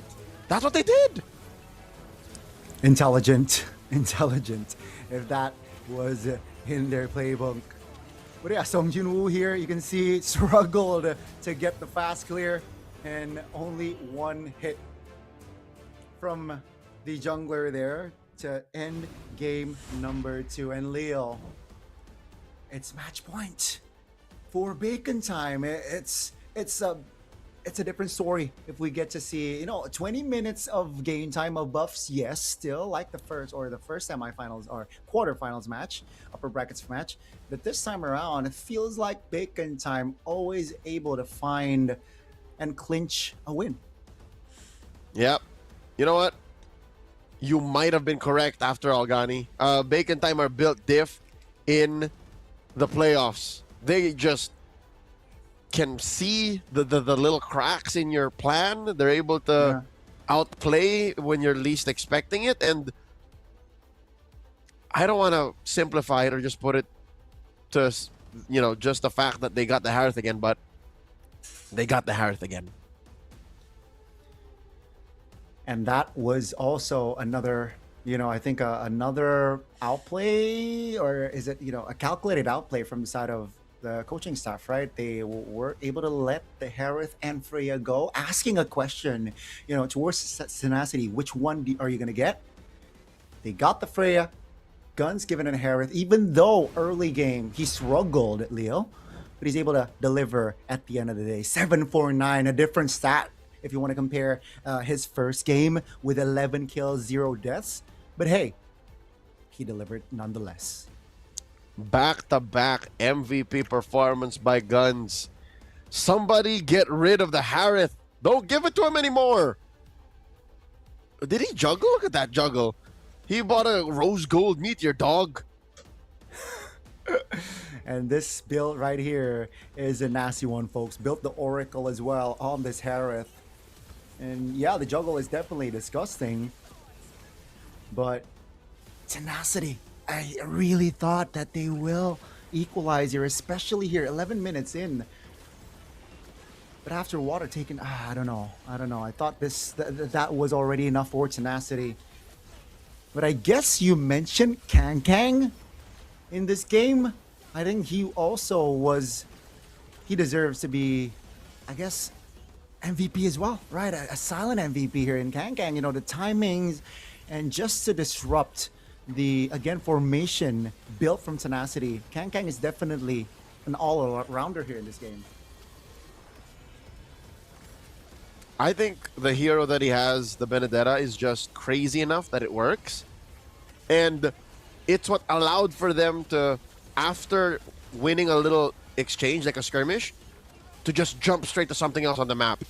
He's the equalizer when it comes to just macro play, because you can't chase a Khalid, you can't chase an Alice, but with a Benedetta, you can do the same across the map. You can do the opposite elsewhere. So I agree with you. I can't deny that Kang is an impact player with significant contributions to the comeback of Bacon Time, and for them to get the match point. What else does Tenacity do? I'll tell you now. Maybe don't give Guns the Harith. Because I think if ever it does come down to it, Bacon Time can ban the Harith, and then they'll play the Claude. Might even be the same thing. Might be better. Guns likes the Claude. That's the thing with Tenacity. I think they overcomplicate their drafts here entering game 2, where they saw a prio pick within the Freya and they neglected the Harith, who got an MVP performance, by the way, on game 1. But hey, game 2, folks, another 20-minute plus game time here. So yeah, I have seen a lot of Lord evolved here today, evolved Lords today here, folks. Then I don't know. I think when I casted for MSL regular season, this has been the same amount of evolved Lords that I've seen. But boy, oh boy, Tenacity. I like the Hayabusa pick, but I don't know. Late game wasn't impactful, to my liking at least. I think it was less of the Hayabusa not dealing the damage and more of Tenacity just making mistakes that Bacon Time punished so hard. You can't deny their micro skills. You can't deny that. But sometimes decision making is one of their pitfalls.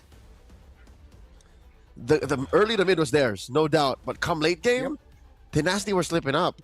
And it's not for the lack of trying. You saw them try to do that sandwich play with the Alice, right, at the Lord. And Water trying to bait out a response like, oh, look at this.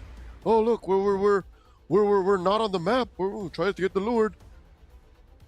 I think it was just more of macro sense. They lacked macro sense, which Bacon Time has in spades. So minimize that.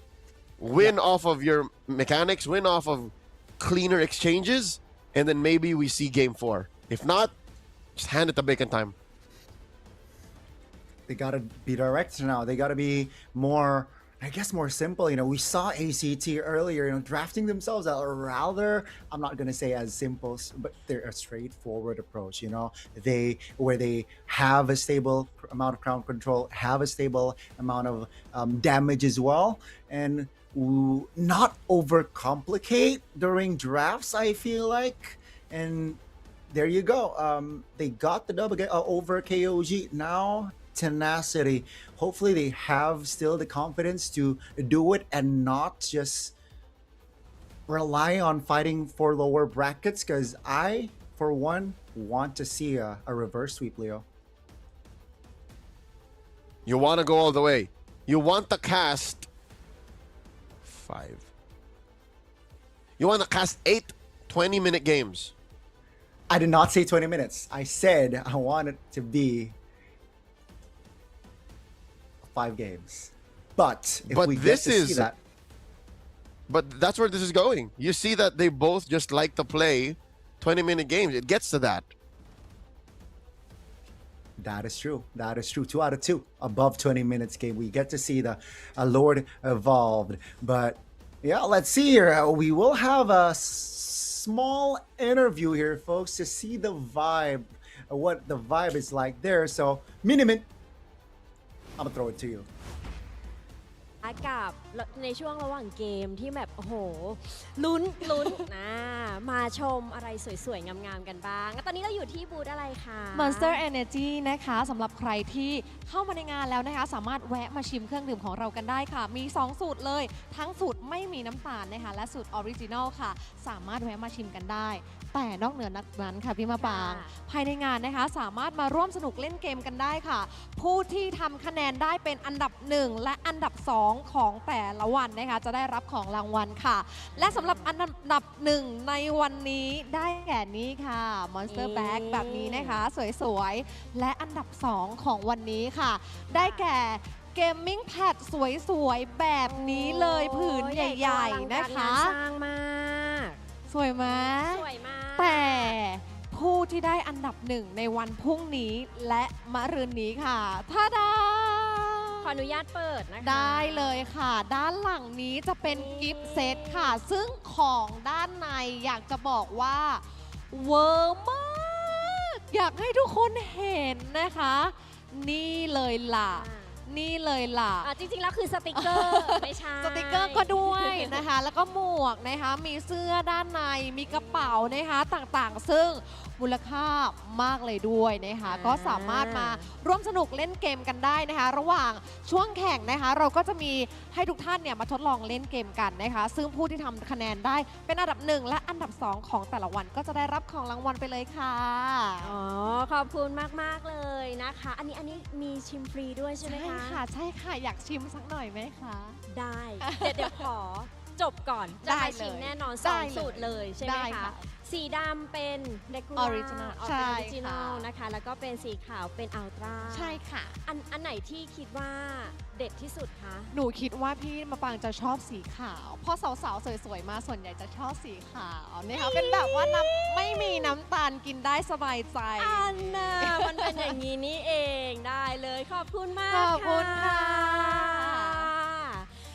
มาต่อกันที่บูธต่อไปเลยนะคะอันนี้ขาดไม่ได้เลยเพราะว่าเป็นผู้สนับสนุนหลักในส่วนของการเติมเงินนี่โปรโมชั่นดีๆเด็ดๆแบบนี้นะคะวันนี้มีโปรโมชั่นอะไรบ้างคะ ค่ะสวัสดีค่ะ ตอนนี้เราก็อยู่กันที่ Woodman Shop นะคะ ก่อนอื่นเลยอยากจะแจ้งกติกาการเล่นที่บูธของเราก่อนเลยนะคะกติกาก็คือลูกค้าทุกท่านนะคะที่แวะมาที่บูธของเราเนี่ยก็คือต้องสแกน QR Code แอดไลน์ก่อน แล้วก็กดไลค์เพจ Facebook ค่ะพี่ยา ใช่ค่ะ แล้วก็ ง่ายๆเลย ใช่แล้วก็อย่าลืมนะคะโพสต์รูปลงโซเชียลมีเดียค่ะ แล้วก็ติดแฮชแท็กให้เรียบร้อยค่ะ ใช่ค่ะ ง่ายๆ แค่นี้เลยค่ะ แค่มีสมาร์ทโฟน1 เครื่อง แล้วก็รวมไปถึงโปรโมชั่นดีๆนะคะสำหรับสายที่เติมเกมอยู่แล้วค่ะ ทุกๆ 100 บาท มีสิทธิ์ลุ้นรับ Samsung S26 Ultra อีกด้วย โอ้เดี๋ยวแฮชแท็กต้องแฮชแท็กคำว่าอะไรบ้างคะ พอดีว่ามันยาว เอามันยาว โอเค เอาเป็นว่า ใช่ ถ้า แล้ว เกิดว่า ค่ะ ใครที่อยากจะแฮชแท็กอยากจะเข้าร่วมก็คือมาสอบถามนี่พี่ ใช่แล้ว สาว ค่ะ ๆได้เล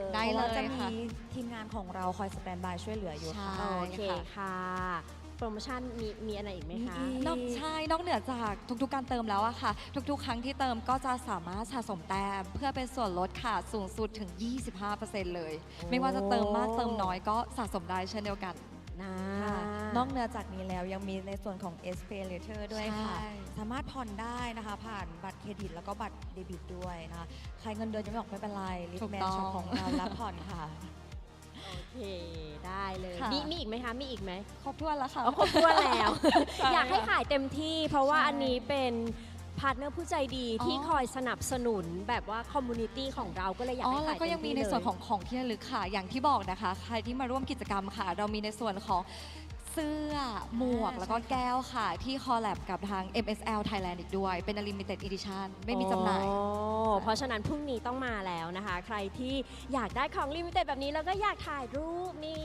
นะคะ มา กับ ได้เลย สาวๆสวยๆ ก็สามารถแวะมาได้ที่บูธของ RMS นั่นเองนะ ใช่ คะ ค่ะ โอเคค่ะ เอาเป็นว่าตอนนี้นะคะ ทางแคสเตอร์ของเราก็พร้อมแล้วที่จะพาทุกท่านนะคะ เข้าสู่เกมต่อไป แมตช์ต่อไปเป็นว่า เดี๋ยวมาบางขอส่งต่อเวทีนี้นะคะ ให้กับ3หนุ่มแคสเตอร์เลยค่ะ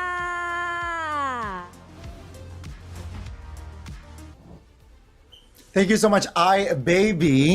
That was not mini main, but yeah, folks, you're back with us, Gunny and Leo, that will be at your service to guide you through the potential final game of the series, folks. In case you missed it, it's 2-1 now for Bacon Time, man. 2-0 rather, sorry, to Bacon Time and Tenacity. They got a lot of work to do. It's a tall order, but hey, again, I'm all for a reverse sweep. Here's what's scary. What if they get to banning the Harith, right? Or some way, somehow stealing the Harith. Let's say you get to play Griffith on Harith, right? What if even that's not enough? What if there's something up the sleeves of Coach Noel and Coach GMP, who, by the way, is an Indonesian import? What if that leads to just Bacon Time still beating Tenacity? Because here's what I hate, Gani. Here's what I don't get. Throughout game 1 and 2, Bacon Time makes it look like it's close. Bacon Time makes it feel like, oh no, we're losing to Tenacity. And then they claw back. Yep. And then they claw it back. So what if it gets worse? What if you take guns out of the Harith and then you put them on a Claude or something, and it's worse, it's faster. That's very much possible. Bacon Time can play fast if they wanted to. Bacon Time can do that. I mean, that scenario is definitely not a far-fetched one, right? Again, we might get to even see B-Boss shine more, let's say, if Guns is not on the Harith. But let's see here, the player head-to-head between BS and Spider Miles. Just a bit, to touch base. Average KDA slightly higher for BS here, but the hero pool for Spider Miles. I don't know if they added the Florin or not, but that's a lot of unique heroes in his MO. The Florin is a MSL Thailand debut, so it's never been played. But yes, does it count towards a total 8 here? He has lower kill participation, has lower GPM, and again, stats won't tell you how good macro-wise Bacon Time is. So even to me, this form they're showing here in the playoffs is alien to me. I've been calling their matches for the better part of the last month, and this is new. The evolution of Bacon Time. They are in playoffs mode indeed. And let's see what map will they bring us here for our potential final game of the series. It's going to be another expanding rivers game here. As it's going to be Bacon Time on blue now. Sand rises when I give the word. Okay, Bacon Time on blue. All the more likely they're able to get, again, their hands on the Harith. And it looks like the bans are going that way too. Interesting swing of the wrist here. They banned the Khalid. Take it away from BS. Yeah, I think they are trying to limit and apply pressure to that roamer, right? A hero that is just so in the meta as well, Khalid. And yeah, Tenacity with the Freya ban here. I am still a very strong, have a very strong opinion on just to limit the Harith, just to deny Bacon Time the Harith here. And I'm sure they will, right after 2 games. Whoa, whoa, whoa. Okay, Harith, baby, do it. Or is it a trap? Or can this guy even call it a trap anymore? Magic is my life. Your I don't know. Coach, this guy could not beat the Harith 2 games straight. What are they thinking? This is very interesting approach. This is a very interesting approach from this guy. This die. This die, man. This die has been not looking like it's Tenacity's day, And with the Harith pickup, the Kalea is still on the board, the Leomord is still on the board, even the Valentina is definitely on the board here. Can be picked up by Tenacity. I think the Valentina is a good pick still. Keep it. Valentina, red one. Valentina Claude? Yeah, Valentina Claude can make an appearance. Oh, there's no need to rush the Claude. Oh, okay. There you go. I mean, on the dot there. I guess. I think they want to hide their, their other picks. Yes. I think They'd that's what rather they're be saying. reactive. They'd rather be reactive, which again, I think Ghani is a problem. Them being reactive might actually be a problem. It might be. It might be. But them not reacting to the Harith though is for me kind of wild. Let's see here. Bacon Time. If Would they you say want, loco? I would say loco. First game 11 kills. Second game 6 kills. That's a lot of Back-to-back impact. MVP. Back-to-back MVP, and they Oh will my repeat. God. It's a repeat of game 1. We're running it back to game 1. This is Loco. Triple Loco, sir. Loco Duo, and then Loco Triple. Oh my God. What? Loco Trio. This is crazy indeed. Bacon Time's like, you know what? The playoff is still a long way to go. Let's hide other approaches. Game 1, it worked out well for us. Let's run it back. Game 3. Let's run it back for game 3. Baksha's not banned. And with Baksha making an appearance, Florin for Spider Miles will make a reappearance as well. Wow. Okay. To lead the charge. Your team. So with the Hilda here, does Tenacity go ban Benedetta? Kang, make my day. You're not going to get the Benedetta anymore. 2 games in a row. It's been too much. I like that approach. I think that also is a natural approach from side of Tenacity after seeing 2 games of Benedetta from Kang. I mean, if they do not ban the Harith earlier on, I'm sure they will ban the Benedetta here, right? I mean, second phase at least. They are still lacking in crowd control as well from side of Tenacity, which should be their main agenda here moving forward. But yeah, ban the Benedetta, first. Ban the Benedetta. And then see how much crowd control comes through. Well, there's that. But also consider, a Purify. Somebody's got to respect the amount of crowd control that's going on in this match overall.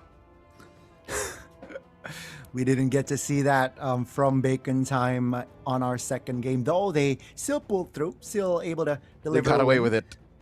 They got away with it indeed. Oh, the Joy Band comes through. Ban Joy, Ban Suyo. That's where this is going. I think so. Does that mean... I don't like the Fredrin pick here for Tenacity. The Leo Mort is still on the board. Is that... Oh, yeah. Okay. You called it, Leo. Yep. Benedetta Band came through. Bacon Time. Is it the Leo? Is it going to be the Suyo? Those are the options. Or the here, Harley. man. The Harley is actually a good shout. Can, insta-kill the Florin. It's crazy Or that at the top least- 3 junglers, Immortal One chose me to vanquish the shadows that plague. they'll give the Suyo because with a Bloom, you almost single-handedly counter deadly magics. So,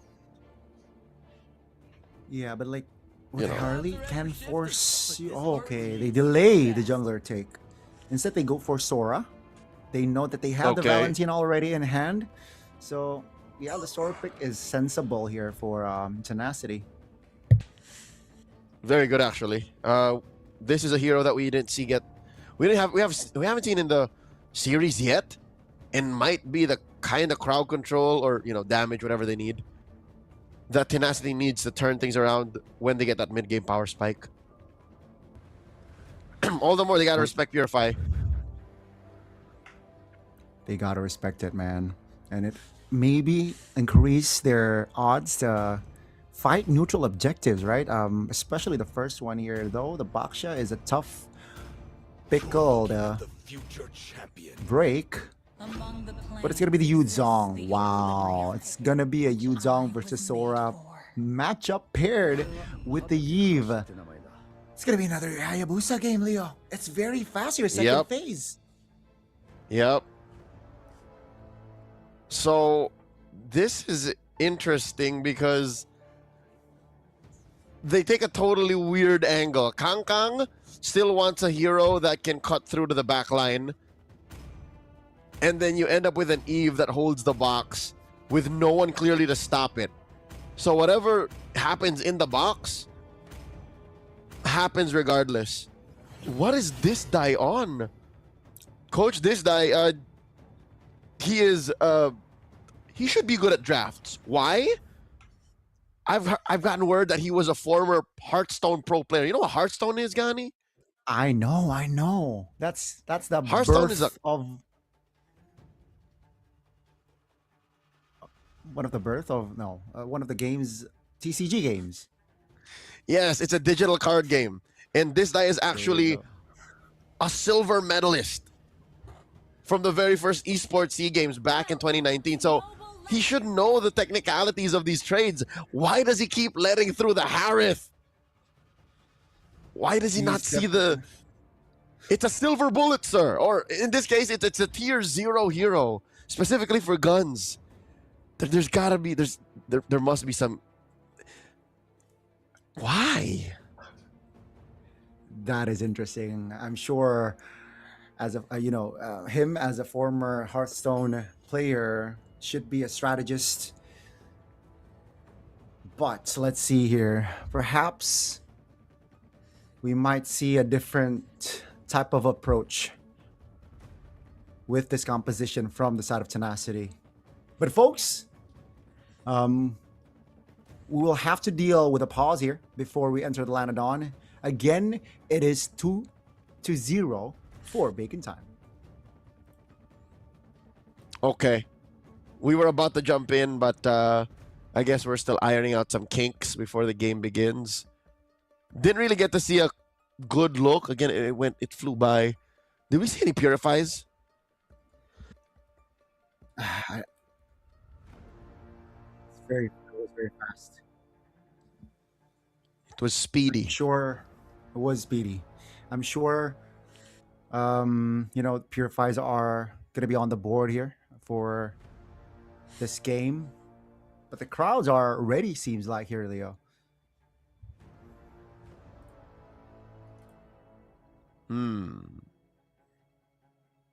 I mean, the crowd on the Tenacity side, I'm sure, are sweating bullets. They are worried because, again, the Harith is out through. The Florin is out through. The Boxe is out through. So, it's hard to say. Whoa, oh my God, 3-0. 3-0 Folks in already. Ladbrau. Exhort fighting Spider Miles. Okay. These are the supporters of Bacon Time. They like what they're seeing here. Noticing the current scoreline. What does that mean? Spider Miles Susu. Well, in Bahasa, Indonesia, susu means milk. But I'm sure it's different in Thai. All right. Anyways, back into the game. Still 0 purifies, sir. Wow.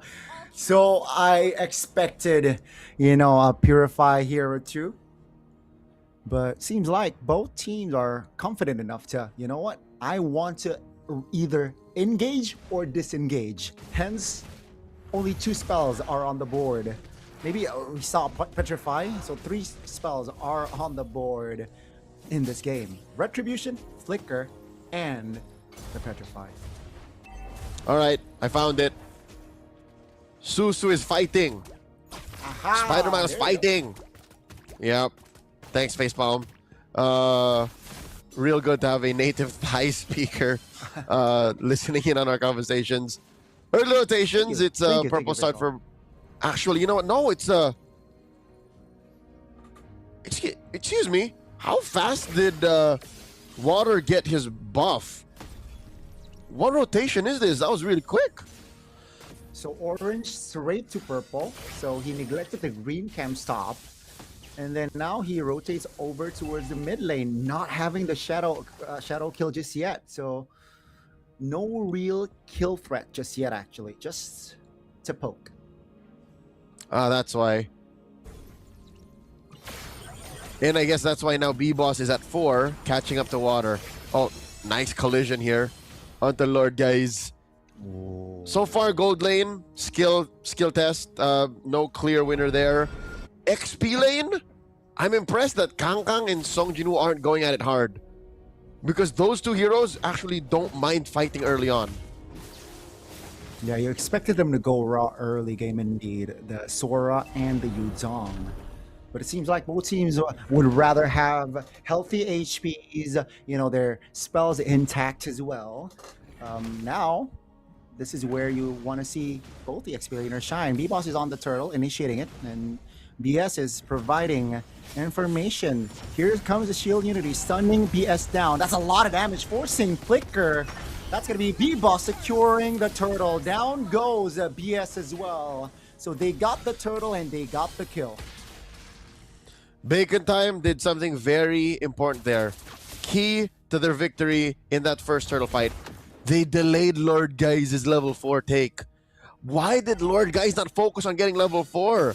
Tenacity are a step behind. Maybe half a step behind, but this led to them being down 500 gold, a turtle down, and a free kill going over to Bacon Time. Without any, mind you, Gani, without any battle spells spent from Exhort nor Miles. Very, very intelligent approach indeed. Lord Guys again pop the Flicker mid lane. So that's information that Bacon Time is keeping tabs on. But yeah, so far, very controlled from Bacon Time. Even though they got the early advantage, they are not hasty with it. And I don't think they should. Because again, their rotations are more meaningful, and Guns here. Wow, engages 2v1. Wow, that's a lot of damage for an early Harith. BS goes down. I think the information was relayed that BS spent the Flicker earlier, and that's why the commitment from Guns.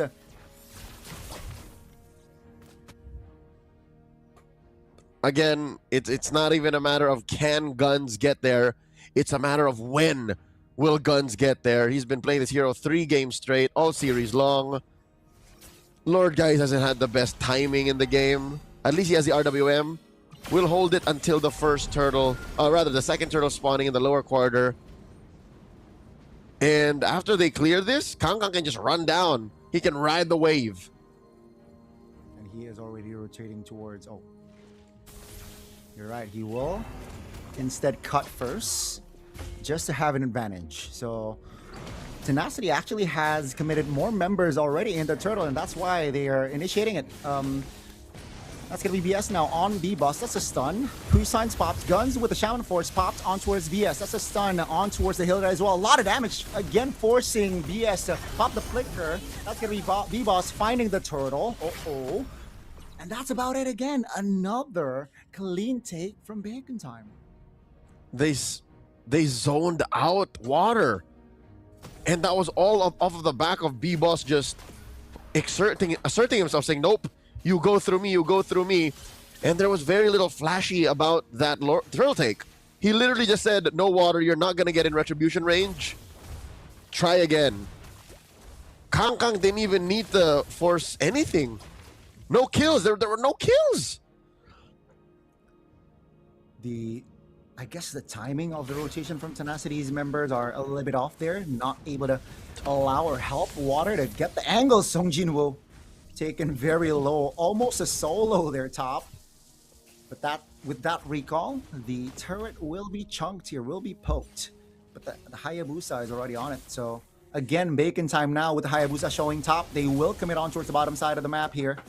That's going to be the first turret taken down. And it's going to be Tenacity's. And Bacon Time, again, another advantage. The map is shrinking. Tenacity will have less space to give Griffith the gold he needs. And let's call this half of the map just gone. It is just perfect for Bacon Time. Again, macro excellence here in this series so far. That turtle spawns in the upper quarter, and that's where they want to push next.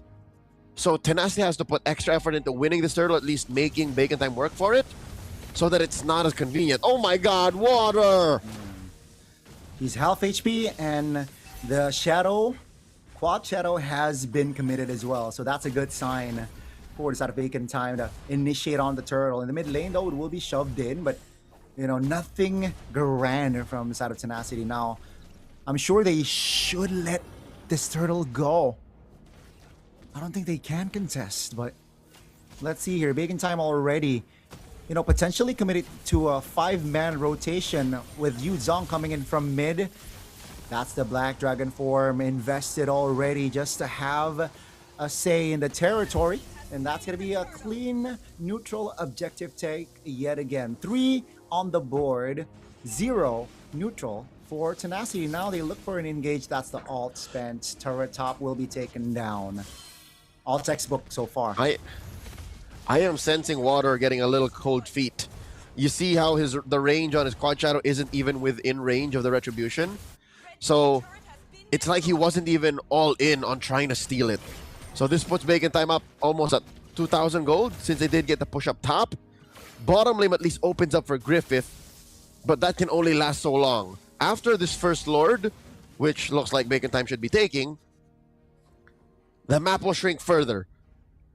I guess, I would guess this next Lord, if ever it does go to Bacon Time, takes down at least 1 or 2 inner lane turrets. So Tenacity are on a timer right now. Guns is shrinking and expediting the late game. Speaking of...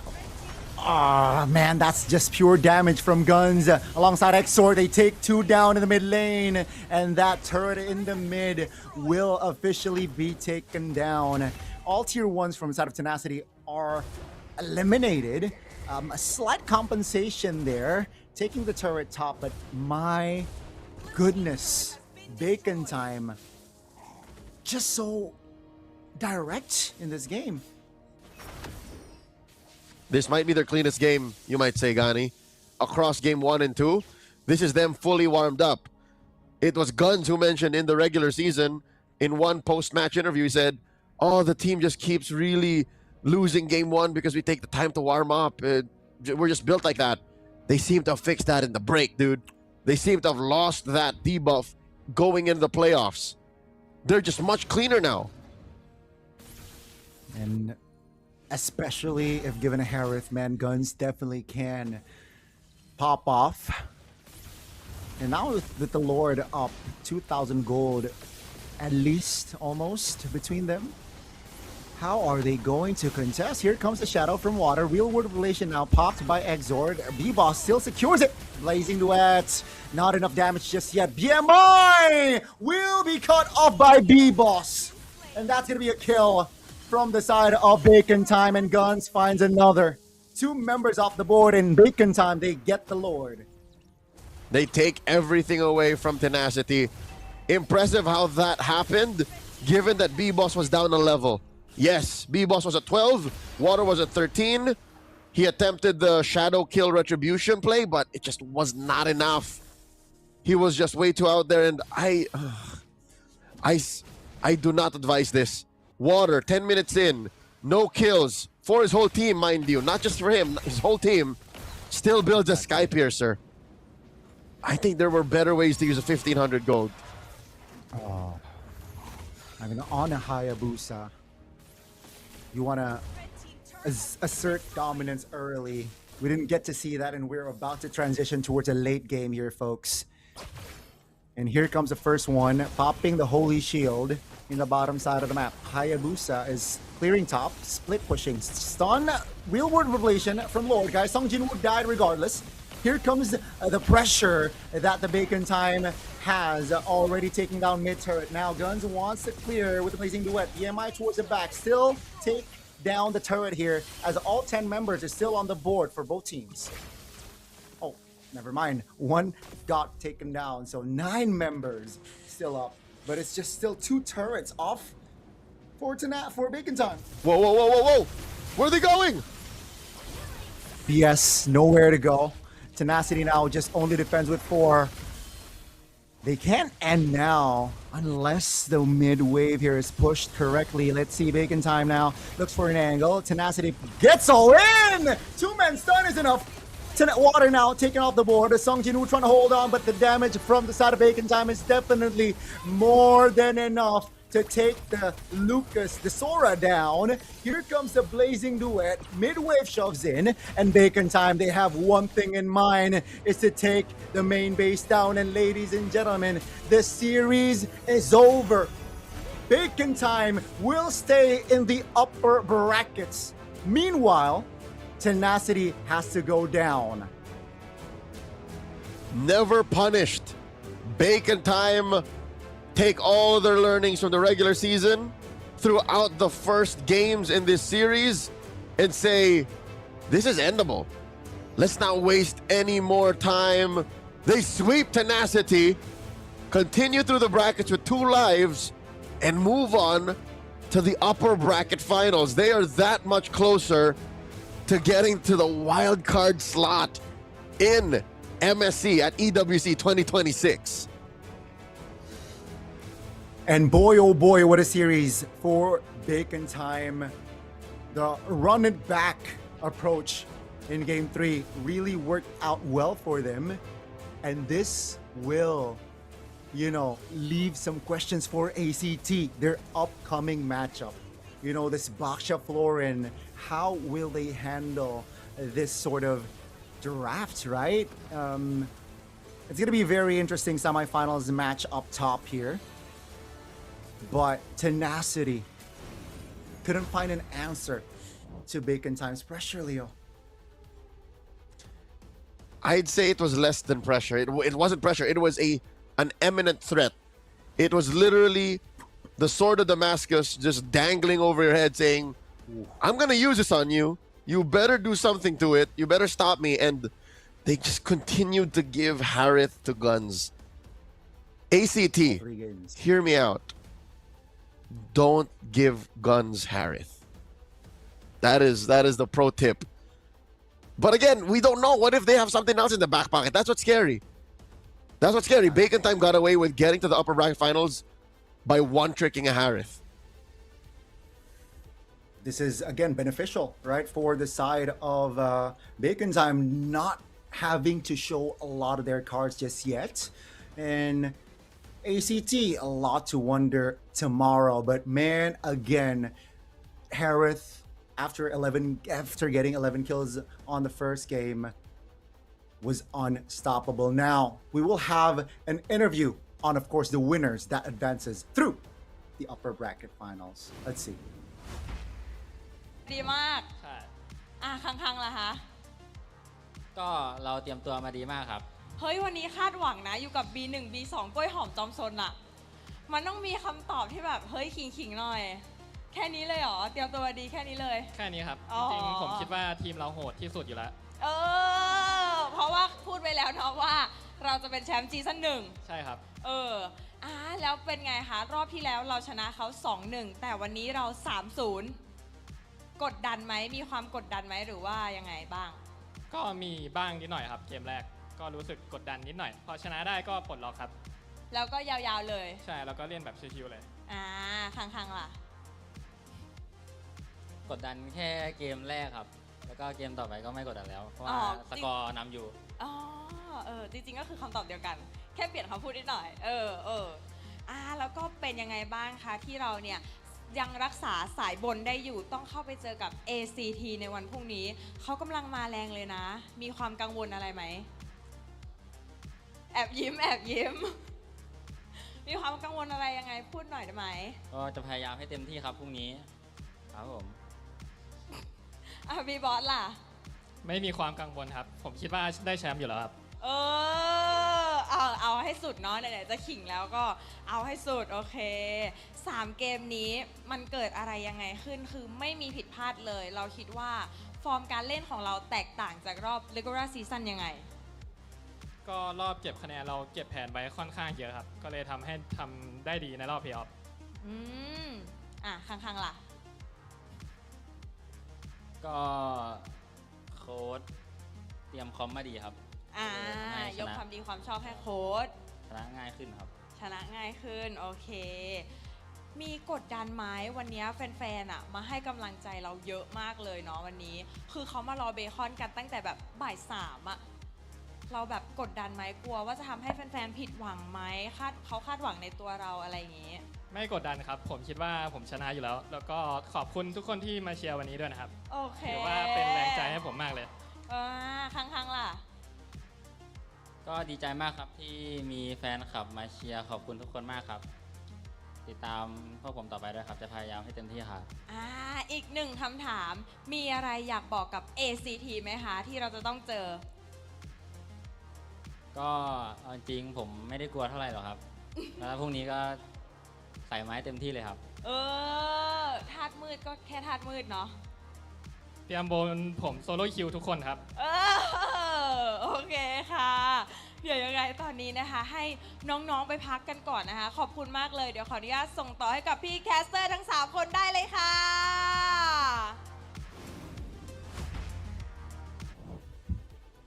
Thank you so much, Minimin. Of course, congratulations to Bacon Time. They were able to clinch a clean sweep.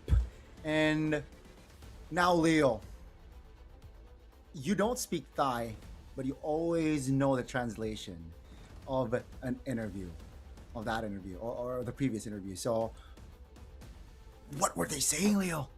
What were they saying? I've already asked, and it will come. We will explain, but I'm pretty sure Minimint had to whip up questions on the fly because who'd have thought that you would get 3 games, Harith, 3 games straight MVP. That's your man, Guns. That's Guns right there. That's Guns again. A similar. I guess approach or similar style of game 1 where he did not die and is able to deliver most of the damage within his team, and again with the flower bloom from the side of Florin, it allows him to just deal more damage and also survivability and as well as kill threats. Okay, I got the translation briefly. Again, thanks to Facepalm for this. Kapkun Krab, brother. Minimit asked, in the regular season, you beat them 2-1. This match, you 3-0'd them. Was there any pressure going into it? B-Boss says a little bit in game 1. And then he said that game win was what we needed to get momentum. Minimit also asked, how is the team's performance different from the regular season? B-Boss says, we saved up a lot of strats for the playoffs. We still have more plans up our sleeves, which is, again, what I'm scared for if ever the Harris wasn't there. So Kangkang adds, all props to the coaches. They prepared us well. And to close off, Minimit asked, you have any words for ACT tomorrow? B-Boss says, prepare to get soloed by me. And Kangkang says, just to reel it back a little bit, we'll do our best. Oh my goodness. I love the confidence there from B-Boss. But yeah, again, I expected the Harith man to come through at least for game 3. Just to, maybe have a sniff on what type of hero that Guns, of course there are others, but like at least to force another approach from the side of Bacon side. What we did not get to see that, which will not help ACT tomorrow here. But yes, you can see here it's 11 minutes of game time, and yes, you're seeing it right, 0 kills on the board for Tenacity.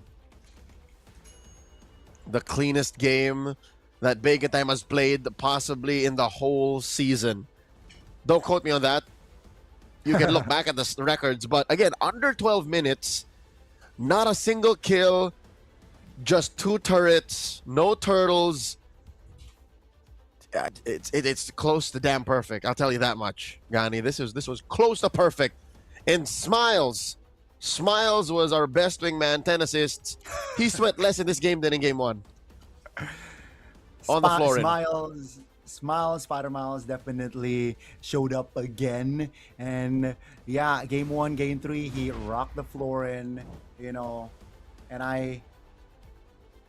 again, based on their interview, they have other cards that they haven't shown. So maybe other heroes from Spider Miles here for playoffs. You can definitely expect that sort of approach, Leo. I think it's more than just Miles. Even the whole Kangkang Benedetta situation that was forced to ban on. Again, the elephant in the room, Guns. And B-Boss, that's criminal. To allow Baxia through, that's criminal. So ACT tomorrow definitely should watch out. ACT should cover their bases, cross their T's, dot their I's, and then that should, give us a better match. Definitely, it was. Hopefully, we get to see that. But boy, the 4 matches that we get to see today, Leo, it was impressive. We gotta say goodbye, though, still to Solix, right, earlier on. And so unfortunate that we didn't get to see other matches as good as that as well. We get to see a 3-1, but we get to see a sweep as well today. So we got everything, a little bit of everything. There's more to it because it's just day 1 of playoff MSL first ever. And there'll be more tomorrow. There will and the be day after more that. Tomorrow. And the day after that. So this is us, Gani and Leo, signing off. Thank you so much, guys. This is just the day 1 of MSL playoffs. See you tomorrow for more MLBB action of MSL playoffs. Let's see. ขอบคุณครับ การแก้เกมแก้ดาบกันยาวขึ้นทำให้ทีมที่เก่งกว่าหรือว่าเตรียมความพร้อมมาได้ดีกว่าจะสามารถชนะได้มีโอกาสชนะมากกว่า โอเคเลยค่ะแล้วรอบที่แล้วเนี่ยเทนาแพ้เบคอนไป 2-1 แต่ว่าในวันนี้ก็คือ 3-0 เลยแบบม้วนเดียวจบเลยจริงๆสำหรับเบคอนในวันนี้โค้ชคิดว่ามีจุดไหนไหมคะเพิ่มเติมที่ต้องการทำบ้านก็ต้องกลับไปทำกันบ้านทางดาฟแล้วก็คุยกับผู้เล่นเรื่องคุมสภาพจิตใจอารมณ์ระหว่างเล่นนะครับก็ประมาณนี้นะคะในความคิดของโค้ชยิดไดเดี๋ยวตอนนี้นะคะขออนุญาตส่งต่อกลับไปให้กับพี่แคสเตอร์ทั้ง3คนได้เลยค่ะ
Playoff นะคะ ค่ะ ในวันแรกของเรานะคะพี่ปาง ใช่แล้วค่ะ ตอนนี้เราก็ได้ 4 ทีมแล้วนะคะ ที่ผ่านเข้าสู่รอบต่อไปแล้วก็เจอกันแน่นอนในวันพรุ่งนี้ ได้แก่ทีม Tenacity ใช่แล้ว นี่นะคะ แล้วก็ Bacon Time นะคะ ACT Esport Cup แล้วก็ทีมสุดท้ายก็คือ KOG นั่นเองค่ะ ยังมีการแข่งขันอีก 2 วันนะคะอย่าลืมนะคะสำหรับคนไหนนะคะที่อยากมาดูการแข่งขันนะคะสามารถเดินทางมาได้เลยนะคะที่ BCC Hall เซ็นทรัลลาดพร้าวชั้น 5 ค่ะ สามารถ walk in เข้ามาได้เลยนะคะ ใช่ค่ะ แล้วก็อย่าลืมนะคะว่าด้านหน้าเนี่ยยังมีบูธกิจกรรมนะคะ ใช่ ให้ร่วมเข้า เยอะเลย เล่นต่างๆ เยอะแยะมากมาย เขียนเป็นการ์ดกำลังใจ ใช่เชียร์ ป็นป้ากำลังใจ ทีมไหน ใช่ แล้วก็ยังมีกิจกรรม 5v5 นะคะบริเวณด้านหน้าที่มี แจก ของแจ โค้ ก ด ใช่เยอะแยะ ใช่ มากมาย จับคู่กันมาก็ได้หรือจะมาเดี่ยวก็ได้ หาเพื่อนหน้างาน หาเพื่อนหน้างานได้ ใช่แล้วนะคะ แล้วก็อีกแค่ 2 วันเท่านั้น ค่ะ เราก็จะได้รู้แล้วว่าทีมไหนนะคะ จะได้เป็นแชมป์ของรายการ MSL Thailand Season 1 ค่ะ ใช่แล้วค่ะ แต่ว่าก่อนอื่นเลยนะคะ มันจะขอบคุณแค่พวกเราแล้วก็คนดูไม่ได้ต้องขอบคุณ แล้ว พี่แคสเตอร์ทั้ง 3 ท่านด้วย มีใครบ้างนะคะ มีพี่เบิร์ดไฟสตาร์นะคะ พี่ ค่ะ ดรมาร์คและพี่วาว่านั่นเองค่ะ แน่นะคะ ต้องขอบคุณพี่ทั้ง 3 คนด้วยค่ะ และที่สำคัญ ใช่ เลย ค่ะที่สำคัญเลยค่ะไม่ได้นะคะ ขอขอบคุณผู้ชมทุกท่านเลยนะคะทั้ง ค่ะ ที่เดินทางมาที่หน้างานนะคะ แล้วก็ออนไลน์ในทุกช่องทางเลยค่ะ ที่มาดูการแข่งขันนะคะ MSL Thailand Season 1 ของเราเนี่ยตลอดทั้งวันเลย ใช่ค่ะ ก็เจอกันได้ใหม่ ในวันพรุ่งนี้ค่ะ ใช่แล้วค่ะ อันนี้ วันนี้นะคะมินมินิมินและ ไอเบบี้มาปางนะคะ ต้องขอตัวลาไปก่อนแล้วเจอกันใหม่ในวันพรุ่งนี้สำหรับวันนี้ สวัสดีค่ะ